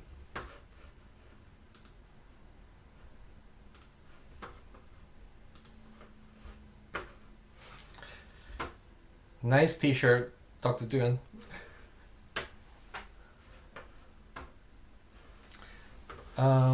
We cannot hear Dr. Duan.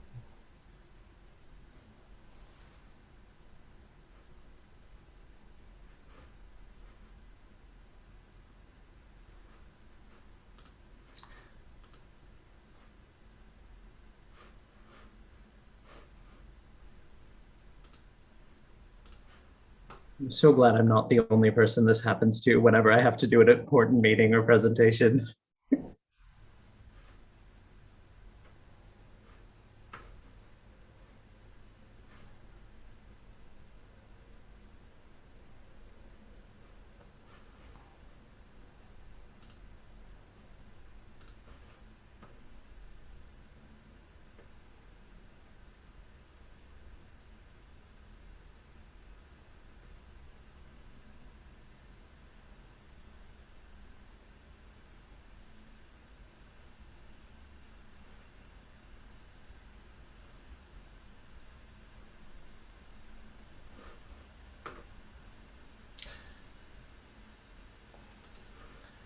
All right, so is Kathy, are you able to join at this time? So probably what I'll do is, to save time while the technical challenge is being overcome, I'll introduce our speakers. We have three excellent speakers, Jeff Weber, Betsy Furler, and Vikram Rengra. All right. Jeff Weber founded Heirloom Cloud Corporation to solve a big problem. He laments disconnectedness from precious memories and each other while clutter destroys his joy.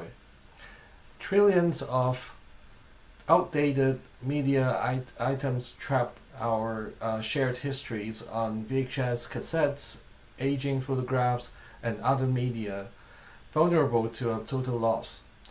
Heirloom's solution makes it easy for full enjoyment of all photos, videos, and other cherished media from any device forever.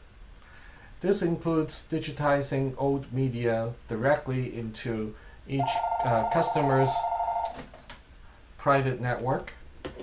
As a veteran of the United States intelligence community, Jeff identified neurodiversity inclusion as critical to solving complex problems.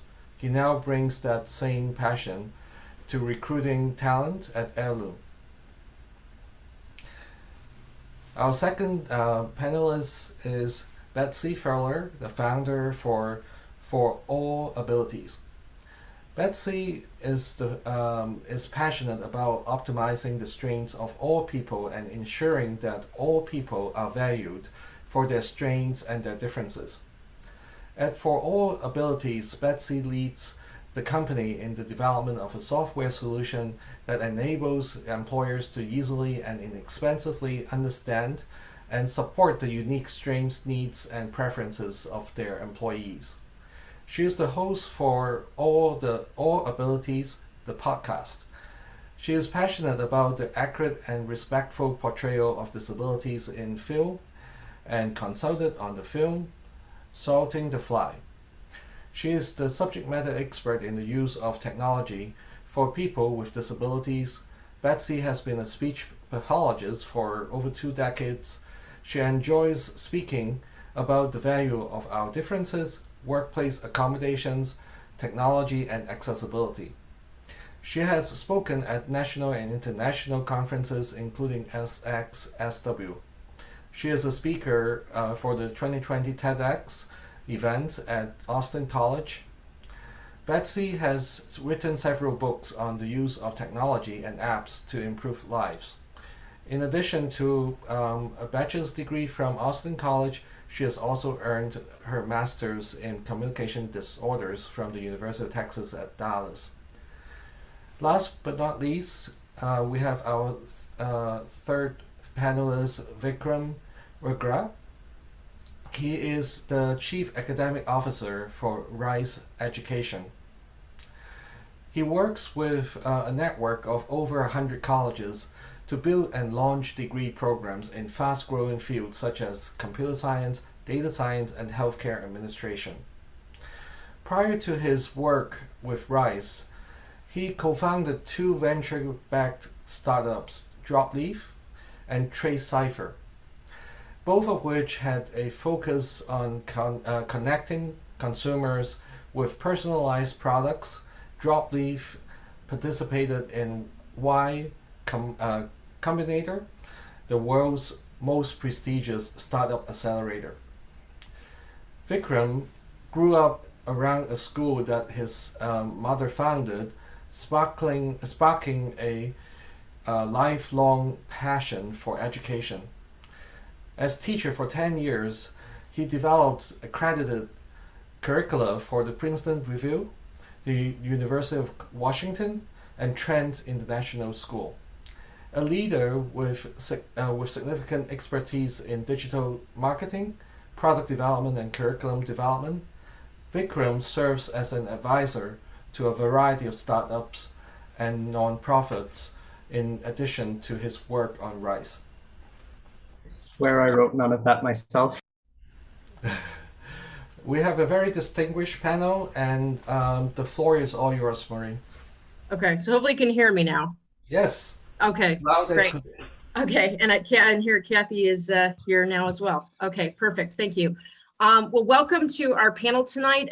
This panel is meant to highlight the importance of entrepreneurship as a really valuable opportunity pathway for neurodiverse job seekers that, in my opinion, is not considered often enough. I won't go into detail about myself because Lawrence gave both Kathy and I a really wonderful introduction, but just really briefly, I received my PhD in cognitive sciences from the University of Oxford and a Rhodes Scholarship, and I really spent most of my career as a technology entrepreneur, neurodiversity specialist and advocate, and social impact investor. And I'm the co-founder, along with Kathy Farmer, with the Autism Angels Group, as Lawrence had mentioned, and also the founder of the Transition to Success Project.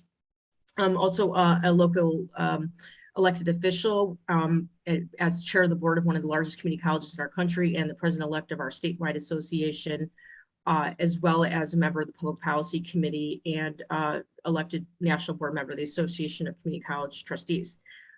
So before we delve into our panel, just want to take just a little bit of time to give an overview of why entrepreneurship and neurodiversity is such an important topic. What I think you should know about the value of entrepreneurship and opportunities available for those in the audience who may identify as neurodiverse. So I'll start by telling you a really quick, true story. So it was not that long ago, I was speaking with a venture capitalist about my vision for how to best support neurodiverse entrepreneurs and about the work of the Autism Angels Group, which is a social impact investment group focused on neurodiversity. And I was stunned and disappointed that the response to these ideas and suggestions, which of course I'm very passionate about, was that this individual did not believe that neurodiverse founders, whether autistic, ADHD, dyslexic, etc., could ever become successful entrepreneurs. I recall this person's saying something along the lines of that, the vast majority of neurotypicals really wouldn't be capable of becoming successful entrepreneurs, and you add neurodiversity in the mix, and that makes success completely impossible. So I think in this panel, I think we are here to challenge these types of false assumptions, which I believe anyway that we all can agree represent an extremely flawed and biased perspective. I mean, successful entrepreneurs, they're neurodiverse, are actually far more common than this investor understood or appreciated. They're often the trailblazers and innovators. I mean, people that are really talented, but are either unable or just refuse to conform because you have a different way of processing information to the rigid structures of how things have always been done. And at least in my opinion, not only was this venture capitalist wrong in his assessment, we just look back in history, and the truth is some of the most innovative and successful entrepreneurs today and throughout history attribute their success to their neurodiversity. Many of our most pressing problems may someday be solved by neurodiverse talents, wired for innovation and an instinctive aversion to groupthink. We think of, Alan Turing, Albert Einstein, Barbara McClintock, who won the Nobel Prize in Physiology. I mean, all these individuals are believed to have been on the autism spectrum. And many wildly successful entrepreneurs, such as Richard Branson, firmly believe that neurodiversity, in his case dyslexia, was a source of his great success. Another example is David Neilman, the founder of JetBlue, who credits his ADHD with his talent to synthesize complicated facts into simple solutions and his passion to always be looking for ways to do things better. And so, in other words, there are many cases where success comes or has occurred because of neurodiversity, not in spite of it. And one of my own passions, and Kathy as well, in the work that we do, is really trying to destigmatize neurodiversity, by offering these new opportunity pathways and a supportive community for neurodiverse entrepreneurs and job seekers so they can really thrive. And we found that there's many versions of entrepreneurship. There's founders I know personally that lead some of the most innovative VC-backed startups and have throughout history led large corporations and obviously have been, changed the world with their inventions. But there's many other success stories out there outside of technology and the venture capital world. And what I try to do and what I want to be spending my time doing is to play my part, at least, in creating more of these success stories.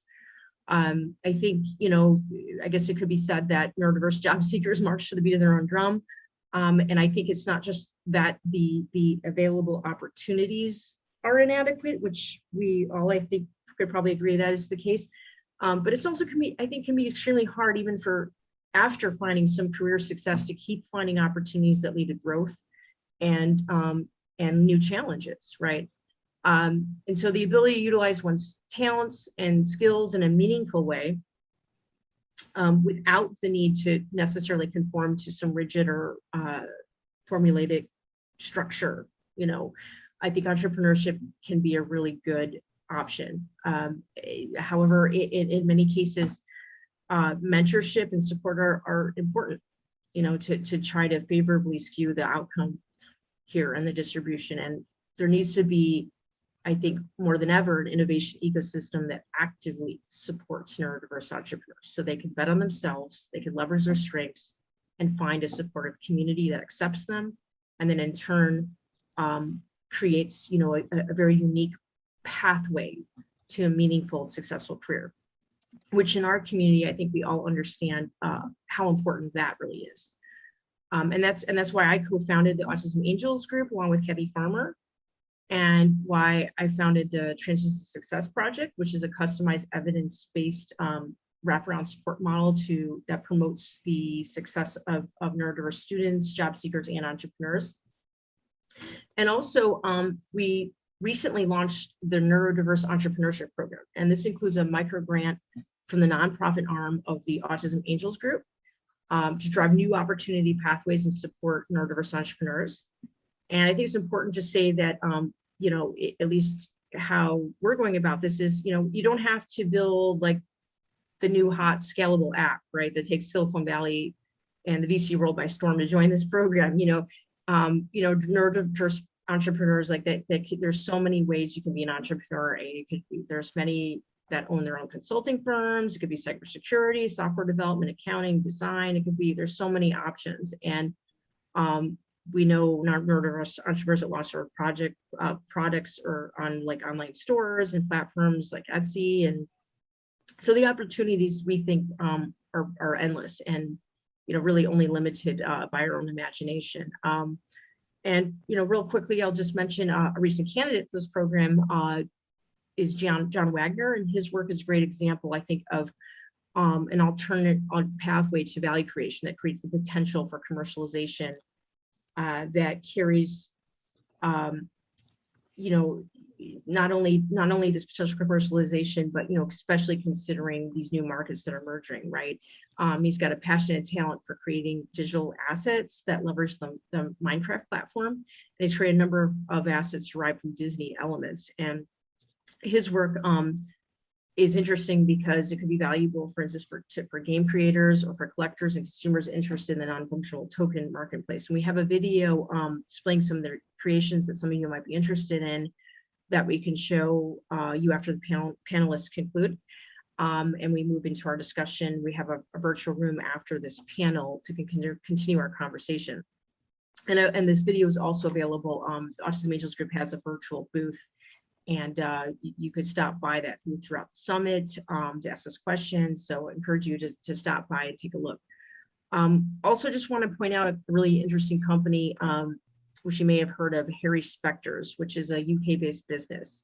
And it was founded by an autistic person and his family to leverage the unique talents for making delicious chocolates and treats. And so along with the stories of our panelists today, which are all exceptional in their own right, I think this company is yet another tremendous example of how one can leverage one's unique talents and passions to create a new opportunity pathway. And this neurodiverse entrepreneur program, that's what we're trying to do. It includes not only the seed funding with this microgrant from AAG, but also customized neurodiverse support resources in this transition success neurodiverse entrepreneur support model. And that includes target executive functioning support resources, which really can make a significant difference in achieving success, as well as avoiding masking and burnout. And so there's pilots in progress.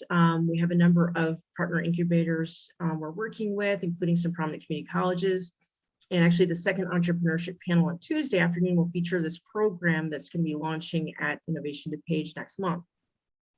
And so, and what's really good about, working with some of these partners is helping them become neurodiversity friendly, and they're, offering additional startup resources, mentorship, and co-working space, which is also important to contribute to this ecosystem.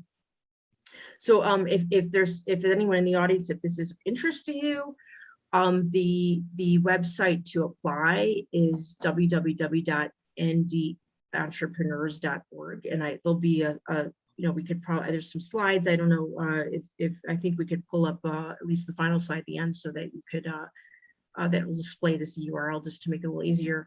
And you'll also find more information and details. Autism Angels Group has a virtual booth at the summit. So feel free to stop by, ask us questions, make an appointment, because really, honestly, our purpose here is to really just open doors to funding, mentorship, and support. That's what we want to do. And just would also add that it's not just a founder CEO that's eligible for this program. It could be, we really want to encourage startups in general to include neurodiverse people, in meaningful, important roles of leadership. And so any business or startup that has a team member in a meaningful role, like, it could be a CTO, it could be a CIO, CMO, chief learning officer. So just wanted to be clear. So it's pretty flexible in that way, but the inclusion part's really important to us. And it could also be a self-employment model, that just there's a particular talent someone has, and they develop a business around that talent, and that's an alternative way of earning income.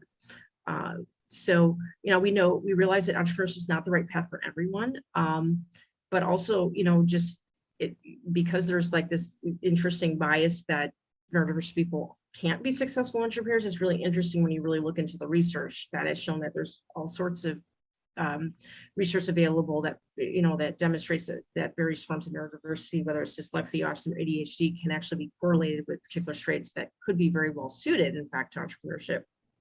And there's quite a lot of research, especially with ADHD, where you could think of some of the traits as deficits, but they can also be reframed in traits that are important for successful entrepreneurs, like risk-taking behaviors, ability to hyper-focus, mindset-oriented towards action, opportunity recognition. I know there's been a lot of research that's come out in the last several years. One was an article by Moore et al., I think in 2019, that was published that reinforces line of thought.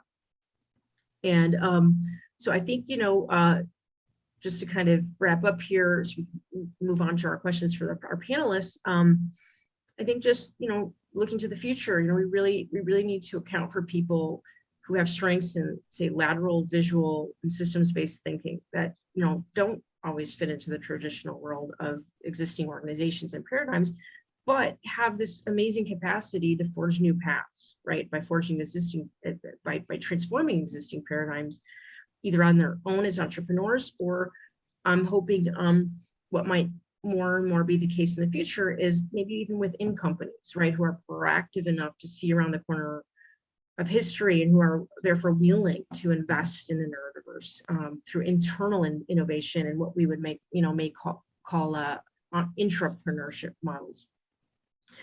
And there's so many, I'm sure, as our panelists will weigh in on, you know, entrepreneurship as a career pathway.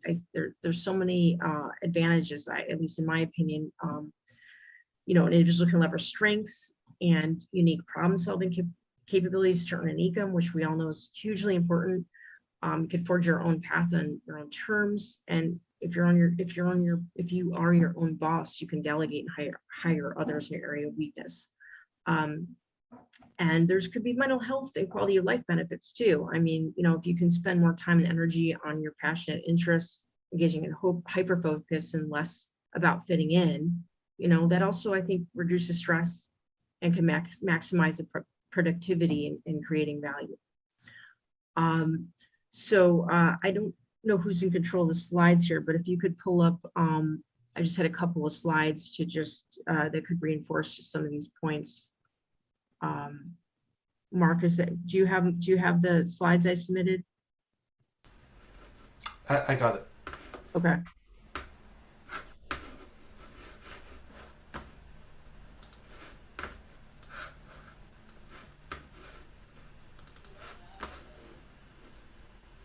All right. So this is just obviously, yeah. So the world needs all kinds of minds. That's, you know, obviously the amazing and brilliant Temple Grandin. We're fortunate to hear this morning. Her remarks fit very well, I think, with what this panel is trying to accomplish. If we just go to the next slide, so I don't want to spend much more time here. Right, so I talked a little bit about the Neurodiverse Entrepreneur Program. Again, anyone that is interested, feel free to set up an appointment with us. We'd love to help learn more about what your passions are and how we can help you. So if we can just go to the next slide. And here's the, you know, ways in which we're trying to build this ecosystem to create new opportunity pathways. There's the seed funding aspect from the Autism Angels group. There's this neurodiverse entrepreneur support model for success. And then we're partnering with neurodiverse friendly incubators, colleges, nonprofits, and corporate and government agencies. Okay, the next slide. You know, again, it's not just funding and sort of traditional co-working space and sort of mentorship, but we have some customized mentoring, specialized methods of executive functioning coaching that have helped successful neurodiverse entrepreneurs and other types of customized supports that we're offering. And then finally, the final slide is just, you know, if you're interested, here's some links. The first link is where you can apply to the program. And then the Autism Angels group link is, you know, we're an investor group as well. So the Neurodiverse Entrepreneur Program is a nonprofit grant But if you're interested, please apply. And then we also have our angel group, a network of investors to further build this ecosystem. And with that, you could take down the slides. Thank you.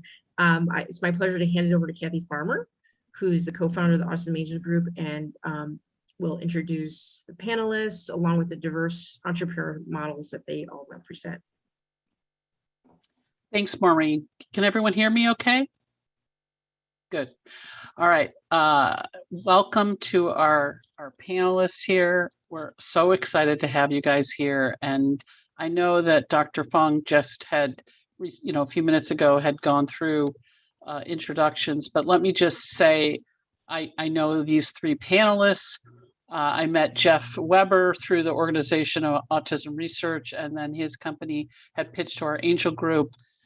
He is neurodiverse. He is an extraordinary person who has had a career in the government and some interesting, a director of national intelligence presented Jeff with the Galileo Award. So that's pretty powerful around his recruiting of people with autism in his jobs in his company. So he has a wonderful company that hires the neurodiverse to move their photos and videos into a more easily used device. And his son is an expert in the ability to do this. So welcome, Jeff. Super excited to have you here. I've known Betsy Furler now for a few years. She's the CEO of For All Abilities. She has some dyslexia and corneal dystrophy. She is the mother of a son with a vision disorder and a son who was medically complex. She has extreme amazing strengths of optimizing the strengths of people with different strengths and differences for her All Abilities company. She's developed software to help employers understand those strengths and needs and differences.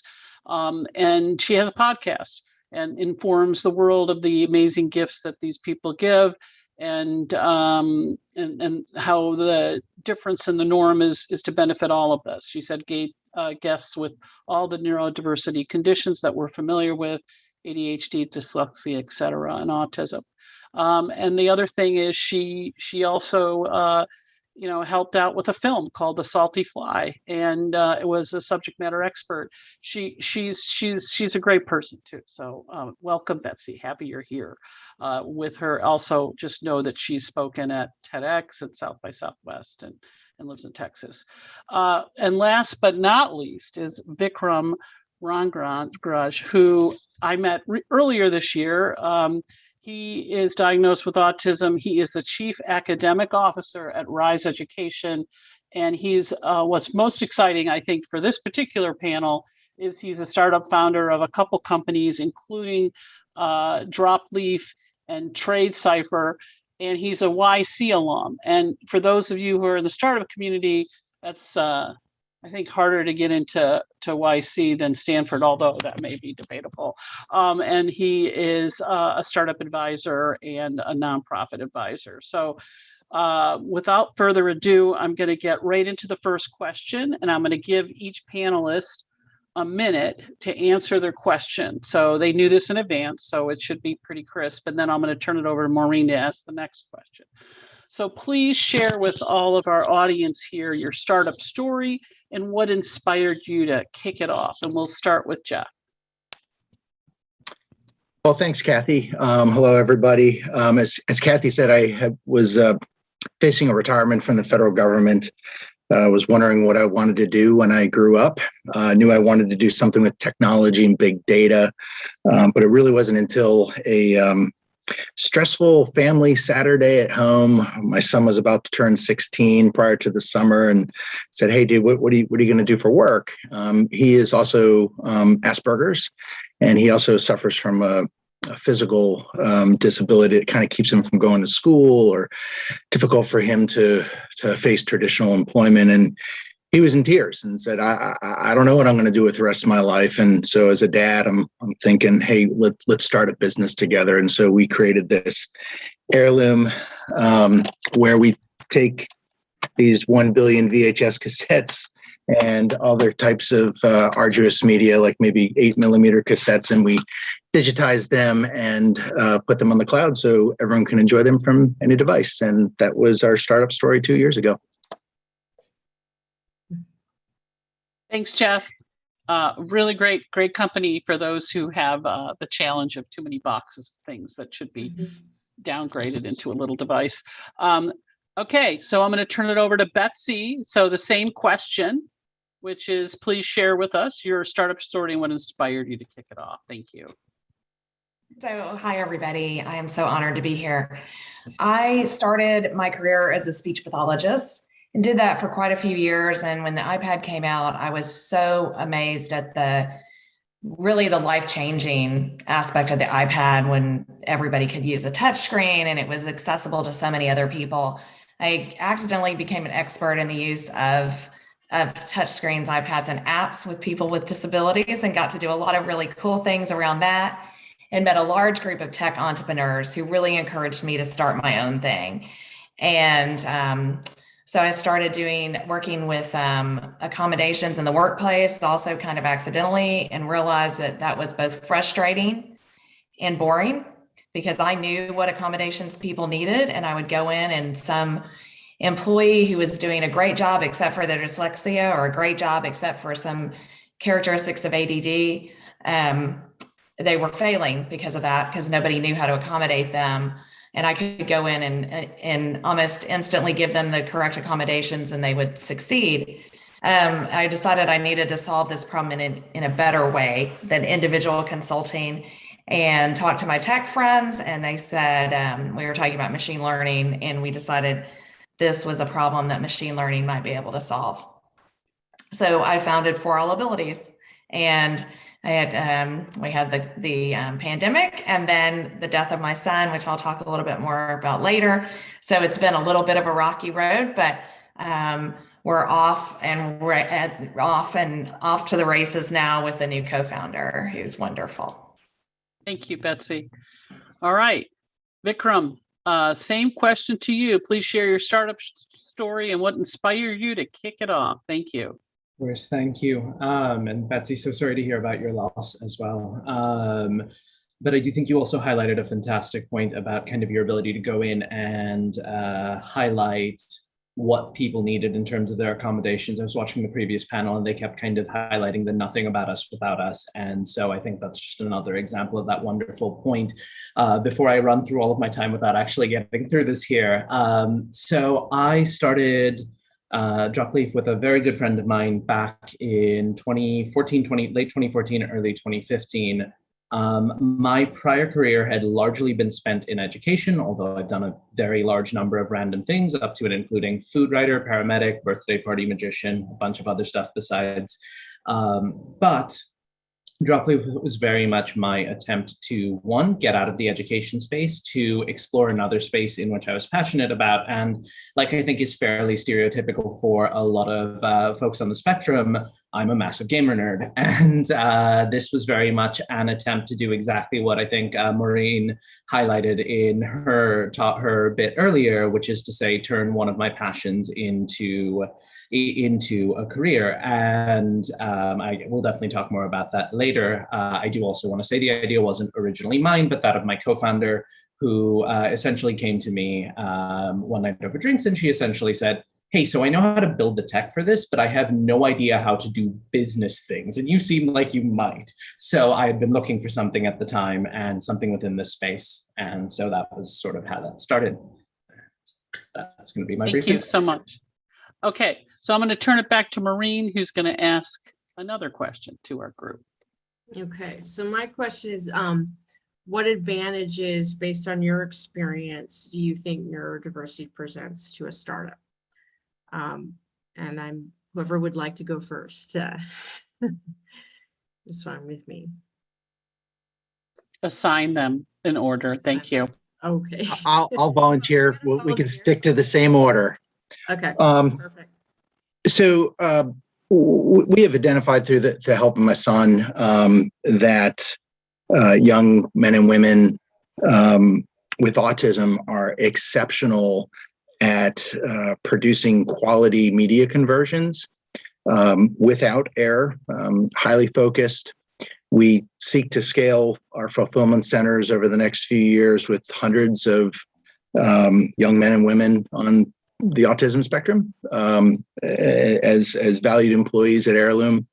We have a few neurodiverse employees at this time, and rather than share any of those stories that are internal to Heirloom, I use as an inspirational story someone from history. And I love how Dr. Fung earlier today talking about Einstein and Elon Musk and obviously Temple Grandin and her wonderful presentation.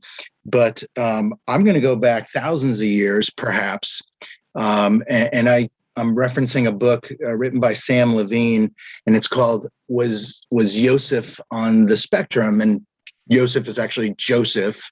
If you recall from your Bible history back in the Old Testament or some of the Jewish text, one of 12 Israelites thousands of years ago. He was you might have recalled from maybe a long time ago, Sunday school, he was the guy with the multicolor coat, kind of had at least according to his brothers, an air of superiority, perhaps. But he was different, and his brothers recognized that. And we talk about how people with autism are often bullied. He wasn't just bullied, at least according to biblical text. He was beat up by his brothers, and they threw him in a pit, and he was exiled into Egypt. The fascinating thing, but reading through the story of Joseph, whether he was on the spectrum or not, hard to tell from history being thousands of years old. But going back to the story and just seeing how exceptional his mind was, the way he saw the world, and much of it came through dreams. And he is credited with saving Egypt because he was able to see the famine coming and appealed to the Pharaoh to say, we need to build barns and store grain and have a rationing system. And so I thank Sam for writing this book and sending it my way. I would recommend it to anyone else as another, I think, inspirational example, perhaps, from history of someone who is neurodiverse. All right. So I guess if we go in the same order as before, then. So I have been inspired by so many people in my career. I have dyslexia, as Kathy has said at the beginning, although I didn't know I had dyslexia till I was in my 20s when I said something to my mom and she said, oh, well, that's because you have dyslexia. And I was like, what? Nobody ever told me this. And I really adore people on the autism spectrum. I am so fascinated by the way people with autism's brains work and how the incredible work that they can do.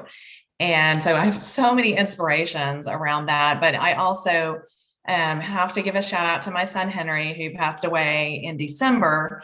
He had a medical condition that was a neurological autoimmune disease. So he kind of was on the spectrum part-time. I actually took him to an ABA specialist at one time, and he was like, I can't do anything with this kid because he goes in and out of it because of his autoimmune condition. But what Henry taught me was that we can do anything we put our minds to. And if we can't do it by ourselves, there's always a team of people out there that can help us with that. And that has been such an inspiration to me. He was almost 23 years old when he passed away. And so I had a lot of time with him and really learned about how our strengths really are so different. And if we can minimize people's weaknesses and really work towards their strengths, our world is just a better place.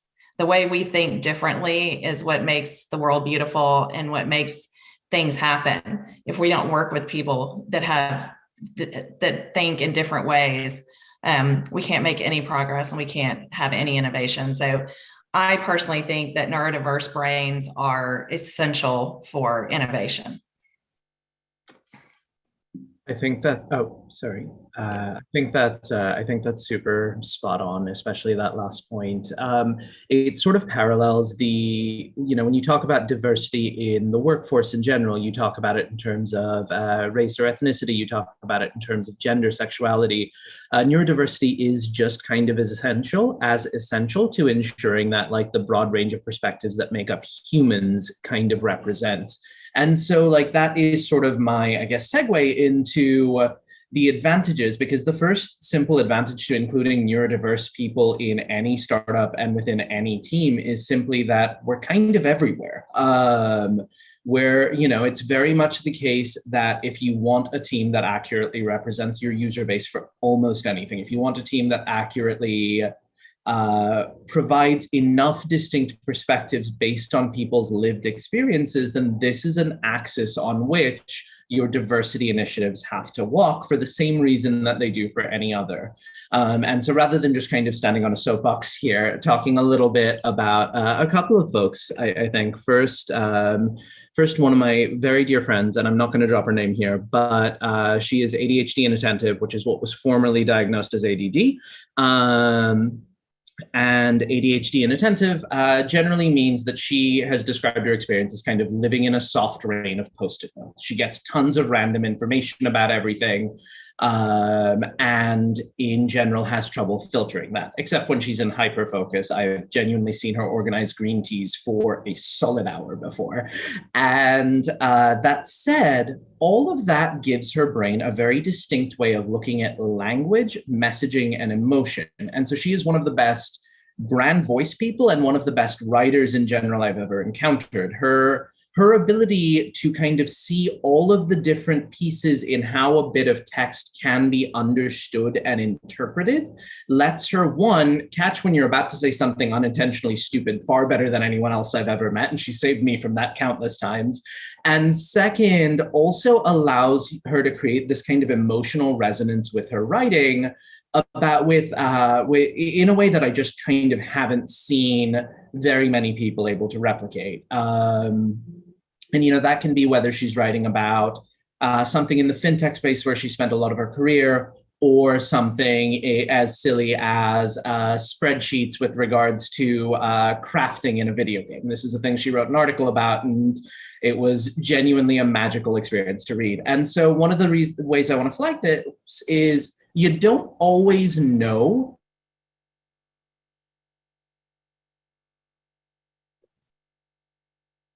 Vikram, you're frozen. I don't know if you can hear us. Oh, that was like such a rich moment too, right?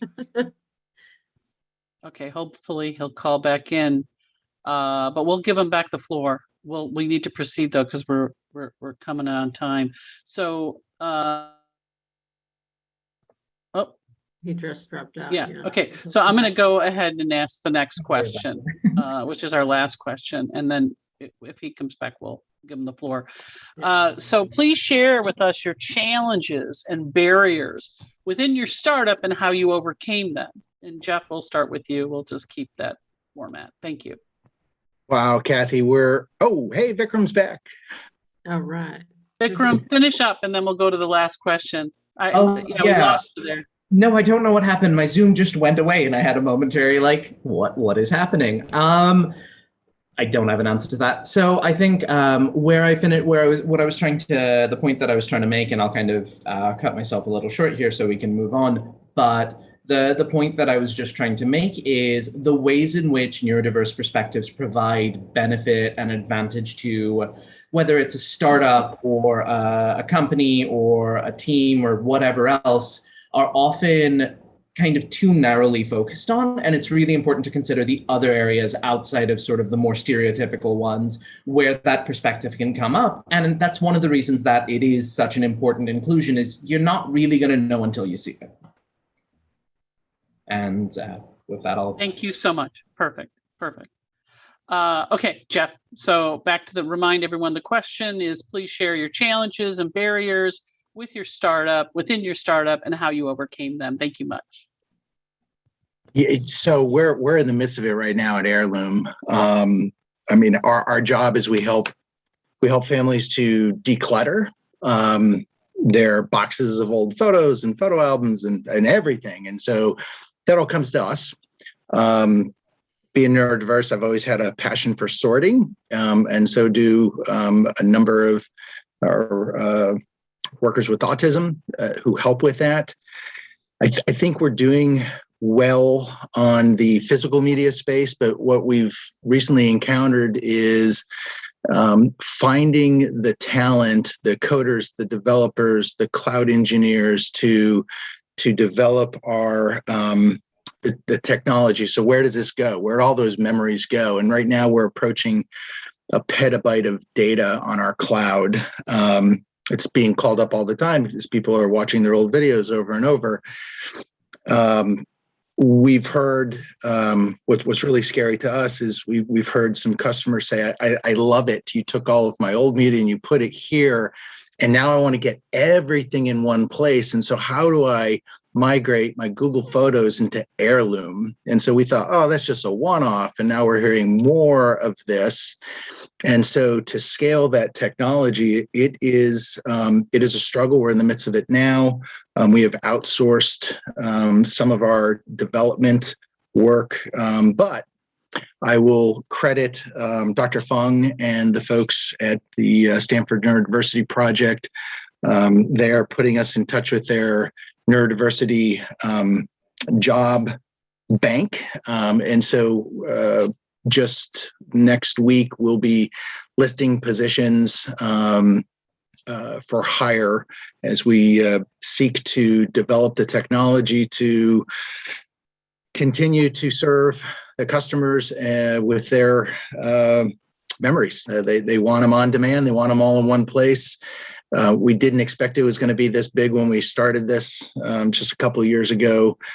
So this is an entrepreneur who's in the midst of it right now, but we do see some light at the end of the tunnel, and I'm very appreciative of getting in touch with the good folks at Stanford and others in the neurodiverse space. So thank you. Okay. Betsy. Thank you. I would say, as far as my dyslexia goes, my dyslexia shows up primarily in my ability to spell and also listen to verbal directions involving movement or left and right. Left and right is really hard. But spelling is one area that isn't as big of a deal anymore as it was when I was in school, and where I primarily got all the points off for the spelling and got all the points for everything else. But even as an entrepreneur, that has caused, it's something that I have to, mildly overcome. And always be careful about editing and proofreading. I think in a good way, I also know that what I write may not be perfect. And so I have let go of the perfectionism, or I'm not a perfectionist in a way that really, some people are so paralyzed by that. One of the things that I've done recently is take on a co-founder, and that has helped me tremendously. And I think that is something that is helpful for everybody, but especially anybody with any type of neurodiversity. If you can find a co-founder who has strengths that build up your weaknesses and your strengths build up their weaknesses, that is a beautiful thing. And my co-founder has been incredibly helpful for me. Just a huge help. I also have hired somebody who helps me with editing on a regular basis, so I can put out products that look professional and sound professional. And the other thing, I think, with anybody with any of the types of neurodiversity, and lots of other people who may think they're neurotypical, which I think might be a myth in and of itself, is it helps you to find people who can help you focus. And I think focusing is hard for most entrepreneurs because we're creative and our creativity is what drives the innovation. But at the same time, we have to stay focused on the business.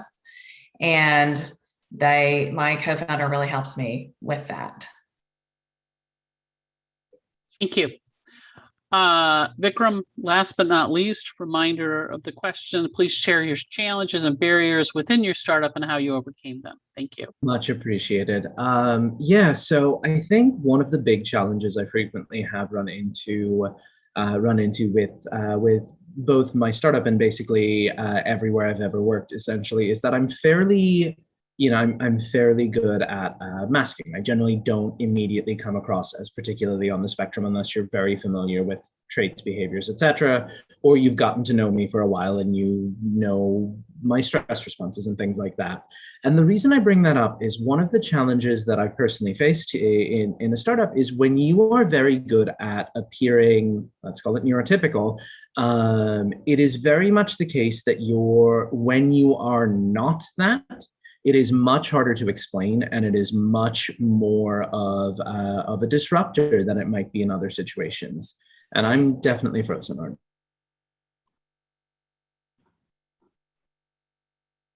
Oh, no. Okay.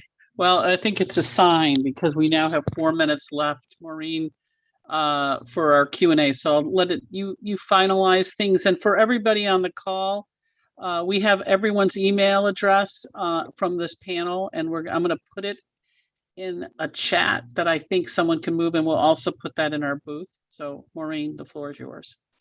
Sure. Yeah. So since we don't have much time, also we'll, for everyone here that's interested in continuing this conversation, we will be moving to a virtual room after this so that we can continue the Q&A because we don't have much time. But I'm just going to go, through one by one of what I see here that seems, that's relevant to our session. First question I see is, our interview connected to Andrew Yang? He's an entrepreneur. I used to be a mentor actually for Venture for America, and I know some people that work with him. But Kathy, do you know Andrew Yang? Have you worked with him? The name's familiar. I'll have to check. My memory is not always familiar. Okay. So let's move to the next question. Okay.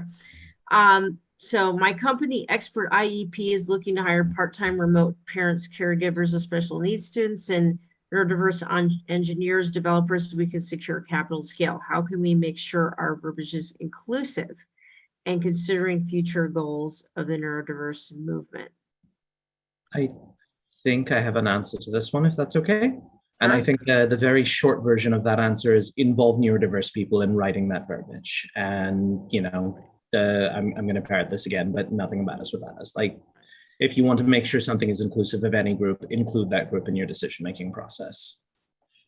That's a great answer. Yeah. I mean, always, be a good listener, right? Include people that get their perspective. Does anyone else would like to add to that? So the next one is not really a question, just someone said that they're really interested. So I would just suggest that you make an appointment with us, and we'd love to, anyone interested in the Neurodiverse Entrepreneur Program or the Autism Angels Group, make an appointment with us. We would love to explore options with you. So someone's asking for the book Jeff was referencing. Okay. So Jeff, would you like to address that? Yeah, it's written by Sam Levine, and it's called Was Joseph on the Spectrum, or Joseph on the Spectrum, by Sam Levine. All right, thank you. And then another question asked if it's possible to set up an appointment about the Neurodiverse Entrepreneur Program prior to submitting the application. Absolutely. So Kathy, could you put our emails in, both of our emails in the chat box, but also, we have a virtual booth. You could set up appointments with both, at least one of us. And, we just, even within the summit, we're absolutely, we're here, we're happy to discuss the application process, learn more about you, see how we can help you.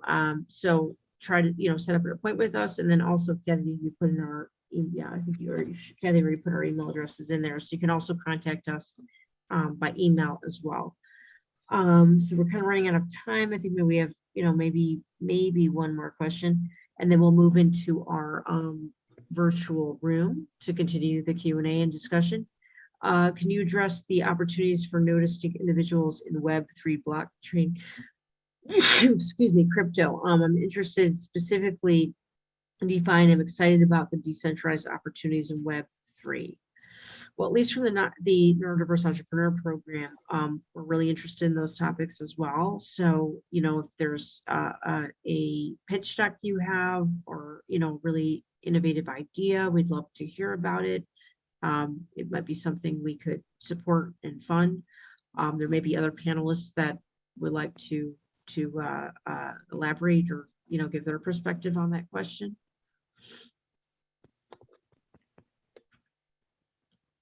I think we're over time and the room needs to be taken by the next group. Yeah, right. Dr. Fung or Mark. Okay, well, we could continue this conversation. Those that are interested, we can move to the virtual room and continue the conversation. Yeah. Yep.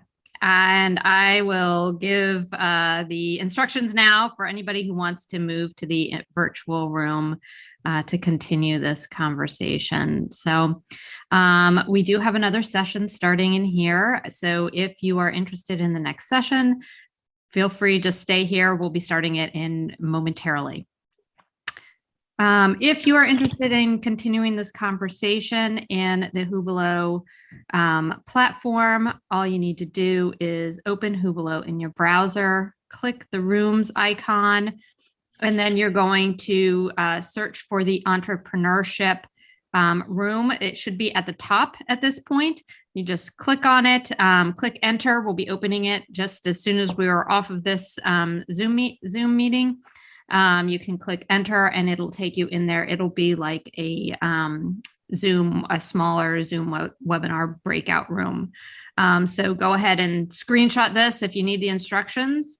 I'm actually going to move it to the next page just to show your two options: staying on the main stage or joining in Hubelo for additional Q&A. And if all of our panelists who are going, and Maureen and Kathy, want to head over there, and I will join you there in just a moment. And then with that, I will turn it back to Dr. Fung for our next session.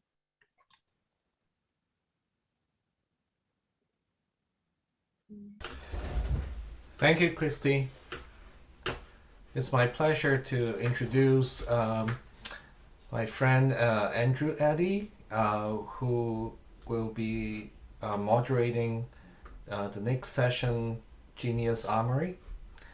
He's currently the founder and CEO of Untapped Group, based in Melbourne, Australia. Before taking this role, he was a deputy chancellor at La Trobe University for almost a decade.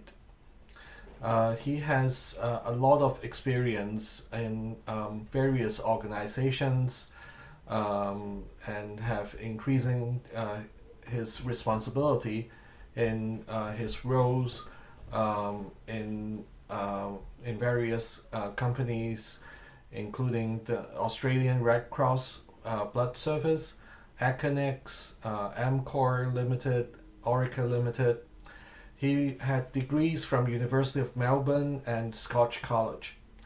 I've been learning a lot from what Andrew has been doing with Untapped Group and the Neurodiversity Hub in the last few years, and I'm so glad that he is here today leading this session.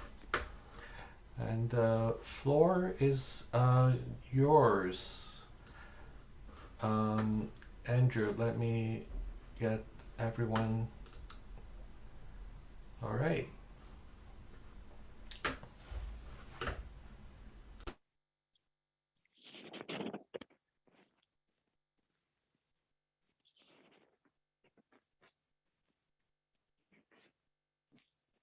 So thank you, Dr. Fung. I'm just trying to, okay, can you now see that?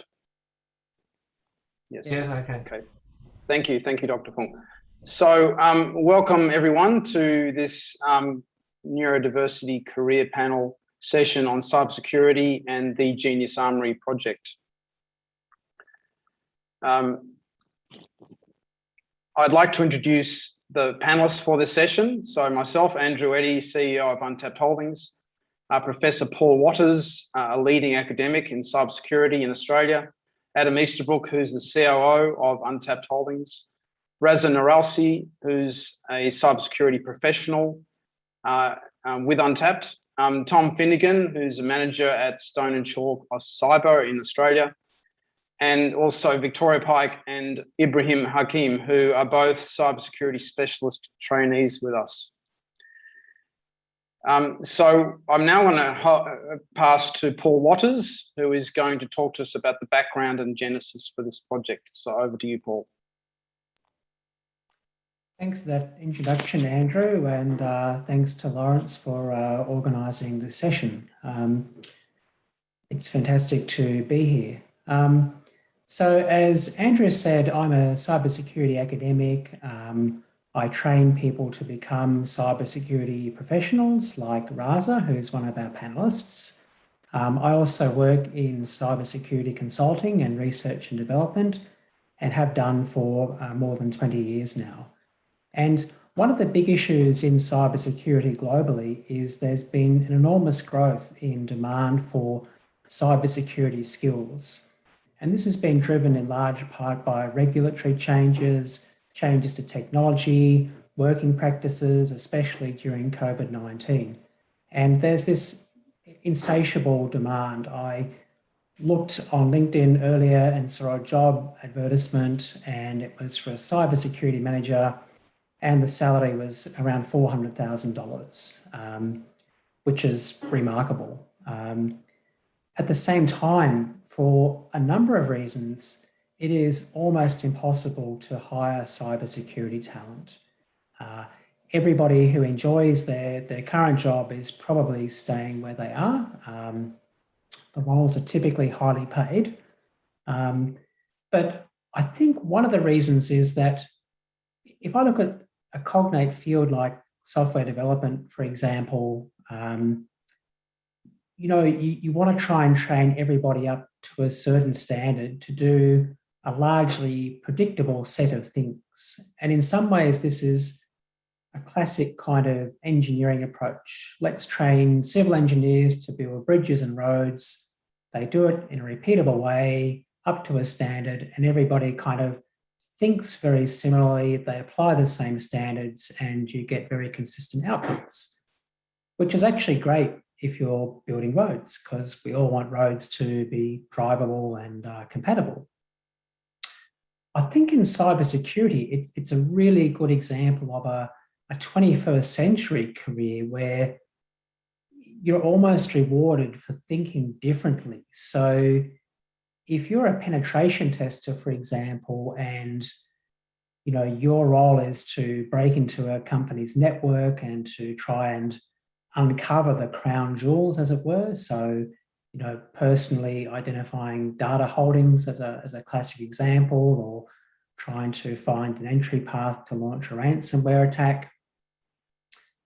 Unfortunately, thinking the same way as the network designers, the system architects, probably means that you're not going to succeed in breaking into that system.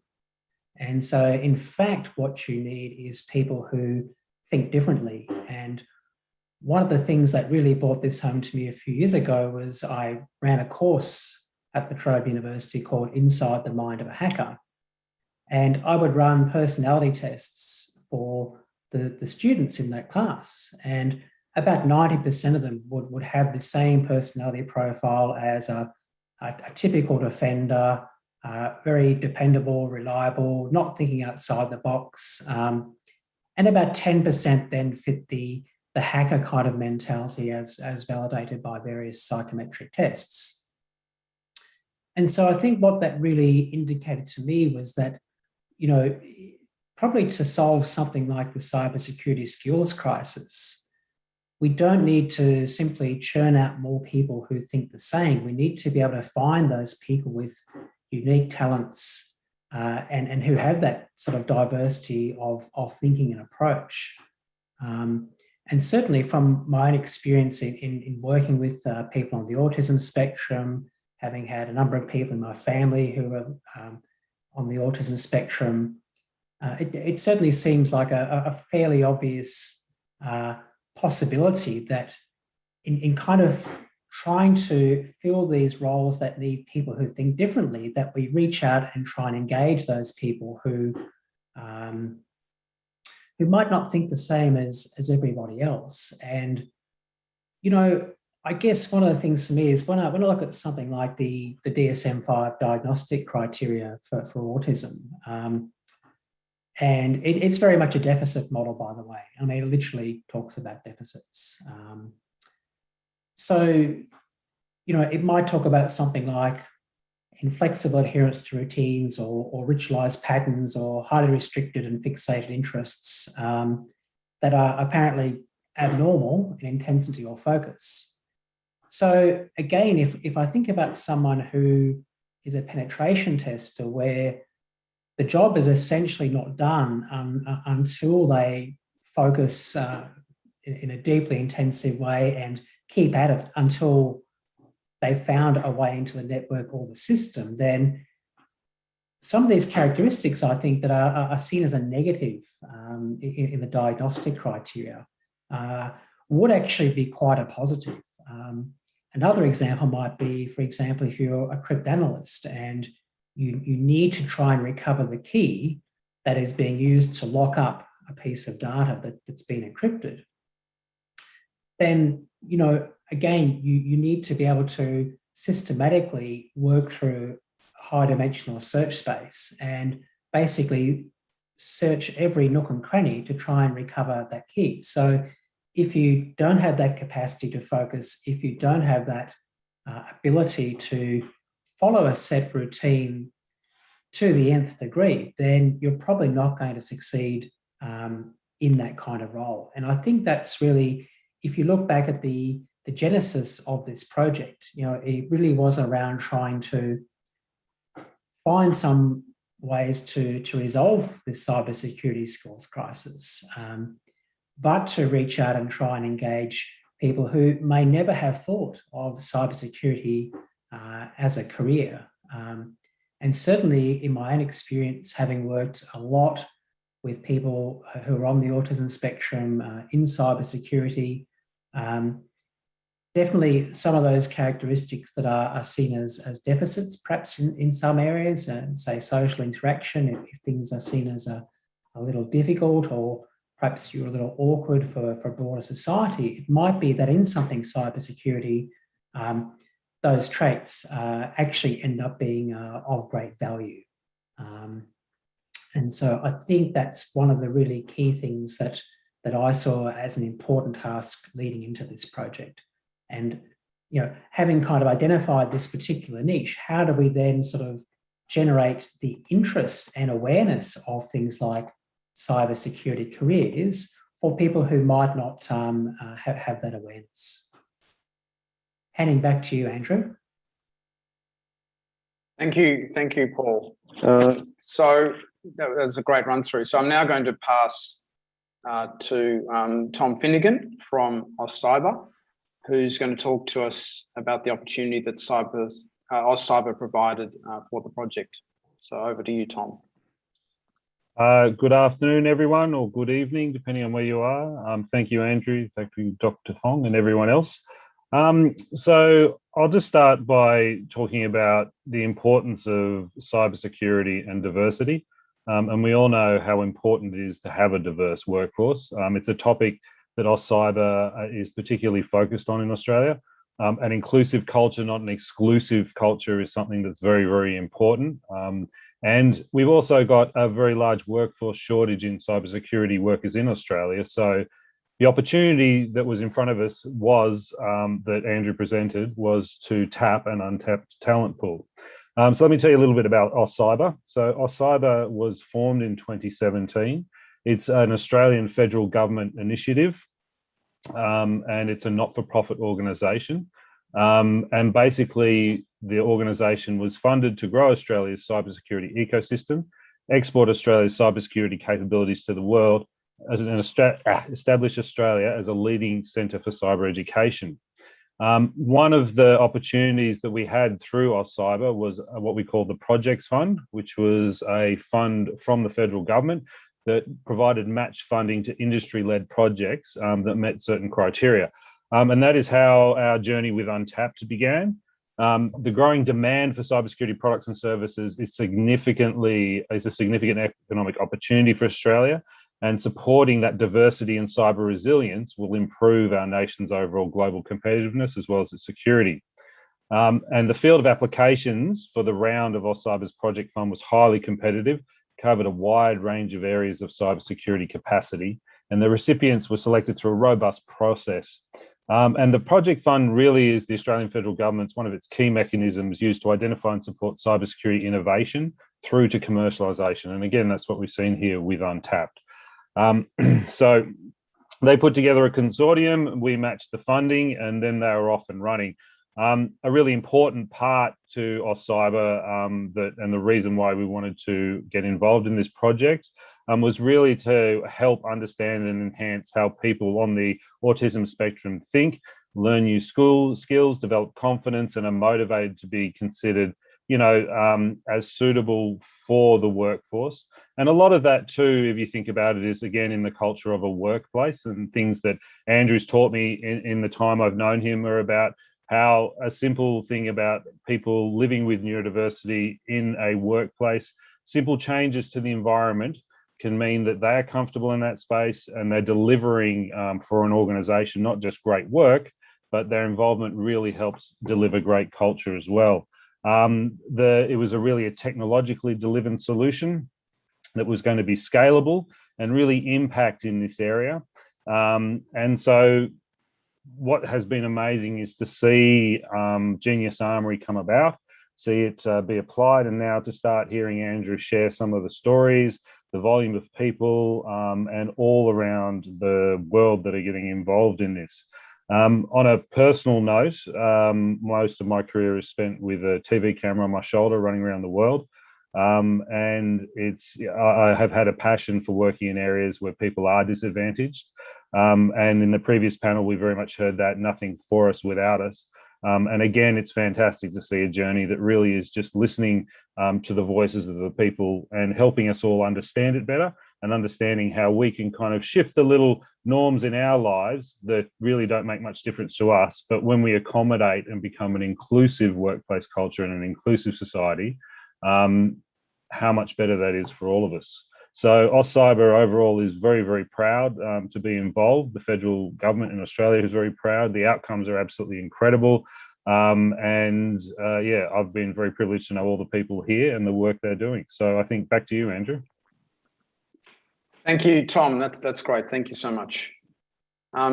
So I now want to talk about the solution that we came up with. And the solution was to develop an autistic cybersecurity talent pool and increase the awareness and the motivation amongst autistic individuals and the level of cognizance about this opportunity amongst employers, because we realized that there was that lack of knowledge both with autistic individuals and also with employers.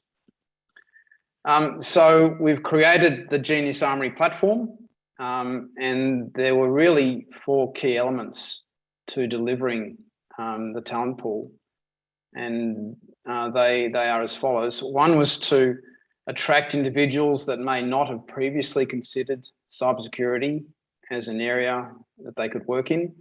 And we've done this through a professional marketing approach, which included a whole thing around social media and focusing on that as a way of identifying interest or driving interest, to develop and promote the brand and use and establish a learning ecosystem to deliver the materials on. Secondly, it was about providing a comprehensive fundamentals education in cybersecurity that was appropriate, that was relevant and accessible for the cohort. So it had to be presented in a certain way and have multimodal ways in which it was delivered. Another was to, as part of the platform, to be able to assess the capability and interest of the participants. And finally, it was about providing information to motivate individuals to take a next step, to undertake study or to apply for an employment program. And part of that was identifying ambassadors for Genius Armory. So these are people who are senior industry experts in cyber or senior academics. So people like Paul, people like Raza, who you'll meet in a minute, senior people who can talk with authority about the opportunity of cybersecurity and have experience of neurodivergent individuals and can see the opportunity that's there. So it's really about attracting, educating, assessing, and motivating, and they were the key principles. So Untapped was the lead of this project, but we assembled this fantastic consortium of partners in Australia. BHP is one of the largest companies in Australia. It's a global company, it's a resources company. So that was great to have them on board. DXC Technology, very much involved in the area of autism at work programs through the Dandelion program. La Trobe University and Curtin University are both members of the Neurodiversity Hub. So great to have them involved. And then Forage, which was the platform that we used. We also had Splunk involved as one of the technology partners. And we obviously applied for the grant from Cyber, and we're very successful in getting that and very appreciative of the opportunity to get that and make this project a success. So we've ended up with a global response to this initiative. And what you can see on the screen is not a map of coronavirus. So that's a joke, by the way. It's actually shows the concentration of the registrants of Genius Armory across the globe. So it's just been amazing to see the number of people that have signed up to the platform. And the other thing to note is that even though we launched only in May 2021, we've already had 5,500 registrants. And the other thing that's interesting is, and shows the success of our social media initiative, is that 45% of those signing up are identifying as autistic. So, way in excess of the occurrence in the general population. The other pleasing thing was that 30% of individuals are identifying as female, which is just fantastic. We've got so far a course rating of 4.6 out of 5, but in addition to that, the percentage of people indicating they had a strong understanding of what a career in cybersecurity entailed increased from 26% pre-course to 68% post-course completion. So that was just a phenomenal impact that this has had on people's understanding of the opportunity of cybersecurity. We've already started placing individuals into employment in Australia, and there is the potential to identify both autistic and non-autistic talent for the industry. And there are many individuals coming through, so we are exploring opportunities in the US, in Australia, and India. And I'm now going to pass to Raza Narolsi, who's our cybersecurity manager, and he's going to talk about his perspectives on the project and his involvement in the project to date. So over to you, Raza. Thank you, Mr. Eddy. Hi, everyone. Thank you, Dr. Lawrence, for the opportunity to be part of Untapped Cybersecurity Speaker Panel with Stanford Neurodiversity Summit. It is my absolute pleasure to be here talking to you about my involvement with the autistic community, in particular in identifying, training, and development of cybersecurity talents within neurodiverse community and the potential employment within prospective employer.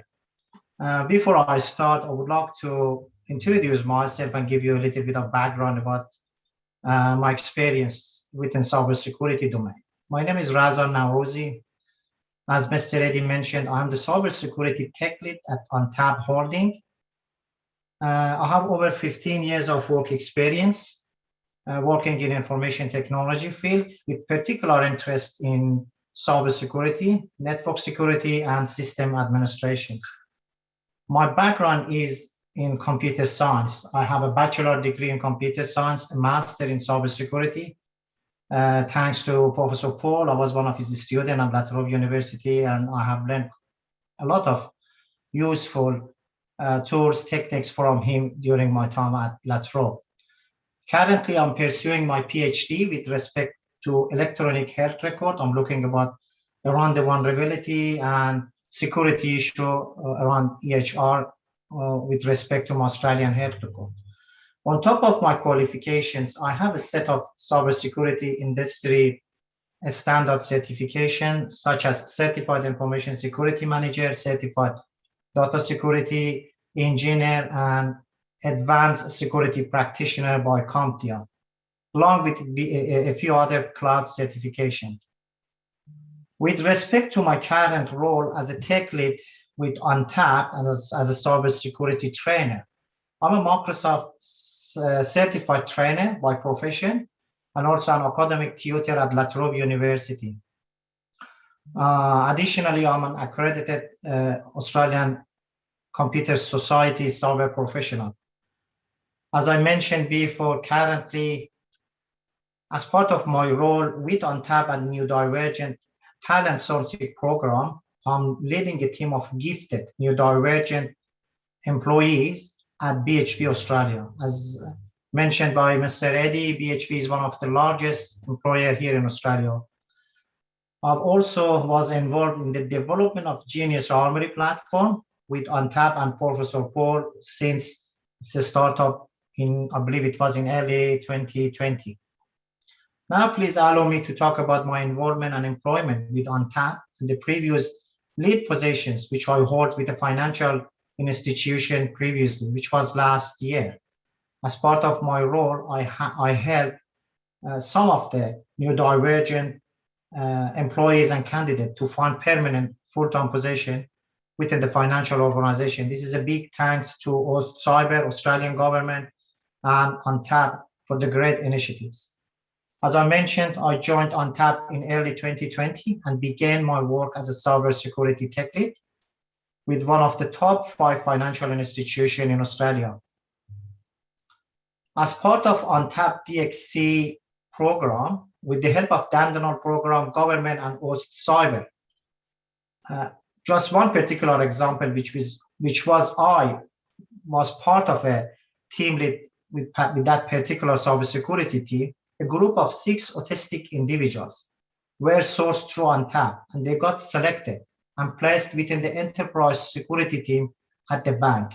The aim of the program was to address cybersecurity skills shortage within the internal cybersecurity team and to help the bank with their day-to-day fulfillment, work duty, and activities. My primary role as a security tech lead was to provide security training according to the business needs and its cybersecurity tools and requirements.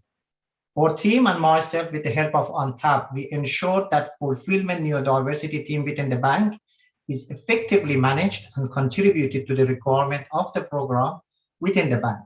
The autistic team collaboratively placed and worked across the variety of teams at the bank, such as frauds team, engineering team, and oversight team. We ensured that the strong and effective management of neurodivergent team within the organization. The outcome of the program was very promising, as 5 out of 6 individuals who initially employed by the bank still are working at the bank, and 4 of those 6 individuals got converted to ongoing full-time positions with a great salary, with a great job security. Some of the key achievements as part of my role ONTAP within the bank was that we perform risk and control reviews as needed and regularly assess the impact of the risk on the organization. We ensured issues are well known and resolved in a timely manner. We also ensured that the compliance with the cyber-related objective is actively monitored and maintained. One of the challenges that I had when I started my role at the bank was during COVID-19, the employer just pushing people to work from home. And in order to come with a hybrid working environment within a neurodivergent community, it was a challenge. Nothing that we couldn't tackle, we managed it eventually. But as you know, sometimes motivation with neurodivergent employees is also by itself, it's a challenge. And we managed to find and work and create some policies in regards to working in a hybrid environment within the bank. As I mentioned, I lead a group of 6 neurodiverse security analysts with the identity access management and enterprise security team. And 5 of those people successfully, in the end of their term, managed to find full-time ongoing employment. Now I would like to talk about my involvement with Genius Armory and my opinion about Genius Armory. In my view, as a cybersecurity professional, Genius Armory website is a fantastic landing platform for both potential employees and the employers when it comes to autistic talent sourcing among neurodivergent people, specifically when it comes to address the security shortage we are facing today. I work with this program. I've managed, with the help of ONTAP, managed to source and place some people with some prospective employer. The outcome is fantastic. The people are good. And we could actually increase this program to a broader picture and get more people involved, and hopefully we could address cybersecurity shortage. With the Genius Armory platform, we made sure that the cybersecurity contents and the training assessment offered by ONTAP and Genius Armory are delivered to a very high standard, as well as made sure that the platform is interactive and easy to navigate when it comes to the point of view of cyber autistic and individual perspective when they are part of autism community. Additionally, I would like to talk to you about the assessment process and how the assessment process takes place from Genius Armory, and it just land to be part of a team and an employment process. Respectfully, Genius Armory platform and ONTAP offer a fantastic cybersecurity talent sourcing by offering comprehensive set of fundamental security training and assessment. Participants who completed Genius Armory initially and the training, they go through a set of 5 days comprehensive cybersecurity assessment. One of the key elements of the 5 days assessment for the participant was to set an industry standard cyber assessment. And I was lucky to sit as part of the security assessor, cybersecurity assessor within that panels as part of DXC UK London, DXC Australia, and ONTAP. The program and the assessment the team went through as part of their assessment was code breaking, digital investigation, social engineering, and email categories, and multiple choice questionnaire category just to test the general knowledge about IT and information technology security and networking. Lastly, and proudly, I would like to talk about my current role as a tech lead at BHP and about my fantastic team, which we are working at the moment together to contribute towards the security requirement of a BHP. My primary role as a security professional is to help BHP SOC team, which is Security Operational Center team, by upskilling or trainees who are part of this program and employed as part of ONTAP BHP Neurodivergent program. The aim of the program is to build and improve necessary cybersecurity skills of the trainees through a journey where they start as a junior cybersecurity analyst. We call them security trainees. And later on, they become cybersecurity specialists with potential employment to get employed as a cybersecurity professional at BHP at a different team within different environment. Through my involvement with this program, I've contributed my expertise to a deep and broad cyber training curriculum to facilitate and support the team that lasts well behind BHP's security infrastructure for many years to come. I believe the program is fantastic. The initiative of program is fantastic, and any employer who source talent through this particular program will get the benefit eventually after the training is finished. Some of the key achievements I have done and our team done with BHP was to coordinate with BHP security managers and directors, and successfully we contribute towards planning, implementation, of 2 very successful cybersecurity projects within the SOC team. We have successfully delivered instruction and written cybersecurity curriculum, including teaching, advising, content development, and training according to BHP's requirement. Effectively, we have guided cybersecurity trainees through the development of BHP's real-world projects to showcase their ability to participate and contribute to the SOC's team. As I mentioned, we have delivered 2 very successful projects. Unfortunately, because of non-disclosure agreement and privacy issue, I cannot open the topic, but we have developed and proposed 2 network solutions to BHP, and it was approved without major amendment. Thank you very much for your time. I now pass to Mr. Eddy.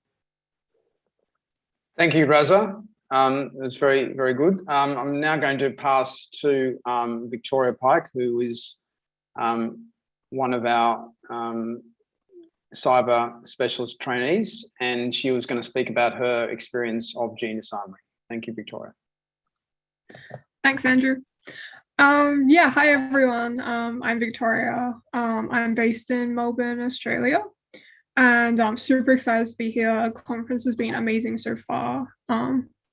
Yeah, so I've been involved with Untapped for about a year, and yeah, I'm currently a cybersecurity specialist for BHP.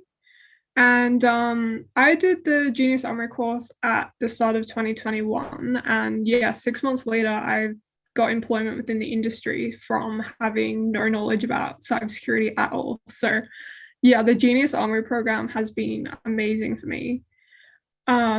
Yeah, so before all this, I was at Melbourne University. I was studying a Bachelor of Science, which I was really enjoying, but just the environment and the assessments were just really not suiting me. I was finding it really stressful, so I decided to transfer to arts, and I gave that a go for a year. But again, just wasn't really working out, and I wasn't really sure why. So yeah, it kind of got to the point where I decided to just take a break and just reassess things. And it was at that point that I got my autism diagnosis, which changed everything, answered so many questions that I had, and yeah, has just been an amazing thing to have.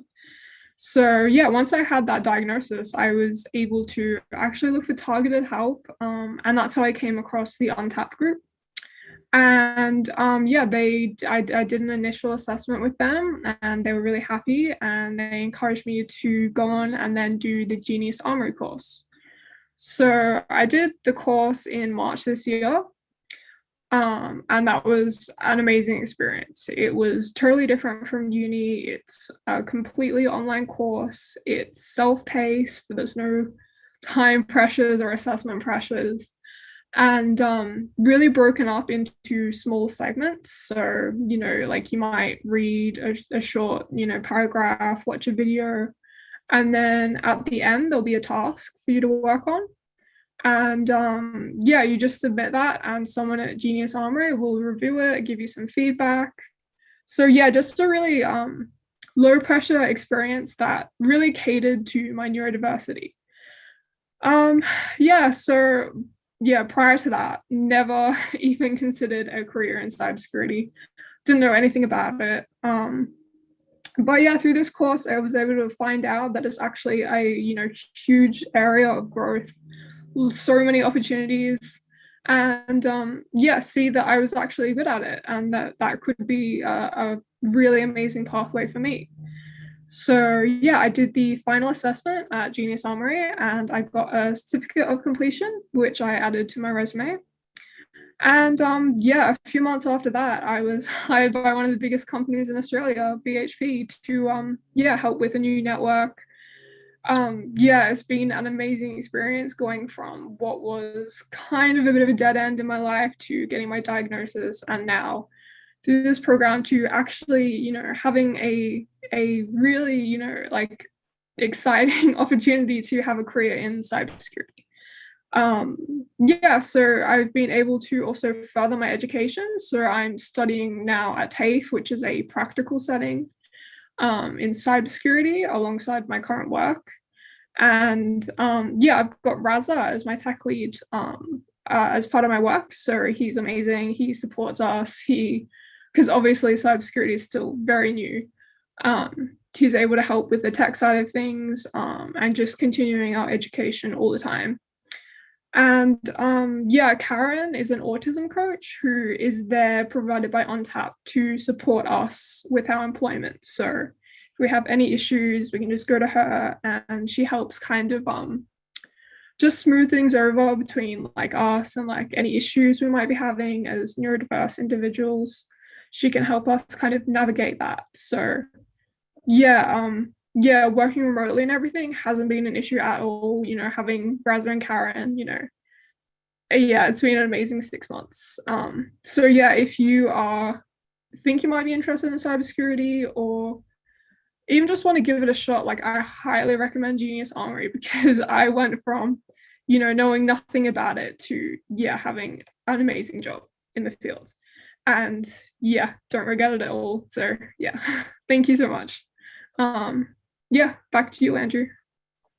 Thank you, Victoria. That was great. I'm now going to pass to Ibrahim, who's going to speak about his experience of Genius Armory. Thank you, Ibrahim. Thank you kindly, Eddie.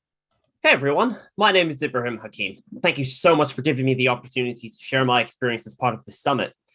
How about we start with my background? I'll go over a little bit about my early life and how that led into me landing my current role at one of Australia's top 5 employers. Throughout my childhood, I would always be tinkering with computers. I even built my first working Hackintosh at the tender age of 12. Upon my graduation from high school, I underwent multiple attempts to complete a certification of IT in networking, attempting it each time with a different approach, which unfortunately did not work in my favor. Out of frustration, I began to teach myself to become a Linux tech with a penchant for the older side of stuff. To this day, my workstation is still packed with vintage hardware, and you'll always find me tinkering with a hobby project when I've got the time. In my past life, I was an IT technician for a school and working in a field involving third-party support for a legacy operating system. It was a career I found myself in as I was unable to thrive in a conventional educational environment and thus pursue a conventional career. As much as I may have enjoyed it, it did feel like a bit of a dead end, and I would often wonder how I would fare in the coming years, especially considering that schools are increasingly becoming reliant on the cloud, and a legacy platform is just that, a platform with a continuously dwindling user base that is also at the end of its life. Earlier this year, I was told about our then brand new Genius Armory program by a friend who had worked under the parent company, Untapped Holdings. Given my tenuous background trying to find my place in the overall IT industry, I was a bit hesitant to attempt, what felt like another conventional certificate, but I decided to give it a shot. So upon registering, I was first guided through a multi-part training course covering the fundamentals of cybersecurity. This component was completely self-paced and online, which proved to be extremely beneficial, especially considering that I was still working in my previous roles at this time. It allowed me to essentially look over the material and really consider my future going forward with this sector. So when I completed the initial training modules, I was then invited to a 5-day assessment week in which our knowledge and skills were thoroughly tested, not only in cybersecurity itself, but in cooperative teamwork and skills alike. Pardon me.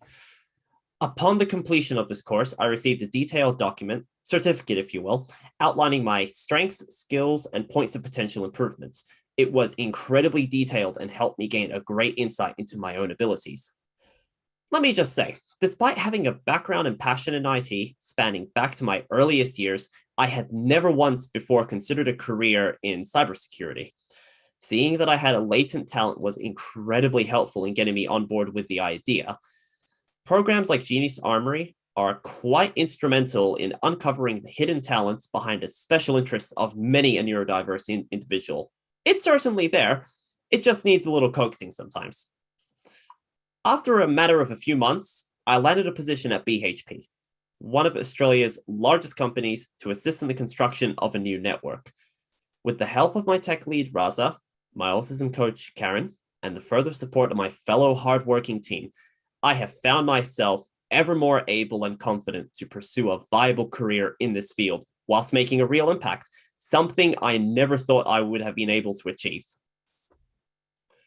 Through Genius Armory, I have been able to begin a stable career in a burgeoning industry with many pathways, all the while having my neurodiversity accounted for and accommodated. Not only that, but I am now being given the support to be able to return to studying for a relevant cybersecurity certification, all the while gaining significant workplace experience and being paid for it. That sounds like a good deal if you ask me. Untap not only offered me an opportunity to change my career pathway at a very crucial point in my life, but has supported me along every step of the way. I could not be more grateful and excited for this sudden yet very welcome change. Once again, this has been Ibrahim, and thank you all kindly for tuning in. Back to you, Andrew. Thank you, Ibrahim. That's excellent. So I'm just going to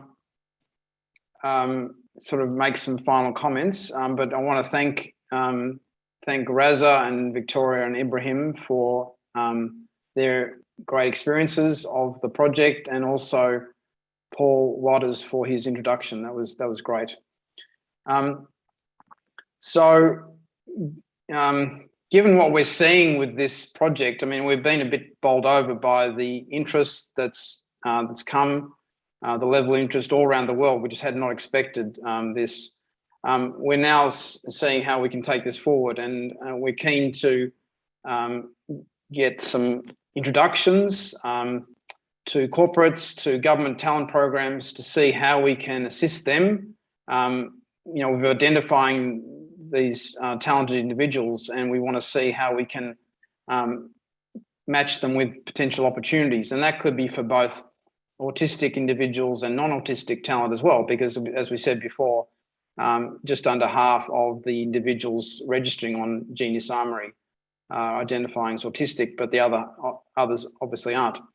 We're also keen to create educational pathways, because one of the options coming out of all of this is, if someone's gone through Genius Armory and they've found they've discovered an interest, they could then pursue further study in this area. And Genius Armory only takes about 6 to 10 hours to complete, so it's not a formal qualification or necessarily a ticket to get a job, but it could be a pathway for someone who wants to then undertake further study. So we are keen to create these pathways. We've already started doing that through the Neurodiversity Hub Community of Practice, and there are a number of universities in the US that have signed up to that, and they are featured on the Genius Armory website. We're also keen to create partnerships with professional cybersecurity associations. We've already done this in Australia with AISA, and we are keen to progress that and do that with others. We also think that there's an opportunity to promote the platform with other cohorts. We've already had some positive feedback from veterans about how they've enjoyed undertaking the Genius Armory materials, and found that this could be something they may like to pursue. So we're keen to look at how we can provide this opportunity to other individuals. We're also keen to look at how we can expand the platform into other areas. And one idea is to develop a schools version of this. So the way Genius Armory is at the moment, it may well be fine for someone who's at the end of their secondary years at school, but probably only someone who's got a particular interest in this area, or perhaps had some experience in this area. But the idea is whether we can create a simpler version of Genius Armory that could then be an entree to doing the full Genius Armory. So that's another idea we have. And the other is to extend the platform further. So we've got what we think is a good approach to this, with what I described before, with the attraction, the education, the assessment, and the motivation. And we're just wondering if this is something we can apply to other areas. And we've already started having discussions with people around other areas, such as artificial intelligence or data analytics as other areas to try.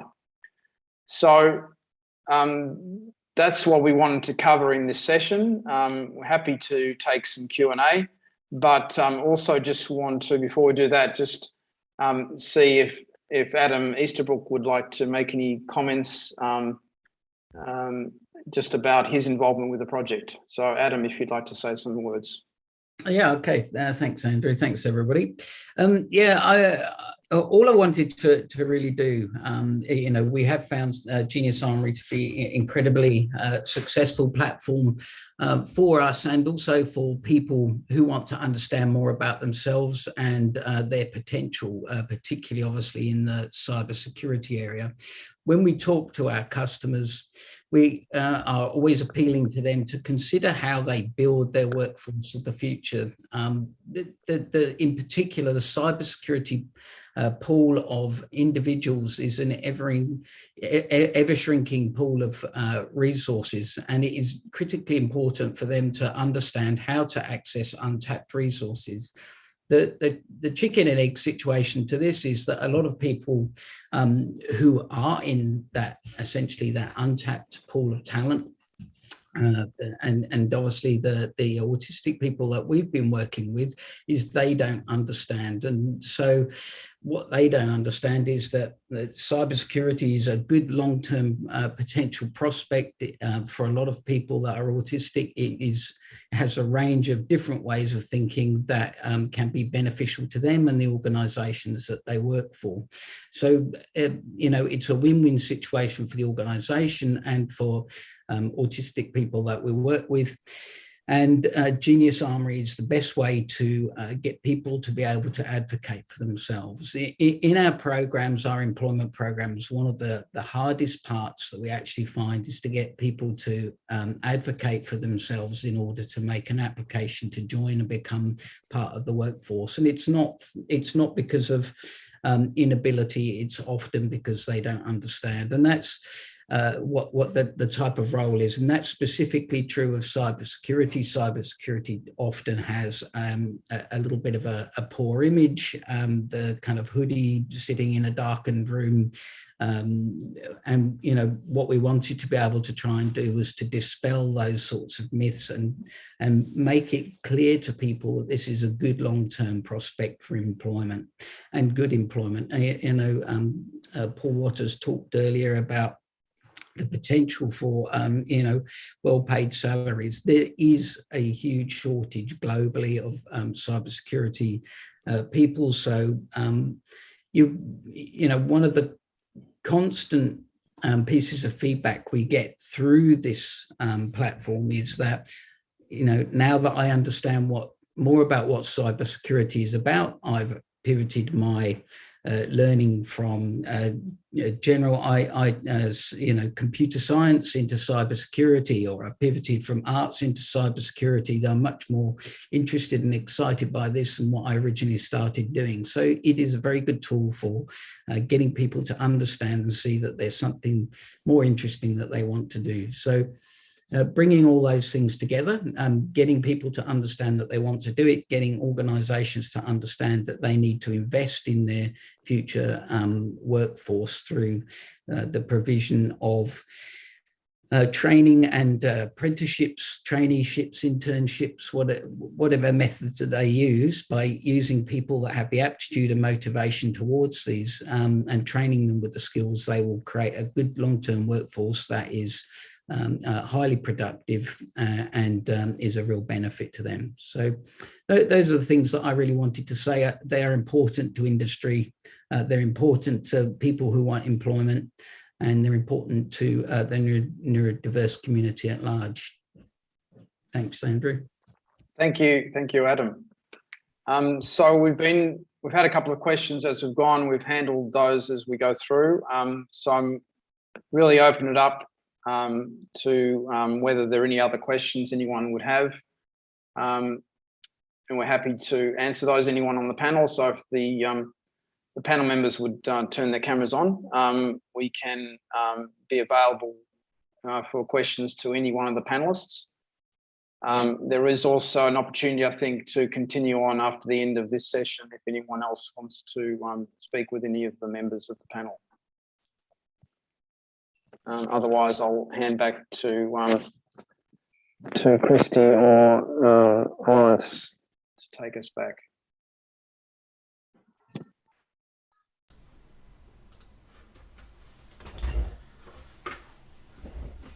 It is really a wonderful effort that is really getting so successful so rapidly. So congratulations for the wonderful work that your group has been doing. So this is the last session of the day. We will, like other sessions, open up the Hublot breakout room for anyone that's interested in continuing the conversation related to Genius Armory. I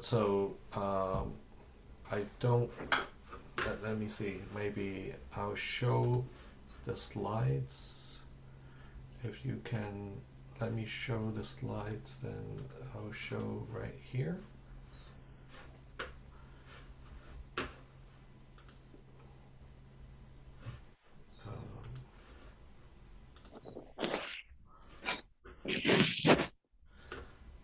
So basically you click the room button in Hublot and then you can enter the room, and Andrew and the team will be over there waiting for you for more questions and answers.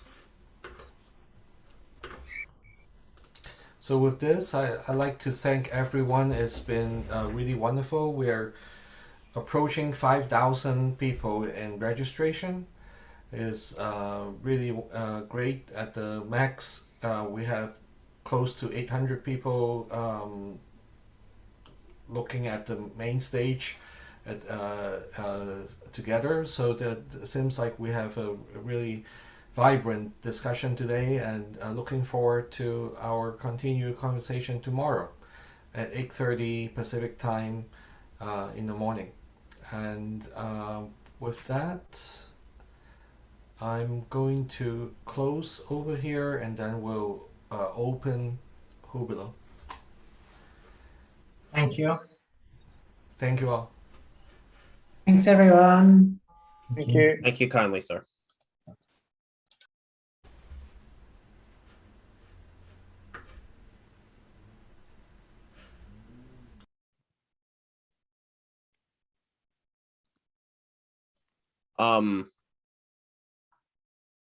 Hang on. So we need to go across to Hublot on the platform. Yes. My thought was that because of the way Chrissy worded her message, I thought that like we were going to get an explanation of where to go in Hublot, but yeah, she says to go across there, and then she'll take care of us.